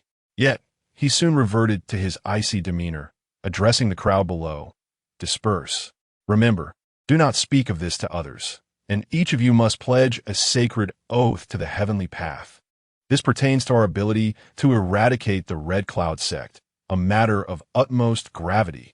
As the crowd departed after swearing their oaths, Yunfeng hastily made his way to a secluded area. Since Lu Fan had chosen to communicate through sound, it was clear he did not wish to meet. Thus, Yunfeng would refrain from intruding upon him. What brings you to seek me? He inquired. I merely hope that when the Red Cloud sect assaults our mountain gate, my esteemed predecessor can aid me in holding the line. Very well, that shall not pose a problem. Upon receiving Lu Fan's affirmation, Yunfeng's heart soared with elation. He no longer needed to fret about the Red Cloud sect seeking external assistance. No matter how hard they searched, it would all be in vain, for he had the support of a celestial elder. After responding to Yunfeng, Lu Fan suddenly recalled something important. Have you ascertained when the Red Cloud sect will arrive? I may need to venture out. According to our scouts and informants, they are currently forging alliances and are expected to arrive at Yunlan's sect in 7 days. Very well. Keep this token safe, should they arrive ahead of schedule. Use the token to summon me. With that, Lu Fan severed the connection with Yunfeng. With 7 days remaining, it was time to take Li Ruya for some training. Upon hearing Lu Fan's words, a fissure appeared before Yunfeng, revealing a finely crafted jade token. Ah, and elixirs for body refinement. Lu Fan promptly reached into the void, retrieving a comprehensive tome on refining elixirs from the scripture pavilion. He perused the pages until he discovered a gentle, feminine elixir best suited for a petite girl like Liruya. The required spiritual herbs and liquids were not particularly hard to find. If not, he could always procure them from the Point's shop, which had everything imaginable, only limited by one's imagination. All right, with everything prepared, let us set forth with Liruya. Lu Fan closed the book and exited the room, seizing Liruya, who was meditating in the grand hall and soaring toward a distant mountain range. The two concealed themselves upon a branch. "Master, what have you brought me here for?" Liruya's cheeks flushed with a hint of crimson. Did Brother Lu enjoy nature's embrace? Do not entertain such thoughts. Do you see those 3 foolish dogs ahead? Lu Fan lightly patted Liruya's head, gesturing toward the 3 beasts below, each at the 3rd level of Qi refinement. Liruya looked down and gasped, for they were not dogs at all, but 3 massive wolves. She swallowed hard, turning to Lu Fan. I see them. Now go and deal with them." With that, Lu Fan seized her collar and unceremoniously tossed her down. "Ah!" Liruya screamed, instinctively landing steadily on the ground. However, her breath and voice immediately attracted the attention of 3 ferocious wolves, which bared their teeth and slowly approached her. Gazing at the 3 enormous wolves that loomed larger than herself, Liruya stood frozen in fear, her legs trembling uncontrollably, barely able to maintain her grip on the sword in her hand. The wolves, eyeing the delicate young girl before them, drooled uncontrollably, as if they were already preparing to relish this sumptuous feast. Their keen eyes darted over her, seemingly contemplating where to begin their meal. "Why you? Stay back," Liruya stammered, retreating slowly while pointing her sword at them. Yet she lacked the courage to engage in battle. Lu Fan, observing the scene, found himself at a loss for words. A practitioner at the 8th level of Qi refinement was actually terrified by 3 mere beasts at the 3rd level. It appeared that further training was in order. Well, I suppose I shall wait and see. I refuse to believe that I cannot teach a single disciple. Chapter 63. Initial Success. Ah! As the fierce wolf lunged towards her with its gaping maw, Liruya, overwhelmed by terror, hurled her longsword away and hunched down, sobbing uncontrollably. What on earth? Lu Fan was momentarily bewildered by her reaction. She discarded her weapon, and now she crouches down, awaiting her demise? Was she concerned that the sword might injure her during the wolf's feast? Despite his inner musings, Lu Fan's reflexes were swift, and he swiftly pulled Liruya up from the ground and onto a nearby branch. The ravenous wolf below lost its target and could no longer detect the delectable aroma of the enticing little cake, reverting to its search around the vicinity. Liruya, trembling and fearful, cautiously opened her eyes, realizing she had escaped the jaws of the wolf. Upon seeing Lu Fan beside her, she immediately flung herself into his embrace. Crying inconsolably, she clung to him like an octopus, her body pressed against him, and Lu Fan could feel her tremors of fear. Yet, he refrained from wrapping his arms around her. As a possessor of the Xian Yin-wood body, Liruya needed to exude a fierce aura. It was the sole means of survival in this ruthless realm of cultivation, where one could be devoured without a trace. This was her first lesson, to slay demons. The next would be to take human lives. He recalled how, upon his own arrival in this world, he too had been naive, believing that no one would bother with a seemingly inconsequential being like himself.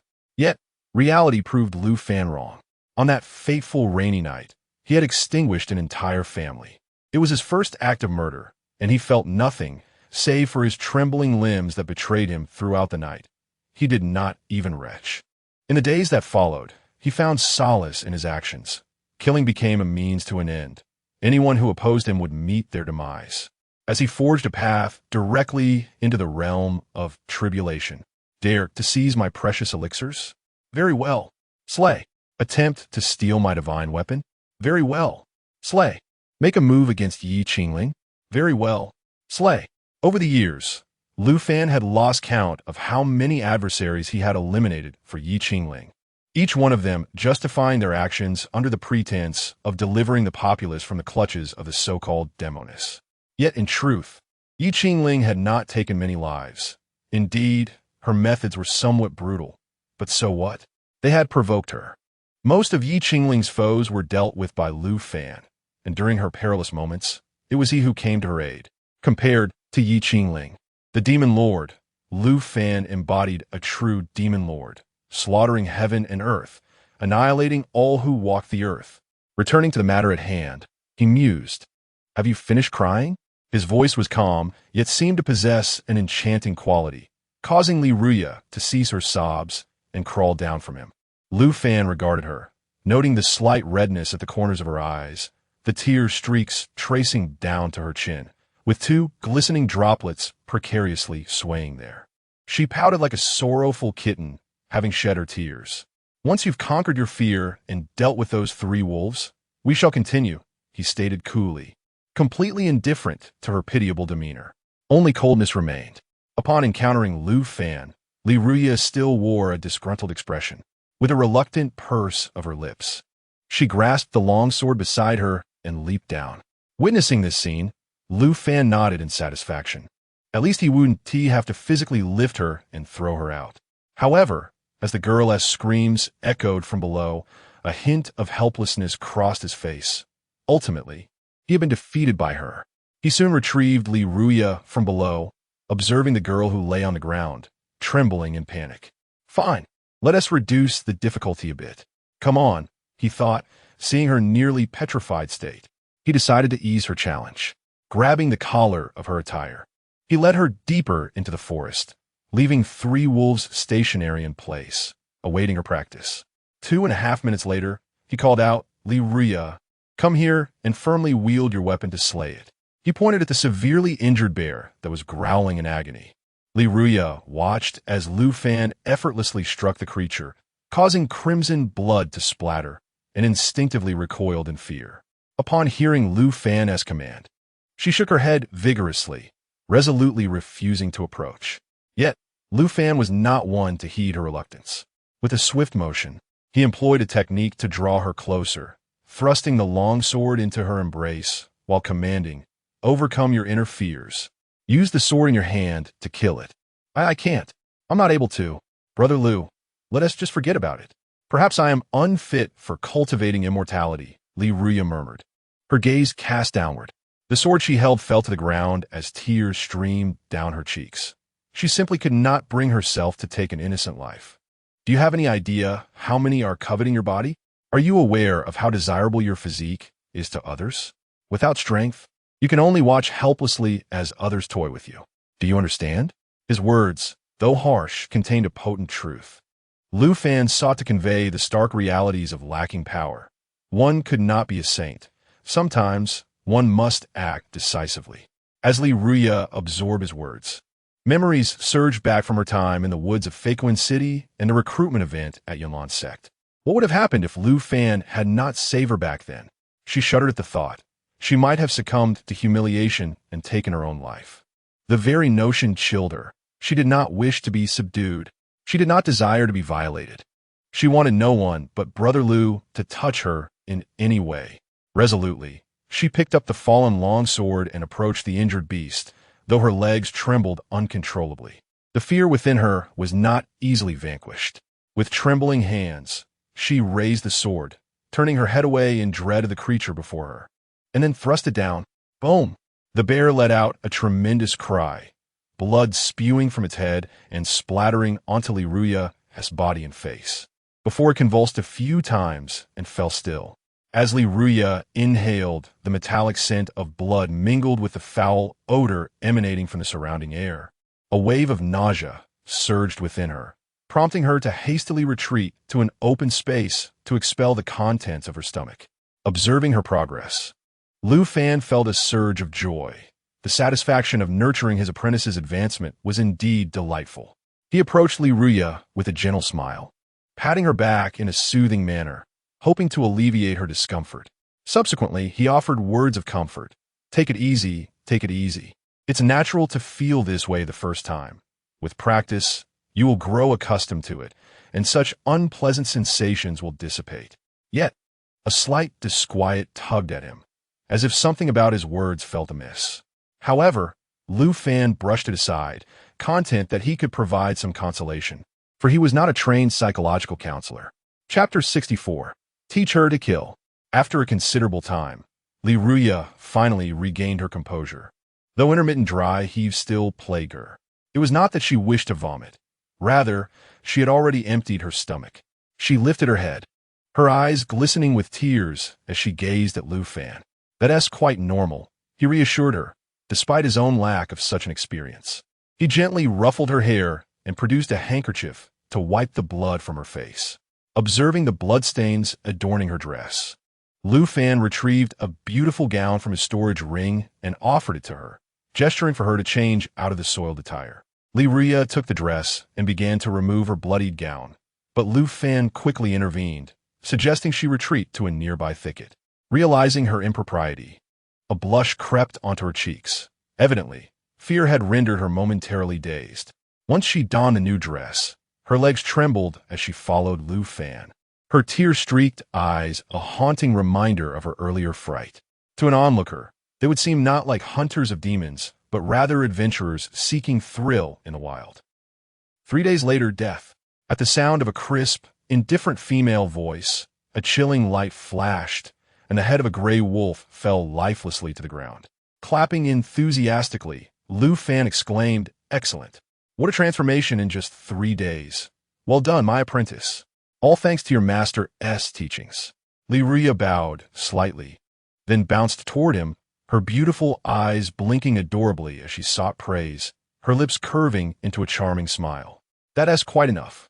You have become ruthless in slaying these beasts. It is time we move on to the next phase." Lu Fan chuckled, affectionately patting her head.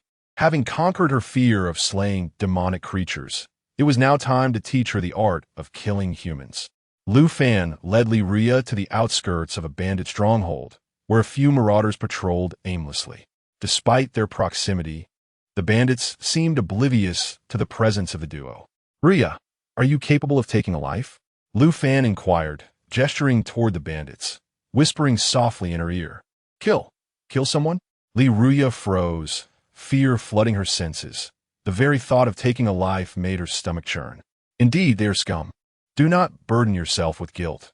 We do not harm the innocent, but the wicked can be slain, albeit with caution," Lu Fan stated, contemplating the need for clarity in his instruction to avoid raising a future menace.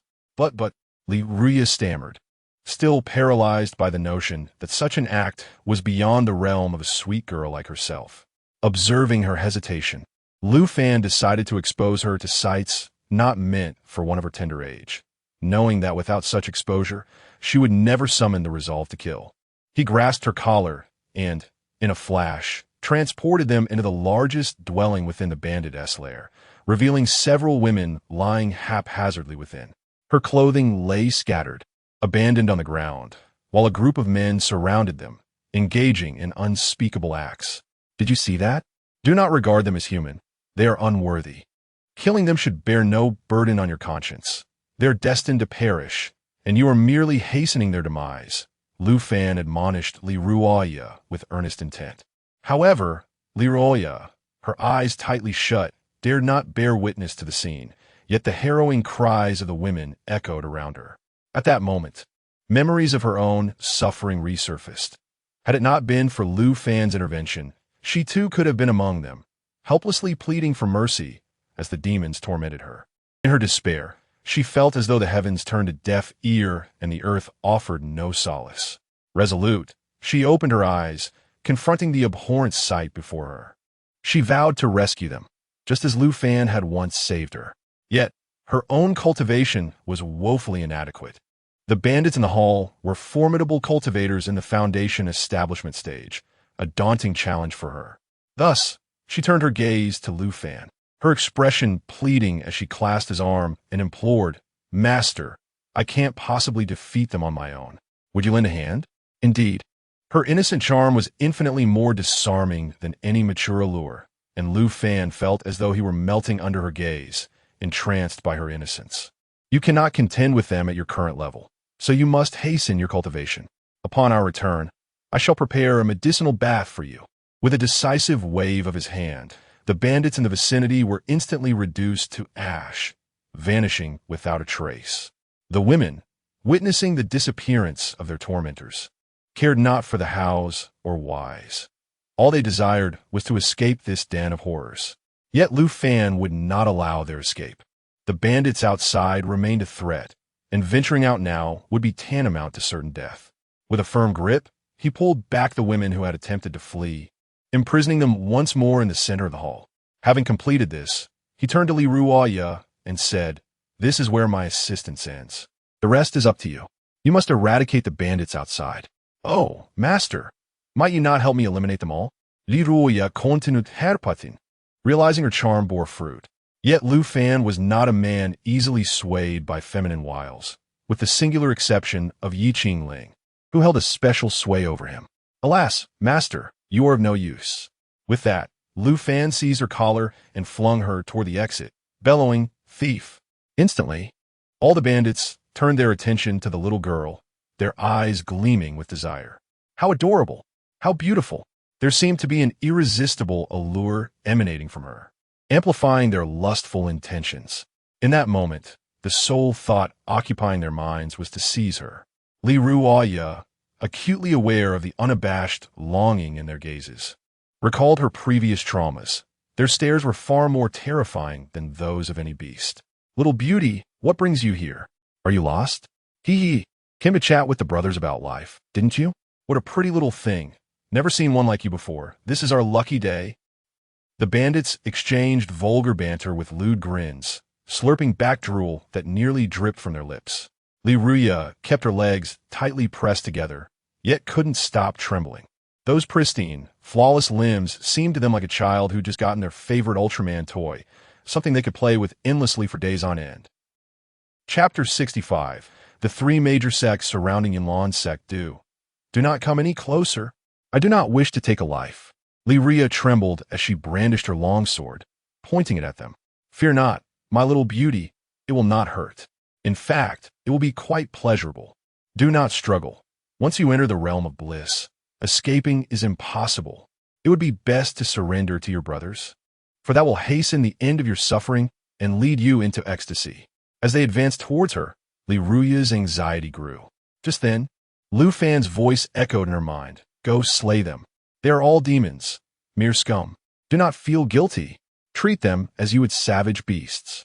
Upon hearing these words, an inexplicable calm enveloped Li Ruoya's heart. Her body ceased to tremble, and she felt no trace of anxiety. "Yes, master." With that, she gripped her sword tightly and surged forward, the blade slicing through the air towards the bandits before her. What tempest could a motley crew of cultivators, none exceeding the 3rd level of chi refinement, stir against Li Ruoya, who stood at the 8th level? They were but playthings, easily dispatched. In the bandit hall, Lu Fan exhaled with a sigh, shaking his head as he muttered to himself, "Alas, this little girl possesses such a timid heart." In her youth, Ye Qingling was already a remorseless little fiend, slaying without a flicker of hesitation. That was true prowess. Yet here I am, personally guiding my disciple, even needing to incite her just to find the resolve to take a life. Alas, it was only after Li Ruoya had vanquished all the bandits that Lu Fan revealed himself, providing the innocent women in the hall with garments before departing with Li Ruoya. "What was it like, your first kill?" Lu Fan inquired curiously as they walked along. "It was tolerable. At first, I felt a wave of nausea, but after a few, it turned into a strange thrill, a sense of joy," Li Ruoya candidly confessed, unmasking her thoughts. Yet, she cautiously glanced at Lu Fan and asked, "Master, am I a murderer?" "I felt no remorse at all." "Ha, how could that be? I have taken more lives than you have had meals. Does that make me a grand demon of murder?" Lu Fan chuckled, affectionately ruffling her hair. "You are not a murderer, master. You are the best person in the world." Li Ruoya quickly denied his assertion. Lu Fan smiled, choosing not to respond further. 3 days passed. Lu Fan stood atop a watchtower, surveying the scene below, a collection of headless corpses, devoid of any semblance of life. In the midst of this grim tableau stood Li Ruoya, a smile gracing her lips, her delicate visage splattered with crimson, enhancing her unique beauty. "Humph, a rabble dares to speak disrespectfully to this lady. Truly, they seek their own demise." Li Ruoya disdainfully kicked the lifeless body of a man at her feet. Sensing the aura radiating from Li Ruoya, one could discern that she had, unbeknownst to all, already broken through to the foundation establishment stage. Observing Li Ria in her current state, Lu Fan could not help but reflect. In merely 3 days, a timid and fearful woman had transformed into a ruthless enchantress, capable of taking lives without a flicker of remorse. Who else could achieve such a metamorphosis? At that moment, Lu Fan sensed a call beckoning him. It was the token he had given to Yun Feng, indicating that the Hongyun sect had arrived a day earlier than anticipated. Fortuitously, Lu Fan had the foresight to provide a token in advance. Otherwise, Yunlan's sect would have faced considerable difficulties. Discerning disciple, it is time to depart.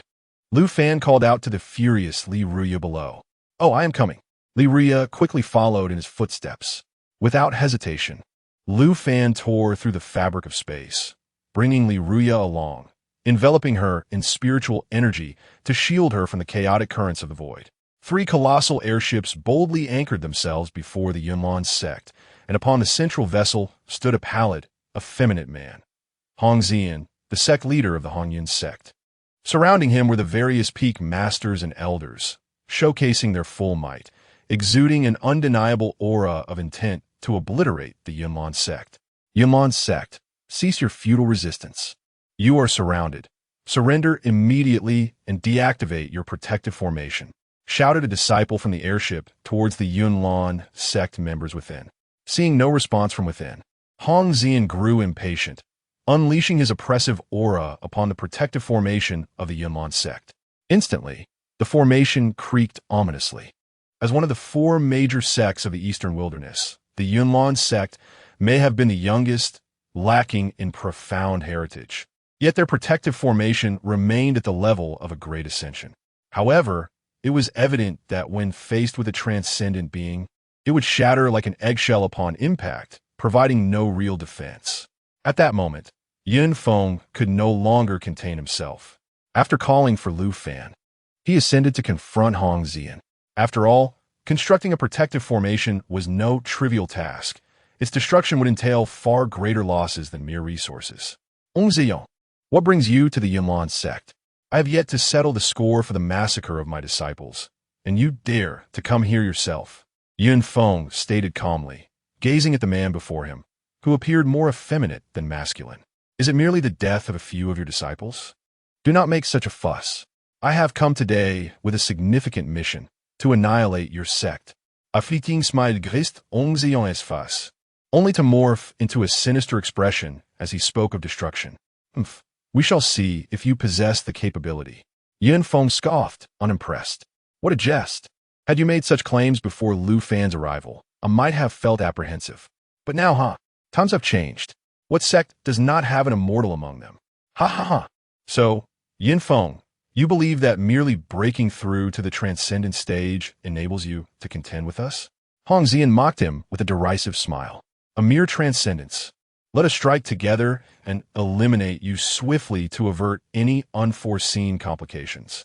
From the left airship, a robust man emerged, arcs of lightning coursing across his form, exuding a terrifying presence. Yet he remained completely unfazed by it. Brother Leilong speaks with reason. Hong Xian, let us act together. By the way, after we vanquish our foe, remember to retain the so-called medicinal herb of royal spiritual root. The immortal Tianqi mentioned it should be used for alchemy. From the right side of the spaceship, a youth with graying hair emerged. He respectfully clasped his hands towards the cabin before addressing the two. Hong Xian and the so-called Brother Leilong turned their gaze towards the cabin, their eyes clearly filled with reverence, devoid of any complaint, as they respectfully cupped their fists and bowed deeply. Chapter 66, Subjugating the Half-Immortal Tianqi. Qian Leilong, by Chiefing, do you too also wish to oppose my Yunlan sect? Yun Feng gazed at the 3 before him, feeling a mixture of surprise and indifference. 3 mere tribulation transcending individuals, particularly the 2 whose auras fluctuated between strength and weakness. They had forcibly broken through, leaving their foundations unstable, merely 2 strays by the roadside. What astonished him, however, was the fact that the Lei sect and the Mist sect had also joined the ranks to besiege Yunlan's sect. It was well known that the relationships among their sects had been rather amicable, with frequent commercial interactions. Thus, such an alliance seemed illogical. Yinfeng, do not blame me when this is over. We are left with no choice, Qianlei Long stated calmly, arms crossed over his chest, addressing Yinfeng with an air of composure. Indeed, Yinfeng, we hope you can understand our predicament. Rest assured, we shall safeguard the legacy of your sect by chiefing added in agreement, as though in their eyes. Yinfeng was already a doomed man, and Yunlan's sect was on the brink of extinction. Ha ha ha! How absurd! Yinfeng laughed heartily, covering his eyes, utterly unconcerned about their potential ambush. Just moments ago, he had received news from Lu Fan. They had returned to Ziyun Peak. For Yinfeng, his trust in Lu Fan was unwavering. If Lu Fan claimed he would not perish, then perish he would not. Enough with the futile attempts at justification. Let us battle. With that, Yinfeng surged forward, exuding an overwhelming pressure as he charged at them. The four figures clashed fiercely in the air, with Yinfeng guiding the three adversaries upward toward the firmament to avoid endangering his sect as disciples. The heavens echoed with a resounding clash of mystical techniques, sending forth terrifying waves of energy that could be felt from afar. Yet for Yinfeng, it was merely a slight exertion. After all, if a sect could stand firm amidst the encirclement of three major sects, it surely was not without merit. While the four engaged in their exhilarating combat, Tianqi aboard the spacecraft could no longer contain himself. Three worthless fools. They take so long to subdue a mere initial stage tribulation warrior. It appears I must intervene personally. I am merely one main herb short of completing my elixir. That royal-grade spiritual root is quite remarkable. If I can capture him, once this elixir is refined, I shall ascend to the true realm of immortality. The aura emanating from Tianqi was merely that of a half-immortal, indicating his inadequacy. Relying on such dubious means to break through to immortality was a testament to his weakness. Closing his eyes, he sensed, it's a girl. Wait, this. Tianqi's heart leaped with joy. This is the Xianyin Wood body. Truly, this comes with no effort at all, although her realm is somewhat lacking. With proper cultivation, the Yuanyin power will undoubtedly enable my ascension to immortality. Just as he eagerly prepared to dart forth and capture Liruya, a large hand pressed down upon his shoulder, followed by a chilling voice echoing in his ear. Sit down and do not move, or I cannot guarantee that you will not lose something precious. Tianqi swallowed hard. The ability to approach him so stealthily without his notice was undoubtedly the work of an immortal. The celestial being, I am at a loss as to what offense I have committed to warrant your esteemed presence. Tianqi has reflected upon all the misdeeds of his life, yet remains unaware of how he has provoked such a visitation. As for the Yunlan sect, that is utterly implausible. I have inquired no less than 10 times and scanned the surroundings countless times with my divine sense. Yet there is no existence of such a person. The so-called Xianyin Wood body you mention is my disciple. Pray tell, why would I seek you out? Lu Fan wore a smile, yet his words were as frigid as ice. Upon sensing the aura radiating from Lu Fan, Tianqi could no longer contain himself, collapsing to the ground and grasping Lu Fan's leg in a plea for mercy. Senior, spare me. I am willing to do anything, just do not take my life. As a seasoned survivor in the realm of cultivation, Tianqi understood the value of life. To live was paramount. Oh, is that so? You are truly willing to do anything? Lu Fan scrutinized the seemingly frail elder from head to toe. Indeed, I am entirely willing, Tianqi hastily replied, fearful that a moment's hesitation might lead to his demise at the hands of Lu Fan. Ha ha ha, you certainly recognize the gravity of the situation. Very well, I shall offer you a choice. Become my servant. Will you accept? Lu Fan bent down, regarding the elder with a mocking gaze. Tianqi was momentarily taken aback, not out of unwillingness, but due to the peculiarity of the proposal. Was this a punishment? It felt more like a reward. Yet, he promptly prostrated himself before Lu Fan, declaring, Servant Tianqi greets the young master. The title of young master was something Tianqi had known since childhood. Esteemed figures often preferred their servants to address them as such, adding an air of prestige, youthfulness, and wealth. Very well. After you pledge your oath to the heavenly path, follow me. Upon Tianqi's solemn vow, Lu Fan led him back to Ziyun Peak. As for the three individuals above, with a mere gesture from Lu Fan, they dissipated into the wind, leaving no trace of Hong Ziyuan, Qian Lei Long, and Bai Qifeng. Their sect would inevitably fall prey to the Yunlan sect. Yet such trivialities were of no concern to Lu Fan. His primary focus lay on the formulation of the body-refining elixir for Li Ruya. Having casually gathered the essential primary herbs from the treasure vault of the Yunlan sect, Lu Fan commenced the refining process, drawing upon his previous knowledge, and finding the procedure quite familiar. After 7 failed attempts, he successfully concocted a cauldron of potion as crimson as fresh blood, emanating a pleasant fragrance. "Dear disciple, step inside," Lu Fan called to Li Ruya, who was seated nearby in meditation. Li Ruya then began to remove her skirt. Observing this, Lu Fan quickly intervened. "What are you doing? No need to undress. Just enter directly." "Oh."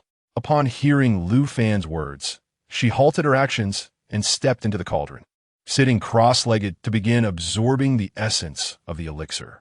As the liquid entered her body, Li Ruya was suddenly overwhelmed by the sensation of countless ants crawling over her. An intensely uncomfortable experience.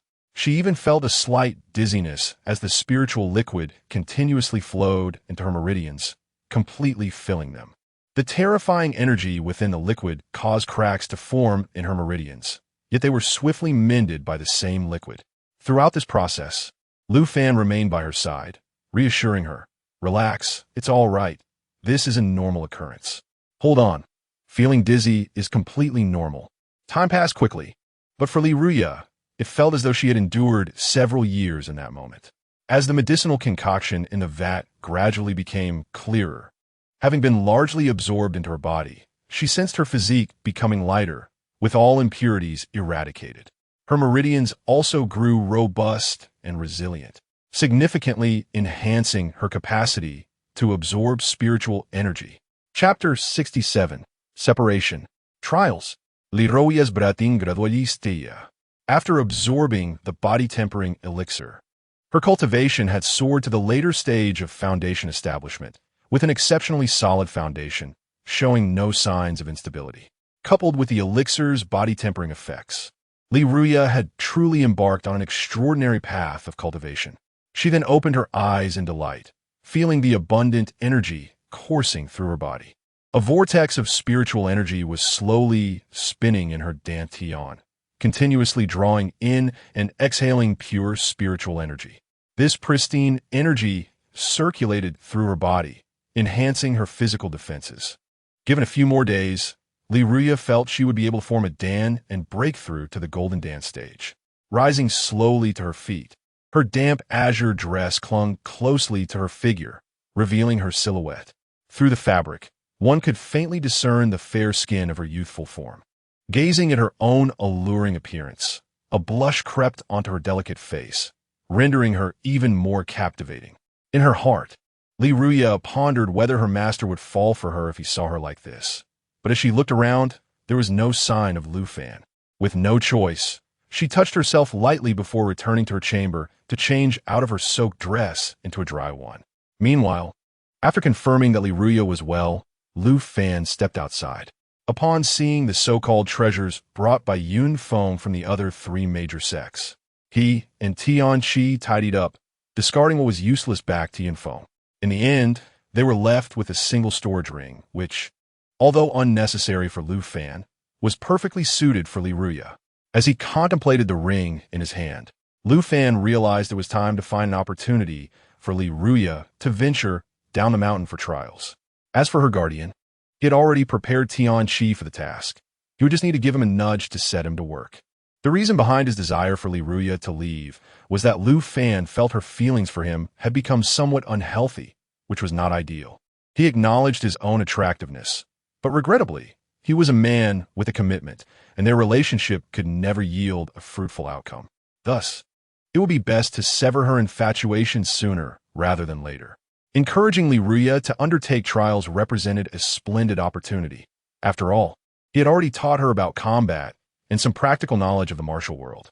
If she were to encounter a companion on her journey, that would be even more perfect alleviating his concerns about her becoming too attached. At 15, she was at the prime age to explore the world of martial arts. How could she remain sheltered in a haven of comfort? The preparations were all in place. Now, he just needed a compelling reason to persuade her to leave. Lest she refused to go. Just as Lu Fan contemplated what justification to present to Li Ruya, she had already emerged, standing before him, slightly bowing as she spoke. Master, I am well. Indeed. How do you find the effects of the elixir? Lu Fan inquired. My body feels significantly lighter, and the speed at which I absorb spiritual stones has increased. I no longer need to fear excessive spiritual energy damaging my meridians, Li Ruya replied happily, offering a respectful gesture to Lu Fan. Indeed, now that you have reached the late stage of foundation establishment, it is time for you to embark on a journey. Master, I wish to venture out and experience the world of martial arts you often speak of. As they both spoke in unison, Li Ruya's eyes sparkled with a mix of excitement and apprehension. Her anxiety stemmed from the fear that Lu Fan might prevent her from descending the mountain. However, she had clearly overthought, as Lu Fan was eager for her departure, having lacked a suitable reason to allow it. Since she had expressed her desire, he naturally had no intention of refusing. Very well, when shall you depart? Shall it be now? Lu Fan promptly acquiesced, as though fearing Li Ruya might change her mind. Yes, let's go now. I wish to visit my parents. I am now a cultivator of foundation establishment. Li Ruya seemed to envision the astonished expressions on her parents' faces upon learning of her rapid advancement. Here, take this storage ring. Prepare yourself, and you may set off, Lu Fan said, placing the ring into Li Ruya's palm, imparting some survival techniques for the martial world. When faced with danger, it is wise to retreat. Ambushes can resolve 90% of troubles, and for the remaining 10%, well, apply poison to your ambush weapons. The more lethal, the better. I understand, Master. You have mentioned this countless times. Li Ruya waved her hand dismissively, scratching her ear, indicating that she had nearly memorized his advice. All right, I shall say no more. The rest is up to you. I hope to hear of your fame in the martial world next time, rather than news of your demise, Lu Fan said, patting her shoulder with a serious tone. Rest assured, I will exercise caution. I have transformed, Li Ruya responded, giving a respectful bow to Lu Fan as she prepared to descend the mountain. At that moment, Lu Fan called her back, conjuring a formation to envelop her body and conceal her Xian Yin with physique, suppressing its alluring aura. I have suppressed your constitution to prevent prying eyes and to deter others from inappropriate intentions due to your nature. Do not worry about your cultivation speed. It remains unchanged. Thank you, Master. Li Ruya deeply bowed, her eyes glistening with unshed tears. However, your beauty remains a potential disadvantage. Being too striking may attract unwanted attention. When traversing the martial world, do not reveal your true visage, Lu Fan cautioned, observing her exquisite features. Yes, Master, farewell. I shall be vigilant. Li Ruya waved to Lu Fan before making her descent. Lu Fan watched her retreating figure, gesturing to the side, where Tianqi promptly appeared before him, bowing respectfully. Young Master, what is your command? Accompany her as her guardian. Only intervene if she finds herself in dire straits. Rest assured, if you perform well, I shall ensure your ascension to the realm of immortals. However, failure will render you of little use. Lu Fan's words carried a hint of menace, causing Tianqi to shiver, his body trembling. He quickly knelt on one knee and vowed, Please rest easy, young master. I shall fulfill my duty and ensure Miss Li remains unharmed. Indeed, take this token and keep it safe. Should you encounter any insurmountable difficulties, do not hesitate to seek my assistance. However, this desolate land should pose no challenge for you. By the way, ensure that she remains unaware of your presence. Yes, young master. Lu Fan casually tossed a token, which Tianqi promptly caught. Subsequently, after bowing in respect, he vanished into the void. Chapter 68. The scheme for the Spirit Stone Mine. As Li Ruya departed, the purple cloud peak was left with only Lu Fan, accompanied solely by the sounds of insects and rustling leaves. It had been quite some time since he had enjoyed such tranquility. Upon returning to his chamber, Lu Fan settled into a meditative posture, It was time to challenge the shackles that bound him. The realm of true immortality had been a long-anticipated goal. 5 days swiftly passed, and today marked the ascension of Ye Qingling. Throughout those 5 days, Lu Fan remained in a seated position, undisturbed. At that moment, he felt a tremor in his body as someone in the chat group mentioned him. It was likely Ye Qingling.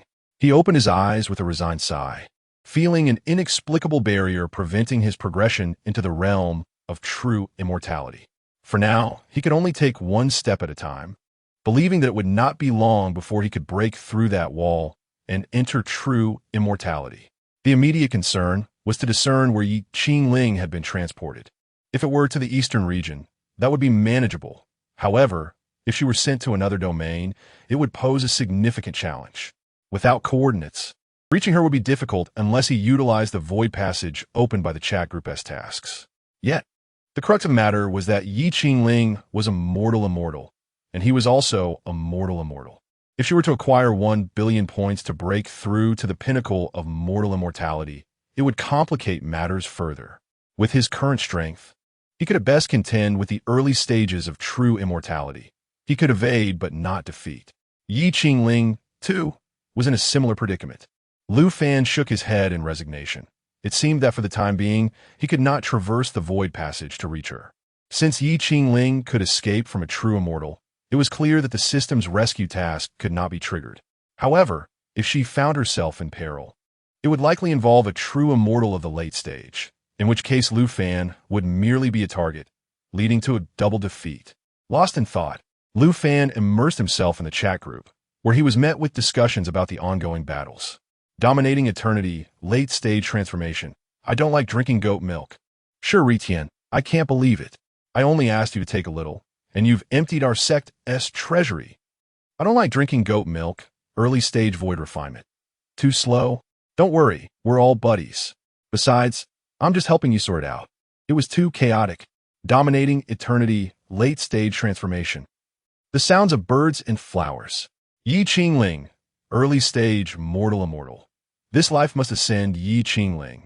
Lu Fan, I have ascended to the immortal realm. This life must ascend Ye Qingling, half-step true immortal. Where are you? Ye Qingling, early stage mortal immortal.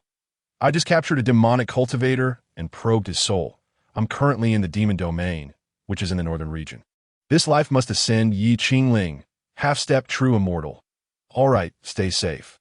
Once I break through to true immortal, I'll find a way to reach you. Aspiring to be a great, loving, immortal sovereign, late-stage transformation. Is there a demon domain in the immortal realm? One obscure term. Please, fellow Taoist, enter my human emperor banner for a discussion.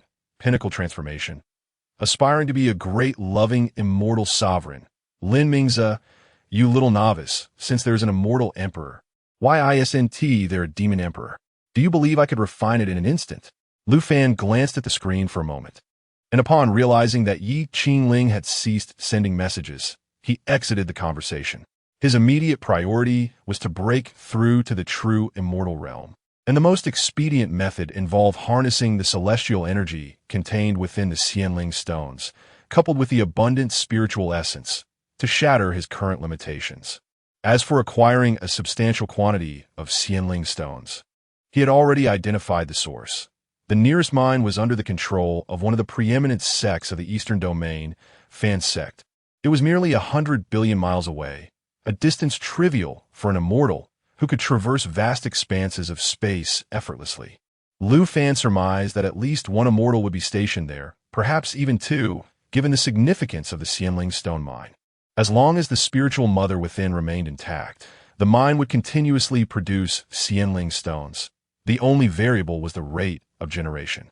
However, this was a low-grade Qianling stone mine, likely inferior to those obtainable through the point shop. If the quality was lacking, they would have to rely on quantity. With this thought, Lu Fan promptly set out. Although the exact location was not specified, he had a general sense of its direction. He tore through space, arriving in a forest. The moment he emerged, he concealed his presence and form to avoid detection. The surroundings were eerily quiet. Towering trees obscured the sunlight, casting the forest floor into an evening-like gloom, cold and shadowy. After confirming that the area was devoid of life, he gradually released his spiritual awareness, meticulously scanning for any signs of movement within a 10,000-mile radius, yet found nothing. He cautiously expanded his awareness, probing further. 100,000 miles, 1,000,000 miles. At last, Lu Fan stumbled upon an anomaly. In that location, his spiritual sense could not penetrate, forcing him to circumvent the region entirely. It was as if a segment of satellite imagery had inexplicably blacked out, strikingly evident. A surge of elation filled Lu Fan's heart. At last, he had discovered it. The precious Qingling stones. I, Lu Fan, am on my way. To avoid alarming any potential guardians, he refrained from tearing through the void again, as even the slightest disturbance could attract attention. Nevertheless, he stealthily approached, taking only 2.5 minutes to cover the distance, which was remarkably swift. When he came to a halt within 100 miles of the site, it was not out of fear of being discovered, but rather because he had reached the perimeter of a formation. Advancing further would undoubtedly result in detection. However, this vantage point allowed him to observe the entirety of the encampment, a promising sight. He beheld hundreds of individuals bustling about, continually transporting cartloads of spirit stones. Ultimately, Qingling stones were scarce. The majority consisted of high-quality and superior spirit stones, suggesting that this mine was not particularly extensive, or else ordinary spirit stones would not be prevalent. Nevertheless, even from a low-grade Qingling stone mine, Lu Fan calculated that several hundred stones were likely extracted daily, all of which ultimately found their way into the storage ring of the elderly figure seated upon the central dais. A formidable challenge lay ahead: to acquire the Qingling stones. He would need to eliminate the old man without allowing him to signal for help, a daunting task indeed, as immortals were not easily vanquished. Moreover, he constantly clutched a token in his hand, which appeared to be the device for transmitting information. Well, let us take one step at a time. At worst, he could directly seize the Spirit Mother, despite the potential destruction of a mine that could endlessly yield celestial spirit stones. But what of it? It is not as if that mine belongs to Lu Fan. With the Spirit Mother's abundance of celestial energy, he could undoubtedly ascend to the true immortal realm. At that point, if Lu Fan wished to depart, no one could possibly detain him. Chapter 69. It's here. My lord, this is the celestial spirit stone extracted today. Please have a look. A steward clad in a blue robe knelt before the immortal on the high platform, bowing his head in reverence while presenting a storage ring. You may leave, the elder replied, beckoning with a finger. The storage ring was effortlessly drawn into his possession. After inspecting it and confirming its authenticity, he transferred it to a ring on his own finger, tossing the now empty storage ring back to the steward below, signaling him to depart. Witnessing the scene, Lu Fan, cautious by nature, decided to probe the depths of their defenses. Charging in blindly could lead to an unforeseen encounter with 3 burly men, an outcome he wished to avoid. With this thought in mind, he gradually retreated, vanishing from his spot and arriving at the nests of several peak tribulation beasts. After erasing their memories of his training, Lu Fan felt at ease controlling them as they stealthily approached the edge of the formation. Thanks to the concealment of his aura, the elder on the platform remained oblivious, eyes closed, manipulating the formation while absorbing the mind celestial stones. As a member of the inner elder pavilion of the Fan sect, Ling Tiandong originally harbored great disdain for being dispatched to such a desolate place. To be sent to guard a mining area at the pinnacle of the immortal realm was simply embarrassing. However, upon arrival, his perspective shifted dramatically. My goodness, this is an unexpected stroke of fortune. Celestial stones? Devour them greedily. Premium spirit stones? Mia trifus. Not worth the time. No need to engage in daily scheming. All one does here is cultivate, with no other concerns. Occasionally, one could venture to the nearby Ting city to enjoy music or indulge in intimate rendezvous with fairies. The thought alone was delightful. With these musings, Ling Tiandong muttered to himself, "What day was it last month when the fairy came? Was it the 3rd? Perhaps I should entertain the 2nd tomorrow? No, 3 at once would be better. 1, 2, 3 all together." Just as he indulged in such fantasies, a frown crossed his brow. What was this sudden influx of peak tribulation beasts in the formation? Of course, All this was orchestrated by Lu Fan. He had no need for such a diversion, as Ling Tiandong was set to enjoy music the following day, and this location would soon become a prime target. Although Ling Tiandong could arrive in less than a second, that brief moment was more than sufficient for Lu Fan to empty the area. Yet, fate is indeed peculiar, bringing Lu Fan and Ling Tiandong into collision. Reminiscent of the absurdity of being overthrown by Ye Qingling in the secret realm, both outrageous and genuine. Controlling the peak tribulation beasts, Lu Fan charged into the formation, instilling in them a fervent desire for destruction before severing the connection to avoid detection. A pack of wretched beasts dare to invade my domain, seeking death. With a wave of his hand, Ling Tiandong reduced the group of peak tribulation beasts to mere ash, scattered by the wind. They vanished without even catching a glimpse of Ling Tiandong's shadow, but at least there was no suffering involved, which can be considered a small mercy. After vanquishing this group of demonic beasts, Ling Tiandong's consciousness swept across the surrounding forest spanning 1,000,000 miles, accompanied by a surge of mental energy. Every demonic beast within that vast expanse was obliterated, their souls shattered, collapsing to the ground and transforming into nourishment for the forest. Despite having been in his position for less than a year, Ling Tiandong handled this situation with remarkable ease. After all, he was an ancient being with over 100,000 years of experience, having frequently eradicated threats at their roots. In recent years, engrossed in the pleasures of life, he had somewhat neglected the persistent issue of demonic beast disturbances. This incident served as a timely reminder, allowing him to address the problem once and for all. Meanwhile, Lu Fan seized this opportunity to gauge the strength of the Elder. Based on the aura he emitted, it appeared to be around the mid-level of immortal. Whether there were additional accomplices lurking within remained uncertain, yet Lu Fan resolved to take a chance. The timid perish from hunger, while the bold perish from excess. Those who survive are merely the swiftest. With his audacity and agility, Lu Fan felt confident. After all, a mere mid-level immortal could be subdued with a mere flick of his wrist. At that moment, Lu Fan's eyes sparkled. The opportune moment had arrived. After Ling Tiandong had dealt with all the demonic beasts, his guard had notably lowered, presenting an ideal opportunity. Time was of the essence. In a flash, Lu Fan left behind a fleeting silhouette and positioned himself behind Ling Tiandong, unleashing a powerful punch. Even if Ling Tiandong sensed the impending attack, it would be futile. Lu Fan's strike was intended to severely injure him, and there was no way he could prevent it. With a resounding crash, Ling Tiandong was sent crashing into the ground, and as the dust settled, a large humanoid crater appeared on the surface.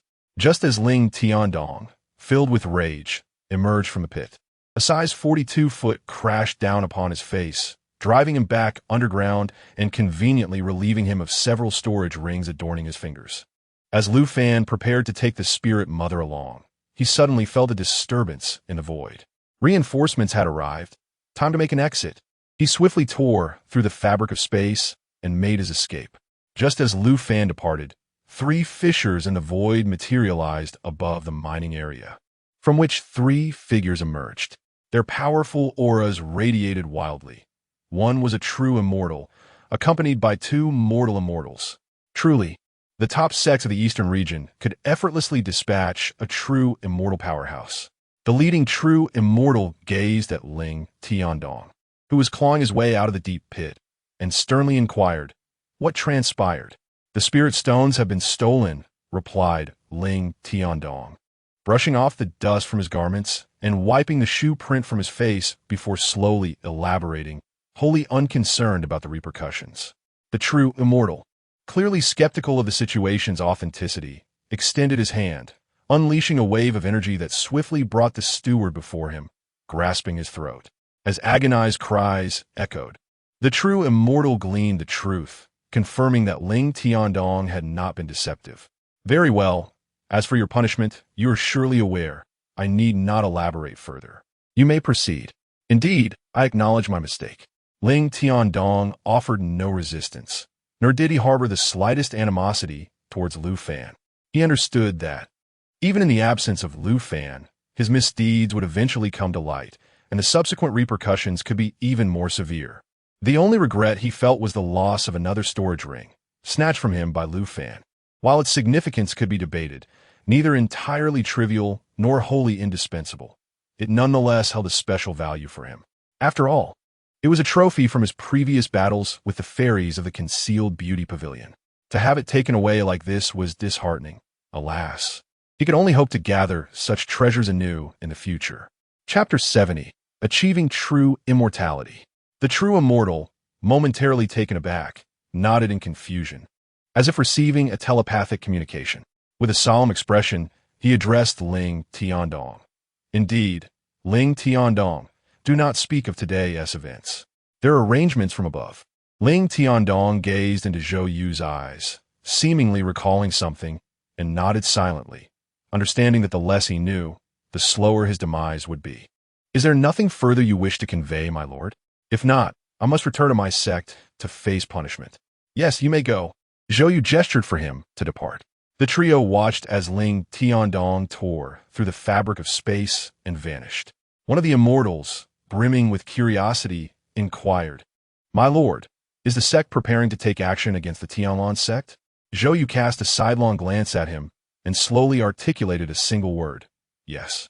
Wonderful. I've long had a distaste for that group. They deserve to be eliminated. Ah, what you mean is clear to you. Do not compel us to reveal it. By your grandmother, do not presume I am unaware of your escapades in Elder Liao's quarters while she was away. The two mundane immortals began to unearth each other's secrets, divulging an array of ludicrous tales. Although Zhou Yu maintained a fade of tranquility, his eyes betrayed his astonishment and curiosity about the nature of their activities. However, he had pressing matters to attend to and could only listen for so long. With a snap of his fingers, the entire mining area erupted into chaos. Blood mist enveloping the expanse, lingering ominously. You both know what to do next, I trust? Zhou Yu casually inquired regarding the two. Absolutely. Leave it to us. They quickly bowed and clasped their hands in reverence, only daring to lower their limbs once Zhou Yu departed. Meanwhile, Lu Fan tore through space twice in rapid succession, fleeing nearly 100 million miles before finally halting in the depths of a dense forest. After seizing a cave belonging to a peak tribulation beast, he concealed his presence. After waiting for 2.5 hours without a sign of pursuers, he exhaled in relief. He then retrieved the storage rings he had acquired, having already dispelled their restrictions to avoid detection. 3 rings in total. The first contained nothing but worthless trinkets, with only a few low-grade immortal spirit stones that caught Lu Fan's eye.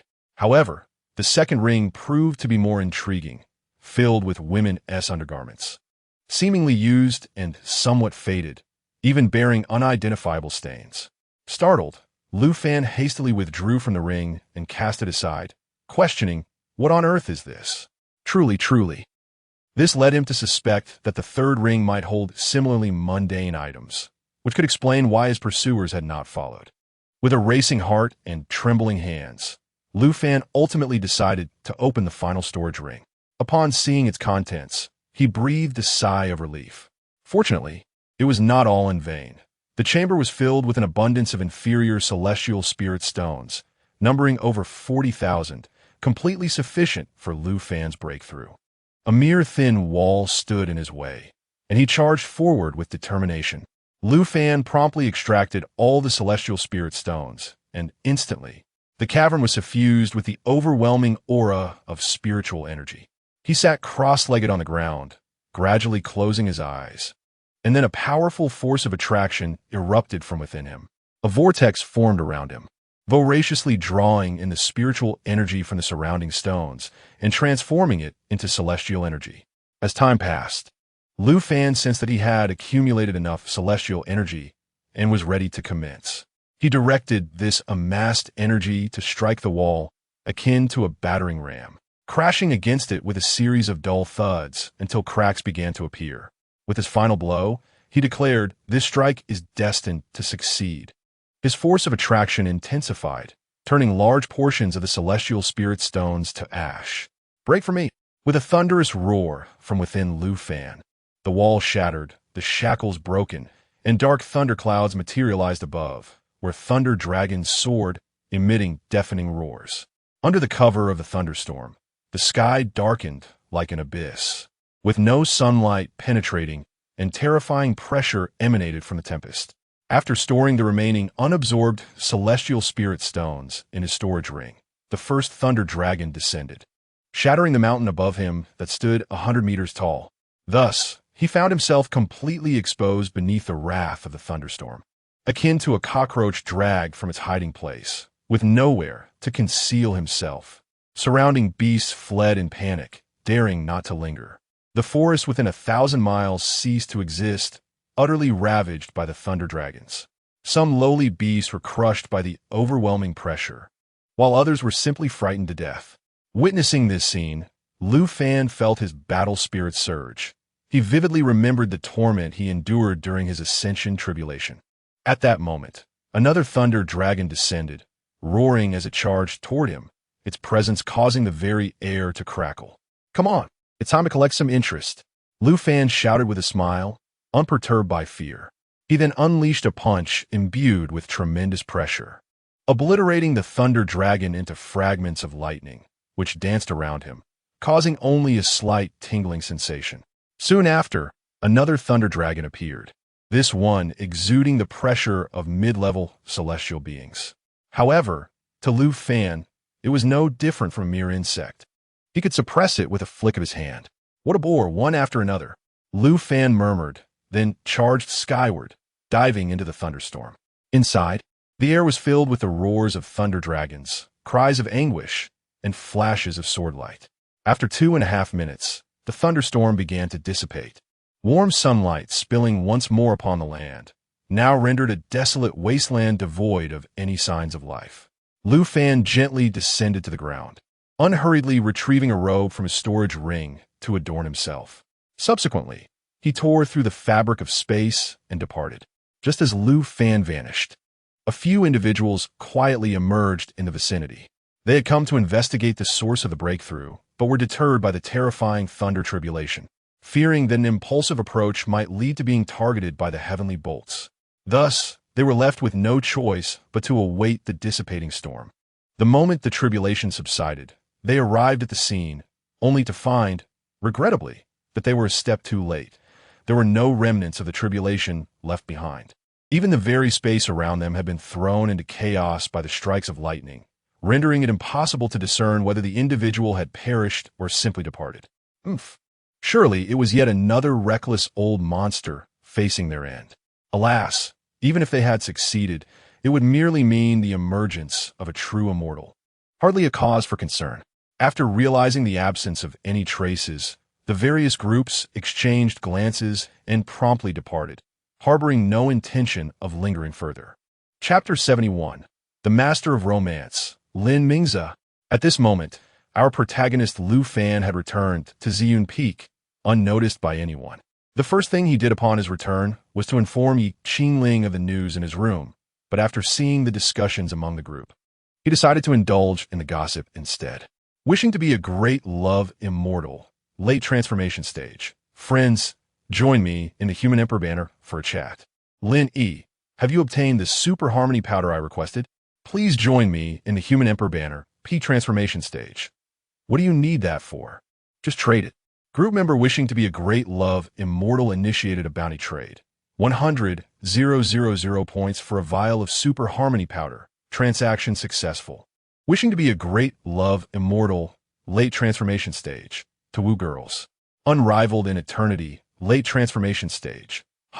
Magic God, High Mage. Please join me in the Human Emperor banner, peak transformation stage. What the heck am I now, an accomplice? Boss. This life must ascend Ye Qingling, kick Lin Mingze out. PS about to commit a crime. Wishing to be a great love immortal, late transformation stage. No way, Linny, don't mess with me. It's not what you think. This is merely a part of our play. It can rapidly enhance our cultivation. Magic God, High Mage, Lin Mingze, don't you have a wife? Wishing to be a great love immortal, late transformation stage. I practice dual cultivation techniques, establishing a harem. Even if I break through the tribulation, life is but a mere 100,000 years. Most of it is consumed by cultivation. What is the point, tell me? Thus, I have a grand plan to rescue all the fairies in this world, liberating them from their suffering. So please call me the Great Love Immortal, not Lin Mingzi. My son Wang Deng is such a useless person. Early Tribulation Stage. Case solved. Lin Mingzi is a lecher, unrivaled in eternity. Late Transformation Stage. A direct hit. You really have a knack for this, Hockey King. Wishing to be a Great Love Immortal. Late Transformation Stage. You all. Damn. Great Love. I am Great Love. Not a lecher. If you don't believe me, ask the boss. He can vouch for me. This life must ascend Ye Qingling. This life must ascend Ye Qingling. Early True Immortal. No thanks. Wishing to be a Great Love Immortal. Late Transformation Stage. Lin Mingzi lay helplessly in the embrace of 7 beautiful women, seemingly stripped of all means, indifferent to their flirtations. Lu Fan's words had delivered a profound blow to his tender psyche. I shall become the supreme god of the West. Late Harmonization Stage. I believe in Lin Mingzi. It's just a matter of rearranging the name and changing great to of much better. Upon reading this, Lin Mingzi felt an overwhelming surge of emotion, nearly brought to tears. Finally, someone believed in him. Wishing to be a Great Love Immortal. Late Transformation Stage. Good brother in spirit. It was evident that Lin Mingzi had yet to comprehend the implications of Zhang Ling's subsequent words. By the time he realized, it was already too late. Dominating eternity. Late Transformation. Instant comprehension. It is indeed the scholar who perceives the essence. I shall become the supreme deity of the West. Late Unification. Lin Mingzi. How's the fairy I helped you escape from last time? Lin Mingzi glanced at Zhang Ling's message and lowered his head to gaze upon the pure maiden in his embrace, who resembled a celestial being who had descended to earth. Graceful and refined, prompting him to tenderly kiss her alabaster forehead. Aspiring to be a great love, celestial sovereign. Late Transformation. Speaking of his piques my interest. As a veteran of the romantic arena for 2 decades, a mere fairy can be subdued with a mere flick of my hand, and she is currently nestled in my embrace, beseeching my affection. I shall become the supreme deity of the West. Late Unification. 666. No pretense anymore. Are we Lin Mingzi? Is this how you revel? How did that fairy come to favor a beast like you? Alas, what a pity. Aspiring to be a great love, celestial sovereign. Late Transformation. This is charisma, an art you cannot replicate.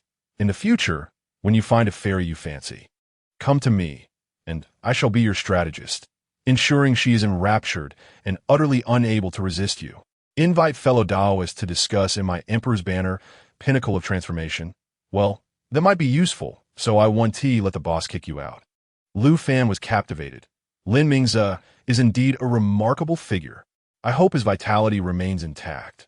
1 against 7, just thinking about it makes my vitality ache. No, I must not lose sight of my objective. I still need to seek out Ye Qingling and must not be distracted by these idlers. This life must ascend Ye Qingling, early true immortal. Ye Qingling, I have broken through to true immortal. Convert that 1 billion points into resources for me. But do not use them yet. Go provoke a peak mortal fairy and let me pass.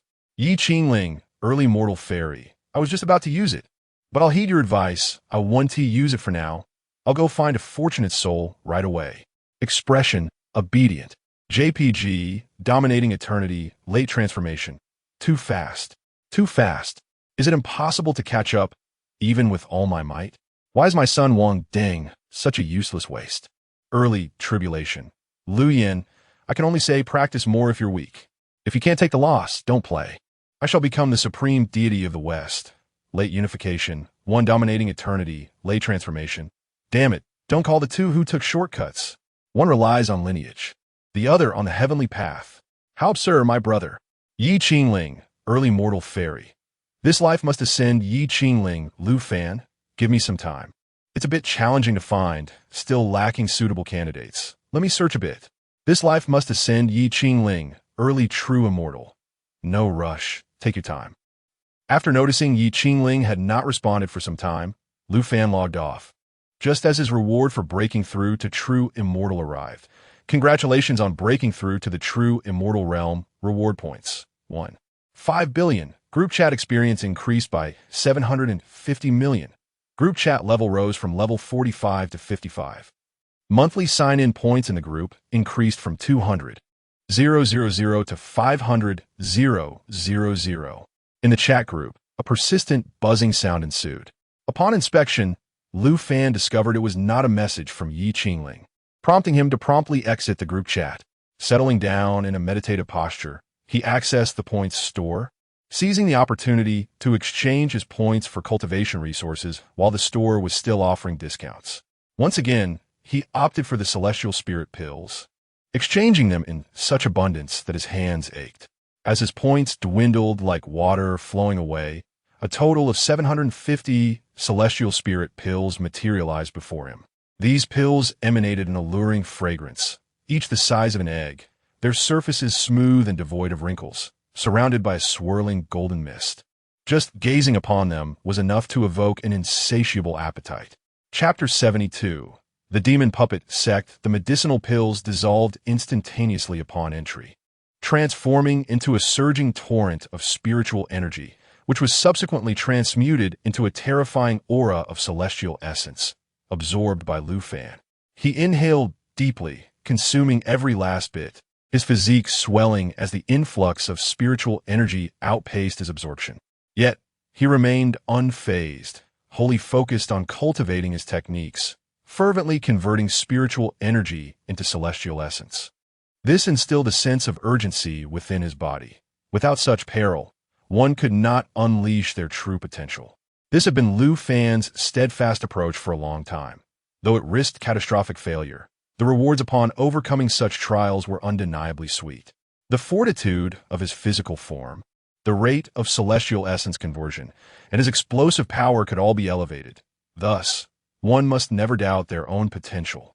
After 2.5 minutes, Lu Fan opened his eyes, the tension in his face easing as he exhaled deeply. Who would have thought? Just a few celestial spirit pills. And the potency is so fierce. Thankfully, my physique is robust. He had reached the mid-stage of true immortal, a predictable outcome, netting him 1.5 billion points, a definite gain. Stretching out his hand to acclimate to his newfound strength, he clenched his fist, instantly fracturing the surrounding space, revealing the pitch-black void beyond. Quite impressive, Lu Fan mused, admiring his hands. At that moment, a stir arose in the chat group. Ye Qingling, initial stage of immortal. This life must ascend Ye Qingling, Lu Fan. I found it. Await my news. This life must ascend Ye Qingling, mid-stage of true immortal. Yes, I shall wait for you. Lu Fan remained vigilant in the chat group, wary of missing Ye Qingling's urgent plea for help. Group mate, please enter my Human Emperor banner for discussion. Is in crisis. Prompt assistance required. Recommended combat power. 50 million. Please enter my Human Emperor banner for a discussion. Late stage of transformation. Father, save me. I shall become the supreme god of the West. Mid-stage of harmonization. Oh dear. What has happened to our ghost king? About to perish? Well, let me ponder it. My son Wang Deng. How can he be such a wretch? Early stage of tribulation. Never mind. If you won't go, I shall. This father will take it upon himself. I shall become the supreme god of the West. Mid-stage of harmonization. I arrived first. You stay aside. My son Wang Deng. How can he be such a wretch? Early stage of tribulation. Practice makes perfect. A mere harmonization insect. I can suppress with a flick of my hand. Please enter my Human Emperor banner for a discussion. Late stage of transformation. NMLGB. If you don't come, I'll be done for. Groupmate dislikes drinking goat milk. Has accepted the task. Dislikes drinking goat milk. Initial stage of refinement. Let me handle this. I truly don't understand what you all are arguing about. I shall become the supreme god of the West. Mid-stage of harmonization. It's all your fault, Wang Ji. Otherwise, I would have taken the role of father. My son Wang Deng. How can he be such a wretch? Early stage of tribulation. Blaming me for not clicking while you lack practice. Groupmate Ye Qingling is in peril. Urgent assistance required. Recommended combat power. 3.4 billion. Group leader. This life must ascend Ye Qingling. Has accepted the task. Ye Qingling, early stage of immortal, 200 moves have reached my limit. It is now your turn. This life must ascend, Ye Qingling, this life must ascend, Ye Qingling, mid-stage of true immortal. Lu Fan subsequently exited the chat group and stepped directly into the void passage. Oomph. You little girl, you are no match for me. Since you have come to me, do not think of leaving. It is better to obediently become my slave. I shall transform you into a stunning puppet. He he he. Before him stood an elderly man clad in a light ink-colored robe, arms crossed, hovering in mid-air, his aura steady, devoid of any signs of battle. Were it not for the fact that his sect lay beneath, he would not have held back. How could he allow such a beautiful woman to endure 200 exchanges under his control? Below, the grand entrance of the sect bore 3 gilded characters. Intricately carved by an immortal, demon puppet sect, they emanated waves of oppressive force, constantly warning the surrounding demonic cultivators to know their place. At the highest point of the sect, outside the main hall, a young man in a golden robe stood, his gaze never leaving Ye Qingling's form. Her exquisite beauty, alluring figure and melodious voice, complemented by a captivating red knee-length dress, enchanted him. The slender, fair legs, reminiscent of lotus roots, tantalized his imagination, leading him to envision the flawless thighs above. Divine son, we should return. This place is far too perilous, spoke the attendant beside the golden-robed youth. Return? Why should we? I await my father to subdue that enchanting woman, and then I shall indulge myself. Hey, hey, hey. I have yet to experience the maiden-s primordial een of a woman in the immortal realm. Surely, this will elevate my spirits, coupled with my exceptional dual cultivation technique. I shall undoubtedly break through to the harmonization stage. I will become the only top prodigy in this region to reach the tribulation stage by the age of 300. The golden-robed youth spread his arms wide, envisioning the grand scene of thousands paying homage to him. Ha, surrender. You are no match for me. I have already sealed the surrounding space. With your early immortal cultivation, you cannot break my confinement. If you surrender willingly, I can grant you a modicum of mercy, allowing you to enter the realm of bliss sooner, the elder declared, directing 2 puppets of early immortal cultivation towards Ye Qingling. Yet, Ye Qingling appeared unfazed, standing still, her beautiful eyes fixed solely upon the elder. After exchanging several moves with him, she was already drenched with fragrant sweat, her attire clinging to her form, enhancing her allure under the moisture. I hope you can still utter that phrase to me later. Do not pretend to be mute then, Ye Qingling spoke calmly, devoid of fear. Ha ha ha. What? Do you still have allies? You amuse me. I have never encountered you in this realm. Could you possibly summon someone from the true immortal stage? That is utterly ludicrous. The elder chuckled heartily, completely unfazed by Ye Qingling's words.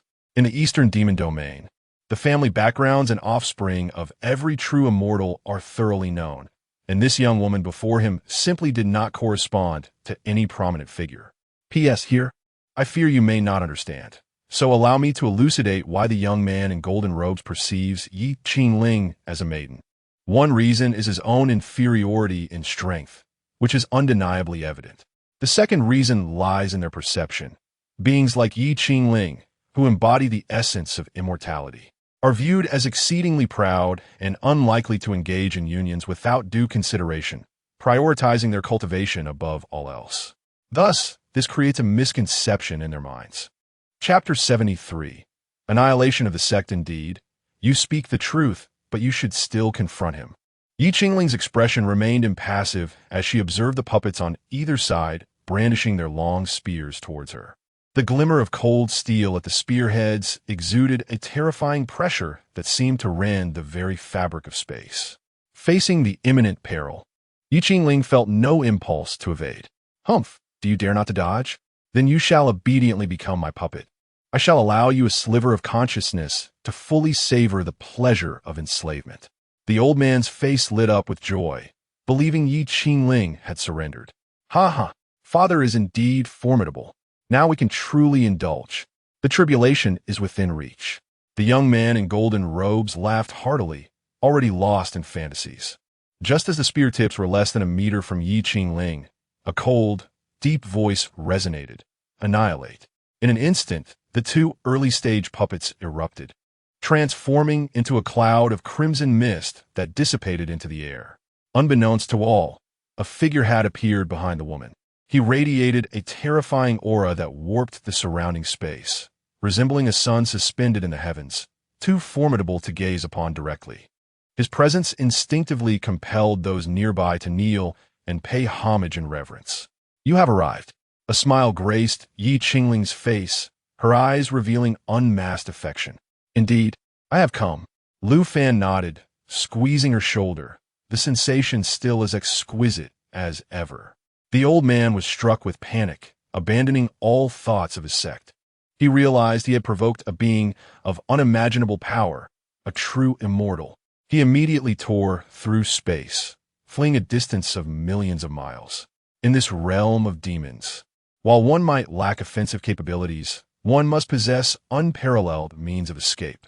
"Ha ha ha! Let you flee, and I shall remain a true immortal?" With that, Lu Fan pursued him relentlessly. Ye Qingling watched the ripples left in the space before her, then turned her gaze towards the demon puppet sect below. During her confrontation with the old man, she had sensed numerous loathsome gazes directed at her. With a wave of her delicate hand, a barrier enveloped the entire demon puppet sect, preventing anyone from taking advantage of the chaos to escape. It was time for reckoning. Although she had forgotten who had cast those disdainful looks upon her, the solution was straightforward: annihilate them all. The young man in golden robes, witnessing his father's abrupt retreat, was filled with urgency.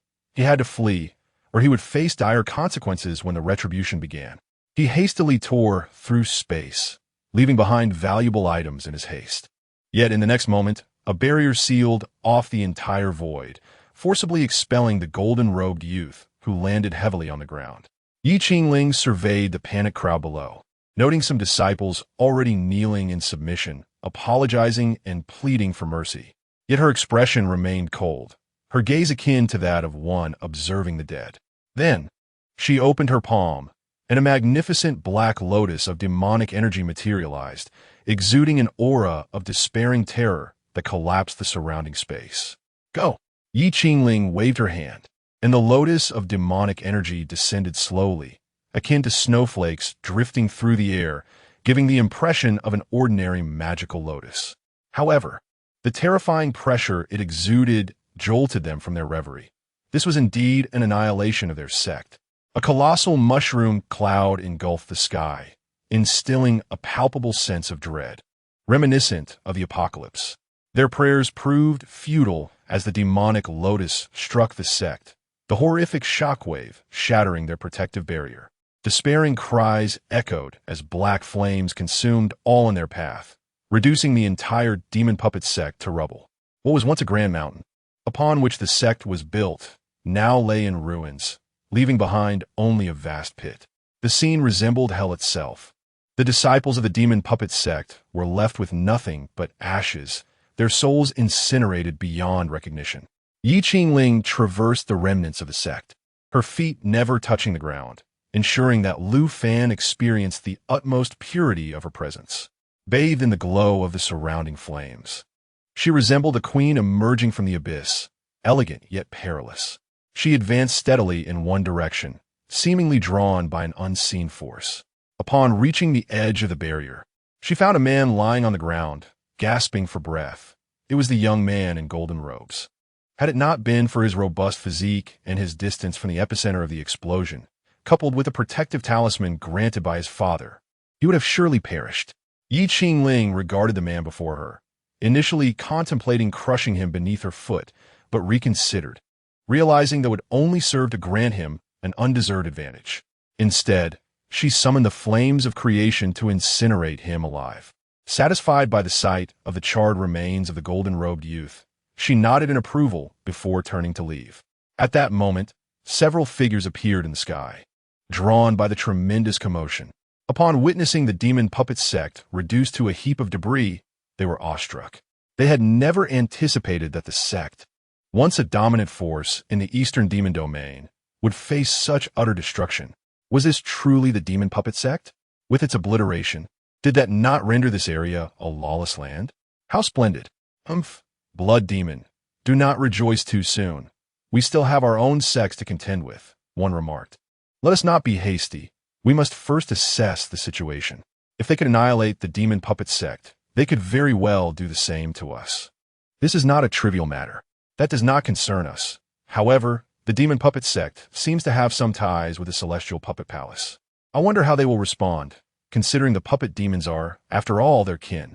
Indeed, let us observe for now. At the first sign of trouble, we shall flee. As they spoke, their gaze fell upon Ye Qingling below, and they could not help but marvel at her beauty. Yet, their admiration was fleeting. The thought of abducting her to serve as a consort was ludicrous. They were not fools. How could a mere early-stage mortal immortal possibly obliterate the demon puppet sect? Such a notion was more absurd than a chicken dancing. Thus, now is not the time to consider capturing this woman. Should one inadvertently provoke the master behind her, it would be tantamount to courting disaster, inviting unnecessary suffering, and even the possibility of ruin looms ominously. They have yet to establish contact with the puppet master, and it is reasonable to surmise that he has already met his demise. Ye Qingling gazed intently at the 5 figures suspended in the air, each possessing the pinnacle of mortal and immortal cultivation. To claim she was untroubled would be disingenuous. She gripped the Tian Xie sword tightly, her palms unwittingly dampened with perspiration. Sticky and clammy. Chapter 74. The clever blood demon. Yet still unable to escape death fortunately, they had yet to launch an attack against her, which was indeed a positive development, though one should remain vigilant. Ye Qingling dared not move. The thought of fleeing was futile when faced with 5 formidable opponents. Just then, Lu Fan returned, holding the severed head of the puppet demon. He looked at the young girl before him and smiled, saying, "Ah, killing an immortal is no simple task. It took 7 attempts to finally succeed, rather a slow process. Nothing matters as long as you return safely," Ye Qingling replied, her concern for Lu Fan's safety overshadowing any thoughts of the defeated foe. Above them, the elders of various demonic sects beheld the lifeless eyes of the puppet demon, and terror gripped their hearts, as if they could foresee their own imminent demise.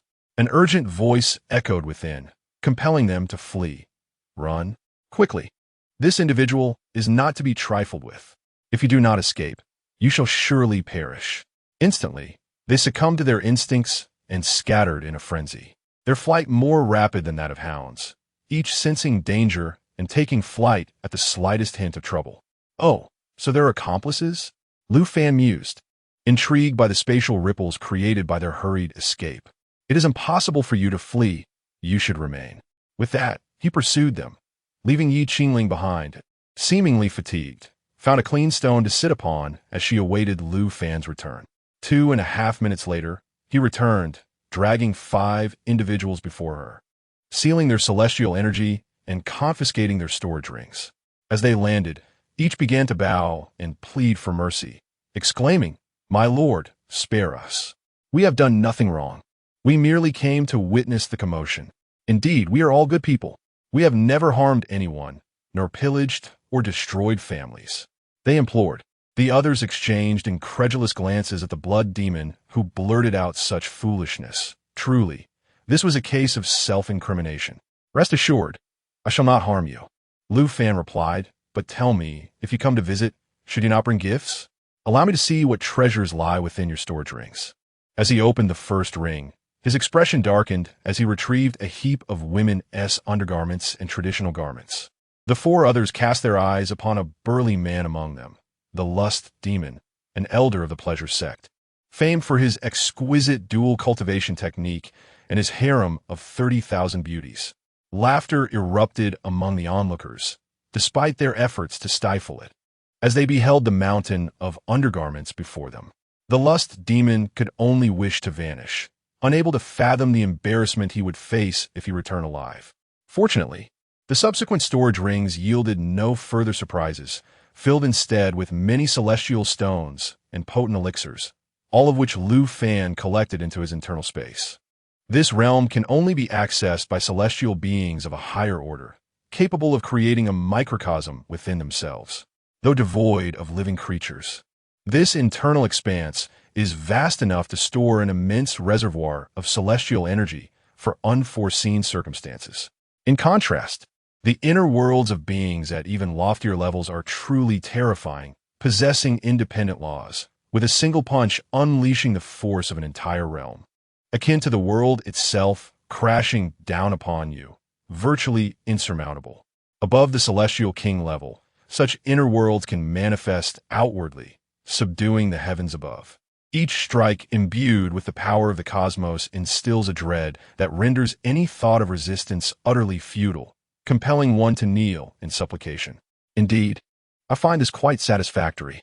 Lu Fan gazed at the mountains of low-grade celestial spirit stones accumulating within his internal space, a broad smile breaking across his face.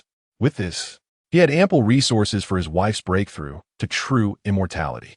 Senior, does this mean we may be released? A man in a black robe cautiously lifted his head to inquire. Though their sect's annual earnings of celestial spirit stones had been seized, the preservation of life took precedence. As long as they lived, there was a chance to start new. Release you? That is indeed a possibility, Lu Fan mused. After all, they were prime targets, and letting them off lightly would be unwise. What conditions do you have, Senior? We shall comply without hesitation. Yes, we accept any terms. Senior, you may select from my harem of beauties. If you spare me, my concubines will be at your disposal, and I shall present you with a selection of stunning maidens. The others hastily offered their generous propositions, yet Lu Fan was not one to yield to such trivialities. He harbored grander ambitions. We're all friends here. Is it not merely a matter of releasing you? A triviality, indeed. Come, let me escort you back. With that, Lu Fan seized the 5 individuals and tore through the fabric of space, heading toward their sect. Fortunately, he had extracted the soul of the puppet master, which provided him with the precise coordinates of the other 5 sects, rendering their input unnecessary. The 5 soon grasped Lu Fan's intentions, yet they could only watch, powerless to voice any objection. Thankfully, Lu Fan was true to his word. Though they witnessed him strip their treasure vaults bare, not a single scrap remaining. At least their lives were spared. As each was released, Lu Fan's internal space burgeoned with various rare materials and towering heaps of celestial spirit stones, exuding an enchanting aura. The last, the blood demon, observed Lu Fan emptying his vault without a trace of sorrow or fear of impending danger. After all, the previous 4 had been set free. So he too believed he would escape unscathed, unaware that Lu Fan had intentionally saved him for last. Upon pillaging the blood sect's treasury, Lu Fan did not grant him clemency. Instead, he struck him down and shattered the entire blood sect with a single blow. All disciples of the blood sect perished, none escaping, for Lu Fan had his reasons, as he was no mere killer. Undoubtedly, the words of the blood demon served as the catalyst, yet they represented merely a fragment of the entire picture. Upon arriving at this place, Lu Fan immediately sensed a palpable aura of resentment and malevolence. To cultivate through the flesh and blood of mortals and cultivators is tantamount to courting death, is it not? Even if Lu Fan refrained from intervening, they would inevitably be torn asunder by that terrifying resentment, ultimately succumbing to the heavenly tribulation. However, one cannot deny the cunning of the blood demon. He refrains from utilizing the blood and flesh of those mortals and cultivators for his cultivation. Instead, he surreptitiously employs the disciples of his own sect, thereby evading the direct repercussions of dreadful karma. Moreover, he can even utilize the virtuous merit generated from the slaughter of heretical disciples to counterbalance the karma accrued from inciting them to commit murder. Astute, remarkably astute, treating his own disciples as mere pawns while disregarding their humanity. Chapter 75. The Puppet Palace. Lu Fan gazed upon the desolate ruins of the blood sect, and after multiple searches, he confirmed that life had been extinguished from this place. Observing the vast accumulation of resources in his spatial realm, he promptly tore through the fabric of space and departed from the scene. Ye Qingling waited patiently for Lu Fan's return, and at last, he appeared before her, surrounded by a faint aura of sanguine energy, yet his demeanor remained composed. Qingling, these resources are sufficient for you to strive towards the realm of true immortality, he stated, waving his hand, causing countless celestial spirit stones and heavenly treasures to cascade like a resplendent river of stars, forming a radiant mound upon the ground. Seeing him return unscathed, Ye Qingling felt a wave of relief wash over her. She obediently moved closer, nestling into his embrace, closing her eyes with an expression of blissful contentment. She softly murmured, "My dear husband, you have worked hard." Lu Fan opened his arms, cradling her delicate, slender waist and drawing her closer, gently caressing her silken hair. "Very well. Let's proceed. We shall find a suitable place to enhance your strength, and then we can." He paused, noticing a blush creeping onto Ye Qingling's face as if she had recalled something. In the blink of an eye, they vanished from their location, retreating into the depths of an ancient forest. Meanwhile, in the puppet palace located in the central demon realm, the death of Kuei-in had interrupted the plans of the eastern demon realm. Within the palace, a man with an ethereal, feminine appearance surveyed the numerous soul lamps before him, one of which had extinguished, creating a stark contrast. Interesting, he mused. Who could possibly render Kuei-in incapable of sending a distress signal? There are only a handful of individuals in the eastern demon realm who could achieve such a feat. Could it be Kuei Wu? His gaze shifted to the shadow beside him, and he commanded, "Bring him forth." At your command, Kuei Wu emerged from the shadows, his muscular frame exuding an aura of formidable power, as if he could shatter the very land with a single blow. Locate the one who killed Kuei-in and return with his head. Understood. With that, Kuei Wu tore through space, vanishing into the void, his aura unmistakably reaching the pinnacle of true immortality.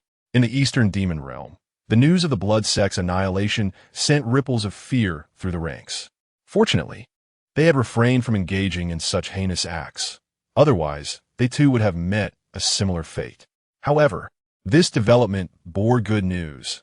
While they could not encroach upon the territory of the demon puppet sect, the blood sect was a different matter, a succulent prize ripe for the taking. Thus, various sects commenced a new round of competition over the blood sect. Yet this turmoil held no relevance for Lu Fan and Ye Qingling. At that moment, they were ensconced within a cave, fervently cultivating, for such abundant resources were not to be squandered. As Lu Fan continually extracted heaps of celestial spirit stones, their auras intensified. With a resonant thud within him, Lu Fan advanced to the late stage of true immortality, surpassing Ye Qingling. In the next moment, bolstered by the resources provided by Lu Fan and an array of items exchanged from the point shop, Ye Qingling leaped from the initial stage of mortal immortality to the early stage of true immortality. As the celestial tribulation manifested in the heavens, Ye Qingling's true immortal tribulation commenced. Lu Fan swiftly concealed his aura to evade her attention, thereby preventing any escalation in the severity of the tribulation. In order to avert the collapse of the cave, Ye Qingling boldly emerged from it, soaring directly towards the impending storm of thunder. After 2.5 minutes, she descended gracefully to the ground, her appearance immaculate, the hem of her red dress billowing in the wind, exuding none of the disarray typically associated with such a momentous trial.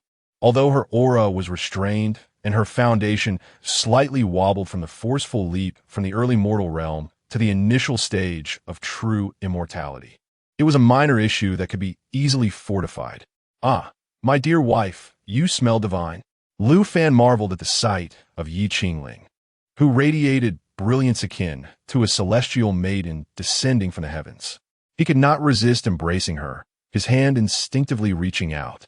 "Well, you are rather indecent, aren't you? Must you behave this way upon our first meeting?" Ye Qingling, feeling a sudden thrill, blushed and playfully scolded him. "Oh, it cannot be helped. My wife is simply too alluring to resist," Lu Fan confessed without hesitation, leaning in to plant a kiss upon her crimson lips. He then led her away from that place. After 2.5 hours, the couple emerged from an inn, their faces reflecting contentment as they began to meander through the bustling city. They had yet to truly savor the exotic charm of this otherworldly realm since their arrival from the upper realm. Meanwhile, Kuei Wu arrived at the site of the magic puppet sect, which had been annihilated by the couple. Gazing upon the once majestic peak, now reduced to a mere pit devoid of life, he found himself incredulous. Is this truly the magic puppet sect? After confirming the dreadful reality, he reluctantly descended into the abyss to commence his investigation. At that moment, his eyes widened as he detected an exceptionally pure and pristine demonic aura in the air. Such purity of demonic energy. How is this even possible? He pondered. Could it be that a mere early mortal could vanquish a peak mortal like Qingling without a fight? While the demonic energy is indeed pure, this cannot be. It appeared that the true perpetrator lay elsewhere. He began to survey the surroundings and stumbled upon a charred, humanoid form on an open patch of ground. Standing where Ye Qingling had once been, he faintly caught a whiff of a nearly imperceptible, yet alluring fragrance. A woman's scent? He mused, furrowing his brow. Despite his efforts to deduce the situation, Kue Wu, faced with insufficient information, sighed in resignation. Alas, this does not suffice. I must explore other locations. I hope to uncover some clues. With a swift motion, he vanished from sight, heading towards an unknown destination. Lu Fan, however, had already anticipated this possibility. Ye Qingling had informed him that she had overheard a remark in the air. The magic puppet sect has ties to the heavenly puppet palace. Thus, he had deliberately disrupted the spatial fabric of that area, creating confusion to obscure their whereabouts from their pursuers. Furthermore, he compelled the remaining four to swear an oath to the heavens, forbidding them from divulging any information regarding the couple's journey. However, now Lu Fan is filled with regret. Had he known, he would have eliminated those individuals to prevent future troubles. Alas, the kindness of his heart has led him astray. He foolishly vacated their sect's treasury and let them go. But it matters little now. Once the heavenly puppet palace locates him, he may very well have ascended to the rank of a celestial being. Even if he has not, he will have the freedom to come and go as he pleases, leaving no trace behind. Lu Fan has already informed his companions, instructing Lu Yin and Shi Ritian to remain vigilant and ready to avenge him while they cultivate. When he and Ye Qingling find themselves in dire straits, they can trigger the system's mission, allowing the two of them to escape. Coupled with a stay of 55 days in the other world, it is simply flawless. Chapter 76, Found in the Valley of Misfortune. The Elder of Doom found himself ensnared by a robust man who clasped his throat tightly. Despite his futile struggles, he was utterly powerless and could only humbly plead for mercy. I will ask, and you shall answer. A single misstep, and you shall perish. The man was blunt, diving straight into the matter at hand. Understood. I comprehend the rules. The elder hastily nodded, fearing his head might soon part ways with his body. Who destroyed the demon puppet sect? The man's grip tightened slightly, as if he could crush the elder's neck at any moment. My lord, I know not. I truly do not, he exclaimed, desperation in his voice. All I know is that there was a tremendous commotion, and I dared not investigate. Due to Lu Fan's coercion for him to make a heavenly oath, the elder was reluctant to disclose any information, fearing that revealing anything might lead to his own demise before the man could even act. Humph, do you take me for a fool? If that is the case, you shall not be spared. With that, the man crushed the elder's head, rendering him a mere memory, as the elder, even at the peak of mortal immortality, could only watch helplessly as his memories were seized. However, just as the man was about to uncover the information regarding Lu Fan and his companion, the elder's head was obliterated by the heavenly Tao, reduced to mere fragments scattered upon the ground. All of the contingencies left by the elder for resurrection were rendered ineffective and vanished, leaving no trace of him in this realm. A heavenly oath? Fascinating. Have they gone to such lengths? It seems the remaining four must be in a similar predicament. Yet now, only three remain. The blood demon has perished, likely at the hands of that individual. The man gazed at the mixture of crimson blood and the elder's brain matter in his hands before discarding it. With a powerful punch directed at the ground, the Valley of Misfortune erupted with vast, unfathomable fissures. These crevices continued to expand, and the remaining disciples of the valley were powerless to resist, helplessly watching as they were consumed by the rifts. Within 2.5 seconds, the entire valley was devoid of life. A single punch had annihilated a sect with ease. Standing atop the mountain, the man surveyed the desolate valley, now devoid of any sign of sect establishment, entirely devoured by the gaping chasms. After completing this task, he dusted off his hands and departed. The remaining sects were inevitably destined to meet a similar fate, their respective ancestors captured by the man and vanished without a trace.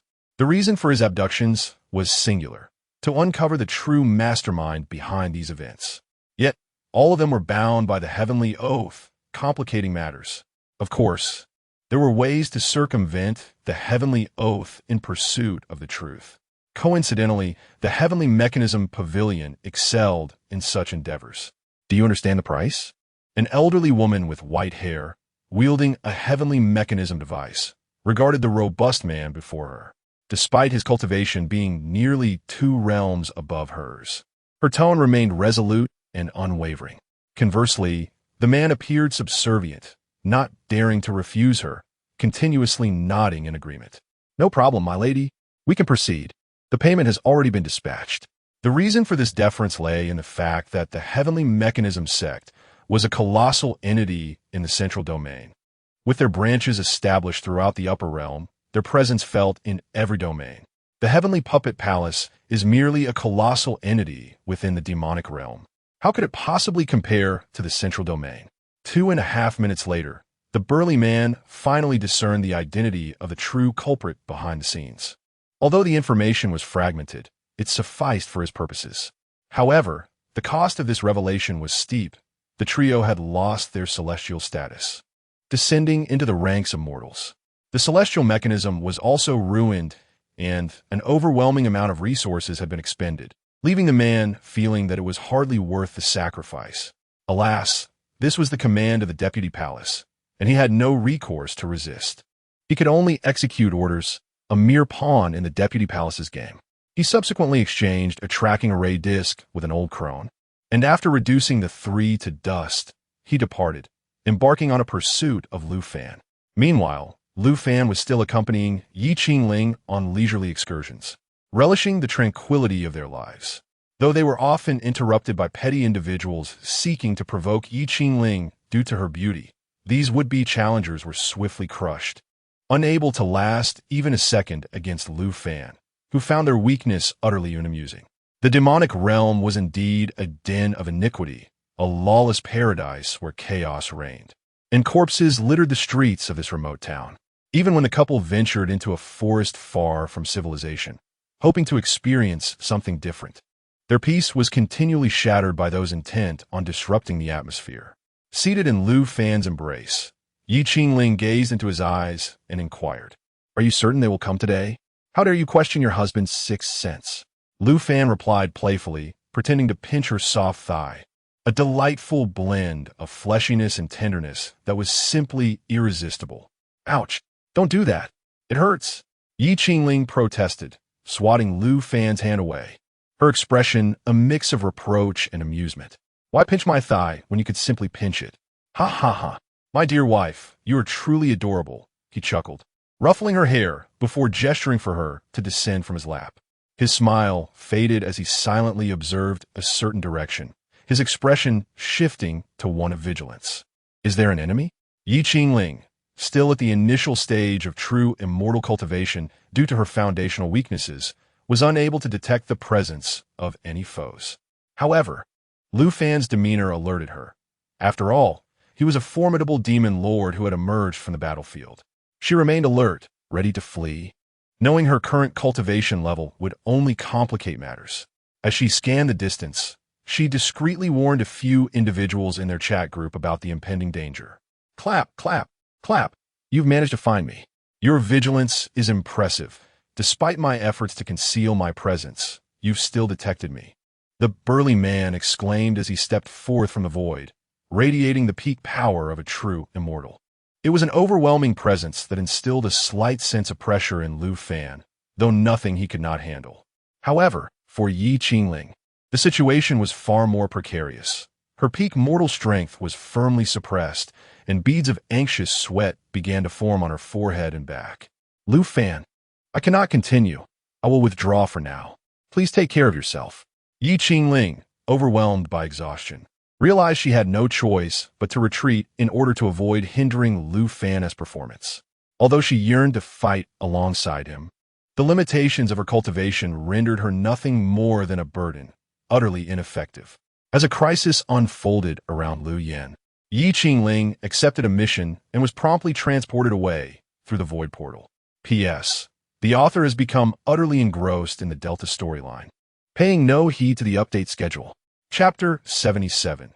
The mountainous figure of the butcher, the imposing figure of the robust man, stood resolutely in the void, emanating the oppressive might of a true immortal at the pinnacle, akin to a tangible tsunami crashing against the forest. Trees disintegrated into dust without a sound. The earth cracked in agony, and the very fabric of space groaned under the unbearable weight. His gaze was fixated on Lu Fan, akin to a predator eyeing a lamb destined for slaughter, imbued with a hint of mockery. Though the woman had fled, the man remained unfazed. A mere initial stage true immortal was inconsequential to him. His sole aim was the head of the man before him. "Did you kill the puppet?" His voice rumbled like thunder, reverberating through the air with an ominous buzz. The wariness that once graced Lu Fan's visage had dissipated, replaced by a calm that bordered on indifference. He brushed off non-existent dust from his attire, relieved by the departure of Ye Qingling, as it alleviated any concerns for her safety during the impending confrontation. Faced with a pressure capable of suffocating even the most formidable late-stage, true immortals, Lu Fan did not so much as furrow his brow. "And if I did?" His voice, though soft, held an air of detachment. "Those who seek to harm me shall naturally meet their demise. And who might you be, an old hound? Perhaps a grandson? Impudent." The man's eyes blazed with fury. Lu Fan's composure and his insolent remark had thoroughly enraged him. As the esteemed fifth underling of the vice-master of the heavenly puppet palace, known as the Butcher of Cracked Mountains, he had never been so openly disdained, especially not by someone whose aura appeared utterly unremarkable. Sharp-tongued, "Remember, it is I, the Butcher of Cracked Mountains, who will claim your life. When you descend, ensure you deliver a good word to that worthless fool." With no further ado, the Butcher sprang into action, devoid of any flashy techniques, relying solely on pure might and speed. In the blink of an eye, a colossal fist, covered in dark golden scales and muscular like a dragon, surged forth with terrifying force, directly confronting Lu Fan. As the fist cleaved through the air, the very space was forcefully torn asunder, unleashing chaotic currents that amplified the punch's dreadfulness. This strike was simple yet brutal, exuding a power capable of shattering mountains and rivers of the celestial realm. Lu Fan felt a flicker of surprise. The Butcher's strength exceeded his expectations. His physical prowess, ranking among the elite at the pinnacle of true immortals. He opted not to withstand the blow head-on, for such a strike was indeed formidable, and to do so would be to court death too swiftly. Just as the Butcher's fist approached him, Lu Fan's form became a blur. He deftly sidestepped, timing his movement perfectly. Not only did he evade direct contact with the fist, but he also prevented the Butcher from adjusting his strike in response. Extending his right hand, Lu Fan did not meet force with force. Instead, he gently yet swiftly placed his hand on the side of the Butcher's wildly charging wrist. Using 4 ounces to deflect 1,000 pounds? In the face of absolute strength, such notions are but folly. Tu Gang let out a cold laugh, his fists surging with increasing ferocity, as if a volcanic eruption were unleashed, aiming to crush both Lu Fan and his laughable technique of deflection. However, just as the force of his punch was about to culminate and engulf Lu Fan, the tips of Lu Fan's fingers, resting lightly on Tu Gang's wrist, suddenly exerted a minuscule yet potent surge of celestial energy. A bizarre and compelling force emanated, causing Tu Gang's overwhelming strength to lose its target and veer off course in an uncanny manner. Boom! Tu Gang's lethal blow grazed the edge of Lu Fan's clothing, crashing violently into empty space. A terrifying torrent of power erupted, leveling the surrounding forest and hills for miles, leaving behind a bottomless pit in the ground, shrouded in billowing smoke. What? For the first time, astonishment flickered across Tu Gang's face. His all-out attack, which he believed was inevitable, had been effortlessly neutralized by his opponent. This was no ordinary technique of deflection. It resembled a profound comprehension and absolute mastery of the essence of power. While the strength was commendable, it was regrettably crude. Lu Fan rematerialized not far away, his tone remaining unperturbed, even carrying a hint of critique. Such raw power, yet lacking in restraint and adaptability. How could a puppet possess such a foolish descendant? Seeking death, rage consumed Tu Gang entirely, as humiliation overwhelmed his reason. How could a dignified warrior tolerate such insolence? A dark golden radiance surged around him, the scales beneath his skin becoming more pronounced, his muscles swelling once again. A furious aura ascending skyward. 9 styles of cracking mountains, shattering peaks. He unleashed both fists, abandoning direct confrontation for a myriad of shadowy strikes. Each phantom punch coalesced into a true giant's hammer, imbued with the will to shatter the stars, raining down from all directions upon Lu Fan, sealing all avenues of evasion, causing the very air to explode with a series of piercing sonic booms. This time, he did not underestimate his opponent, unleashing his ultimate combat techniques. Faced with this terrifying barrage akin to a meteor shower, a glimmer of seriousness finally shone in Lu Fan's eyes. He whispered to himself, "May this wave grant me success. Do not let me down, my friend." Subsequently, Lu Fan ceased to evade, his hands tracing an intricate arc in front of him. An indescribable realm of swords quietly unfurled around him. Since ascending to immortality, he had not wielded his sword realm, but with the elevation of his cultivation, it had become even more formidable. Within this sword realm, all objects transformed into swords capable of cleaving mountains, severing rivers, and slicing through stars. Responding solely to Lu Fan's command, he was the sovereign of this domain. Bang, bang, bang, bang, bang. The onslaught of fists, falling like rain upon the barrier before Lu Fan, was as ineffective as a cow plunging into the sea. Most of the raging force was absorbed or redirected by the sword realm. Even the few penetrative strikes that managed to breach the barrier were casually swatted away by Lu Fan, producing a dull thud. He stood resolute like a rock amidst a tempest, impervious to the relentless onslaught of punches, his sleeves billowing, exuding an air of composure.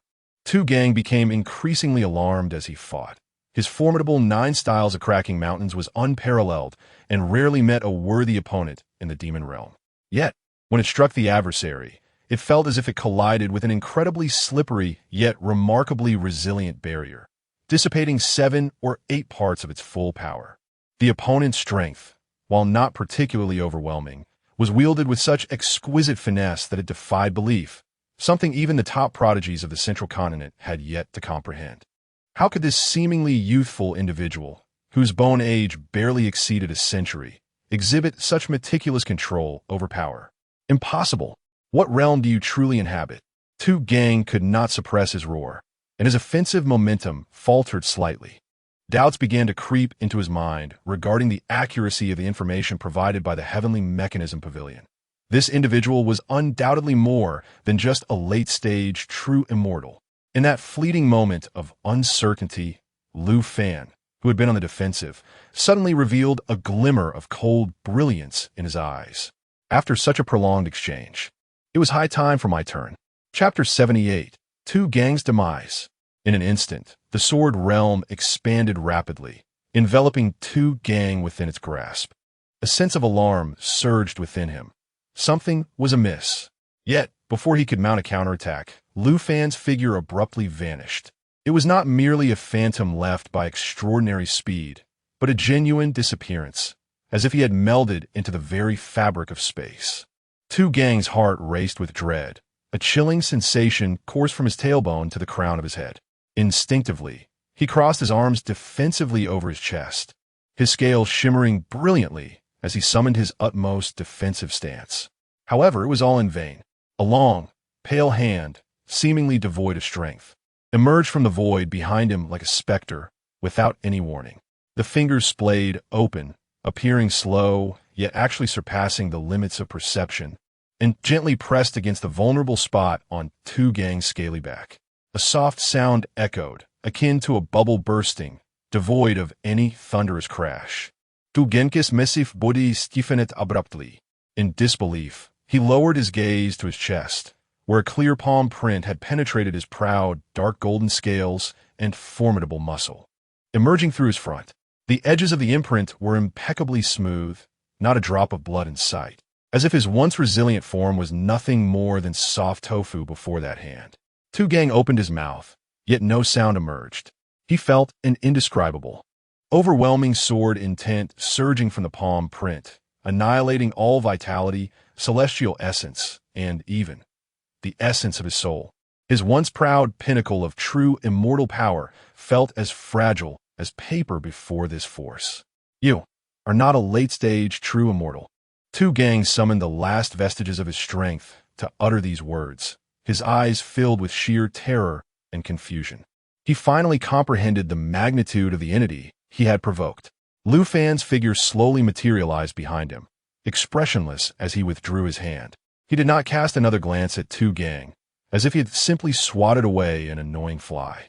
Indeed, I am a late-stage true immortal, but just moments ago, I transcended. Bang! Tu Gang's eyes widened in horror as his body felt as though all its bones had been extracted, plummeting from the heavens, crashing forcefully to the ground. The dark golden glow rapidly dimmed and extinguished, his robust life force dissipating like a receding tide. The light in his eyes was extinguished, leaving only a frozen expression of terror and bewilderment. This fierce champion of the heavenly puppet palace, a stronghold at the peak of true immortal might, thus fell silently at the edge of this nameless forest. Lu Fan shook his hand as if to rid himself of non-existent stains.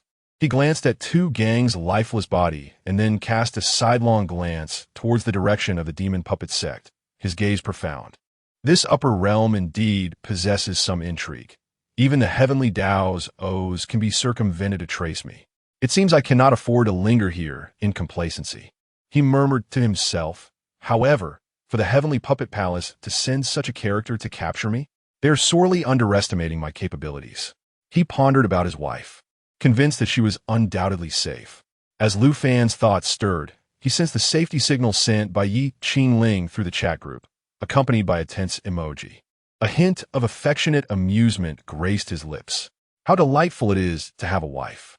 Shaking his head, he chose to disregard the lifeless body on the ground and the ravaged earth surrounding him. Instead, he tore through the fabric of space and stepped into the void, subsequently disrupting the spatial integrity of the area, allowing him to depart from the crime scene with peace of mind. Left behind was the gradually cooling corpse of Tu Gang, a vast and unfathomable fist-sized crater in a patch of land utterly scorched and flattened, silently narrating the brief yet thrilling confrontation that had just transpired. Meanwhile, in a resplendent hall of the celestial puppet palace in the demon realm, the soul lamp, symbolizing Tu Gang, quietly extinguished, and without warning. A fine crack appeared with a sharp snap.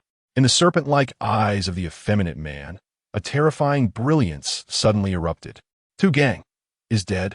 Yet, a faint smile began to creep onto his face, and he murmured to himself, "It seems that matters are becoming increasingly intriguing."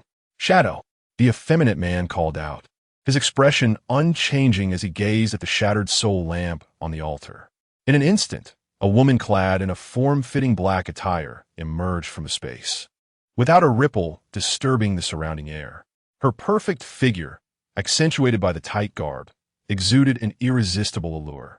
She knelt on one knee, cupping her fists in respect towards the man before her, and replied, "Your subordinate is here."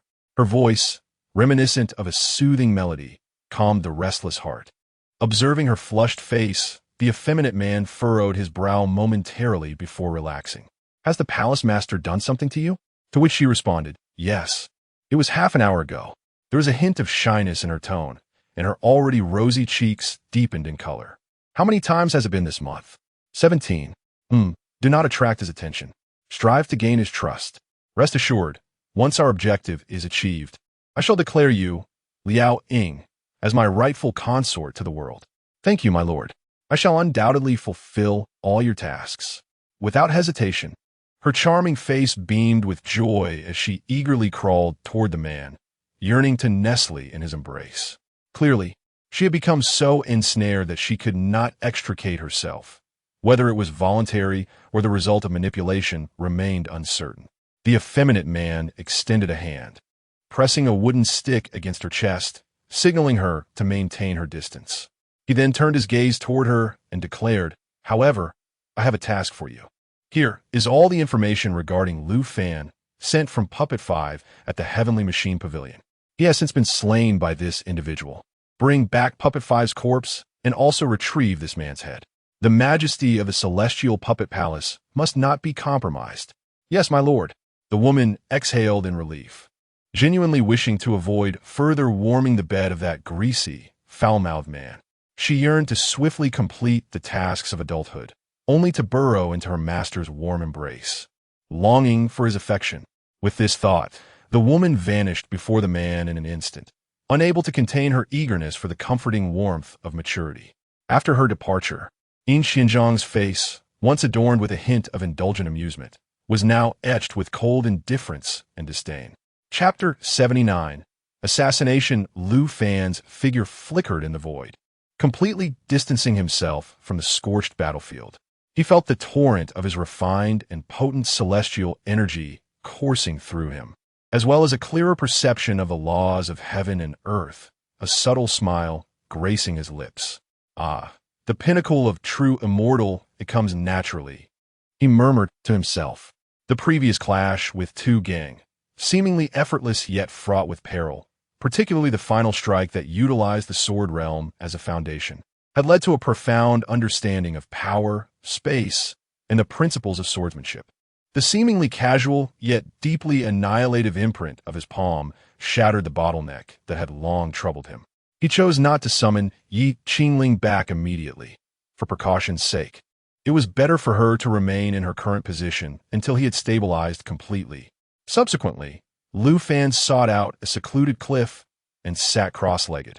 The recently attained realm required consolidation, and a deeper comprehension of the sword realm at the true immortal pinnacle was essential. He closed his eyes, turning inward, as the heart sword composed of countless delicate strands of celestial energy grew increasingly solid, as if it could sever all illusions and obstacles at any moment. Meanwhile, a spectral figure, moving with a speed surpassing that of an ordinary immortal, silently traversed the vast and desolate lands of the demon domain. Liaoing, the shadow of the heavenly puppet palace, whose mind had been distorted by Yin Qianzhang's manipulation yet retained the instincts of a top assassin, was honing in on Lu Fan's location, guided by her master's intel and tracking array, as well as the faint remnants of battle fluctuations lingering in the air.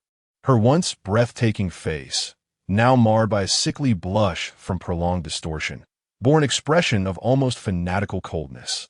Completing her mission, retrieving the corpse of Kuei Wu and the head of Lu Fan, was her singular fixation, the key to returning to her master's embrace. She cared not for the strength of her target, nor for the price she must pay. Her sole concern was the command of her master. Days later, atop the cliff, a gentle breeze rustled through. Lu Fan gradually opened his eyes, the divine light within them now subdued, his breath steady, having fully stabilized at the pinnacle of true immortal. A flicker of thought stirred within him as he sensed a charming emoji sent by Ye Qingling in their chat group, the indifference on his face melting away to reveal a hint of tender amusement. That girl, after sending her a message instructing her to stay put. Lu Fan prepared to rise and depart. In that very instant, an unexpected change occurred, without any warning, without a trace of murderous intent leaking out. And even the ripples in space were barely perceptible. A pure, intensely condensed black shadow, akin to a venomous thorn wrenched from the void itself, surged forth, carrying a chilling aura capable of extinguishing life, aimed directly at Lu Fan's vulnerable back. This strike was timed with exquisite precision, exploiting the brief moment of relaxation that Lu Fan experienced due to his thoughts of Ye Qingling. The angle was vicious, targeting the vital points, and the destructive energy contained within far surpassed the brute force of Tu Gang, resembling a blade of death meticulously forged to obliterate both the celestial body and the soul in an instant. Lu Fan's entire body bristled with an instinctive alarm. Danger, danger, danger.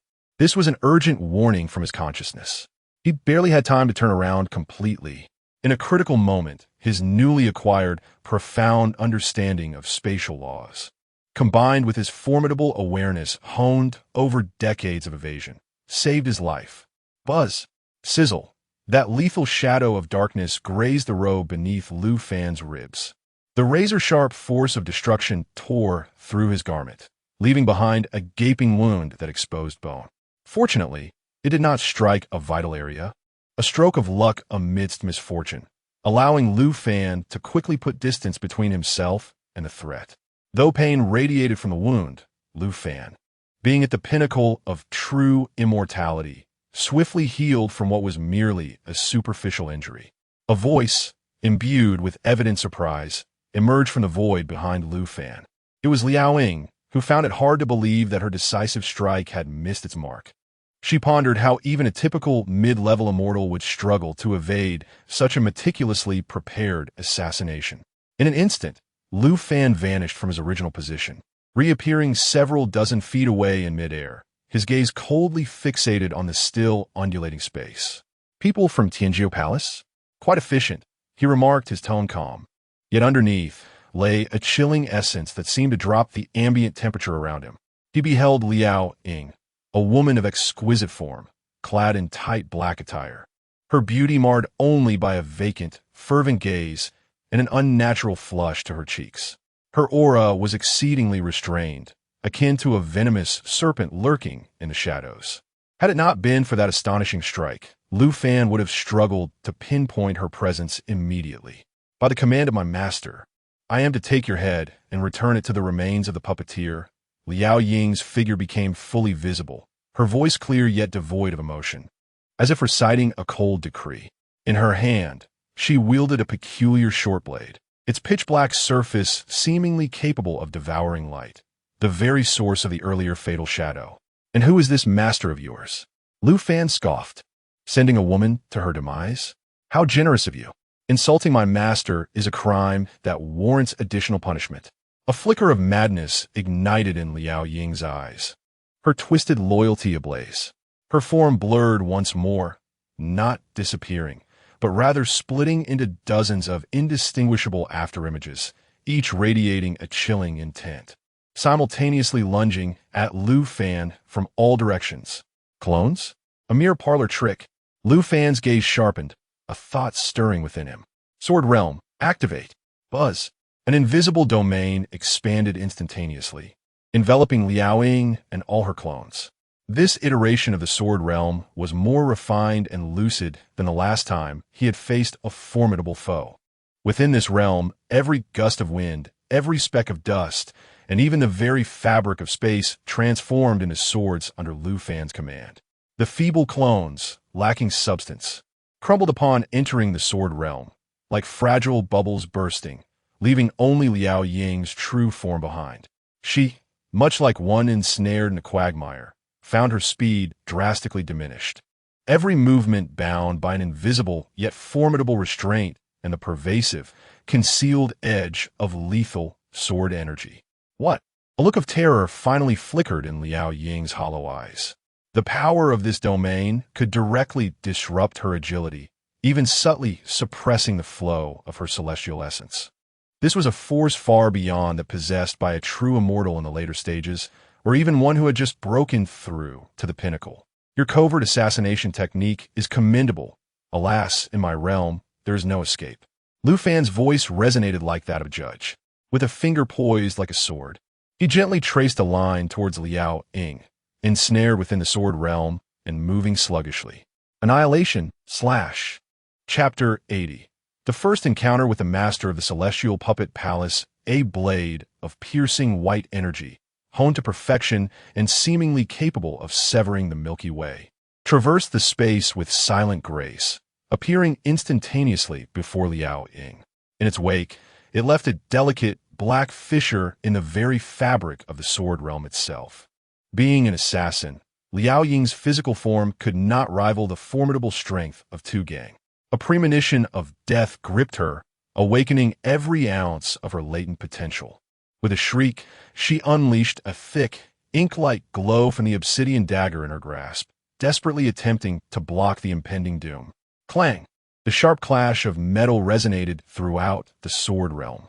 The dagger, a true instrument of assassination, was undoubtedly on the cusp of transcending ordinary celestial artifacts, managing to withstand the core of the sword energy. Yet, the terrifying intent, capable of obliterating all, surged through the dagger with relentless force. With a sickening thud, Liao Ying was struck as if by a heavy blow, blood spurting forth as her body was sent hurtling like a severed kite against the boundary wall of the sword realm. She coughed up another mouthful of blood, her vitality waning drastically. Her black attire was torn in multiple places, revealing a body as pure as snow, yet marred by the very sword intent that had wounded her. With a single strike, an early-stage celestial assassin lay grievously injured. Even in the face of celestial adversity, Lu Fan remained capable of such feats. Lu Fan's gaze was indifferent, prepared to end the life of this woman. Suddenly, his brow furrowed, his sharp eyes piercing through the sword realm to delve into the depths of Liao Ying's consciousness.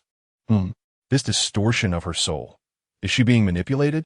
Lu Fan's vast knowledge allowed him to instantly perceive the abnormal, puppet-like spiritual fluctuations emanating from the depths of Liao Ying's soul, alongside the minuscule phantom of a peculiar, pink-glowing insect that lurked at the core of her consciousness. He halted, a flicker of understanding crossing his eyes. Indeed, how could such a stunning woman willingly submit to another as a slave, calling the master? Had it not been for her grievous injuries, he might have remained oblivious to such a manipulation. He realized he must be more vigilant in the future, for one could never know when they might fall victim to similar schemes. Liao Ying struggled to rise, her eyes still wild with fervor, seemingly impervious to the agony coursing through her body, fixated only on the completion of her mission.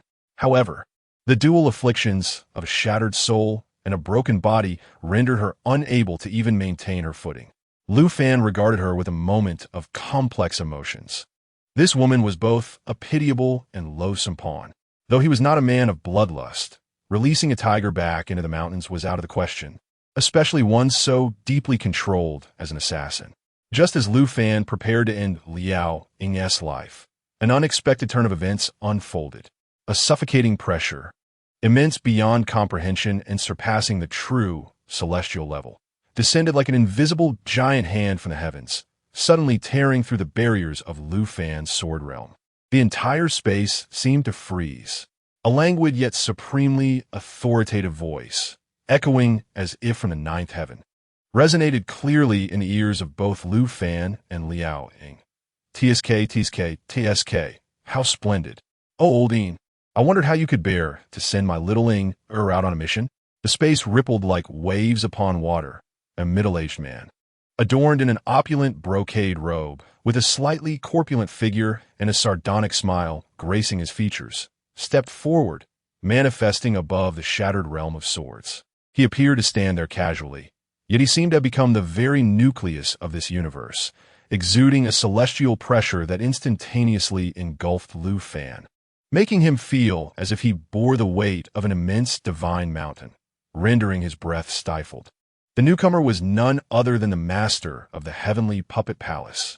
He gazed down at the gravely injured Liao Ying with a bemused expression, then turned his attention to Lu Fan, who was bracing himself as if facing a formidable adversary.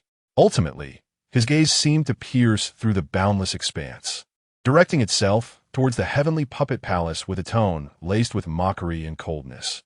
However, to use the heart-bewitching worm to control the exquisite consort gifted to me, and then resort to treachery to usurp my position? Yin Xianzhong, my dear Vice Palace Master, do you truly believe that I am so enraptured by indulgence that I have lost my discernment? The celestial pressure was vast and profound. Lu Fan felt the very fabric of space around him freeze in an instant, the surging essence within him seemingly imprisoned, making even the act of breathing an arduous task. This intangible weight did not merely bear down upon his physical form, but struck directly at the core of his spirit, leaving him akin to a fragile vessel adrift in a furious sea, perilously close to capsizing. There was no denying it. The chasm between a peak true immortal and a golden immortal was insurmountable. The fact that Lu Fan could withstand the oppressive force without collapsing to the ground was already a testament to his extraordinary resilience. He forced himself to steady his mind, the sword of his spirit resonating with an indomitable hum, laboriously expanding a faint domain of sword intent to shield himself, though it remained on the brink of shattering. With a grave countenance, he fixed his gaze upon the slightly plump figure in the sky, recognizing that beneath the man's nonchalant demeanor lay an absolute power capable of dictating his very existence. At the moment the palace master appeared, Liao Ying's eyes, once filled with fervor, flickered with a primal, bone-deep terror.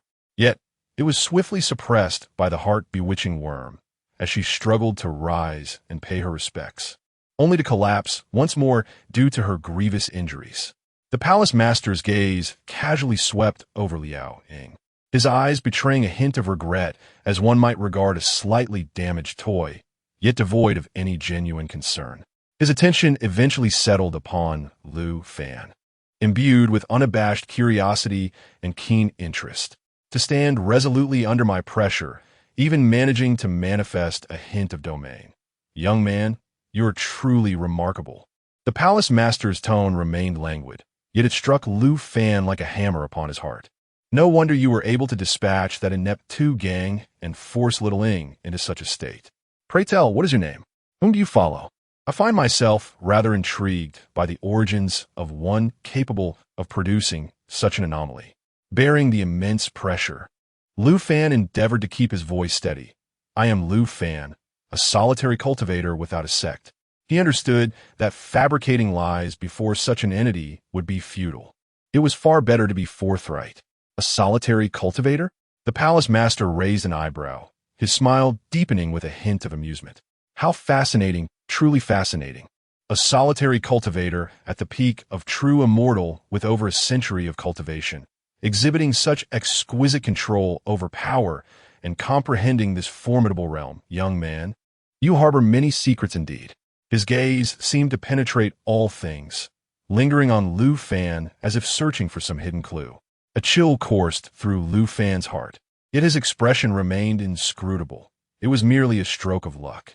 Your Excellency's presence here surely cannot be for idle chatter with a nameless individual like myself. As he spoke, he exerted all his energy to operate his mental techniques, striving to acclimate to the overwhelming pressure of the Golden Immortal. Simultaneously, he discreetly communicated with the chat group, urging Lin Mingze to prepare and establish an escape route. Naturally, one must devise multiple plans. Relying on others for a safe retreat would be unwise.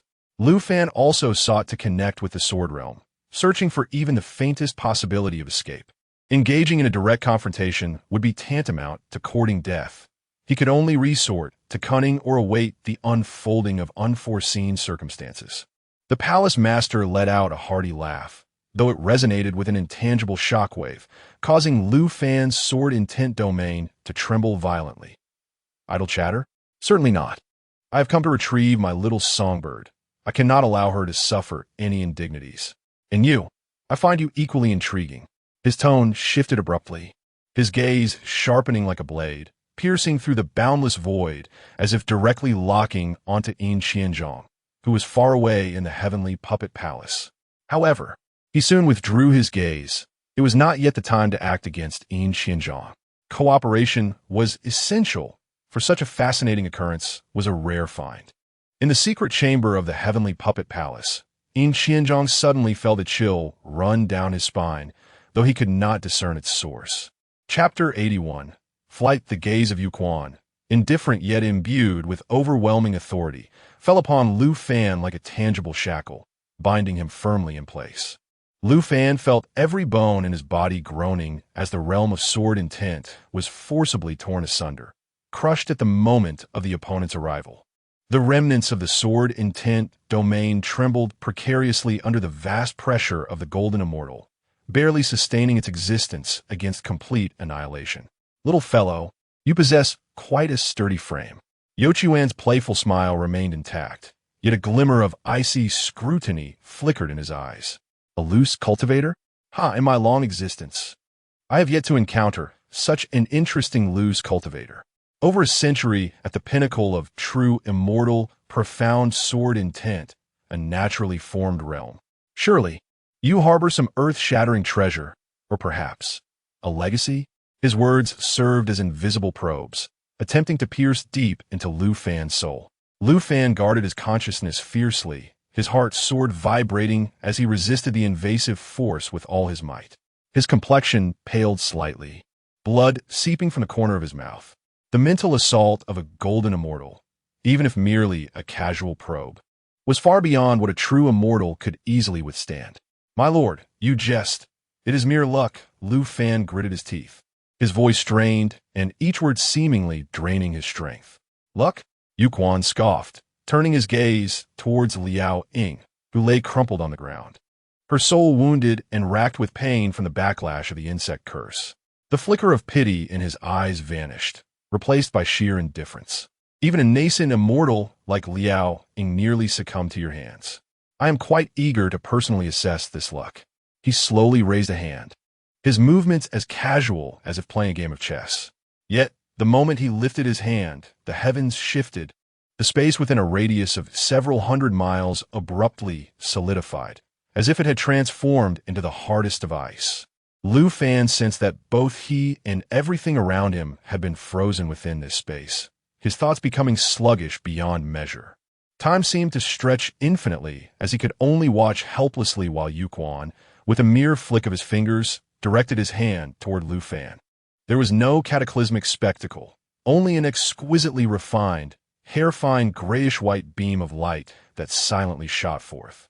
This beam, though seemingly slow, transcended the limitations of space, having already locked onto Lu Fan's brow the moment it appeared. Within it resided the purest essence of the law's power. It seemed to embody the will of the heavens and earth.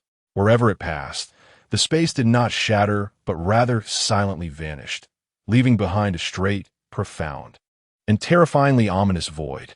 Lu Fan's hair stood on end as the specter of death loomed closer than ever before. He instantly discerned that this finger strike was beyond the defenses of a true immortal. To withstand it head-on would be tantamount to certain death. All notions of sword realms, body techniques, and force-dissipating skills crumbled like paper before this manifestation of the Golden Immortal's will. As the beam approached, a void passage opened behind Lu Fan. In a desperate bid to buy himself a moment of time, he unleashed every card and means at his disposal. However, by the time the beam reached him, both formations and talismans burst like bubbles in its wake. There was no semblance of resistance. As Lu Fan witnessed the unfolding scene, he swiftly maneuvered to avoid a fatal strike, yet still suffered the shattering of one side of his body. However, propelled by inertia, he was thrust into the void passage, which rapidly began to close. The face of Yuquan, perpetually adorned with a nonchalant smile, revealed genuine astonishment for the first time. He had never anticipated that Lu Fan possessed such an enigmatic contingency. The timing and manner in which that rift appeared transcended his comprehension of spatial laws. The ancient, chaotic aura emanating from it instilled within him a sense of threat. Yuquan gazed at the now-closed void passage, his expression grave. The ability to forcibly snatch this individual away from him, coupled with that overwhelming presence, suggested that he was confronting yet another formidable entity. No sect or affiliation. Absurd. He did not believe it for a moment. He then glanced down at the groaning Liao Ying, snorting derisively before pointing a finger. Instantly, Liao Ying was reduced to ashes, leaving no trace behind. Yet, the passage had sealed itself so thoroughly that it was as if it had never existed. Lu Fan's presence, along with the peculiar chaotic currents, vanished without a trace, akin to a stone sinking into the ocean. In his futile search for Lu Fan's whereabouts, he reluctantly departed, his desire for the secrets Lu Fan harbored unquenched. Within the void passage, Lu Fan, unusually, lingered for a moment.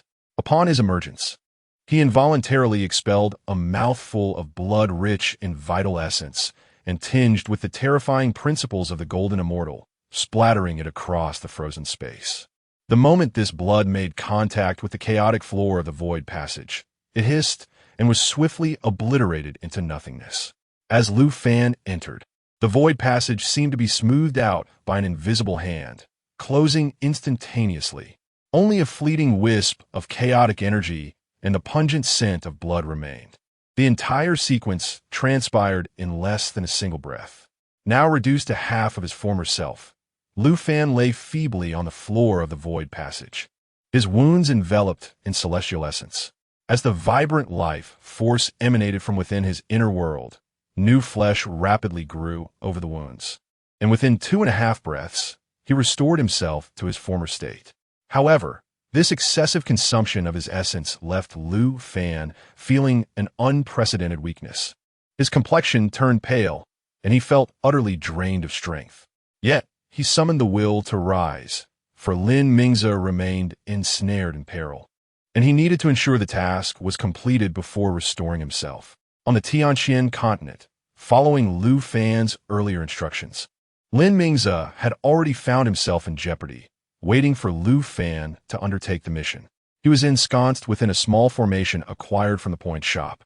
Outside, a young man, intent on extracting Lin Mingze's very bones, loomed, their entanglement stemming from Lin Mingze's dalliance with the young man's beloved, which had led to their discovery in a compromising situation. With a blade raised, the youth was poised to strike down Lin Mingze. Realizing he was no match for his adversary, had no choice but to activate his life-preserving formation. Although it would only last an hour, that was sufficient to hold out until Lu Fan arrived to provide assistance. "Birth, how dare you lay a hand on her? I shall not let you leave this day unscathed." The young man wielded his blade, sending forth waves of energy that struck against the barrier of the formation, creating ripples in its surface. "Ahem, my friend, we are both willing participants in this affair. You are the one who plays the role of the interloper. Do you not understand?" He continued, "I am merely assisting you in investigating your childhood sweetheart, laying a solid foundation for you. The next time you engage with her, you shall feel assured and unencumbered. This is my way of aiding you. Why do you not express your gratitude?" Lin Mingze spoke earnestly to the young man outside the formation, who exuded an overwhelming aura of intimidation. He suddenly felt a rush of exhilaration. The thrill of secrecy was intoxicating. Yet, just as he was reveling in the excitement, he was discovered. Alas! Chapter 82. The first task of advancing to the celestial realm. As Lin Mingze leisurely contemplated his imminent encounter with the celestial maiden, a figure descended from the heavens, crashing heavily to the ground. Their gazes were instantly drawn to this newcomer, and as the individual looked up, Lin Mingze recognized his superior, Lu Fan. However, Lu Fan appeared disheveled, his robe tattered, hair unkempt and stained with blood, resembling a beggar in dire straits. Lu Fan regarded the young man before him, and, in a fleeting moment, discerned the entirety of his memories. With a swift motion of his hand, he erased the portion of the youth's memories pertaining to the act of infidelity. Having completed this task, he collapsed onto the ground, striving to restore the primordial power within his internal world. Yet, this brush with death was not without its rewards. He felt his heart's sword becoming increasingly solidified. At this moment, should his heart's sword be unleashed, it could likely eradicate the likes of Ye Qingling in an instant, silently and without a trace. Moreover, Lu Fan sensed a loosening of the shackles on his cultivation, signaling that he was not far from ascending to the celestial realm. Yet, in the face of the golden immortal, he remained utterly powerless. The strength was still insufficient. Clenching his fists, his knuckles turned pale. With a mere gesture, the golden immortal nearly cast him into the abyss. Had it not been for Lin Mingze and the system's assistance, the consequences would have been dire. This sense of humiliation and impending doom was unprecedented. At that moment, a resonant buzzing filled Lu Fan's mind, as if someone were calling out to him. Upon entering the chat group, he was met with a distress signal. Group leader, must ascend Ye Qingling in this life. Is in peril. Urgent assistance required. Recommended battle power, 80 billion. Task has expired. Unyielding eternity. Peak transformation, it's over. The boss is dead. Ye Qingling, initial stage of true immortal. Must ascend Ye Qingling. Please, fellow Taoist, join my human emperor banner for a discussion. Initial stage of refining void. Lu Yin, you foolish child. Can't you see the boss is still in the group? How could he possibly be dead? How can my son Wang Deng be a useless waste? Initial stage of tribulation. The boss is the boss. Even in dire straits, he can escape. Must ascend Ye Qingling, peak of true immortal. I am fine. Just a bit dirty at the hem. Unyielding eternity, peak transformation. I will always believe in the boss. After clarifying the situation, Lu Fan exited the chat group and promptly opened the points store, exchanging the points he had initially saved to rescue Ye Qingling for celestial spirit pills, alongside some remaining resources absorbed by Ye Qingling. He then began to voraciously consume them, and the celestial essence within his internal world surged, ultimately replenishing Lu Fan's physical form. His body greedily absorbed this life-infused celestial essence, continuously repairing the damage inflicted by the Golden Immortal's doctrines. However, no matter how vigorously Lu Fan attempted to expel it, he could not eradicate it entirely. It clung to him like a parasite, causing a sense of revulsion. After all, no one would relish harboring a ticking time bomb within. And Lu Fan's expression at that moment mirrored the torment of being force-fed something repugnant, painful, and utterly helpless. Forget it, let it be. I fear it will only be when I transcend to the celestial immortal realm and harness the heart sword that I can obliterate this lingering fragment of the Tao. Lu Fan murmured. At this moment, he could not return, for the Golden Immortal might use this fragment of the Tao to pinpoint his location. Therefore, his foremost task was to seek an opportunity to break through to the celestial immortal realm and extinguish this fragment of the Tao. Otherwise, he would never be able to return to the immortal realm. With this thought, Lu Fan rose to his feet, determined to seize the chance to gather points vigorously, especially with the half-price immortal spirit pills available for a few more days. He then opened the leader's group chat, where he was immediately greeted by a freshly posted urgent rescue mission. Emergency rescue. Posted by Loves Playing Valorant. Late stage harmonization. Crisis description. During the sect war, I accompanied the sect master to provide assistance, and ended up trapped in the Black Wind Gorge. The adversary is the peak tribulation old monster blood butcher Ye Qingling. He threatens to extract souls and refine them. Help. Coordinates. Tianfeng Realm, Southern Region, Black Wind Gorge. Recommended combat power, 1 billion. Task status, awaiting acceptance. Peak tribulation. Lu Fan's gaze swept over this message, a cold smirk curling at the corners of his lips. Normally, opponents of such caliber wouldn't even qualify to warrant his attention. However, at this moment, the lingering Tao of the Golden Immortal within him ignited an inexplicable restlessness, and the pent-up fury from narrowly escaping death had nowhere to vent. Since this individual had unwittingly stumbled into his path, there was no reason to let him off the hook. After all, it was an excellent opportunity to earn some points. Perfect, a chance to stretch my limbs, and at the same time, test whether this chat group S transmission could sever the connection to that Tao. With a decisive thought, the mission was instantly accepted. Notification. Group leader this life will ascend to Ye Qingling has accepted the mission. Opening void passage. Lu Fan gazed at the portal before him, then turned to Lin Mingze in the distance, saying, I'm off.